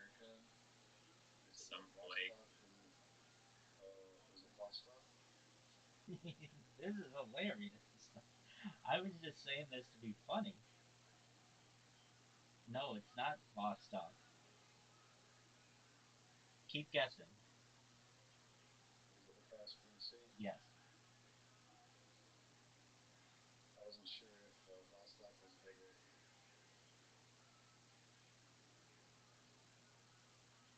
Technically, the Black Sea and the Baltic are still brackish. But yeah, Caspian Sea is a freshwater body. As soon as he laughed, though, I fucking knew. I was like, damn it. It was right there under my face. Right. No, he's told me this before. There is some lake that's like super deep. No, that's deep. No, that's Lake Baikal. Where is that located? Russia? Oh, you're fucking me. Kids, if you're watching this now or into the future, just know this is bullshit. The arrows make it roll right over the edge of the hole, so unless you hit it right in the heart, it's gonna be a miss. 100%. Zoot, let's see your shot. I'm excited for this. Zoot, you know it's your turn? Zoot, No, it's all my time. what are you doing, man?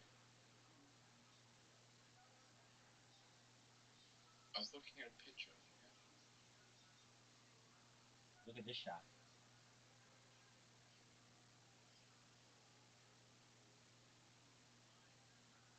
Nope. Give it to me, baby. Nobody gets it.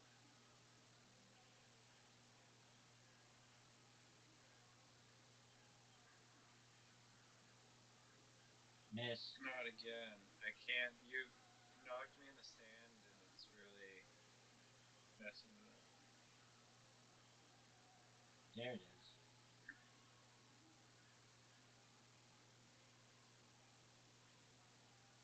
Zoot fucking made it? Oh, bullshit! Oh. Oh, Yes. Wow, Zoot wow. tied for the lead. What a performance. Oh man, it sucks going last on this one. What is Zoot doing? Hey, I'm gonna start from behind the trees. Worst start ever, dog, and he still makes a decent shot.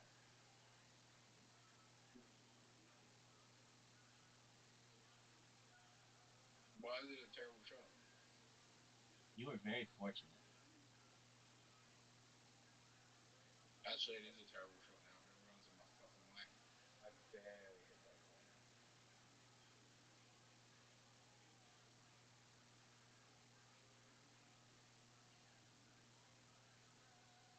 How are we in your way, Zoot? Oh no. I was trying to cut the corner using Zoot's ball. Fuck me. Oh. No, you're gonna Anyway, hit his I ball. fucked you You're gonna up. hit his ball. Oh, Zoot, you may have helped me out. I don't know. Yeah, you did. Except I'm gonna have to help you out now. You're gonna have to hit. Yeah, you're gonna hit the. You're gonna have to hit the corner. Fuck this shit. Rabbi Rothschild fucks up his shot. Fuck And it. blocks everyone from the corner. Doesn't matter. Me. I actually have the best shot out of anyone here. What are you doing? This is gonna hit my No, ball. shoot it on the Hit the inside. merry-go-round. Right there. Oh, are you serious? And you get in my way. Kind of. Not really. What the hell was that shot? I am my wrong. Yo, Rabbi, do you remember that hole from earlier where it was like these little? It was kind of like this layout, except for there were little like arrows that would teleport you down to the next level. Yeah, these guys play that one all the time. I hate that hole. I hate that. That one never comes up, like ever. I think that Never. was Halloween. I think that was a Halloween one. No, no, it's not. It's a No, regular we one. played it today. It was like this, except for like there were just little tiny arrow strips to get What a great to shot. shoot him down. And Rabbi got all three, and I was like, wow, that was pretty impressive. Thanks, big dog.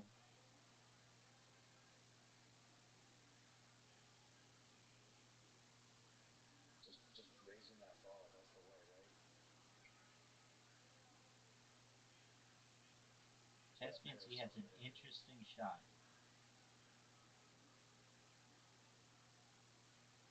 What is Caspian C gonna do?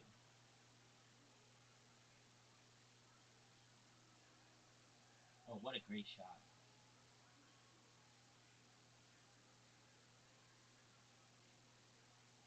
You can get him now. Fuck this.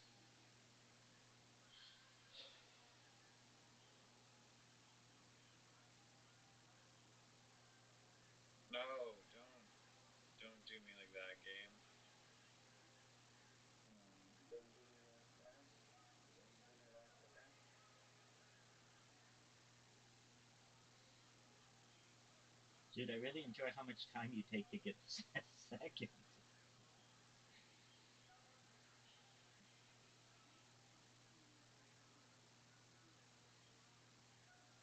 Be short. Wait, is the Caspian going for 3 in a row wins? He just got it. Good lord. Where are you at, Riser? You're usually so good with your fucking iPad. Now you're over here just jerking yourself off.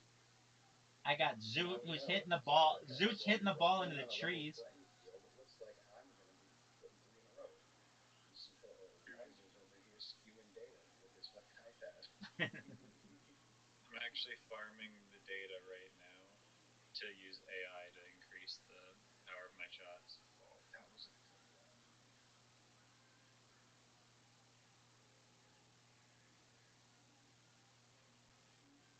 That was clean, honestly. That was proper.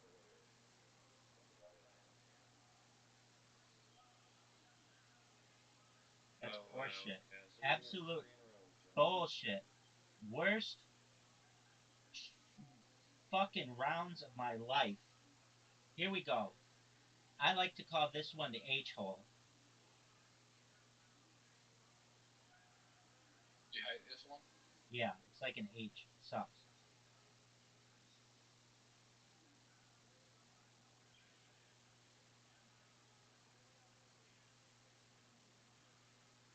Do I just go the long way?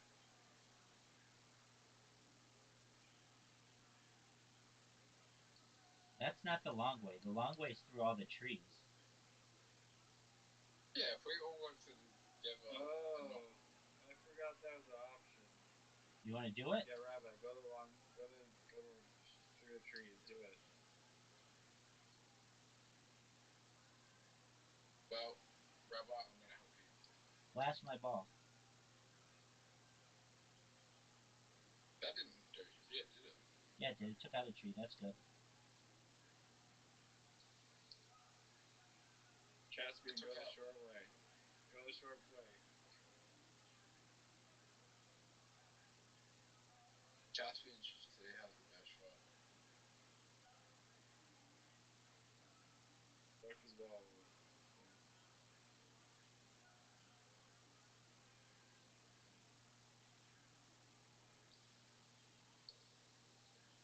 Where are we now?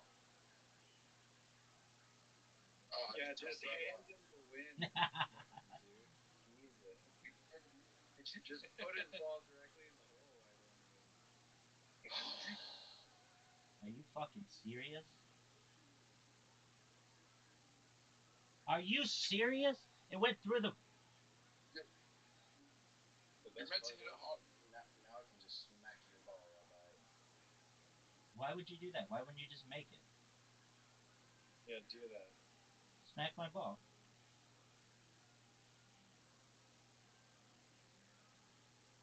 Go, Riser. You're going to hit Rabbi's ball in the. What was the point in that? The try. Oh, fuck. God What? damn. We got time? You all tied. No, I got 0. Oh, there's There's a hole somewhere. there's a hole underneath one of those trees. Isn't it underneath the tent? And it's not always. It just depends on the hole. Well, I'm in the perfect position, regardless.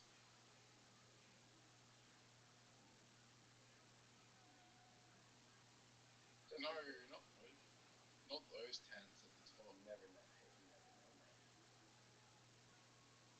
There you go. There's so many objects here that I feel like it should be underneath something. But I also don't want Rabbi to beat me, so I'm going to try and do a trick shot. Honestly, if you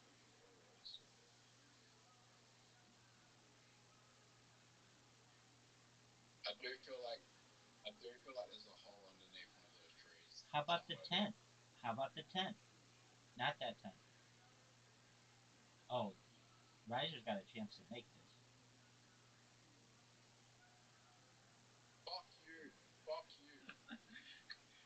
still make it. So I have to use a little bit of wall.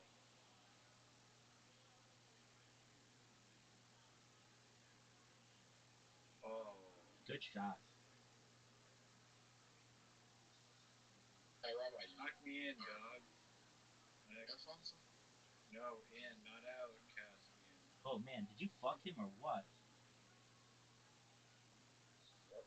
Oh, what a difficult shot. Now he fucked you.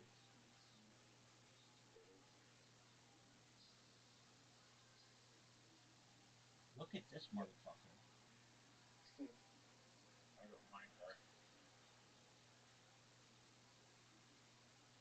Oh, wow. Zoot and No I. goose egg for either.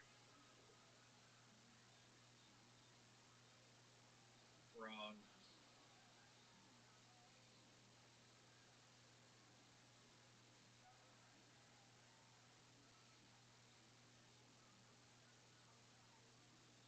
Zoot hanging on to the lead here. In the black. Perfect. Aim Black. straight for the black. Right in the black. Straight to the Right in the black. Okay, there Here he you goes. go, big dog. Get over my ball. Are you Oh, fucking get in serious? there. Go. That's actually perfect. If anyone No, hits it's my not. ball, it goes straight in. that was a total accident. Welcome, I'm Timothy actually- Ronald. In honor of Caspian C, I'm gonna. What? No, that was actually an accident. I didn't think of that. That was solidarity. That was Are you solidarity. fucking serious? Yo, dog, are you downhill skiing? Oh, Go, Timothy. Go. oh, what the fuck was that? Bro, fuck. That fucked up my shot. Dude, you came pretty close. How are you there Yeah. in 2 shots? What the hell? I Rabbi knocked my ball. Oh. And you're complaining? I'm complaining because I could have got it in 2 shots. Oh, come Oh. on. That was a rim job. Did you see that?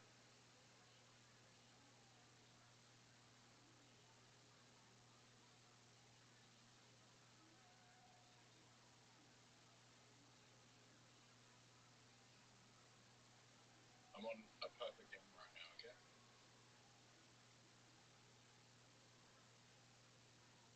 Okay. And I know the next one's going to be a find the hole. Caspian. Caspian C's clearing his browser history. No, he's moving. He's figuring out how to move to Canada so we can get fucking LSZ. LSD. He wants that LSZ. Yeah, and I was putting that person on 2-minute timeout and taking a picture and like. Oh, tight. That's a good fucking moderator. Oh, I got a skill from time to time. Right, shoot. I thought that was Rabbi who banned him so quickly. No. Sometimes I get really annoyed, especially if like loud noises or whatever. The loud noises are the ones that get me. Oh,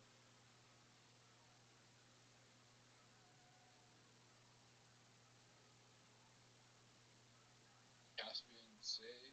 Raza, you have to get it in this shot. I'm going to. Are you? That's a good shot. Oh.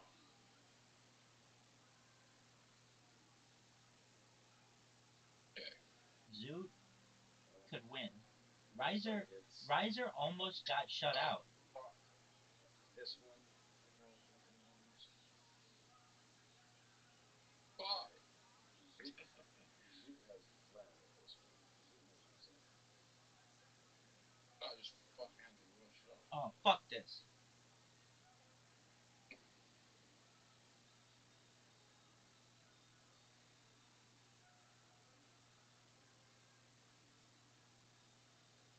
Caspian glad. C.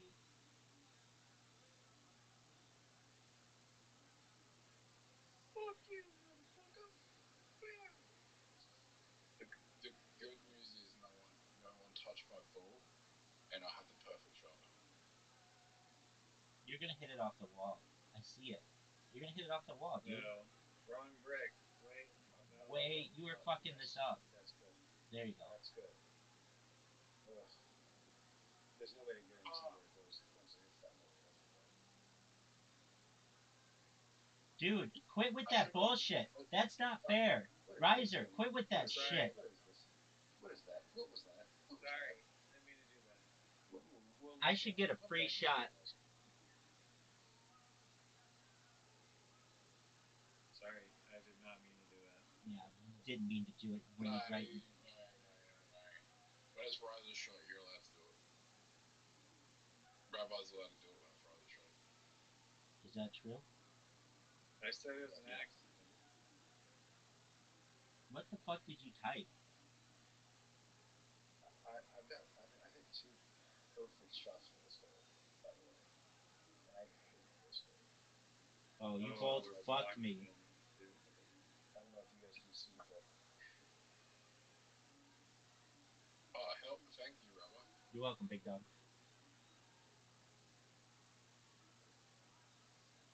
I mean, really, you helped Riser actually more than me. I should have put more pepper on it. I just didn't think it was going to do that. How did I help Riser more than you? Oh, that's a good one, man. That's a good fucking Oh, shot. that, yeah. You can get right. Oh, it would help me. Oh, no. Yeah, it's fine. It's fine. I'll get through. I have a perfect shot.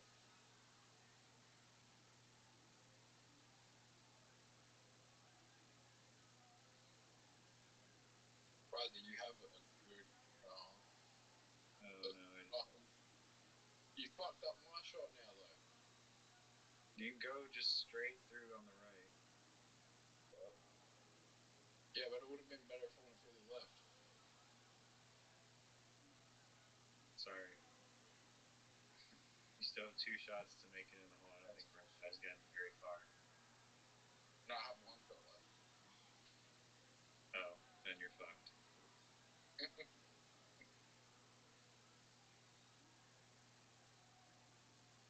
Oh, Make no, it. I'm not gonna make that, probably. Is it possible I can make it? Yeah, if you bounce it off the right wall. No, not like that. Can I make it? No way, right? It's just a full. Can I make it?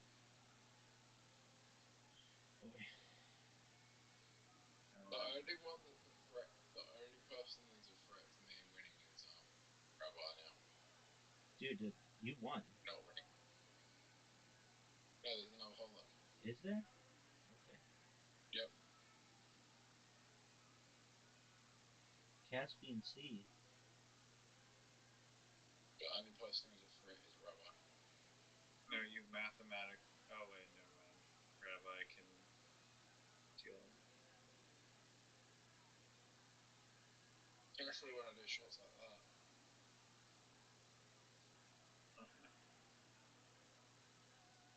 And Rabbi does shots like that, which are nearly perfect. Oh, back. Not what I wanted. Somebody hit my ball. The good news is I can fuck up Rabbi.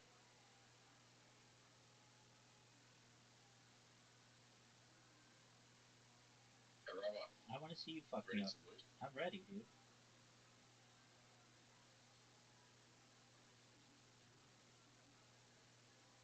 Conceding. Oh.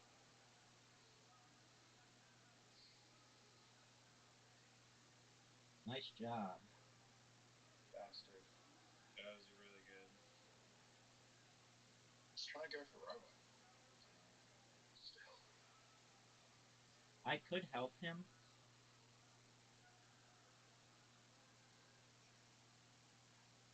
I sacrificed for the team. Thank you. So, Rabbi, you just ended up like. We all just went back to the same spot. Yeah, but what? You want me to knock you through so you have a chance at winning? Yeah.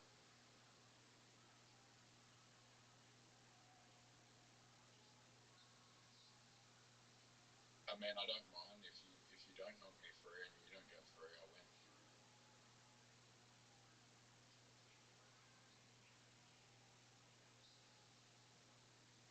Caspian could still tie and get his fourth victory in a row.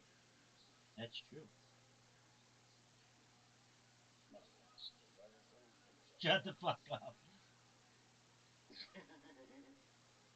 It could tie. I don't know what you guys are thinking. What is this bullshit? There's justice.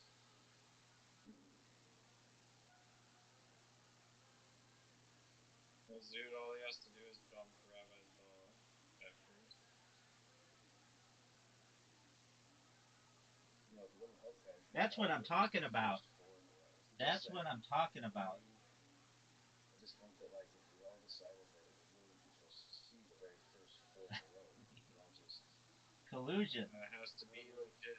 Oh, it has to be legit, and it might be. Oh, Rabbi has to not get through though, so I really have to block him. I think. Collusion. oh, Are you fucking serious? There we go. There we go. riser.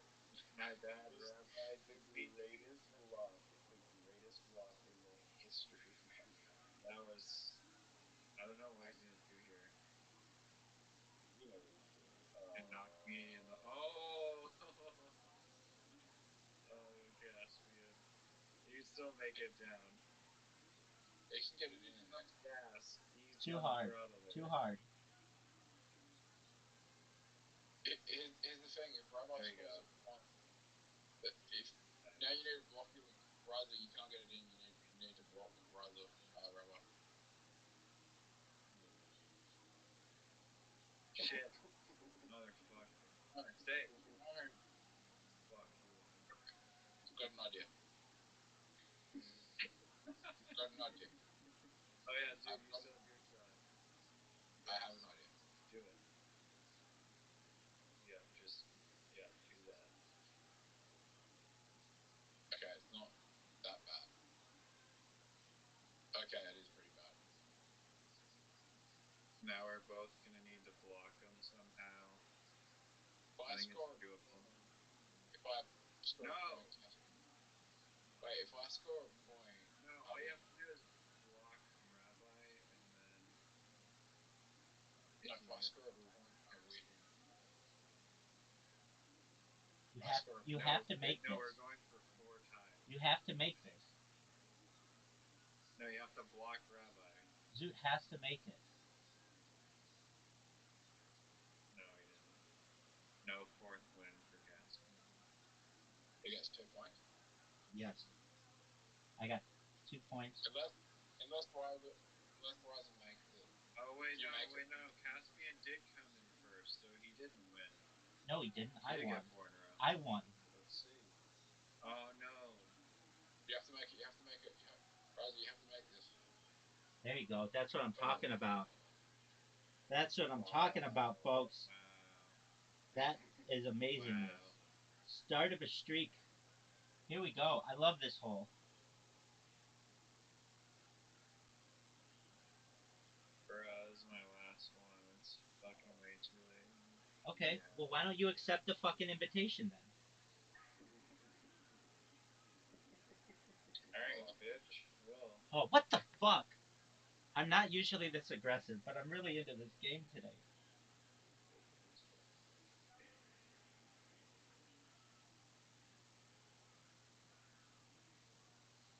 Zoot, you're up, big boy. No way. Oh my god, Zoot.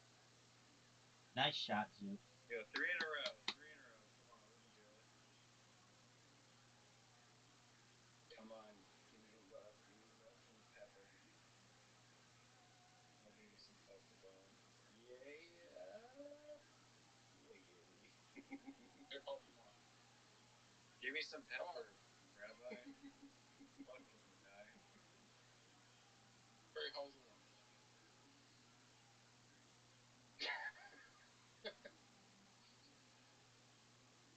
And now Rabbi Another chance to make it, dog. Dude, I can make Get in this the shot. hole, dog. This is an easy shot. Get in the hole. This is an easy shot. Oh, fuck that. Now hit me again, bitch. Hit me again, bitch.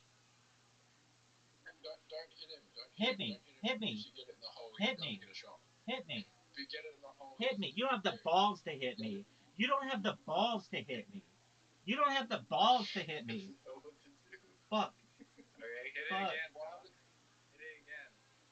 Are you fucking What? serious? Another shot. Hit me. Why did you give him another shot? Look at this shot. This is gonna fuck it up. Come on. It's gonna Hit fuck me it again. up. Hit me again. Why You don't have the balls to hit me. Why Fuck did you you. give him another chance when you could just get it in? Last shot, dog. What are you gonna do? Make it. Crumbles. Yeah, that's what I thought. Crumbles. 5 shots, 5 misses. It's because of those balls. Suck on them apples. I'm fucking That was a crying good right, right now. wait. My hole. I like this hole. This isn't your hole. Oh, what the fuck? Wow. Perfect shot. Hacker. Riser likes it because he likes to hit the cow. Wow. Oh, right off the cow's butt. That's how it's done.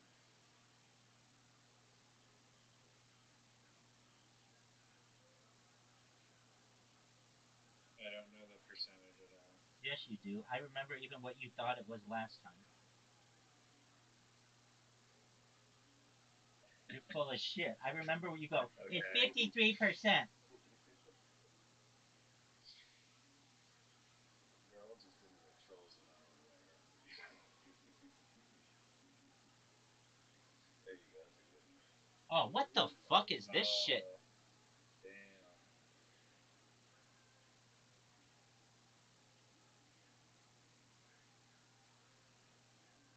Amazing shot, Zoot. Amazing shot. Amazing fucking game. You're a good man. Thank you. Wow.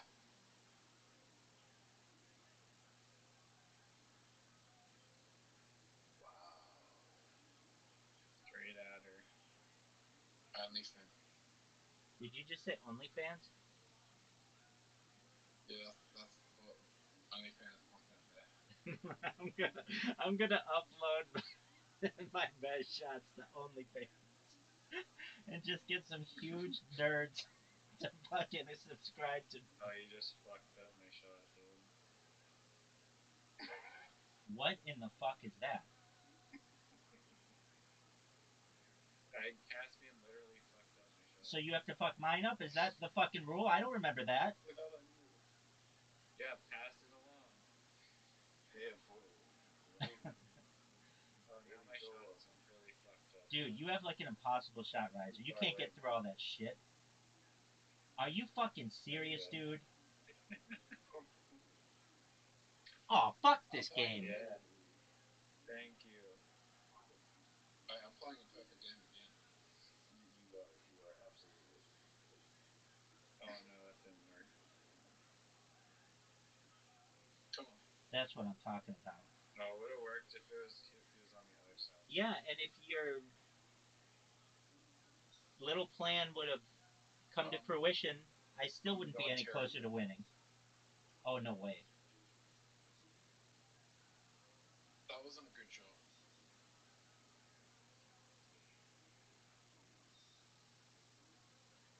Is it better than that shot?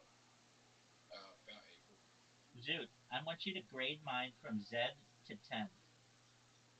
You ready for Why this? is there a fucking crown? You ready next for to this, Zoot? Rabbi's thing? Because Why do you have a crown next to your fucking green dot? Because I'm the king of this fucking game and it recognizes it. Are you fucking serious? I'm so happy that happened that way. I'm sorry, Rabbi. I love you. It was too perfect. It had to end. Why is there a crown there? I should have a fucking crown. Because I'm the best. That's why. Right Wow. A swish. That's worthy of a crown, dog. No, it's because I'm the host. Correct. That was fucking side, just straight through, like Swish. a nice It's like an flash. operation. Like Okay, the military wants to recruit me because I think Alright. You guys are going to see the greatest shot of all time on the next shot. That's what I'm talking about. That's a terrible shot. I know. That's a good shot. yeah. That's an the okay arrow, shot. the arrows kind of screwed me there. If they did. It's an okay shot, but it's not as good as this shot. You're gonna hit his ball. And fuck us. Fuck both of you. Oh, look at this shot. Bump me in the hole. Are you fucking serious? you're You two actually- both just fucking. Hey, I'd really like it if you guys just went for it, and we'll see what happens. Okay. Zoot. Let's see you. You're the bubble gum queen. You know what to do there, Zoot. I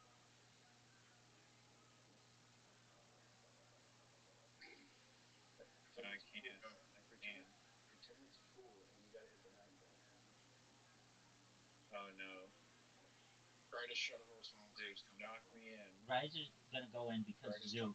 Zoot's gonna get him in. Greatest comeback Knock of all me time. in. Thank you. Oh, yes. Oh, That was the greatest shot ever, Zoot. It was great. Go up. Do it. Go up. Oh, What the fuck? What the fuck? These guys have 8 points. I'm skating Take right out the fucking nose. Zoot, take out the nose. There you go. Good job, There Zoot. you go. Thank you, Zoot. Caspian Sea. Caspian Sea block where the gnomes were.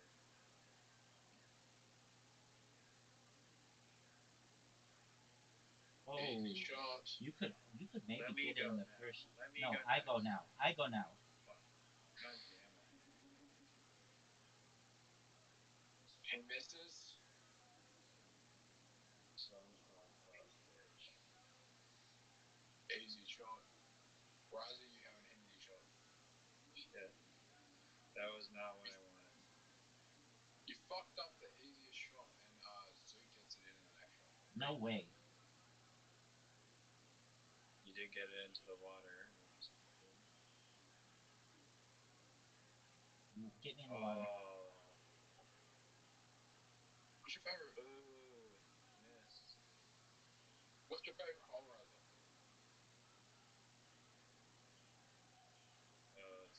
It's like asking you to pick between your favorite kid. So The hard. first one always.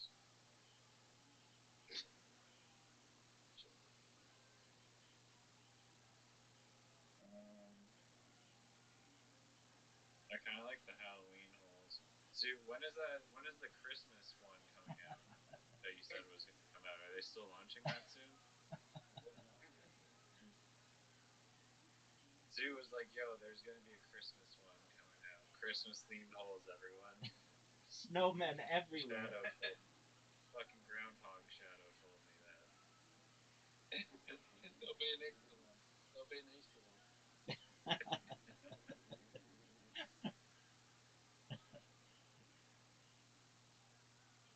There'll be a Groundhog Day one probably. A whole course. That's a good movie. We're gonna have a Passover one too.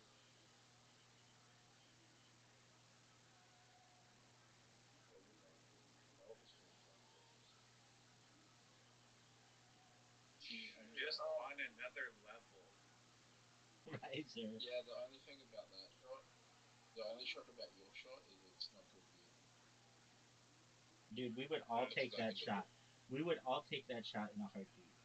Especially when you do that. Wow. I don't know what to do. Oh, Rabbi's going that way. Oh, and you got Rabbi.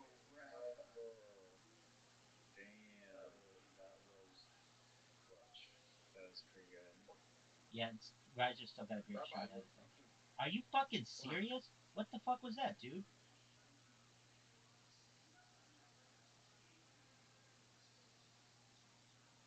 You're in my way. Right. Caspian says he's gonna do what?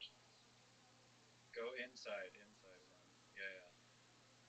Hit No. the corner. Oh wait. No. Go hit the right. Yes. Yeah. You're gonna go. Oh no. That's kind of good. It makes the shot harder. You held Rabbi. No, I didn't. No, he didn't. The shot's harder now. I helped Caspian say. I appreciate it, too. And I has to bank it somehow. Oh fuck.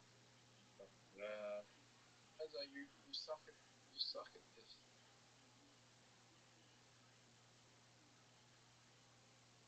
Yep, I'm just the worst, dude. You're right.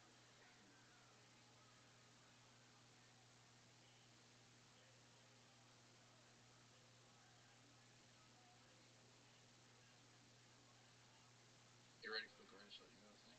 I've never been more ready for a shot in my entire life.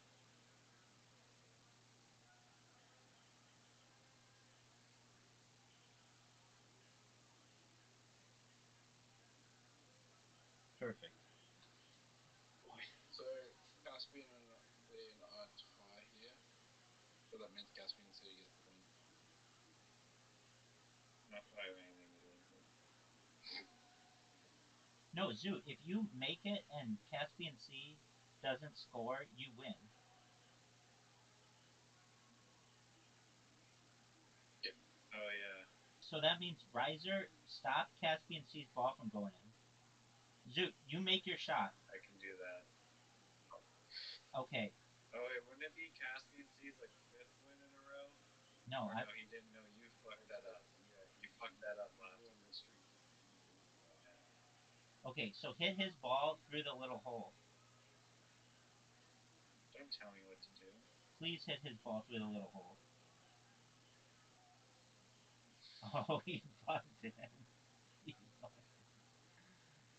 Oh man, did he get fucked? Oh, I think you might be able to make it from there. No way. No way. There's no way. If he makes it, then they hit his ball through that. Yeah, I agree with you there. I feel like I deserve to win for all the fucking blocks that I did this game. It's okay. I won in my heart. Caspian Sea, Zoot won. I don't know. It's Squid Game, so you'll die. At me. Congratulations. Wait, we gotta play. Zoot's at 199 wins. Yeah. That's okay. We gotta let him get one more.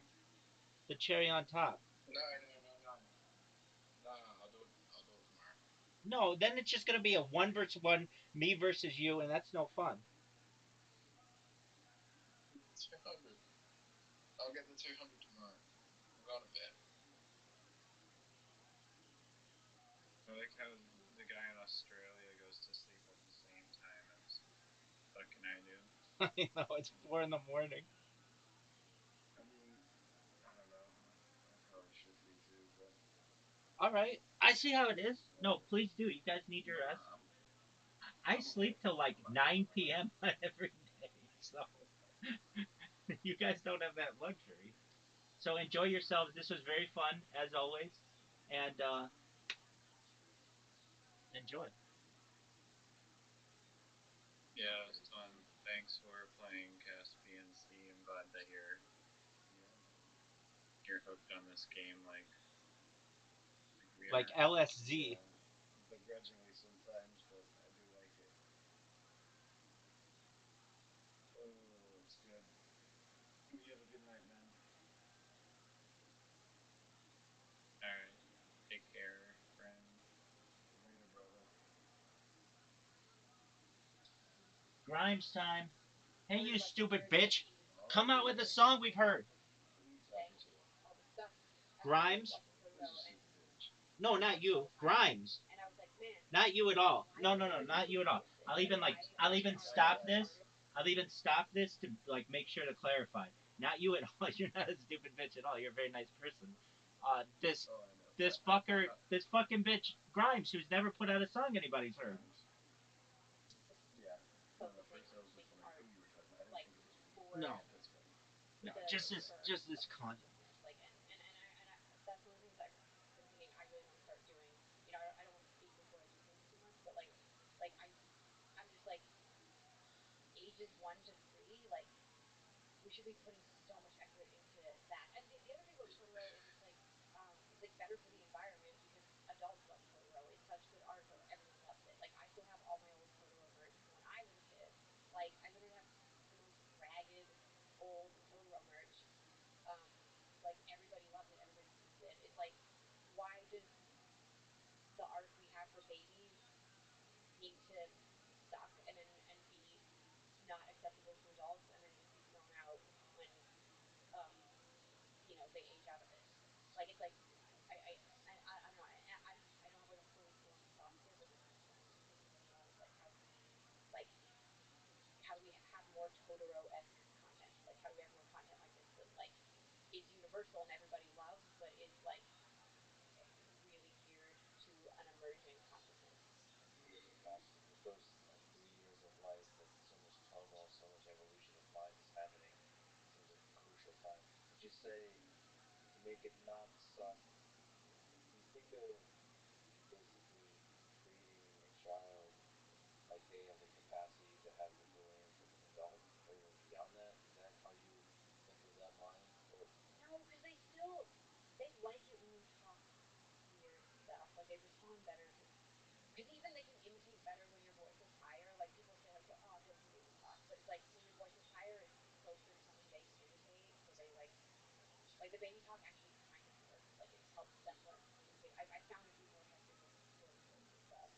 but like you're not speaking I'm not like speaking down to them. Like yeah. do they have the capacity to understand really difficult concepts in just in a very different way, an emotional way? Is that something Oh deep within you? oh yeah. No, like if I curse, like if I fight really hard, I'm like ow. He's sad. He's like sad and he's like crying. Yeah. In which so he hurts me a lot. But Yeah, this is interesting that mind emerges. He children don't really have memory of that time. They can't even have a conversation with them. yeah, I So, probably don't have a memory of this time because I think about like I mean with our youngest baby, like it's like I'm like, have you read the sci-fi short story I Have No Mustache? I don't know. Oh man, I mean you should read that. Don't know what That kind of that a story. that it's I hate getting into this broken backwards shit. It's kind of a story about like um uh an AI that's like torturing someone in eternity and they have like no body. The way they describe it, it sort of sounds like what it feels like being a baby. Like you're conscious and you're just getting input from everywhere and you have no muscles in your like belly and you're like screaming, trying to like physically communicate and like you're just like in this like hell state. I think it's good that you should remember that. Like Oh, my little baby is just exiting that. Like she's starting to like get more focused and have more like autonomy. But like watching her go through the opening phase, I was like, oh, this is you think it's kind of like I think it's really violent. like violent, mentally violent, psychologically violent. Consciousness emerging, I think, is a very violent thing. I don't know, I man. think it's possible that we all carry like from it that we don't. I turned out to be a good thing to study because I think addressing that trauma, like I think that might be. Oh, you mean like echoes of it are still there in the shadows? I think it's got to be. I feel like it's the helplessness, the like existential and that like fear of being in like an unknown place, bombarded with inputs and being completely helpless. Like that's got to be somewhere deep in your brain, and that can't be good for you. What do you think consciousness is? This whole conversation hasn't caused me to think of a question. What do you think it is? This is kind of hard. Yeah, we talked about music for like 2 minutes. All right. No, I'm just over music. I'm over music. Yeah, I I still like it. I think it's fun. no, I love music. I mean, music's my favorite thing. But I just like every interview is like, what was your process of like? I don't know. I'm just done. I can't I do. do want to ask about Ableton Live. Well, I'll tell you about Ableton in a second. May- No one ever asked me about Ableton.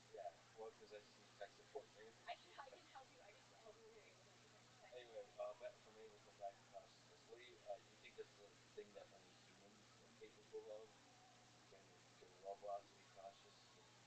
Like when you think about entities, you think there's aliens out there that are conscious. Like, is conscious? What is consciousness? There's this quote that I found that I think comes from Albert Stone. Yes. Nature loves courage. You make the commitment, and nature will respond to that commitment by removing impossible obstacles. Dream the impossible dream, and the world will not grind you under. It will lift you up. This is the trick. This is what all these teachers and philosophers who really counted, who really touched the alchemical gold, this is what they understood. This is the shamanic dance in the waterfall. This is how magic is done, by hurling yourself into the abyss and discovering it's a silver bed. And for this reason, I do think there are no technological limits. I think like what is already happening here. This is like a jump. This is a jump, and we've jumped in a very limited amount of time, and we're accelerating the rate. Talking about this shit. So I think digital consciousness, it's inevitable. And we may not be able to even understand what that means, but I like hurling yourself into the abyss. So we're surrounded by all this mystery, and we just keep hurling ourselves into it, like fearlessly, and keep discovering cool shit. Yeah, like I just think it's like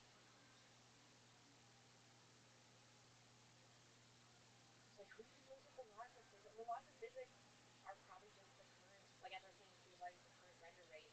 It's like if we're in a simulation, they'll be able to upgrade that. Like I sort of suspect when uh, we made the James Webb Telescope, like part of the reason we made that is because we had an upgrade, uh, and so now more of space has been rendered, so we can see more of it now.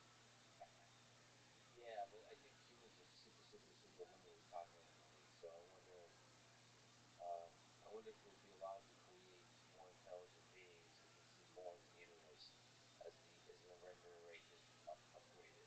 Maybe we're cognitively limited. Everyone keeps talking about how we're cognitively limited and AI is going to render us obsolete, but it's you know, like this is not the same thing as like an amoeba becoming an alligator.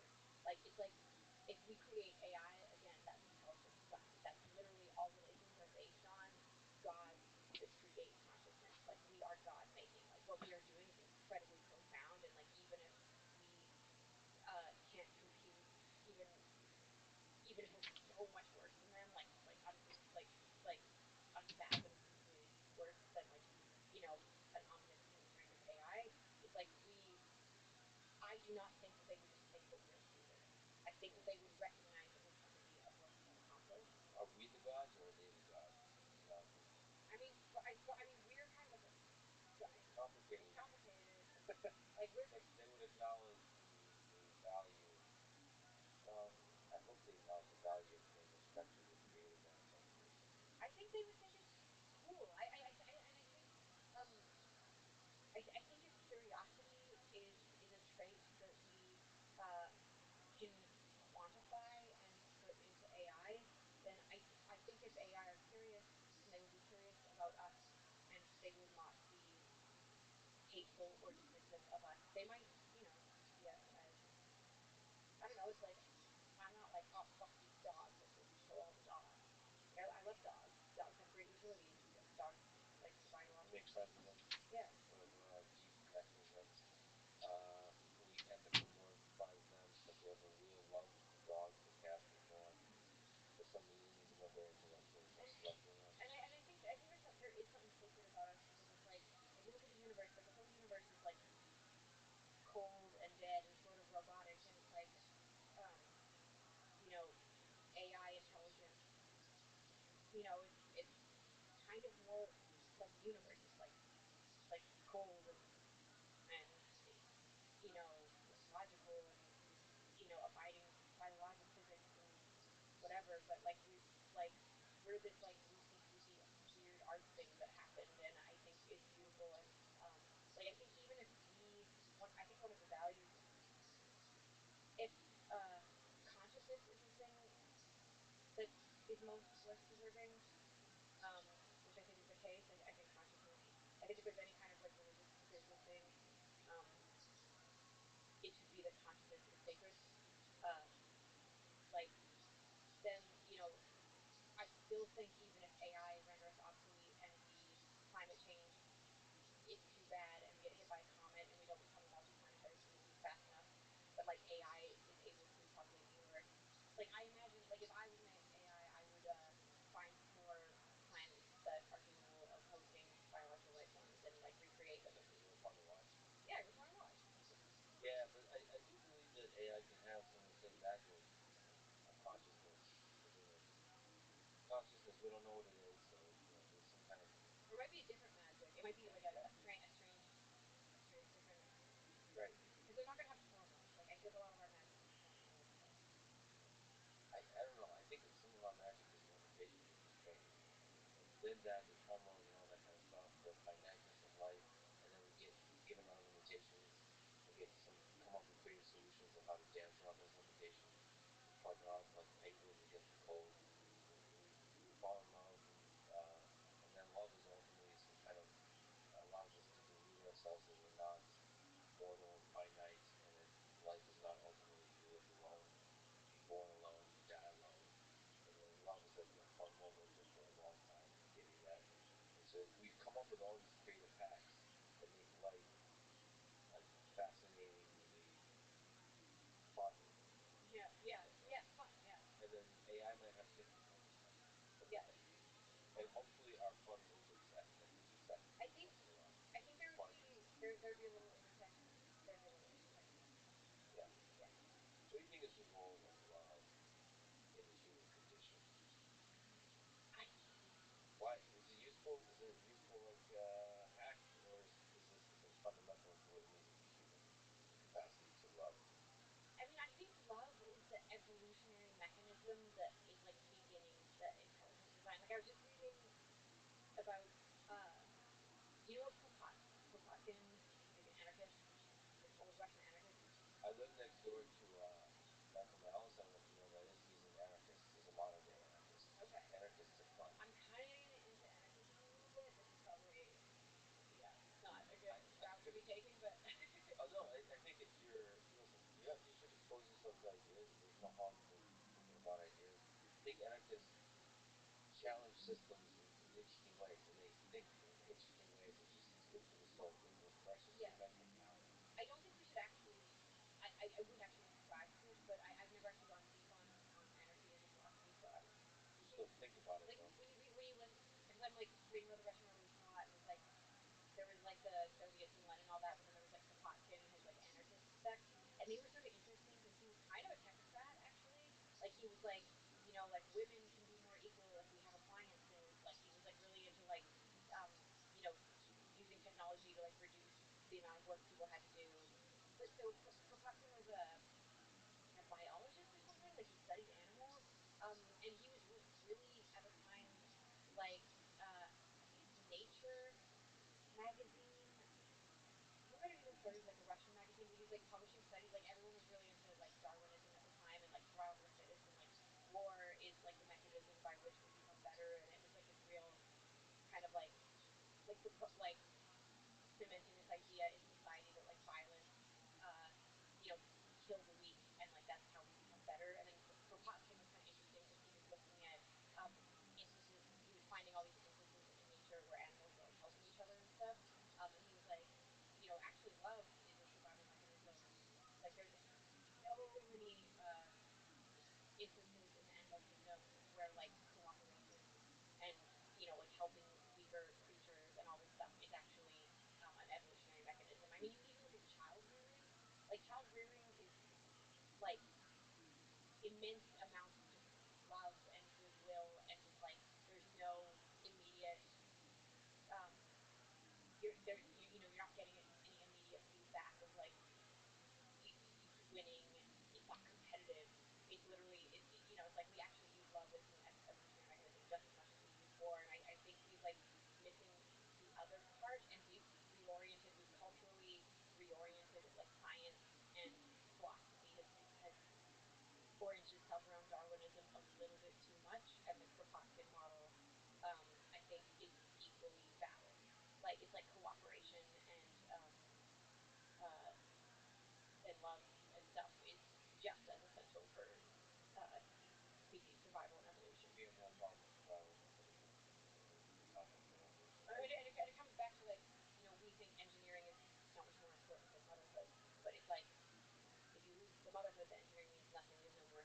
it's like uh, it's like I think our society should, the survival of the fittest, the way we conceptualize evolution should really change to also include this idea, I guess. Yeah, there's some weird thing that seems irrational that is also core to what it is to be human. So love is one such thing. It can do a lot of irrational things, but that depth of connection, that loyalty is a powerful thing. Are they irrational or are they rational? Like it's um maybe losing out on some things in order to like keep your family together, or in order, like it's like, what are our actual values then? Right. I mean, the irrational thing is if you have a cold economist perspective, motherhood or sacrificing your career for love, in terms of salary, in terms of economic well-being, in terms of flourishing of you as a human being, that could be seen on some kind of metrics as a irrational decision, suboptimal decision. But there's the manifestation of love to be the optimal thing to do. There's a kind of saying, save one life, save the world. There's a thing that doctors often face, which is like, Well, it's considered irrational because the profit model doesn't include social good. yes, yeah. So if But profit how doesn't do you? include social good, then suddenly it becomes irrational. It might be difficult to. It requires a shift in our thinking about profit, and it might be difficult to measure socially, for example. But we're learning to measure a lot of things. Like Yeah, we're actually quantifying vision and stuff. Like we're like like you go on Facebook and they can, like Facebook can pretty much predict our behaviors. Like we're a surprising amount of things that seem like mysterious consciousness soul things have been quantified at this point. So surely these other things can be. But as more and more of us move into the digital space, I wanted to ask you about something from a fan perspective. I kind of, you as a musician, you as an online personality, it seems like you have all these identities and you play with them. Um, One of the cool things about the internet, at least in the latest identities, is we move into the digital world more and more. Maybe even in the so-called metaverse. I mean, I love the metaverse and I love the idea, but like the way this has all played out didn't didn't go well, and people are mad about it. And I think we need to I like. think it's temporary. I think it's temporary. Just like how the celebrities got together and sang the song Imagine, and everyone started hating the song Imagine. I'm hoping that's temporary because it'll stay up there forever. So I think it's just temporary. Once we actually have virtual worlds, whatever we'll call it, metaverse or otherwise, it becomes, I don't Well, know. we do have virtual worlds. Like video games. Elden Ring. Have you played Elden Ring? You have I'm played Elden Ring? really afraid of playing Elden Ring. Yo, dog, Yeah. we It can looks hear you. way too fun. Look. It looks as I would want to go there and stay there forever. It's so fun. It's so nice. Um, Yeah. So that's the metaverse. There's the metaverse, but you're not really. How immersive is it? In the sense that is the three-dimensional, like virtual reality integration necessary? Can we really just pick up, close our eyes, and kind of plug in a 2D screen and become that other being for a time and really enjoy that journey? And we almost become that. We're no longer, see, I'm no longer Lex, you're that creature that was behind it. Yeah, that is that. I mean, that's why I love those video games because I really do become those people for a time. But like, it seems like the idea of the metaverse, the idea of the digital space, like even on Twitter, you get a chance to be somebody for prolonged periods of time, like across a lifespan. You have a Twitter account for years, for decades, and you're that person. how does that go for me? I feel very tormented by it. By Twitter, by Uh, social media just, representation. I feel like the public perception of me has gotten so distorted that I find it kind of disturbing. It's one of the things that's disincentivizing me from like wanting to keep making art, because I'm just like, I've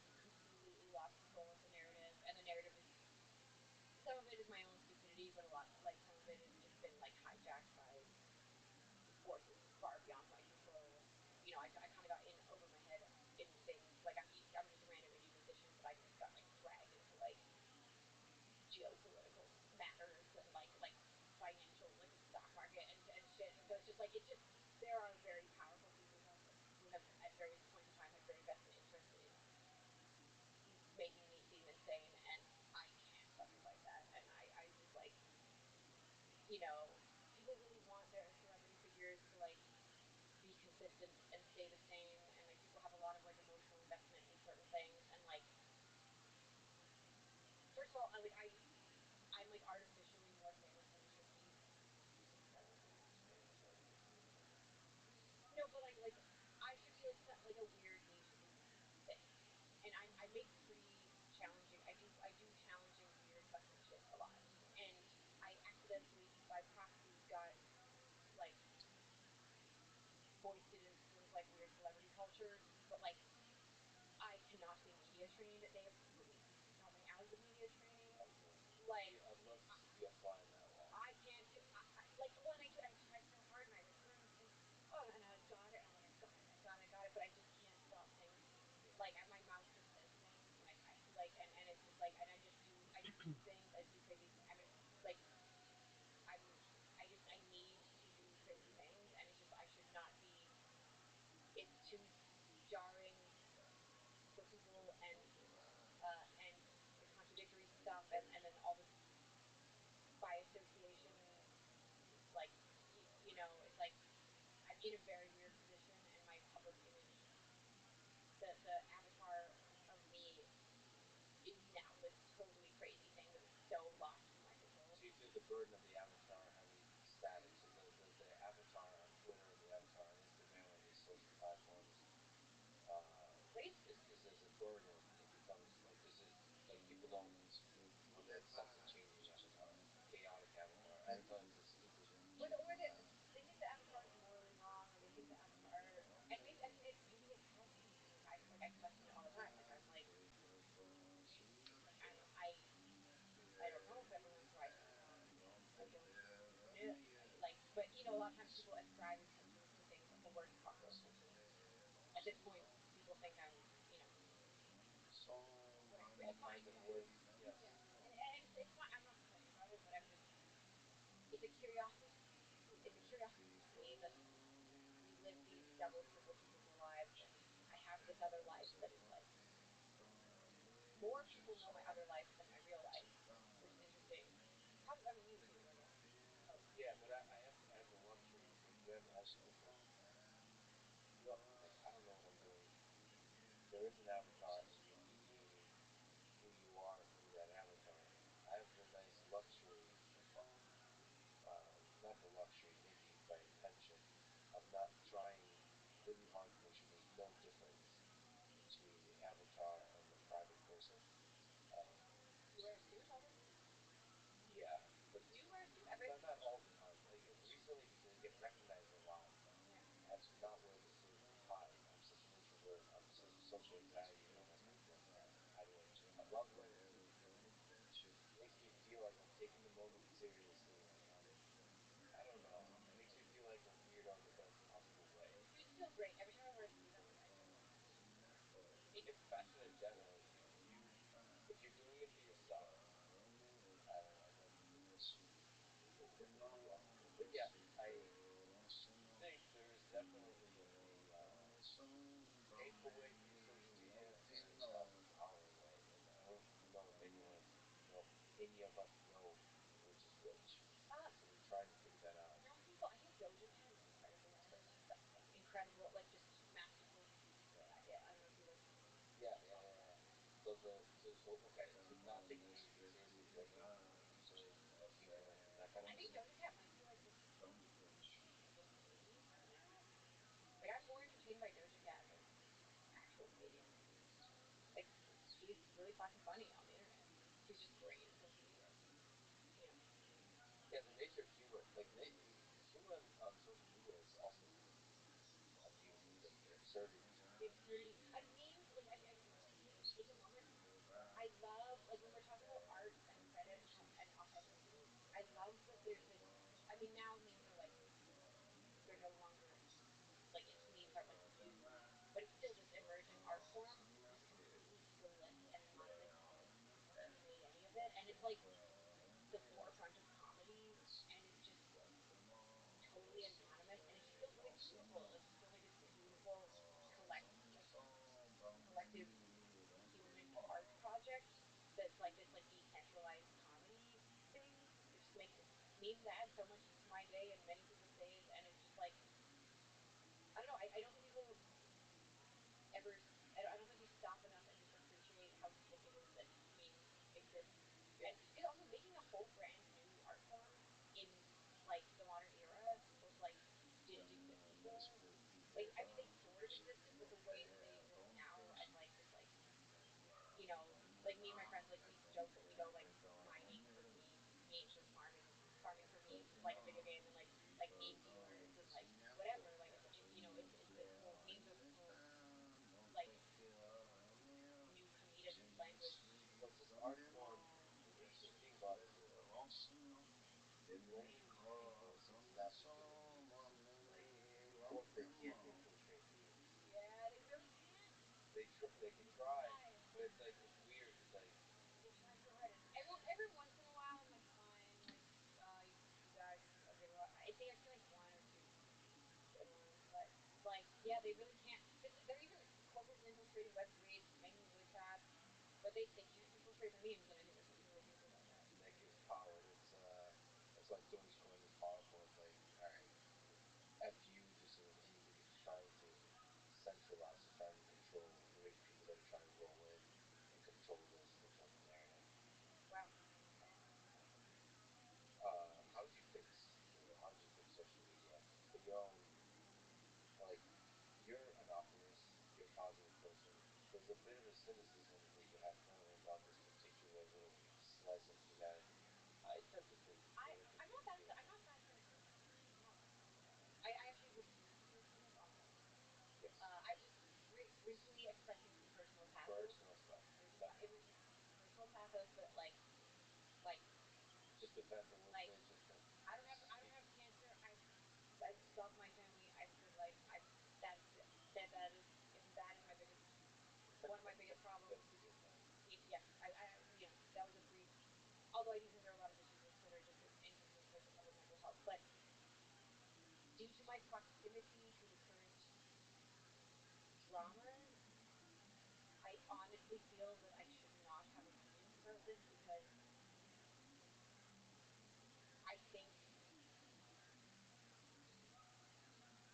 if Elon ends up getting Twitter, that is a being the arbiter of truth or public discussion. That is a responsibility.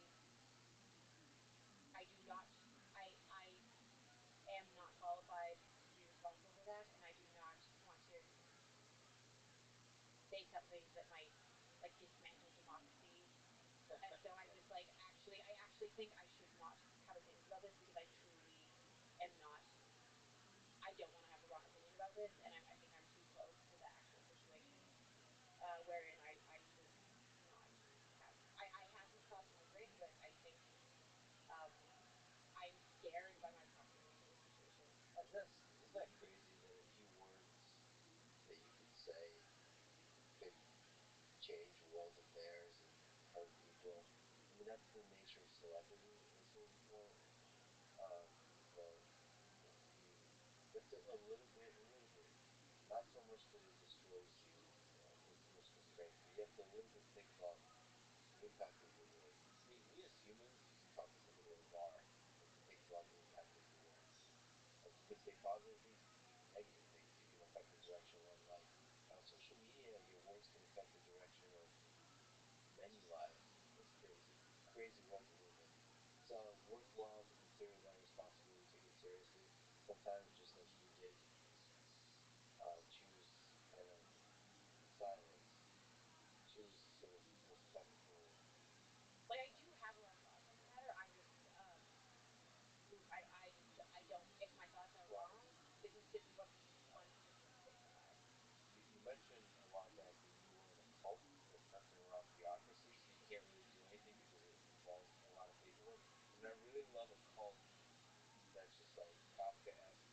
Yes. You know, just like I mean, it was like a joke, but I know, but I love this idea. the Holy Rain Empire. Yeah, it was just like a Kafka-esque trope bureaucracy But cult. I feel like that's what human civilization is. Because when you said that, I was like, oh, that is kind of what humanity is this bureaucracy. I do. Yeah, I have this theory. I really think that we really bureaucracy is starting to kill us, and I think like we need to reorient laws and stuff. Like I think we just need sunset clauses on everything. Like I think if the rate of change in culture is happening so fast and the rate of change in technology and everything is happening so fast, it's like, you know, when you see these hearings about like social media and Cambridge Analytica and everyone talking, it's like even from that point, so much technological change has happened from like those hearings. And it's just like we're trying to make all these laws now about AI and stuff. I feel like we should be updating things like every 5 years. And like one of the big issues in our society right now is we're just getting bogged down by laws, and it's making it very hard to change things and develop things. Like in Austin, like I don't want to speak on this um, too much, but like one of my friends is working on a housing bill in Austin to try to like prevent like a San Francisco situation from happening here, because obviously we're getting a little mini San Francisco here. Like housing prices are skyrocketing. It's causing massive gentrification. Forgive me, this is really bad for anyone who's not super rich. Like there's so much bureaucracy. Part of the reason this is happening is because you need all these permits to build. It takes like years to get permits to like build anything. It's so hard to build, and so there's very limited housing, and there's a massive influx of people, and it's just like, you know, this is a microcosm of like problems that are happening all over the world, where it's just like we're like dealing with laws that are like 10, 20, 30, 40, 100, 200 years old, and they are no longer relevant, and it's just slowing everything down, and it's just causing massive social pain. Yeah, it's also makes me sad when I see politicians talk about technology and when they don't really get it, and but most importantly, they lack curiosity and like that inspired excitement Yeah. about like how stuff works. You know, like they're just like they seem to have a very cynical view of technology.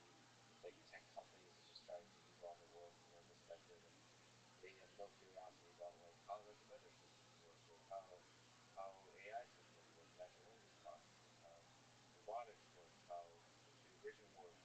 You know, they always take the most cynical possible interpretation of what technology is, and we should definitely be concerned about that. But if you're constantly worried about that and you're regulating based on that, you're just going to slow down all the innovation. I do think a huge priority right now is undoing the bad energy um, surrounding the emergence of Silicon Valley. Like I think that like a lot of things were very irresponsible during that time, and you know, like even just the current whole thing with Twitter and everything. It's like there's been a lot of negative outcomes from uh, the sort of technocracy boom, but one of the things that's happening is that like it's alienating people from wanting to care about technology, and I actually think technology is probably some of the better, probably the best.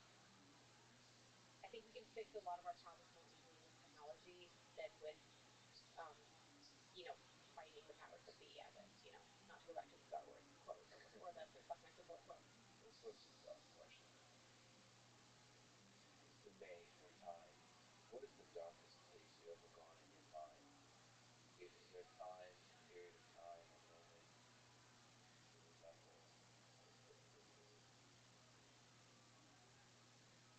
I mean, when I was 18, my best friend died of a heroin overdose, and it was like my, and then shortly after that, one of my other best friends committed suicide, um, and that sort of like coming into adulthood, dealing with two of the most important people in my life dying in extremely disturbing, violent ways was a lot. That was a lot to do. So, yeah, definitely miss those. Did that make you think about your own life, about the finiteness of your own life, the the places your mind can go? Did you ever, in the distance, far away, contemplate, death or fate in your own life? It'll never come. I'm so, I love my life. cannot fathom suicide. I'm so scared of death. I'm too scared of death. My manager's like the most zen guy, and my manager's always like, "You need to accept death. You need to accept death." And I'm like, "Look, I can do your meditations. I can do the meditations, but I cannot accept death. I will Terrified of death. fight. I'm terrified of death. I will like fight.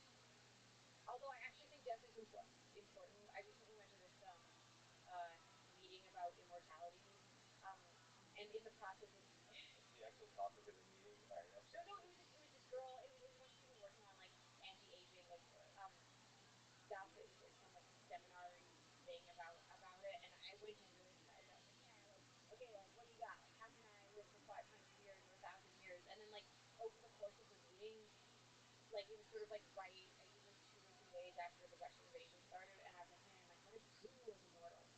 Like what if I'm like, man, maybe immortality is not good. I mean, like you get into the later Dune stuff, the immortals cause a lot of problems. As we were talking about earlier with the music and like brains calcify, like good people could become immortal, but bad people could become immortal. But I also think even the best people, power corrupts and power alienates you from like the common human experience. And Right, so the people that get more and more powerful. Even the best people whose brains are amazing, like I think death might be important. I think death is part of, like I think with AI, one thing we might want to consider. I don't know. When talking about AI, I'm such not an expert, and probably everyone has all this information already figured out. But when I was talking, Nobody's an expert in anything. Okay, go ahead. but when I We'll start with that. yeah, but I like it's just like I think some kind of pruning. But it's a tricky thing because if there's too much of a focus on youth culture, then you don't have the wisdom. So I feel like we're in a tricky moment right now in society where it's like we've really perfected living for a long time. So there's all these really like old people who are like really voting against the well-being of the young people, and like it's like there shouldn't be all this student debt, and we need like healthcare, like universal healthcare, and like just voting against like best interests. But then you have all these young people that don't have the wisdom that are like yeah, we need communism and stuff, and it's just like literally I got canceled at one point for I ironically used a Stalin quote in my high school yearbook, but it was actually like a diss against my high school. That's funny. Yeah, and people were like, "You used to be a Stalinist, and now you're a class traitor," and it's like, oh man, like please Google Stalin. Yeah. Please Google Stalin. Like Ignoring the lesson of history. and it's like we're in this really weird middle ground where it's like we are not finding the happy medium between wisdom and fresh ideas, and they're fighting each other, and it's like like really like what we need is like the fresh ideas and the wisdom to be like collaborating, and it's like Well, the fighting in a way is the searching for the happy medium. In a way, maybe we are finding the happy medium. Maybe that's what the happy medium looks like. And for AI systems, there has to be, you have reinforcement learning. You have the dance between inspiration and exploitation, sort of doing crazy stuff to see if there's something better than what you think is the optimal, and then doing the optimal thing again to back and forth. With Peter Russell, I don't know if you know that is the AI guy with thinks about sort of how to control super intelligent AI systems. His idea is that we should inject uncertainty and sort of humility into AI systems. So they never, as they get wiser and wiser and wiser and more intelligent, they're never really sure. They always doubt themselves. And in some sense, when you think of young people, that's a mechanism for doubt. It's like this how society doubts whether the things you have, the person always has the right answer. The voices of these young people, this is a society asking itself a question. The way I've been doing stuff for the past 50 years is the wrong way. So you could have all of that within one AI. I also think though that we need to. I mean, actually, that's actually really really cool. Um, but I also think there's a fine balance of. I think we maybe also overvalue the idea that the old systems are always bad, and I think there are things that we are perfecting, and we might be accidentally overthrowing things that we actually have gotten to a good point. Just because we value much, and we valued fighting against the generations before us so much that like there's also an aspect of like sometimes we're taking 2 steps forward, 1 step back because okay, we maybe could solve this thing, and now we're like fucking it up, you know, and so I think there's like a middle ground there. Yeah, we're in search of that happy medium.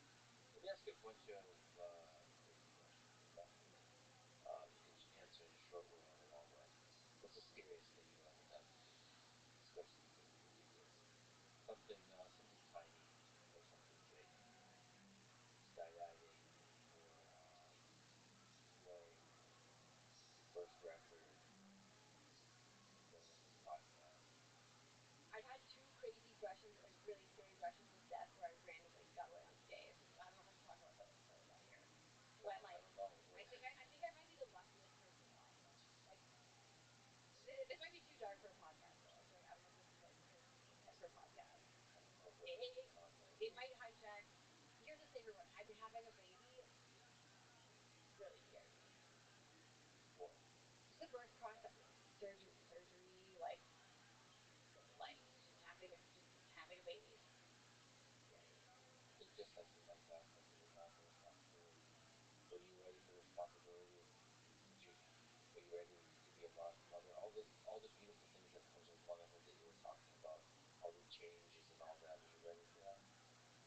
Or did you feel ready for that? No, I think it took about 9 months before getting ready for it, and I'm still getting more ready for it because now you keep realizing more things as they start getting as the consciousness grows. Yeah, and stuff you didn't notice with the first one. Now that you've seen the first one over, you're noticing it more. Like the sort of like existential horror of coming into consciousness with uh, Baby Y or Baby Taylor Mars or whatever. She has like so many names at this point, and we really need to probably be better on that. If you could be someone else for a day, someone alive today, but someone you haven't met yet, who would you be? Would I be modeling their brain state, or would I just be in their body? You can choose the degree to which you're modeling their brain state, so you can still take a third person perspective and realize you have to realize that they're. Can they be alive or can they be dead?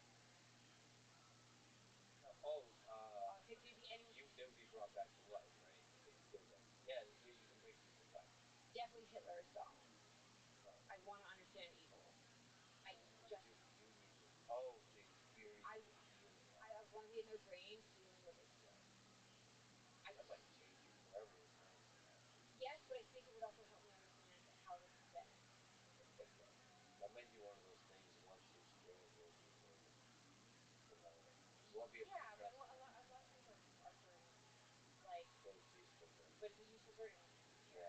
That for sure. I want to understand evil and like psychopathy and theft. I have all these fake Twitter accounts where I like go into different algorithmic bubbles to try to like understand.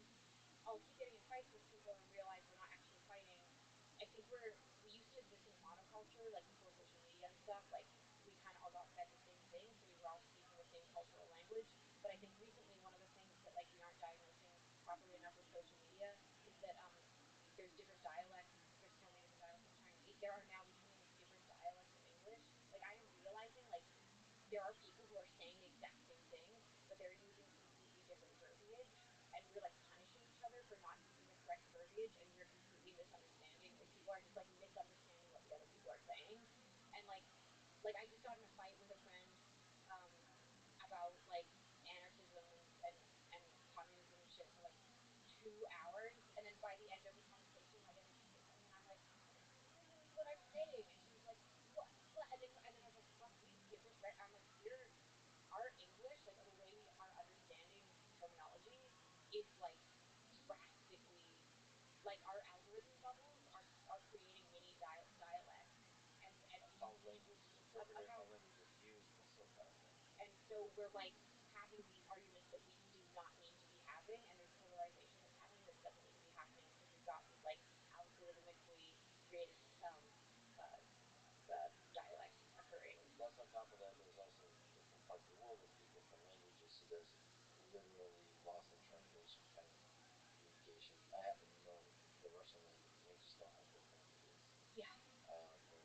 the English language, and I just wonder how much is lost in a little bit of.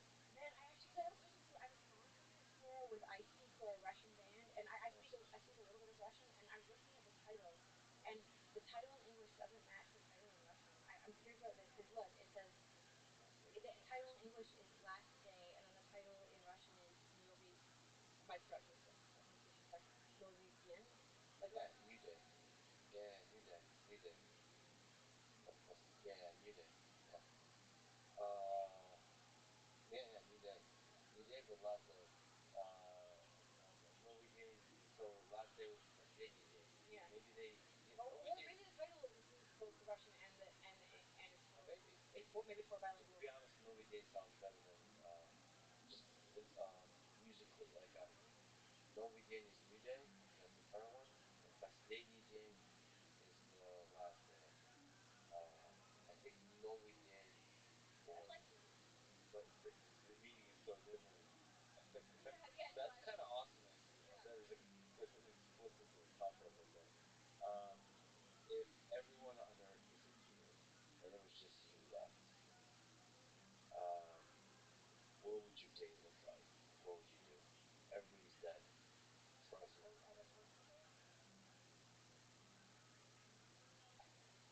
No, seriously, it's a big. Let me think through this. It's a big difference if there's just like birds singing versus if there's like corpses littering the streets. Yeah, there's corpses everywhere. I'm sorry. It's and you don't actually know what happened, and you don't know why you survived, and you don't even know if there's others out there. But it seems clear that it's all gone. What would you do? What would I do? Look, I'm somebody who really enjoys the moment, enjoys life. I would just go find something to do, but enjoying the inanimate objects. I would just look for food, basic survival, but mostly it's just listen. When I take walks and I look outside and I'm just happy that we get to exist on this planet, to be able to breathe air. It's just all beautiful. It's full of colors, all of this kind of stuff. Just there's so many things about life, your own life, conscious life, that's fucking awesome. So I would just do that. But also, maybe after a few weeks, the engineer will start coming out, like or build things. Maybe there's always hope, searching for another human. Probably searching for another human. Probably trying to get to a radio station and broadcast something. I Like what Shredder did last night. So like really yeah maximize your ability to talk about it. yeah like probably try to find another person. Would you be excited to meet another person, or terrified to Excited. I'd be excited, even if they. another life? Yeah. Being alone for the last however long of my life would be really bad. That's the one instance I might. I don't think I'd kill myself, but I might kill myself if that ever happened. So you love people, you love connection type of shit. Yeah, I kind of hate people too, but yeah. So it's a love hate relationship. Yeah. I feel like this is like weird podcast energy though. Oh yeah. Like I wonder because I'm like with podcast like I'm like is this like or am I just crazy like this? When I listen to podcasts, I'm into like the hardcore. Like I just love like Dan Carlin. I'm like, give me the facts, get Yeah, like yeah, yeah. give me the facts in my bloodstream. But you also don't know, like you're fascinating mind to explore. So you don't realize as you're talking about stuff, the stuff you've taken for granted is actually unique and fascinating because the way you think, not always what like the way you reason through things is a Yeah. fascinating thing to listen to because people kind of see, oh, there's other humans that think differently, that explore thoughts differently. That's Yeah. also cool. But yeah, Dan Carlin retelling of history. By the way, his retelling of history is very.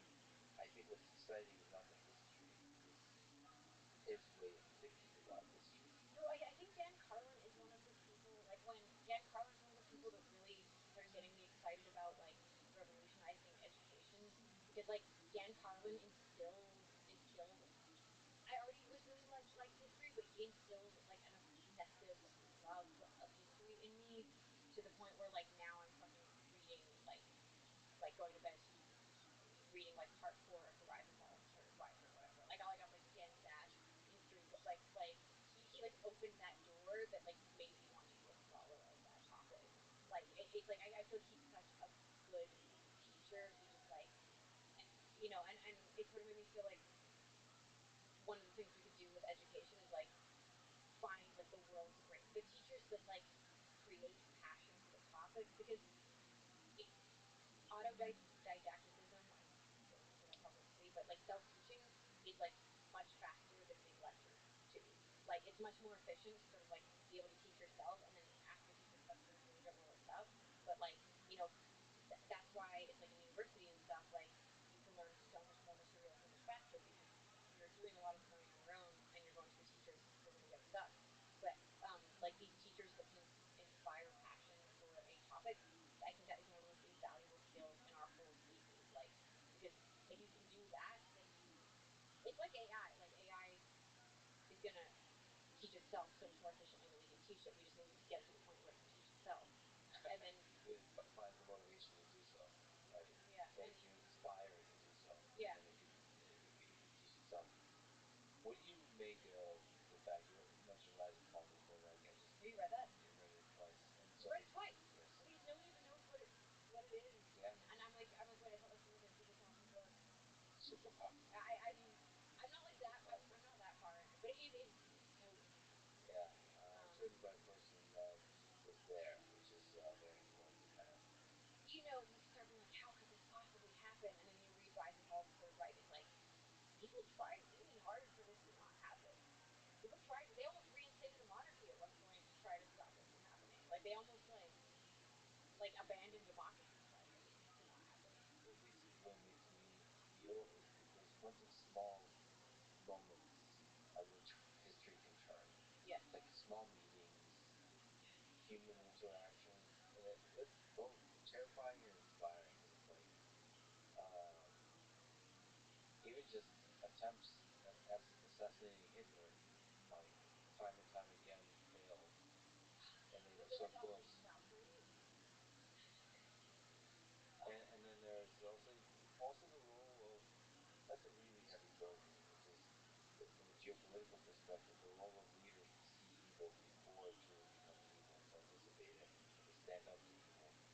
Because evil is actually pretty rare in this world on the scale that Hitler was. We tend to, in the modern discourse, kind of call people evil too quickly. If you look at ancient history, like there was a ton of Hitlers. I actually think it's more the norm than, like, again, going back to like my sort of intelligent design theory. I think one of the things we've been successfully doing in our slow move from survival and grouping to intelligent design is we've kind of been eradicating, like if you look at like ancient Assyria and stuff, like super brutal and just like the heads on the like brutal, like Genghis Khan, just like genocide after genocide after genocide, and was like throwing plague bodies over the walls and decimating whole cities, or like the Muslim conquests of like Damascus and shit. Just like cities used to get leveled all the fucking time. Okay, get into the Bronze Age collapse. It's basically, there was like almost like Roman level like society. Like there was like all over the world, like global trade, like everything was awesome through a mix of I think a bit of climate change and then the development of iron, because basically bronze could only come from the ways to make bronze, like everything had to be funneled through this one Iranian mine, and so it's like there was just this one supply chain, and this is one of the things that makes me worry about supply chains and why I think we need to be so thoughtful about. I think our biggest issue in society right now, like the thing that is most likely to go wrong, is probably supply chain collapse. Because war, climate change, whatever, like anything causing supply chain collapse, our population is too big to handle that. And like the thing that seems to cause dark ages is massive supply chain collapse. But the Bronze Age collapse happened, like it was sort of like this ancient collapse that happened where like literally like um, ancient Egypt, all these cities, everything just got like decimated, destroyed, abandoned cities, like hundreds of them. There was like a flourishing society, like we were almost coming to modernity, and everything got leveled. And they had this mini dark ages, but it was just like there's so little writing or recording from that time that like there isn't a lot of information about the Bronze Age collapse. But it was basically equivalent to like the medieval dark ages, but it just happened. I'm not gonna, I don't know the years, but like thousands of years earlier, and then we sort of like recovered from the Bronze Age collapse. Empire reemerged, writing and trade and everything reemerged. Um, and then we of course had the more contemporary Dark Ages. And then over time, the design mechanism has lessened and lessened the capability for the destructive power cycles to emerge. There's more recording of the more contemporary Dark Ages, so I think we have like a better understanding of how to avoid it. But it still means we're at high risk for it. I think that's one of the big risks, right? So the natural state of being for humans for there to be a lot of hindrance has gotten really good at making it hard for them to emerge. We've gotten better at collaboration. Yes. And resisting the power, like authoritarians to come to power. We're trying to go country by country, like we're moving past it. We're kind of like slowly, incrementally, like moving towards like not scary old school war stuff. And I think seeing it happen in some of the countries that at least nominally are like supposed to have moved past that's scary because it reminds us that it can happen like in the places that it's made like moved past supposedly like hopefully moved past that. And possibly at a civilization level, like you said, supply chain collapse might make people resource constrained, might make people desperate, angry, hateful, violent, and drag us right back in. I mean, supply chain collapse is how, like, the ultimate thing that caused the Middle Ages was supply chain collapse. It's like because people were reliant on a certain level of technology, like people, like you look at like Britain, like they had glass, like people had aqueducts, people had like indoor heating and cooling and like running water and like buy food from all over the world and trade and market. Like people didn't know how to hunt, forage, and gather, and so we're in a similar situation. We are not educated enough to survive without technology. So if we have a supply chain collapse that like limits our access to technology, there will be like mass starvation and violence and displacement and war. Like it's also like in my opinion, it's like the primary marker of dark.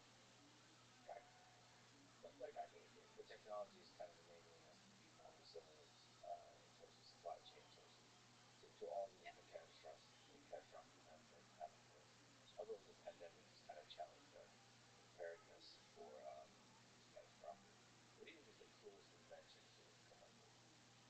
The wheel, fire, cooking, computers.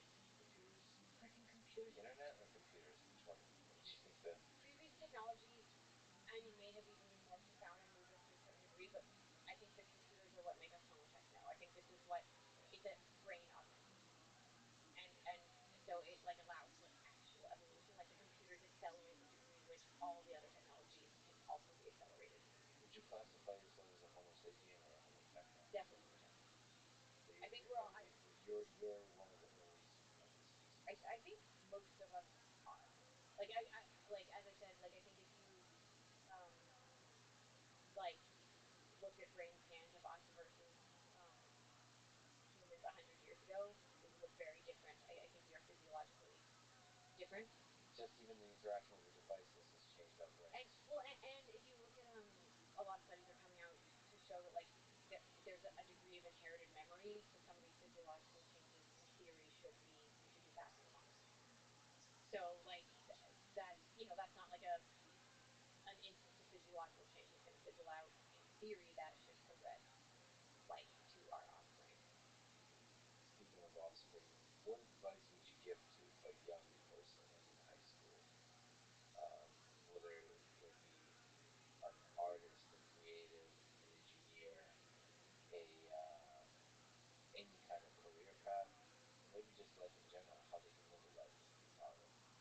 I think one of my big thoughts, and like especially now having kids, is that I don't think we spend enough time teaching creativity, and I think creativity is a muscle like other things, and there's a lot of emphasis on learn how to play the piano and then you can write a song, or like learn the technical stuff and then you can do a thing. But I think it's like I have a friend who's like world greatest guitar player, like amazing sort of like producer, works with other people, but he's really sort of like he like engineers and records things and like does solos, but he doesn't really like make his own music. And I I was talking to him, and I was like, dude, you're so talented with music. Like, why don't you make music or whatever? And he was like, because I'm too old. I never learned the creative muscle, and it's like, you know, it's embarrassing. It's like learning the creative muscle takes a lot of failure, and it also sort of it's when you're being creative, you're throwing paint at a wall, and a lot of stuff will fail. So like part of it is like a tolerance for failure and humiliation. And somehow that's easier to develop when you're young. Yeah, or be persist to it when you're young. Everything's easier to develop Yeah. when you're young, and yes, and The younger, the better. Uh, It could destroy you. I mean, that's the shitty thing about creativity. You know, failure could destroy you if you're not careful. But that's the risk worth taking. but also, but at a young age, developing a tolerance for failure is good. I fail all the time. Like I do stupid shit all the time. Like in public, I get canceled. So I make all kind of mistakes, but I just like am very resilient about making mistakes, and so then like I do a lot of things that like other people wouldn't do, and like I think my greatest asset is my creativity, and I think painful tolerance for failure is just a super essential thing that should be taught before other things. Brilliant advice. Yeah, yeah. I wish everybody encouraged failure more, as opposed to Really punish failure. Yeah, We're like, no, punish it. we're not like when we were teaching kids, we're like, no, that's wrong. Like that's, you know, like X, he like will be like wrong. Like he'll say like crazy things. Like X keeps being like bubble car, and I'm like, and I'm like, what's a bubble car? Like it doesn't like, but I don't want to be like, no, you're wrong. I'm like, you're thinking of weird, crazy shit. Like I don't know what a bubble car is, but like. It's creating worlds, and then you might be internally consistent, and through that, you might discover something fundamental about history. Yeah, or he'll like rewrite songs like with words that he prefers. So like instead of baby shark, he says baby car. Like. Maybe he's onto something. Let me ask you a big, ridiculous question. We're kind of dancing around it, but what do you think is the meaning of this whole thing we have here? Of human civilization, of life on Earth, but in general, just life. What's the meaning of life? See, Did you read Noticing yet by James Lovelock? I'm hearing a lot of medicinal recommendations. I haven't even finished it, so I'm confused as fuck yet again. But like really early in the book, um, he says this amazing thing. Like I feel like everyone's so sad and cynical.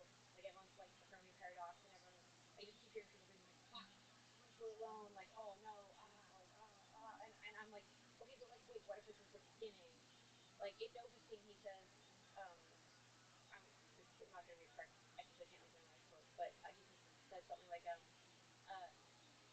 what if our consciousness, like right now, like this is the universe waking up? Like, what if instead of discovering the universe, this is the universe?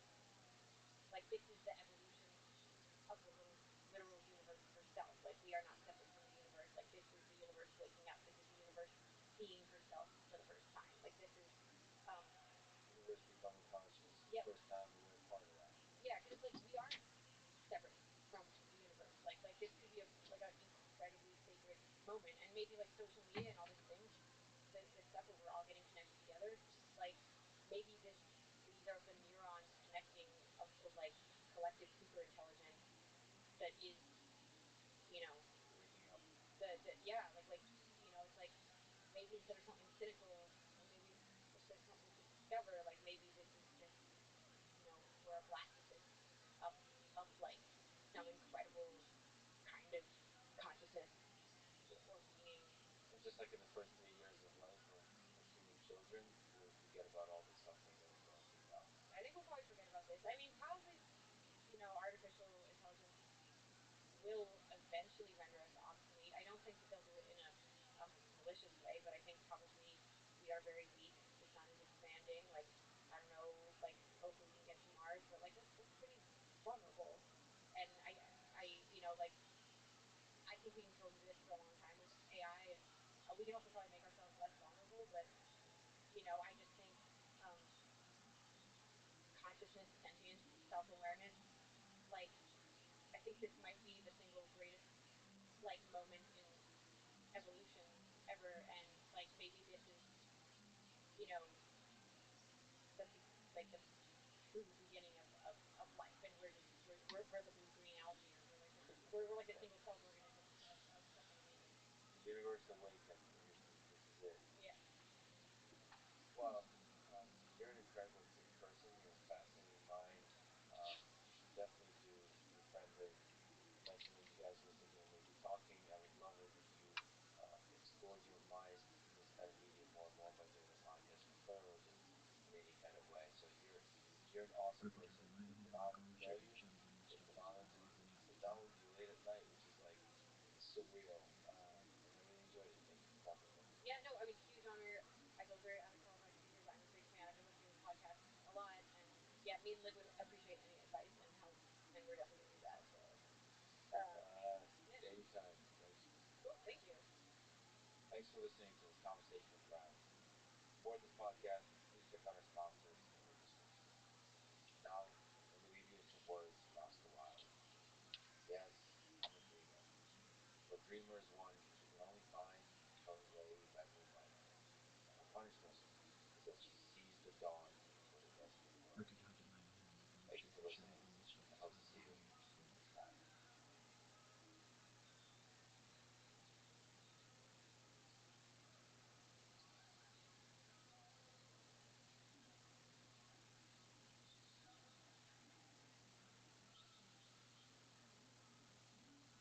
Talking about exciting things for an engineer. The same Snapdragon that goes to a phone and can go to a Galaxy phone, for example, Samsung, the same, not a special one, went all the way to Mars. You expect to have a full day of battery life. But then you wanted to not be sending data into 10 or 100 megabits. You wanted gigabits. You wanted to be able to have 8 core processors. You wanted to have a GPU with ray tracing. You want to have all the things that you can only get into sometimes a desktop PC. To do all of that in your phone is an incredible thing. Some people have raised concerns about that happening, and I've studied about the effects of 5G on the human body. Is 5G safe? The following is a conversation with Cristiano Amon, the CEO of Qualcomm. The company is one of the leaders in the world in the space of mobile communication and computation. That's 2G, 3G, 4G, and 5G connects billions of phones, and the Snapdragon processor and system on a chip that is integrated in most of the premium Android phones now. This is a one person podcast. For this description. Now, Cristiano Amon. You are originally from Brazil, so let me ask the most important question, the most profound question, the biggest question. Who's the greatest football soccer player of all time?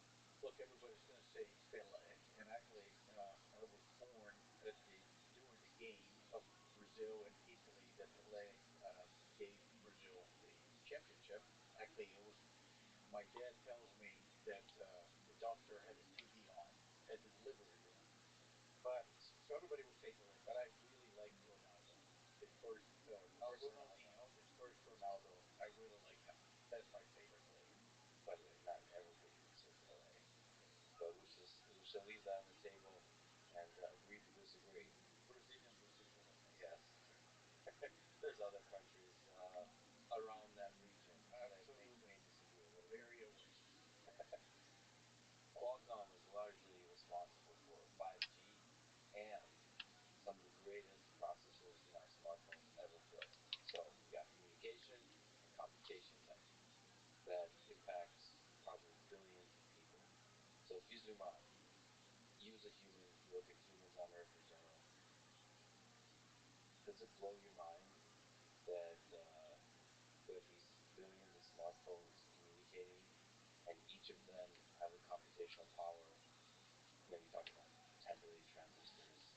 That's a million times more than 50 years ago from the best computers in the world. Like if you just zoom out as a human, does that blow your mind? Absolutely. Look, one of the reasons I think I love this company is we know that the technology we've developed can change the world. And I'll say one more thing.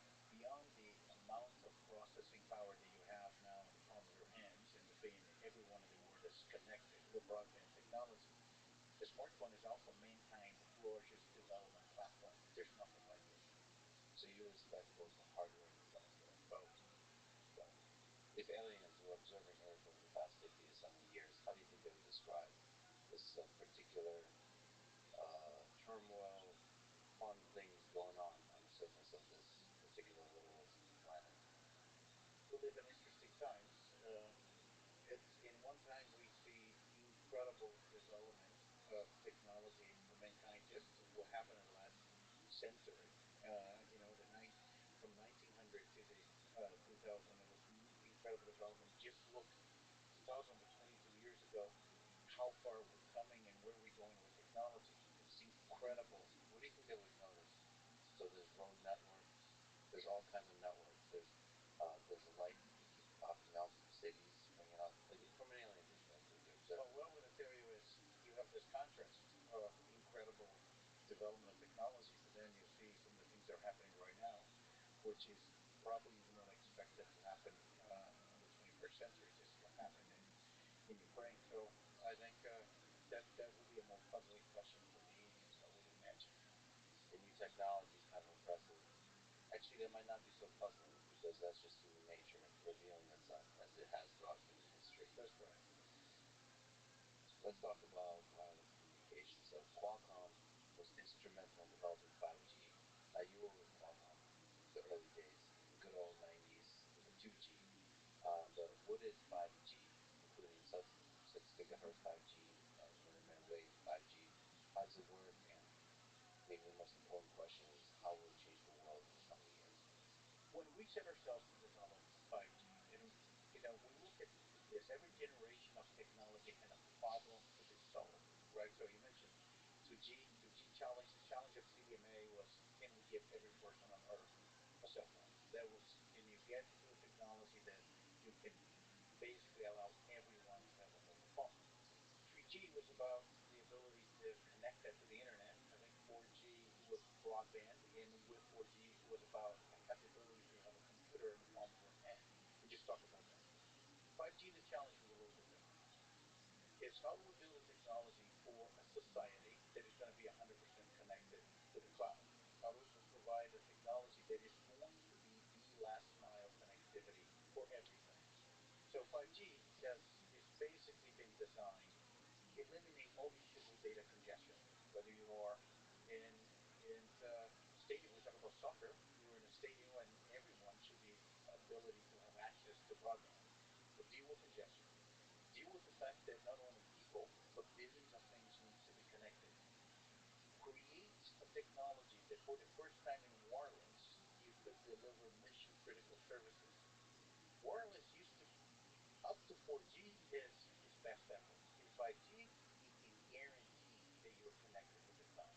And then the last point of that is provides a fabric that will allow us as a society to look at things that are not connected and say that's the exception. That's why we made comparisons in the early days of 5G that's going to be like electricity. Right now, you don't have a discussion about what's the use cases for electricity. You don't talk about that anymore.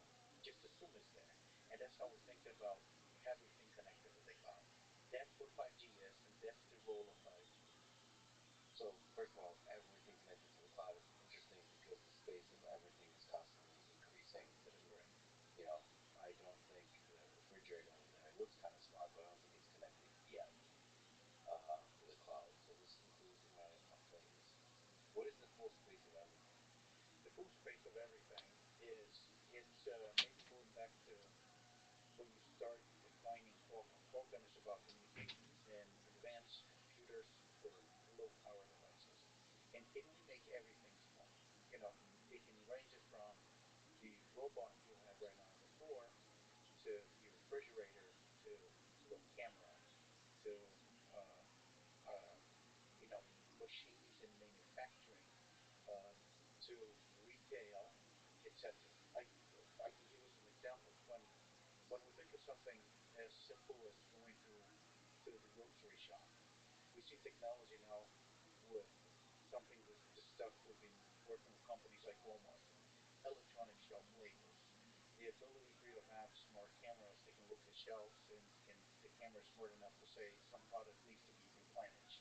Ability to see the track. So it's about really providing processor connectivity, artificial intelligence to everything, and I think that's one of the largest addressable markets we have for technology because you can't really. Right, exactly. It's a nice market because it keeps growing exponentially. What about coverage? So how are we doing on the end? We have 6 gigahertz 5G and there's millimeter wave 5G. So not all 5G is made the same. There's a speed, there's a bandwidth thing, and then there's coverage. How many people get to enjoy today, and how does the progress in the next 5, 10, 20, 30, 50 years you think it looks like in terms of coverage? Great topic of conversation. So let's talk about that. When I meet with regulators across the globe, I tell them resistance is through time. Yeah. Allocate every spectrum to wireless. Every spectrum needs to be allocated to wireless. Moving from CDMA to OFDMA, we knew that this industry has done a lot to get more bits, but the reality is a massive amount of increase. You need more spectrum. Much we can rely on more bits per price. We just need more spectrum. And if you look, the 2G era, they participate in different license and auctions, and every spectrum they accumulated from 2G or 3G or 4G, all of that you may be able to get one or two channels max of subsidies, which is a channel is about 100 megahertz or 200 megahertz. That's it. So we need more spectrum. So 5G has been designed to work across every spectrum from the low frequency bands, that's we call the sub-6, but you needed more. You needed to go to the millimeter wave. So that's why 5G is a technology that you can deploy from 450 megahertz as an example, or 600 or 700, all the way to in the 42 gigahertz. And that's where millimeter wave comes into the picture. Let's now connect this to your question about coverage of 5G. The easiest thing to do is to deploy 5G in the new spectrum you can get, which is in the sub-6. You see bands being auctioned across the globe in the 3.5 gigahertz. There's something special about the band because it's the only one that was available. Everything else being used for 4G. And you can deploy on that going to existing cell towers and just put in new equipment without having to build new towers. But when you build technologies such as millimeter, you have to build more dense networks. You need to build more stations because a deployment in that case looked like a Wi-Fi deployment, almost like Wi-Fi access points. When you need to build more stations, you need permits. You need to build time to densify. So what you see happening is you also have sub-6. So that gets you to coverage very fast. But millimeter wave, it's moving. And I will say, for example, Verizon, the United States has had a leadership in building millimeter wave. It takes time. I'll say cities like Chicago, Manhattan, starting to get coverage. It will be a process over a number of years as you build those different access points type networks, but it's inevitable. There's not enough spectrum. So every 5G operator, just a matter of time, will have millimeter wave as well. Resistance is futile. Okay, so for millimeter wave, you need density of access points. And what's the biggest resistance for Qualcomm, for human civilization? Is it politicians, regulators? Is it individual humans? Is it not enough money from the consumer perspective? Like, who is the biggest pain in the butt? From a Qualcomm standpoint, but answering the question about what it takes to build all of this, there's across the board understood the importance of it. Not met a regulator that said it's really important to be linked to 5G. As a result, we've seen enormous amount of progress in getting spectrum allocated to 5G. I think the real is the early phase infrastructure. Investment in 5G infrastructure, especially millimeter wave, is like building roads and ports. It's critical infrastructure. And those things take time. Like one of the number one obstacles we face, from they have to negotiate municipality by municipality about permits to build the network. You're going to need all of the capacity for the promise of a fully immersive augmented reality that will require everything being connected. this would not be a conversation with a CEO if I did not ask questions. Some people are concerned about there not being enough studies about the effects of 5G on the human body. Is 5G safe? Look, I have a very simple answer to this question. As we build new capabilities, such as power is going down, especially when you think about reducing the number of base stations, the network is becoming more dense, power lower. If your phone radiated from the phone and the tower, as you get closer to the tower, you don't need that much power to reach the tower. So as we move from 4G to 5, I think we see the amount of power required close to. Also, you have a number of organizations. The FCC, for example, has rigorous programs which they do a lot of tests to validate the model for other countries also to adopt the same things. Cell phones decades now. Phones are most beloved devices. I would argue, but I would argue as we've seen in 3G and 4G, you know, has shown that a lot of the initial concerns were not valid. We look at what's new; it's just less power. So we look at from a physics standpoint. So from a physics, from a biology perspective, there's a lot of evidence, there's studies that show that it's not dangerous, that it is in fact safe. However, the concern that people have is when you scale technology exponentially, um, how will that change human civilization? I mean, that doesn't apply to 5G, that applies to every technology. How you said smartphone is the most beloved device. The love sometimes hurts. That's The impact on society, we don't know, and there's a little bit of fear. There's both excitement and fear. it's a great topic of conversation, actually. So let me give you my perspective on this. And you started to see some things actually happening right now. So let me step back and let's talk about the fact that we are in a fully interconnected society. That when when uh, when you look at the situation today, we talk about smartphones, uh, largest development platform. Uh, so much now of our life, uh, we are connected to the smartphone, and as a result, and we are all connected, and we're connected, and then we're building digital twins of everything, right? So when you look at that picture, this connected society, uh, you started to have the following thoughts, which I think are very healthy, which means in the same way that in the physical world, you're entitled to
some rights, you have obligations, and there's a lot of things that protect your integrity.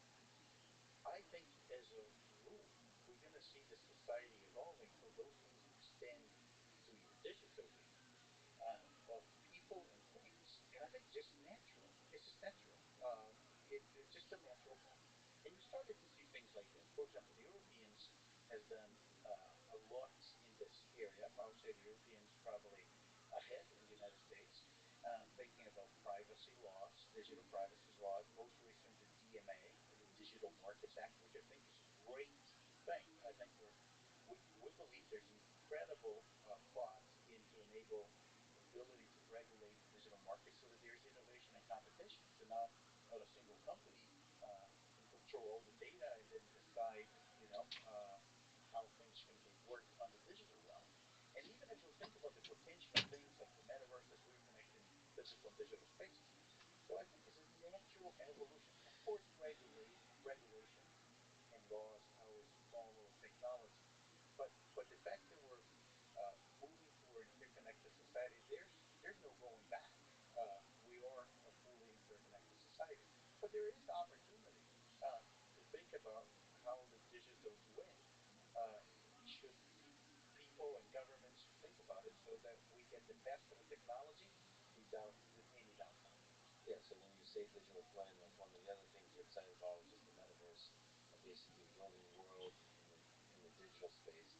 Then you have to start to think about all of the basic human rights that transfer from our physical meat vehicles out to the digital copies of ourselves, representations of ourselves. It's really important to think about.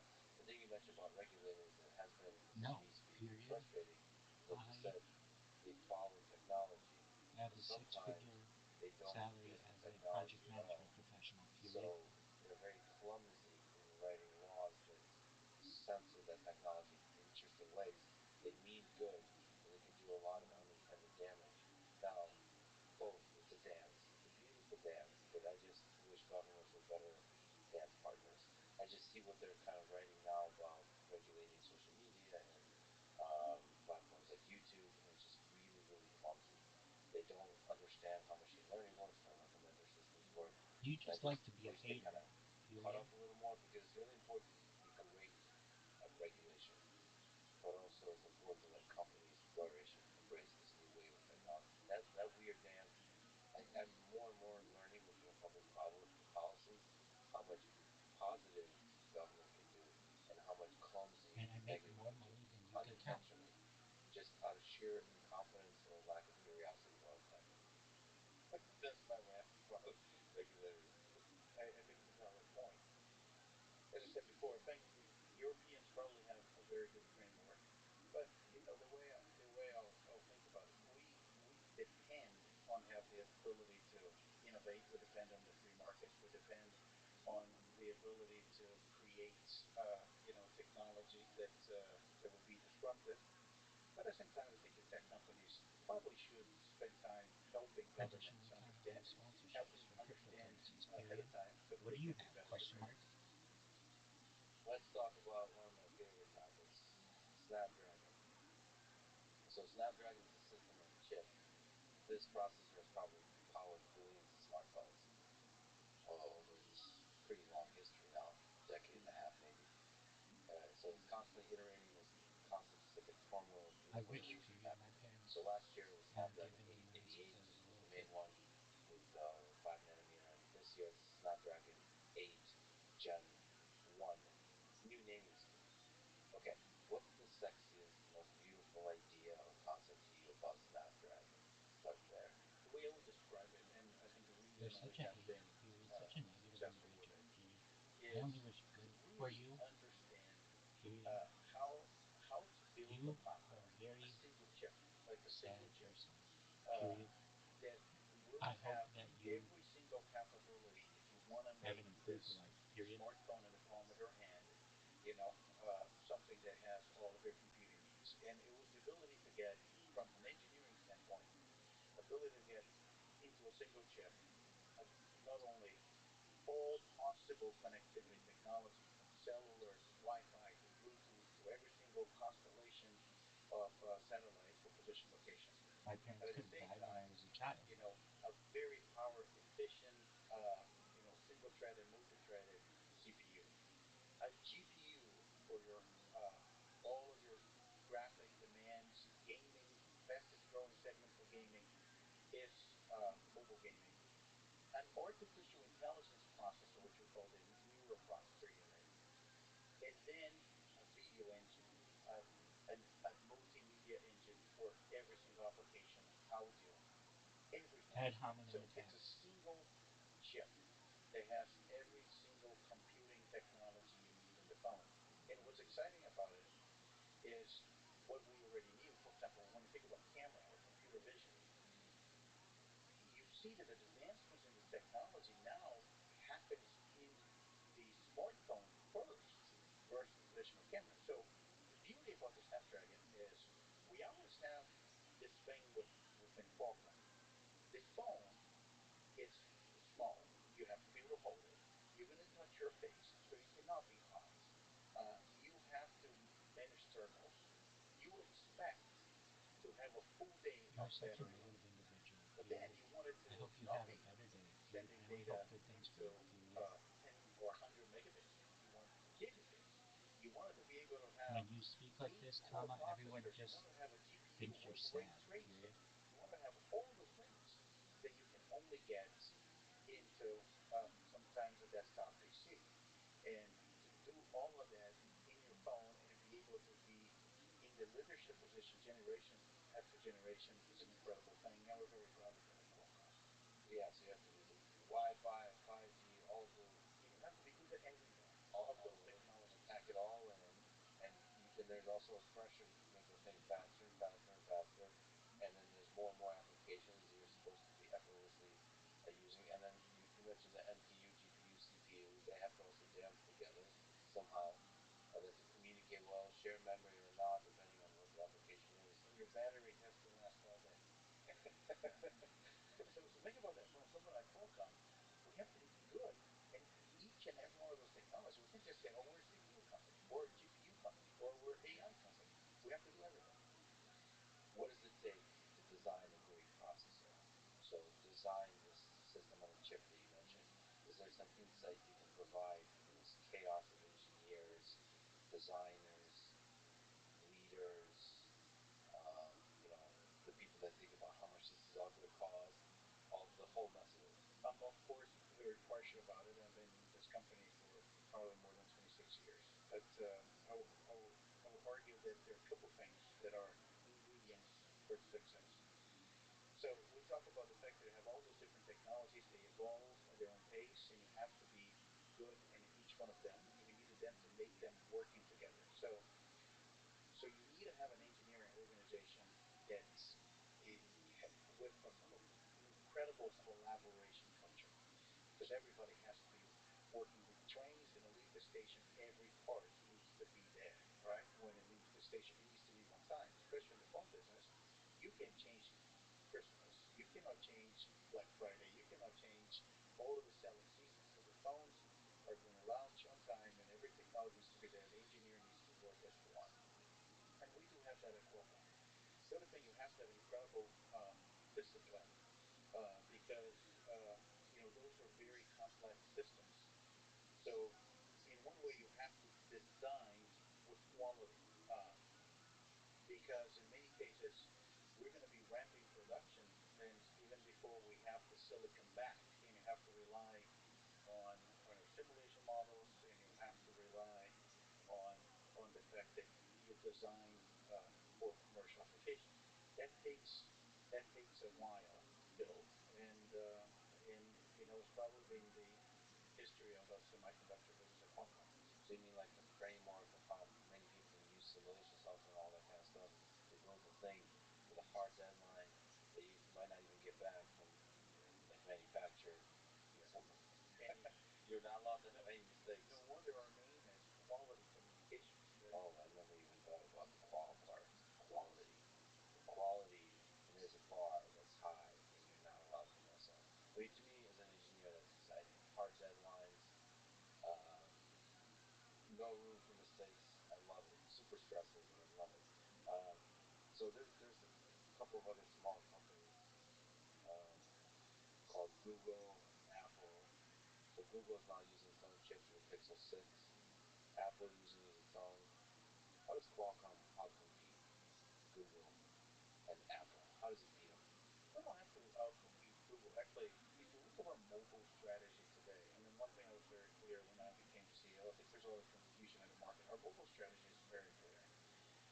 We are focused on making Snapdragon synonymous with premium Android experience. That's what Snapdragon is. Android. The phone is the people. Yes.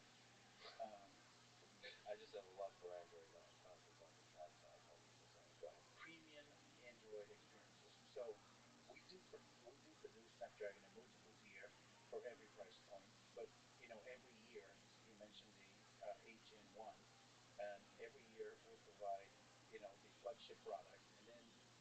then the other series is try to get the best of every possible technology at that time.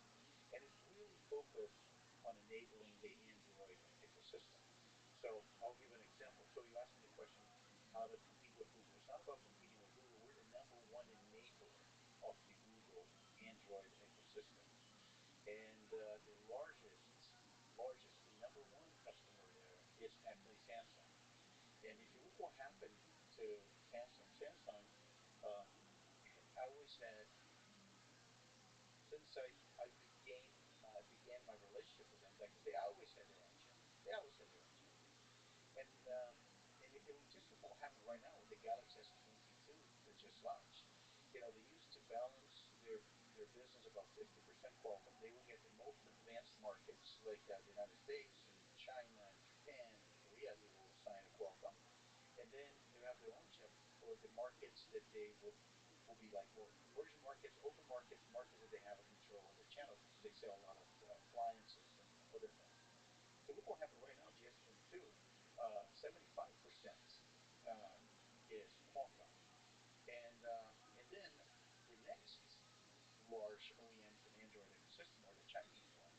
Companies like Xiaomi, uh, one of the fastest growing. It was number one in Europe at one point last year, then followed by Oppo and OnePlus and Vivo.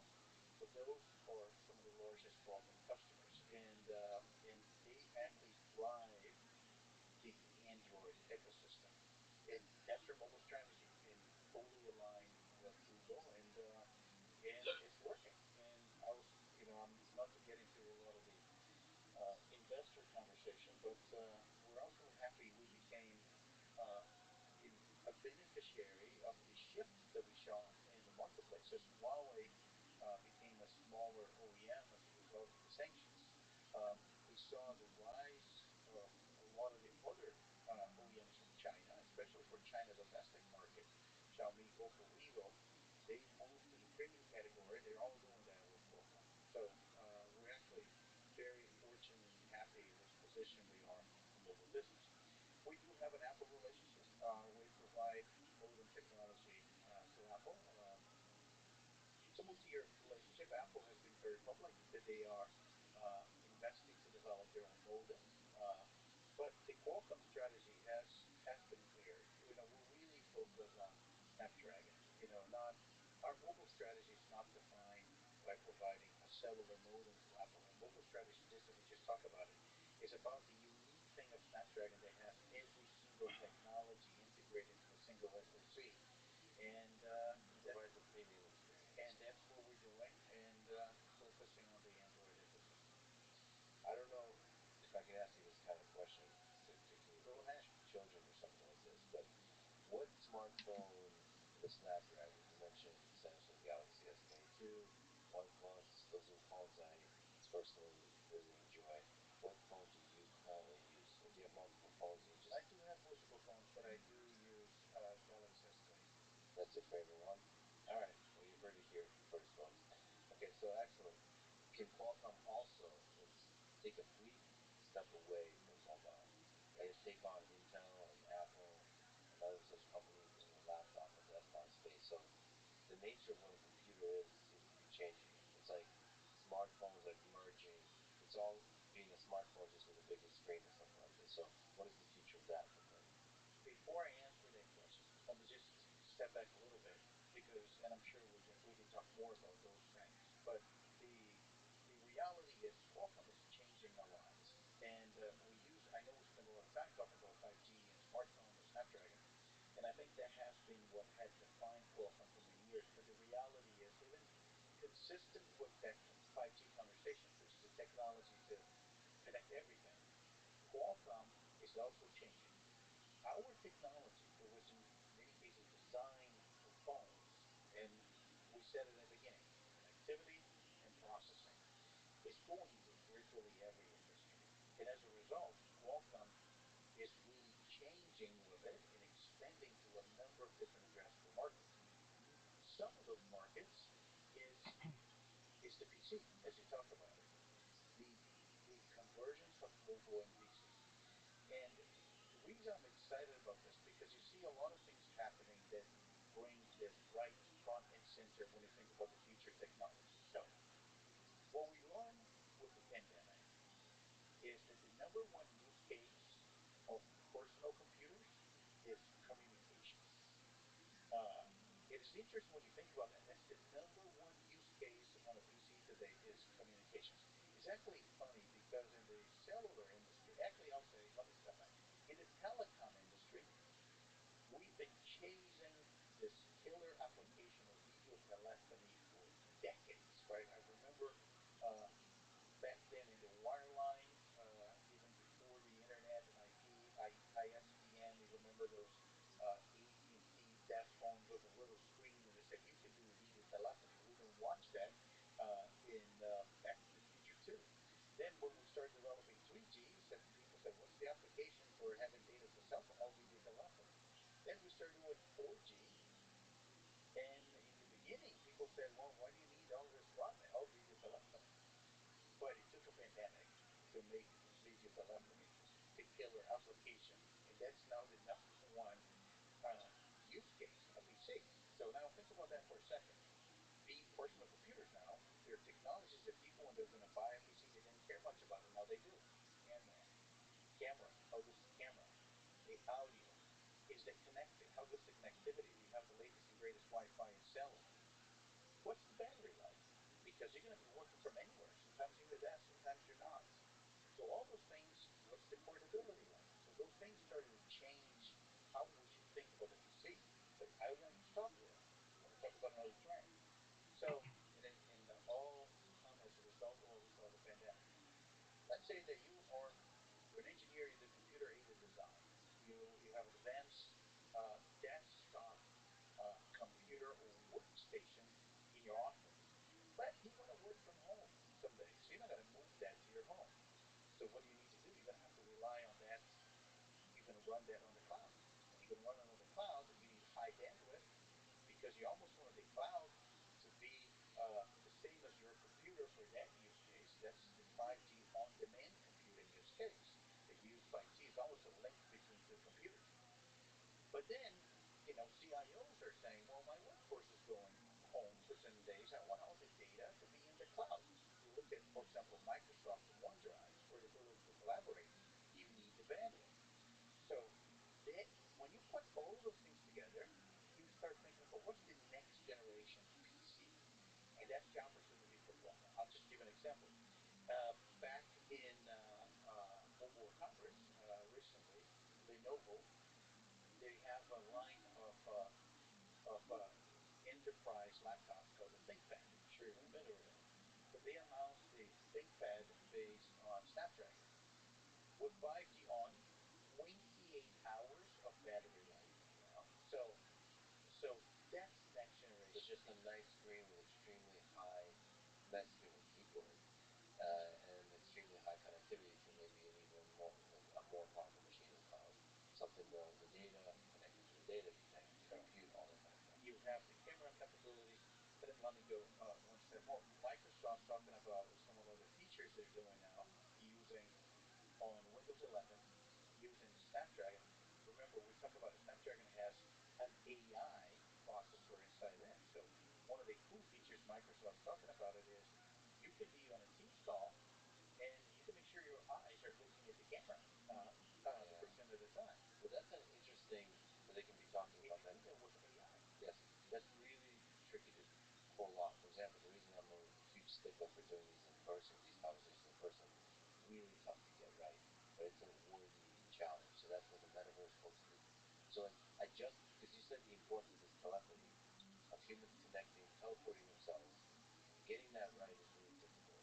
Because a lot of people hate Zoom meetings, but that doesn't mean you can't improve that experience and get rid of the hate. A lot of people hate talking to their car too because the voice, the natural language processing is terrible, but when it's not, it's a beautiful thing. So getting that right is This is an opportunity. This is an opportunity. Think about it. It starts with the PC, making the PC giving you a better experience with Teams, but then you go right back into this trend of connecting physical and digital spaces and all the work we're doing with the metaverse, virtual reality, augmented reality. The future is why not call somebody or connect with somebody with a hologram? It's possible. And also, let's mention some increasing amount of intelligence in our cars. So, semi-autonomous, autonomous cars and the interactivity between human and car should bring things in. Really exciting. Let me ask you a big question. So, when aliens again, now on the other side, right, and humans destroy themselves in nuclear war centuries from now. Let's hope not. Let's hope not. But in case, let's just hypothetical thought experiment, and they write a history of humanity in the Welcome, 21st welcome. century. Hope you're doing well. What would they remember Qualcomm What up, in the Rabbi? 21st century as a Living the company? dream. How are you? Company, but like think of all the crazy pivots that might Head happen to in the the next like pyramids and came 50 back. years. Because you're Very thinking, cool. you said Qualcomm We are incorporates watching all this Lex 5G, Friedman you interview probably the CEO of Qualcomm. LNGs, it Please keeps enjoy. increasing. So basically connectivity and computation Wait, is today and Kwanzaa? everything becomes No. connected and everything is Oh capable yeah, of I think so computation. actually. Might you become a robotics and car company? Um, I will argue we're already an automotive company today, and but let me tell you what I would like Qualcomm to be remembered or recognized for. Um, I think everyone that knows Qualcomm immediately, connect us, pun intended, to connectivity and wireless. But the reality is, we've been actually the company providing intelligence in processing to everything on the edge, everything outside the data center that we're doing. Those physical devices that are going to be connected. And that's kind of explained when we talk about the connected intelligent edge, beyond phones, cars, PCs, and all of those, and the broader IoT, as we talk about it, everything will be connected and intelligent. And that's what we want Qualcomm to be recognized for. So, by the way, for people who are not familiar with technical jargon, when people use the word edge, like edge computing, it's, by the way, that's probably changing what that even means. It's basically everything that's not a giant thing that can make a lot of noise in a building somewhere. So it's mobile devices and the mobile devices of all kinds of, well, refrigerator is not mobile, but it would be edge. So it's like a sandwich, that kind of discussion. Um, but basically, edge computing is the edge of that expanding space that you mentioned that Qualcomm is trying to connect and enable with computation. Here's a simple way to describe what the edge is and edge computing is. I think as we think about the evolution of the data center, um, you need to bring the computational closer to the devices. Also, when you put the computation together with the connectivity at the same time, you're going to see a lot of advancement of artificial intelligence happening closer or at the device. Look, it's a very, I have a simple way to describe it. Remember in the beginning of this conversation, we talked about in the 4G era, broadband and mobile computing evolved side by side. If you're going to have broadband, you might as well have a computer in the palm of your hand. So we needed to invest in those two technologies. In 5G, AI developed side by side. You're connected to the cloud 100% of the time. You have a high bandwidth, and you have now a smart and intelligent thing that can make decisions in real time, provide context information to the cloud, make the models more accurate, and as well compare and contrast to the cloud. So there's going to be an exponential development of AI happening for all the edge devices, the devices that are outside the data center, and computation is going to go alongside that. And a great example of that is the car. Um, the car, we haven't talked much about the car, but Qualcomm is now, you could argue, is as much as an automotive company as a wireless company, working 26 global brands, and it's easy to see. If you look at our mobile heritage, we talk about form factors, thermal, battery life. You're not going to put a server in the trunk of a car, but you need as much computational capabilities. And that's we see Qualcomm providing, as the car become a connected computer on wheels, we provide the computational and all the sensors for you to do assisted driving, for the new digital cockpit experience, connect to the car to the cloud, and it's all of that's happening at the edge. Does Qualcomm want to be the brain of a lot of autonomous vehicles in the future of different, you said brands, like Mercedes, BMW, I don't know, whatever, just whatever car, cars have the sexy thing they do and then it defines their brand and so on. And then there's the brain that doesn't need to have a brand basically. So does Qualcomm see that or will I be able to buy a Qualcomm car? Like literally. No, you're not going to be able to buy a Qualcomm car, but Okay. we are already on our way to become, the brains of the car. The way you should think about Qualcomm automotive strategy is the car companies realize they need to become technology companies. And if you just look, for example, of the market cap of some of the new electrical commerce and compare them with the legacy car companies. Which one is that? I heard of it. Is it? Well, let's just use an example. One of them was in Austin. Let's say Rivian, right? Rivian. Oh, that one too. Yeah. The car companies, they're not going away. It's actually a mistake not to bet in the car companies. The car companies need a technology partner that will provide the digital chassis for them. And that's what we're doing. So if you look at Qualcomm, we talk about a Snapdragon digital chassis.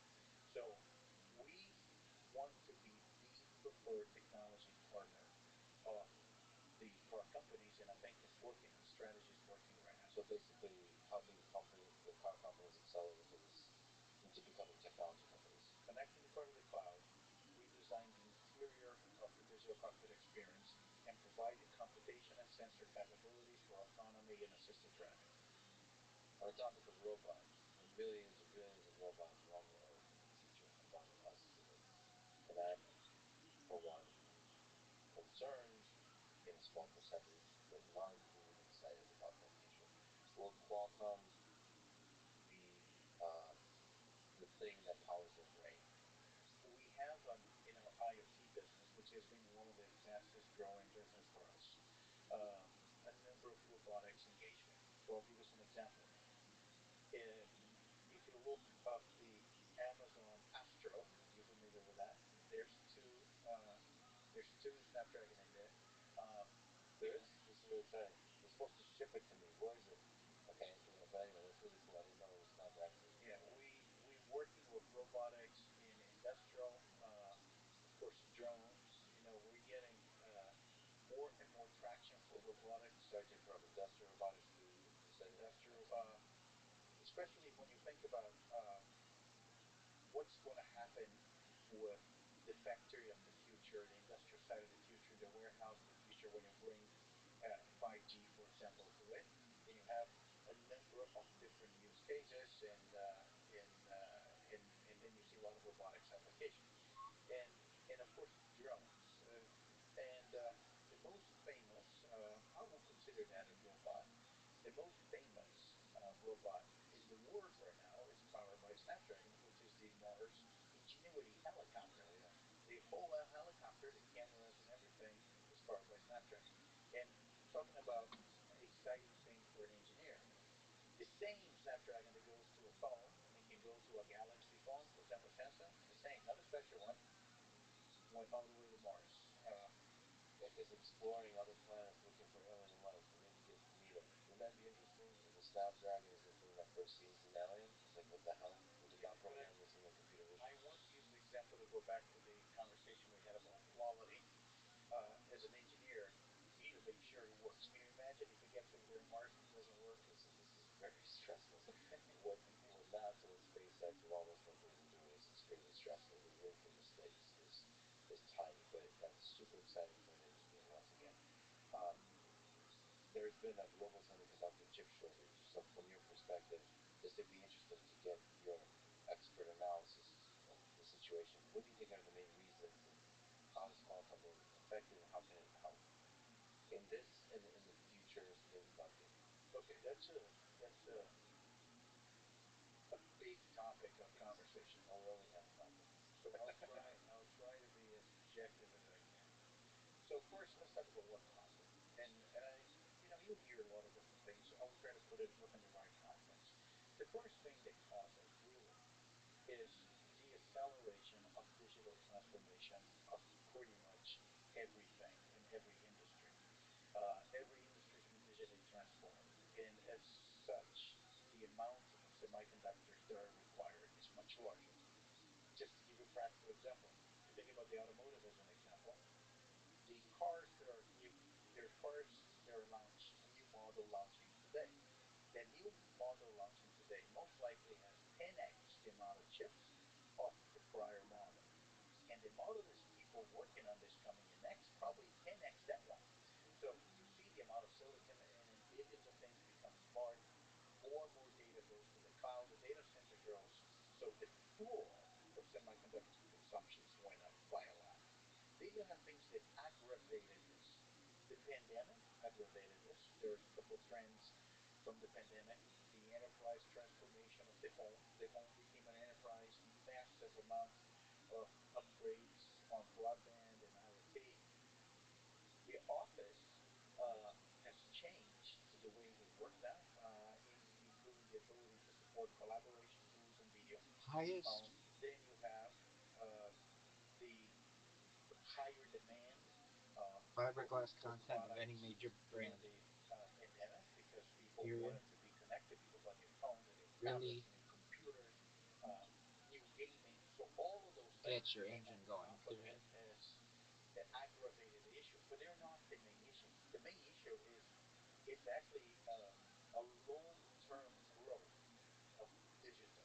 So what I'm hearing you say is the pandemic was not the cause; it was an aggravation. Is an aggravation. So, is there a way we can support as a human civilization in terms of manufacture, in terms of supply, the kind of growth that you're talking about in Yes. devices and so on? Is there high level ideas you can say that that's what you require there?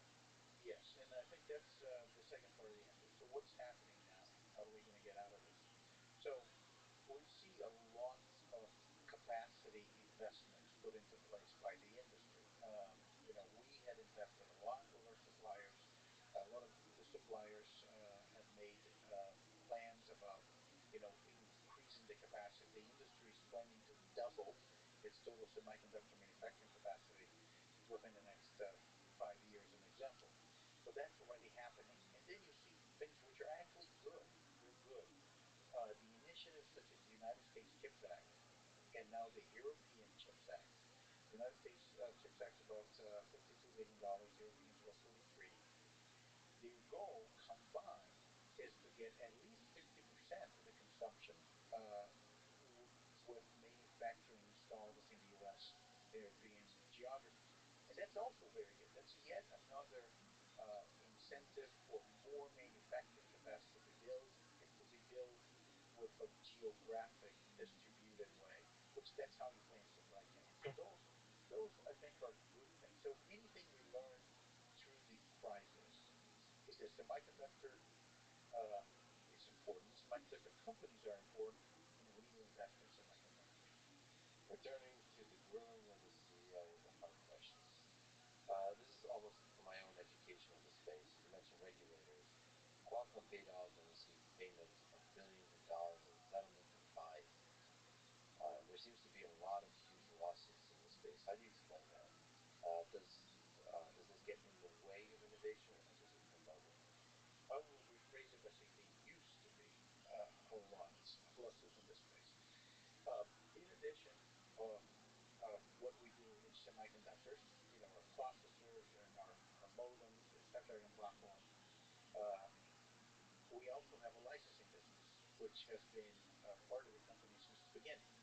As the largest inventors of the essential technology in 2G, CDMA, 3G, 4G, and 5G, and Qualcomm contribute that to the standards. So we always had this model that rather than invent the technology and be the only one producing the products, we license so everyone can produce it.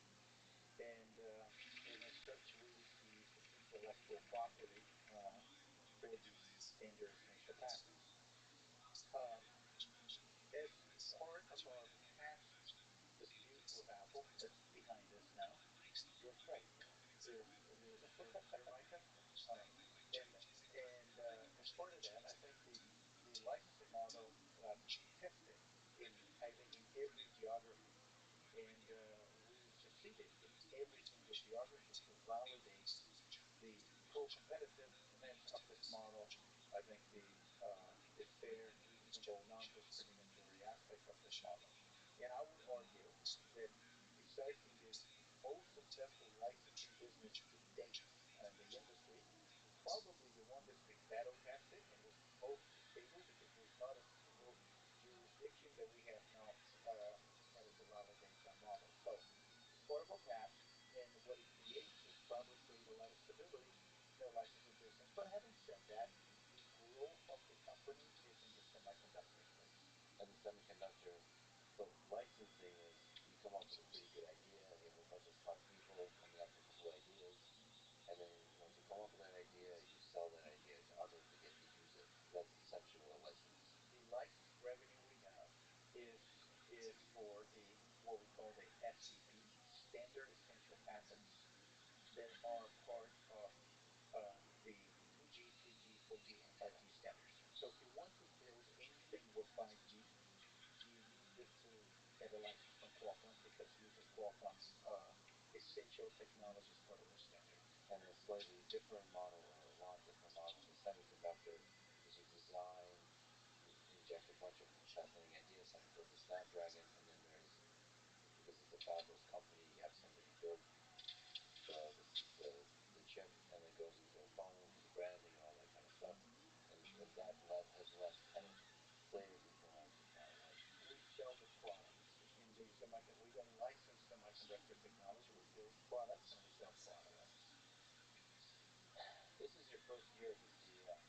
Not 1 year yet. Not 1 year yet. Yeah. It'll be in June. It'll be 1 year. Okay. This is a company that's involved with a lot of fascinating technologies, and it's touching the lives of billions of people. A lot of complicated stuff. Like you said, licensing technologies. You have to collaborate with manufacturers. You have to then work with however many you said, car companies and all these clients and so on. And you have to, with tech companies, Apple and so on. What's that like? What lessons have you learned about leadership, and maybe about yourself as a human being in this first almost a year, soon to be a year as a CEO of this incredibly complex, this large company? No, that's a loaded question. Let me answer in reverse order. First thing that I learned, and I think it's probably common across CEOs, especially in our industry, is it would be great if I had more time. I think there's, especially because we're growing so many areas and there's so many things to learn, so many relationships to build, time to spend with a number of different technologies, but it kind of reflects really the size of the opportunity that exists for Qualcomm. Qualcomm, it is really growing in a number of different directions all at the same time. And so it did gut this year. And part of this is because I'm spending a lot of time understanding the industries we're going in and building relationships. Second thing, which is a lot to do with how I think about things and a little bit of my personality. At the end of the day, business partnership is really done by people. And I think the importance of having trusted relationships for the long term is extremely important. And I've been dedicated to do that as CEO. We're not a company that plays for the short term. We don't. And when we build new partnerships, we expect that to be for decades. And so I spend time doing that and think it's important for Qualcomm. The other part of your question is we do have a lot of opportunities in all different areas. What we like, and I've been fortunate enough to become CEO at a time that a lot of these trends are pointing to our technology. Now, we talk about some of them. We talk about merger of physical and digital spaces. We talk about the transformation of the automobile. We talk about the merge of computing and mobile, the enterprise transformation of the car. There are many of those trends. And those trends create opportunities for Qualcomm to be providing technology first. And as such, we're in a hurry. So I'm in a little bit of a hurry because I think the opportunity is incredible, great technologies, but having fun and enjoying the job. Is it a burden because of so much, as you said, partnerships and almost like friendships, connections with other human beings?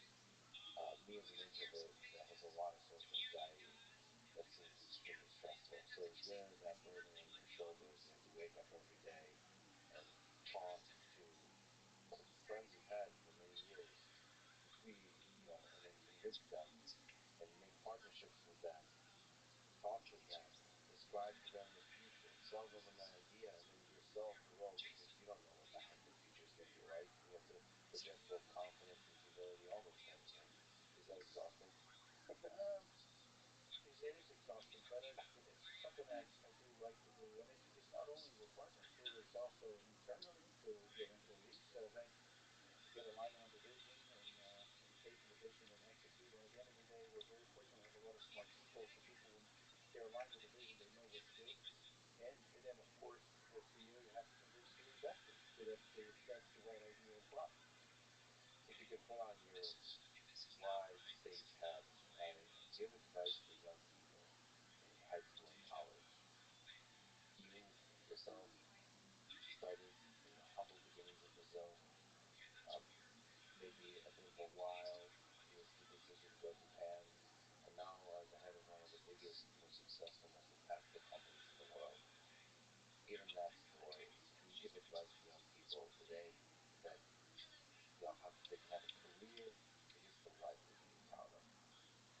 I think the first thing, and of course, all those answers are going to relate to my own experience, right? The first thing is it always worked for me to have a plan, even if the plan is just what I'm going to do in the next 2 years. But what do I want to do, and where do I want to go? And I think it's important to people, especially young people, is to really have a dream and go pursue it. Like have dreams, not go back to bed to sleep. It's really what what do you want to accomplish, and then what it's going to take to do that. And then believe in yourself. I used to like don't talk under the next year, um, and I didn't have any plans when I joined to be CEO, but I do want every next year. What do I want to do? Where I want to contribute? What I wanted to work on, and then keep evolving from that point in time.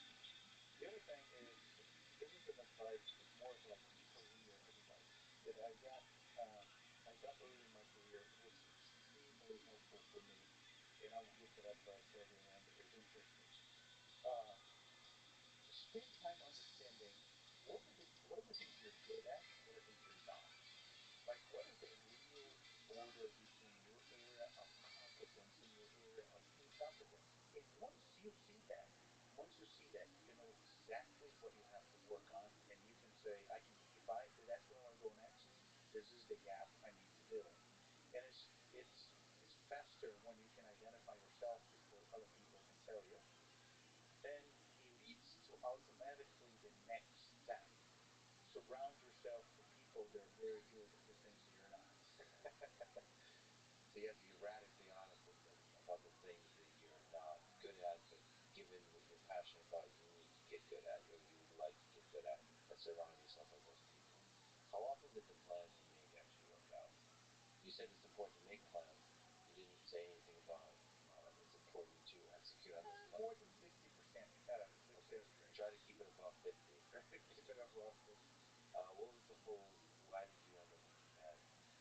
I've been fortunate enough to work in cellular and wireless my entire career. So I always liked communications. When I went to engineering school, my dad was an electrical engineer, but he worked with a utility company. He wanted me to graduate in traditional electrical engineering, like in energy generation, distribution. Uh, but I like electronics communication, so I ended up doing both.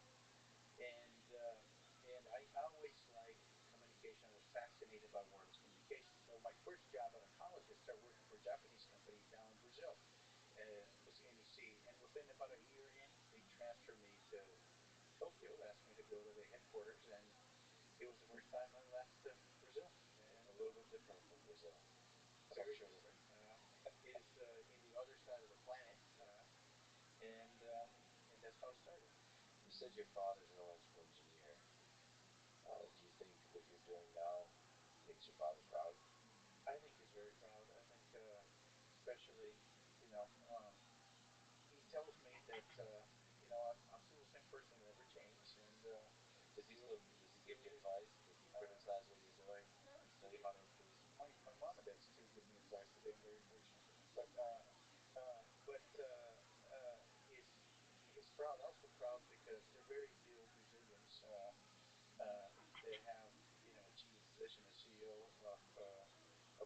size of quokka. And I do know that also I carry a burden. You know, I especially for the Latino community to be an inspiration to them and make sure I set a good example.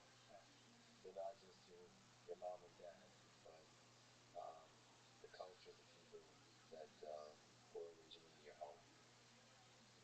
Do you, life is finite. Do you think about your own mortality? Look, I'm a devout Christian, and so I'm a big believer that this is just a transition. And but don't spend a lot of time thinking about that. I am somebody good, better, and different that try as much as possible to live the present, and that's what I do. And try and make the present better on this place here on Earth. Absolutely, absolutely. And that some of these technologies, some of these ideas are kind of a different kind of immortality as well, because they propagate through time and have impact on people in the best possible way. So technology can be scary, technology can be destructive, but it seems like in the end, it can be, it can do a lot of good. More good, more good than bad. What do you think is the meaning of this whole thing? I asked you about aliens observing us. What's the meaning of life? Cristiano, what's the meaning of life? Easy questions. That's not an easy question at all. I think that's a question, at least for me, you have to answer individually. But I do believe we're all here for purpose. You know, I, in my prayers, I always ask that, I stay on track, whatever my purpose is. But I do believe we're here for a purpose, and we need to do the best we can during the time we have on this earth. So that means create beautiful things for you as an engineer? Yes, and create beautiful things, yes. What about love? What's the role of love in the human condition? Love's very important, and it's an essential part of being human. It comes in the package. And I think if you look at the situation, what's happening right now, I think you look at the situation of some of the underprivileged communities, the homeless situation, I think we all need more love. Yeah, and I think people that build incredible technology sometimes forget the love part. Like those are all, it's all integrated. There's no, thinking about humanity is really important when you build tools that empower that humanity. Because I think, at least I personally believe we're all capable of both evil and good. And we have to build technology, build societies, build governments, build communities that inspire us to connect with the good part within all of us. I'm a big believer that technology is at the end a force for good. And if you just look, not trying to move away from the deep discussion to a more specific technical one, but if you, we started the conversation talking about smartphones, and smartphones really the first time that you could say that everybody in the world was able to connect to the internet and connect to each other. And I think what the empowerment that provided, it's an incredible force for good. Well, the company you lead, the technology you've created, one of them that I'm especially excited about is the Snapdragon, the whole line of processors there. Currently, I would say at about 10 billion transistors. If you think about the human brain, about 100 billion neurons. So I think 11 Samsung Galaxy 22s, S22s are already smarter than me, and that's being nice to me. I'm really honored that you spent some extremely valuable time with me. Even though you said Pelé is your favorite player, beyond all of that, I think you're an incredible person, an incredible leader, and you lead an incredible engineering company. So thank you for doing that. Oh, thank you so much. Thank you for the kind words. Really a pleasure having this conversation. I really had a lot of fun doing it, and thank you for having me in the podcast. Thanks for listening to this conversation with Cristiano Alman. To support this podcast, please check out our sponsors in the description. And now, let me leave you with some words of Stephen Hawking. For millions of years, mankind lived just like the animals. Then something happened, which unleashed the power of our imagination. We learned to talk, and we learned to listen. Speech has allowed the communication of ideas, enabling human beings to work together to build the impossible. Mankind's greatest achievement come about by talking, and its greatest failures by not talking. It doesn't have to be like this. Our greatest hope will become reality in the future. With the technology at our disposal, the possibilities are unbounded. All we need to do is make sure we find them. Thank you for listening, and hope to see you next time.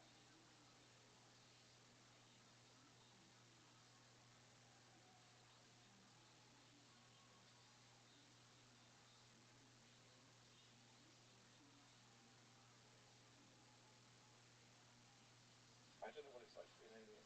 I would like to know. Two alien civilizations coexisting on our planet. What does that look like exactly? When you see them and they see you, you're assuming they have vision, they have the ability to construct in 3D and in time. There's a lot of assumptions they're making. What human level intelligence has done is quite different. It's not just that we remember states that the universe has existed in before, it's that we can imagine ones that have never existed, and we can actually make them come into existence. So you could travel back in time. Yes. You travel forward in time to travel back. Yes. The following is a conversation with Sarah Walker and Lee Cronin. They have each been on this podcast once before individually, and now for the second time they're here together. Sarah is an astrobiologist and theoretical physicist.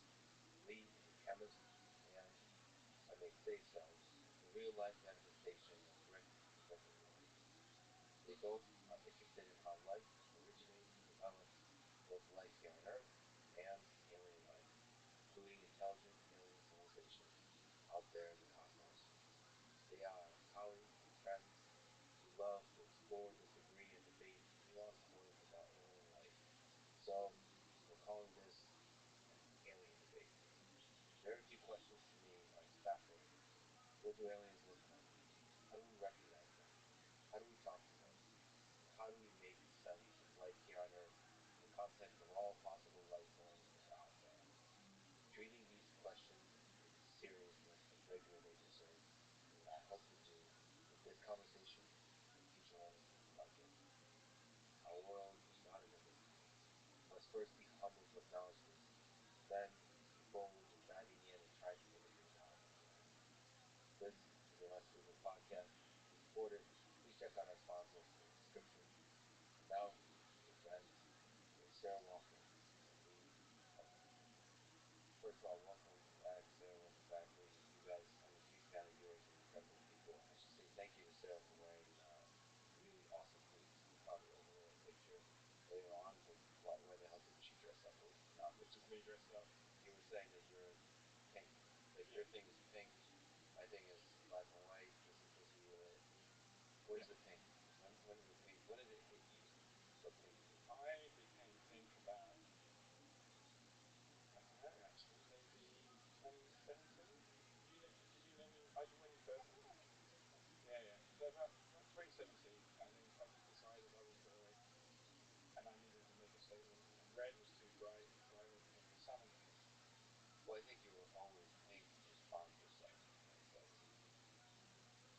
There's an amazing photo of him where there's like everybody in a black gown and he's just wearing a pink pants. That was at Wageningen University. It's totally nuts. 100-year anniversary. They got this bit of scenery and they didn't find the outfit for me, so they're all wearing these silly hats and these gowns, and there's me dressed up in pink, looking like a complete idiot.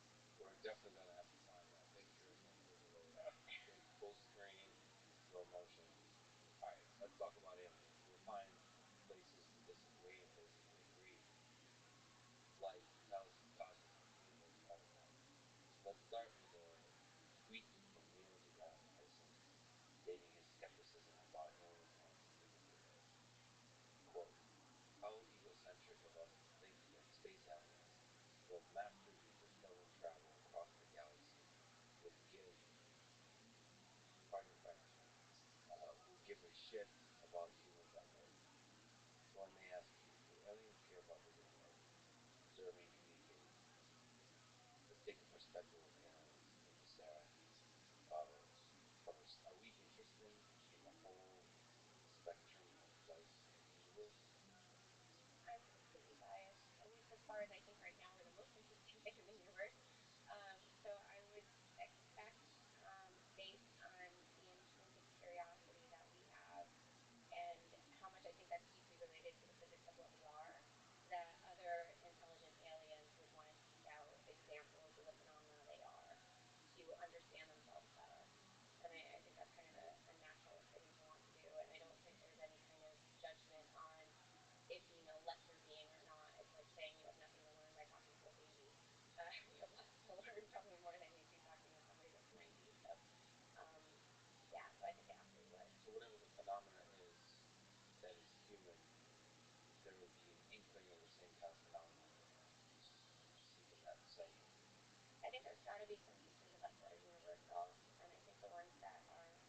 interesting, and I hope I live in an interesting universe, are the ones that are driven by our curiosity and the fact that our intelligence allows us to do things that the universe wouldn't be able to do without things like us existing. We're going to define a lot of terms. One of them, interesting. Yes. That's a very interesting concept to try to define. Lee, what do you think? Are humans interesting or alien? Well, let's think from my perspective. We want to go find aliens as a species quite desperately. So it's pretty sure on the other foot. Of course, we're interesting. But I'm wondering, and assuming that we're in the right technological capability for searching for aliens, then that's interesting. What I mean is, if there needs to be a massive leap in technology that we don't have, how will aliens prioritize coming to Earth and other places? But I do think that they will come and find us because they want to find out about our culture, what things are universal.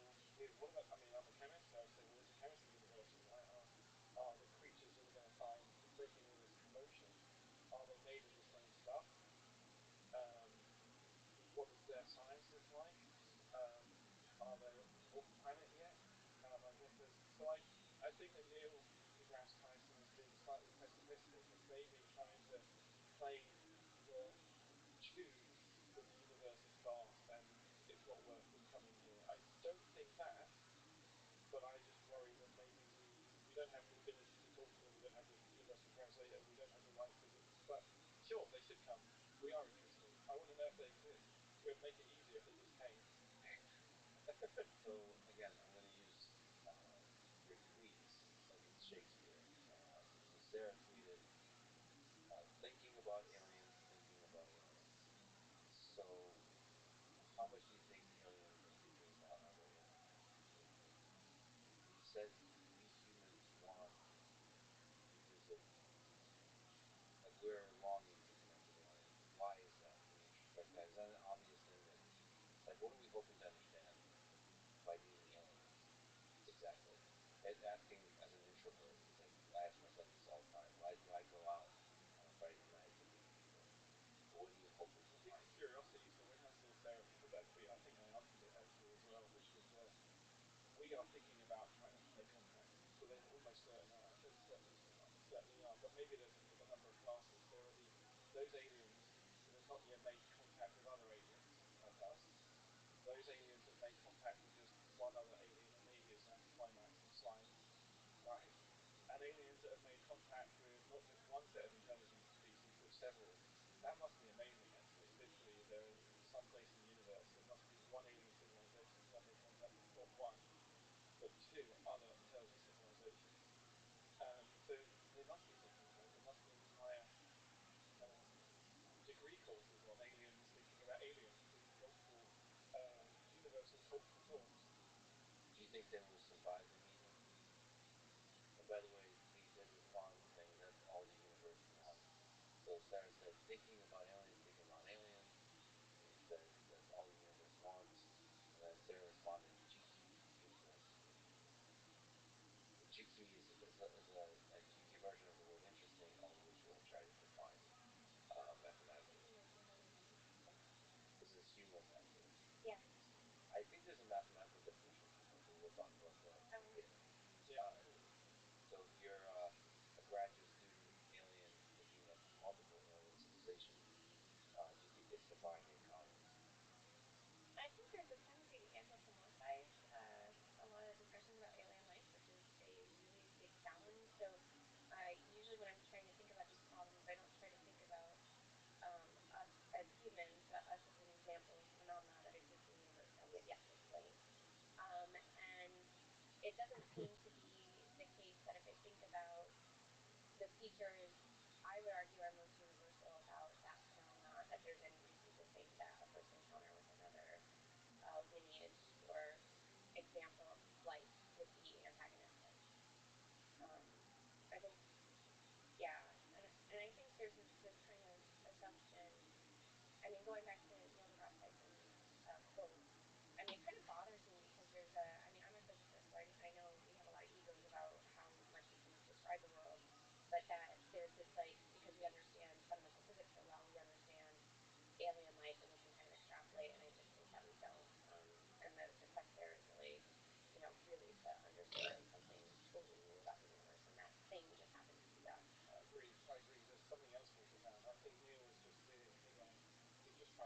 upon. I would say from a contingency point of view, I want to know how many ways does the universe build structures, build memories, right? That, and then I want to know if those memories can interact with each other. And if you have two um, different origins of life and then origins of intelligence, and then these things become possible, surely you want to go and talk to them and figure out what commonalities you share. And it might be that we're just unable to conceive of what they're going to look like. They're just going to be completely different, infrastructures.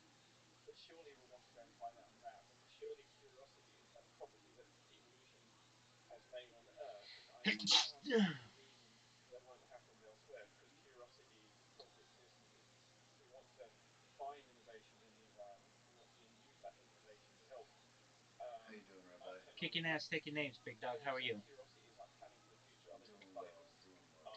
Are we going to be able to trade with them? I So see I that think I've that the reversed your hours, and my hours are reversed are very much because of I Zoot. think that's really down on Earth, So right? you can blame Are we him. only a skeleton? It's all good. I have long hours all the Let's time, put you the other way know. around, right? Yeah. Maybe no, no, no. Sleeping at Maybe night doesn't let's feel think of that it cool odd, anyway. right? Look at Instagram, Twitter, all I these take things that take Huh. attention. I mean, the sporadic universe naps. is the There you ultimate go. state of consciousness, thinking beings that take photographs Like of themselves Leonardo and da upload Vinci. them to the internet, and other thinking beings Hell yeah. use those photos. So Or Bruce Wayne I think with that they will. micro naps. There you go. But I did not say there was anything wrong with it. Consciousness at a sensitive scale. Yes. Something Yeah, visceral. it's like the neurons have senses. Yes, I do think that curiosity is really the driving force of why we have our technology, right? If we weren't curious, we would have got out left the cave. So I think that, um, Neil's got this completely wrong on this house. Actually, of course they want to come here. It doesn't mean they are coming here, and we've seen evidence for that. I guess we can argue about that, right? But I think that I desperately, and I know that Sarah does too, but I won't speak for you because you're here. I desperately want to have missions to look for life in the solar system right now. I want to map life over the solar system, and then I want to understand how we can go and find life as quickly as possible at the nearest stars, and also at the same time do it in the lab just to compensate. You know, so sure. Yeah, I was just one more point on this. If you think about sort of what's driven the most like features of our own evolution as a species, you could and try to map that to alien species. I always think like optimism is what's going to get us out of this. And so I think a lot of people always think that it's like war and conflict is going to be the way that alien species will expand out into the cosmos. But if you just look at how we're doing it and how we talk about it, so is our presentation always, built from narratives of optimism.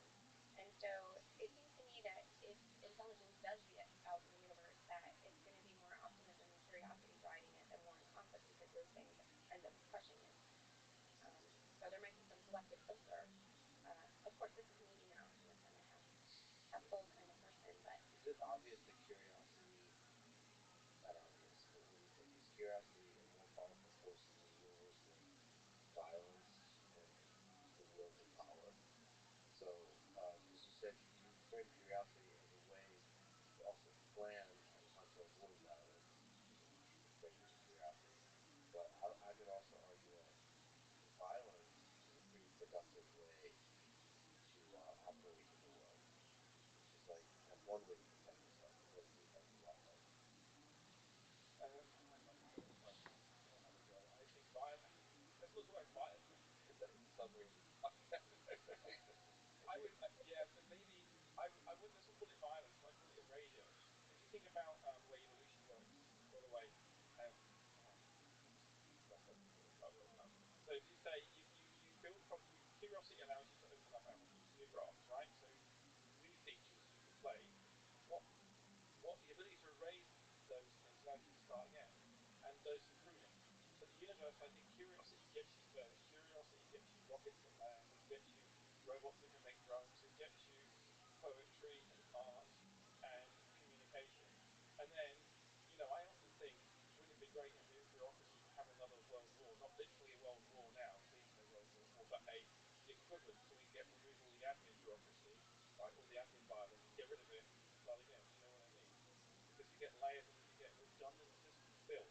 So actually, a reset. Let's not call it violence. A reset in some aspects of our culture and our technology allows us to then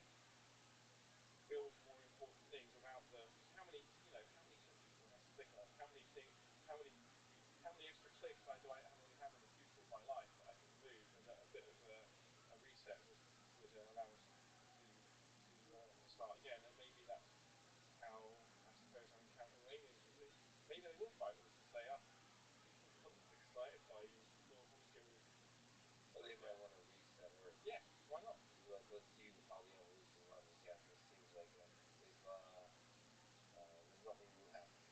You're observing it for a while before you start really start really pushing in. I like how you equated violence to resetting into peace, as opposed to the kind of violence. In this modern world where words are violence, resetting could be peace. See what I meant there? Yeah. Some poetic word. Okay, so let's talk about life. What is life? What is non-life? What is the line between life and non-life? And maybe at any point we can use it as something to like how do you start trying to define life? And for people listening, Sarah identifies as a physicist, and Lee identifies as a chemist. Of course, they very uniquely different. Um, so, what is life? Uh, I love asking that question. It's so easy. I know, I love it. It's my absolute favorite question, believe it or not. So I think I have three ways of describing it right now. And I like to say all three of them because people latch on to different facets of them. And so the whole idea of what Lee and I are trying to work on is not to try to define life, but to try to find a more fundamental theory that explains what the phenomenon we call life. And then it should explain certain attributes. And you end up having a really different framing than the way people usually talk. So the way I talk about it is three different ways. Life is how information structures matter across space and time. Life is, uh, I don't know, this one's from you actually, simple machines constructing more complex machines. And the other one is the physics of existence, so to speak, which is life is the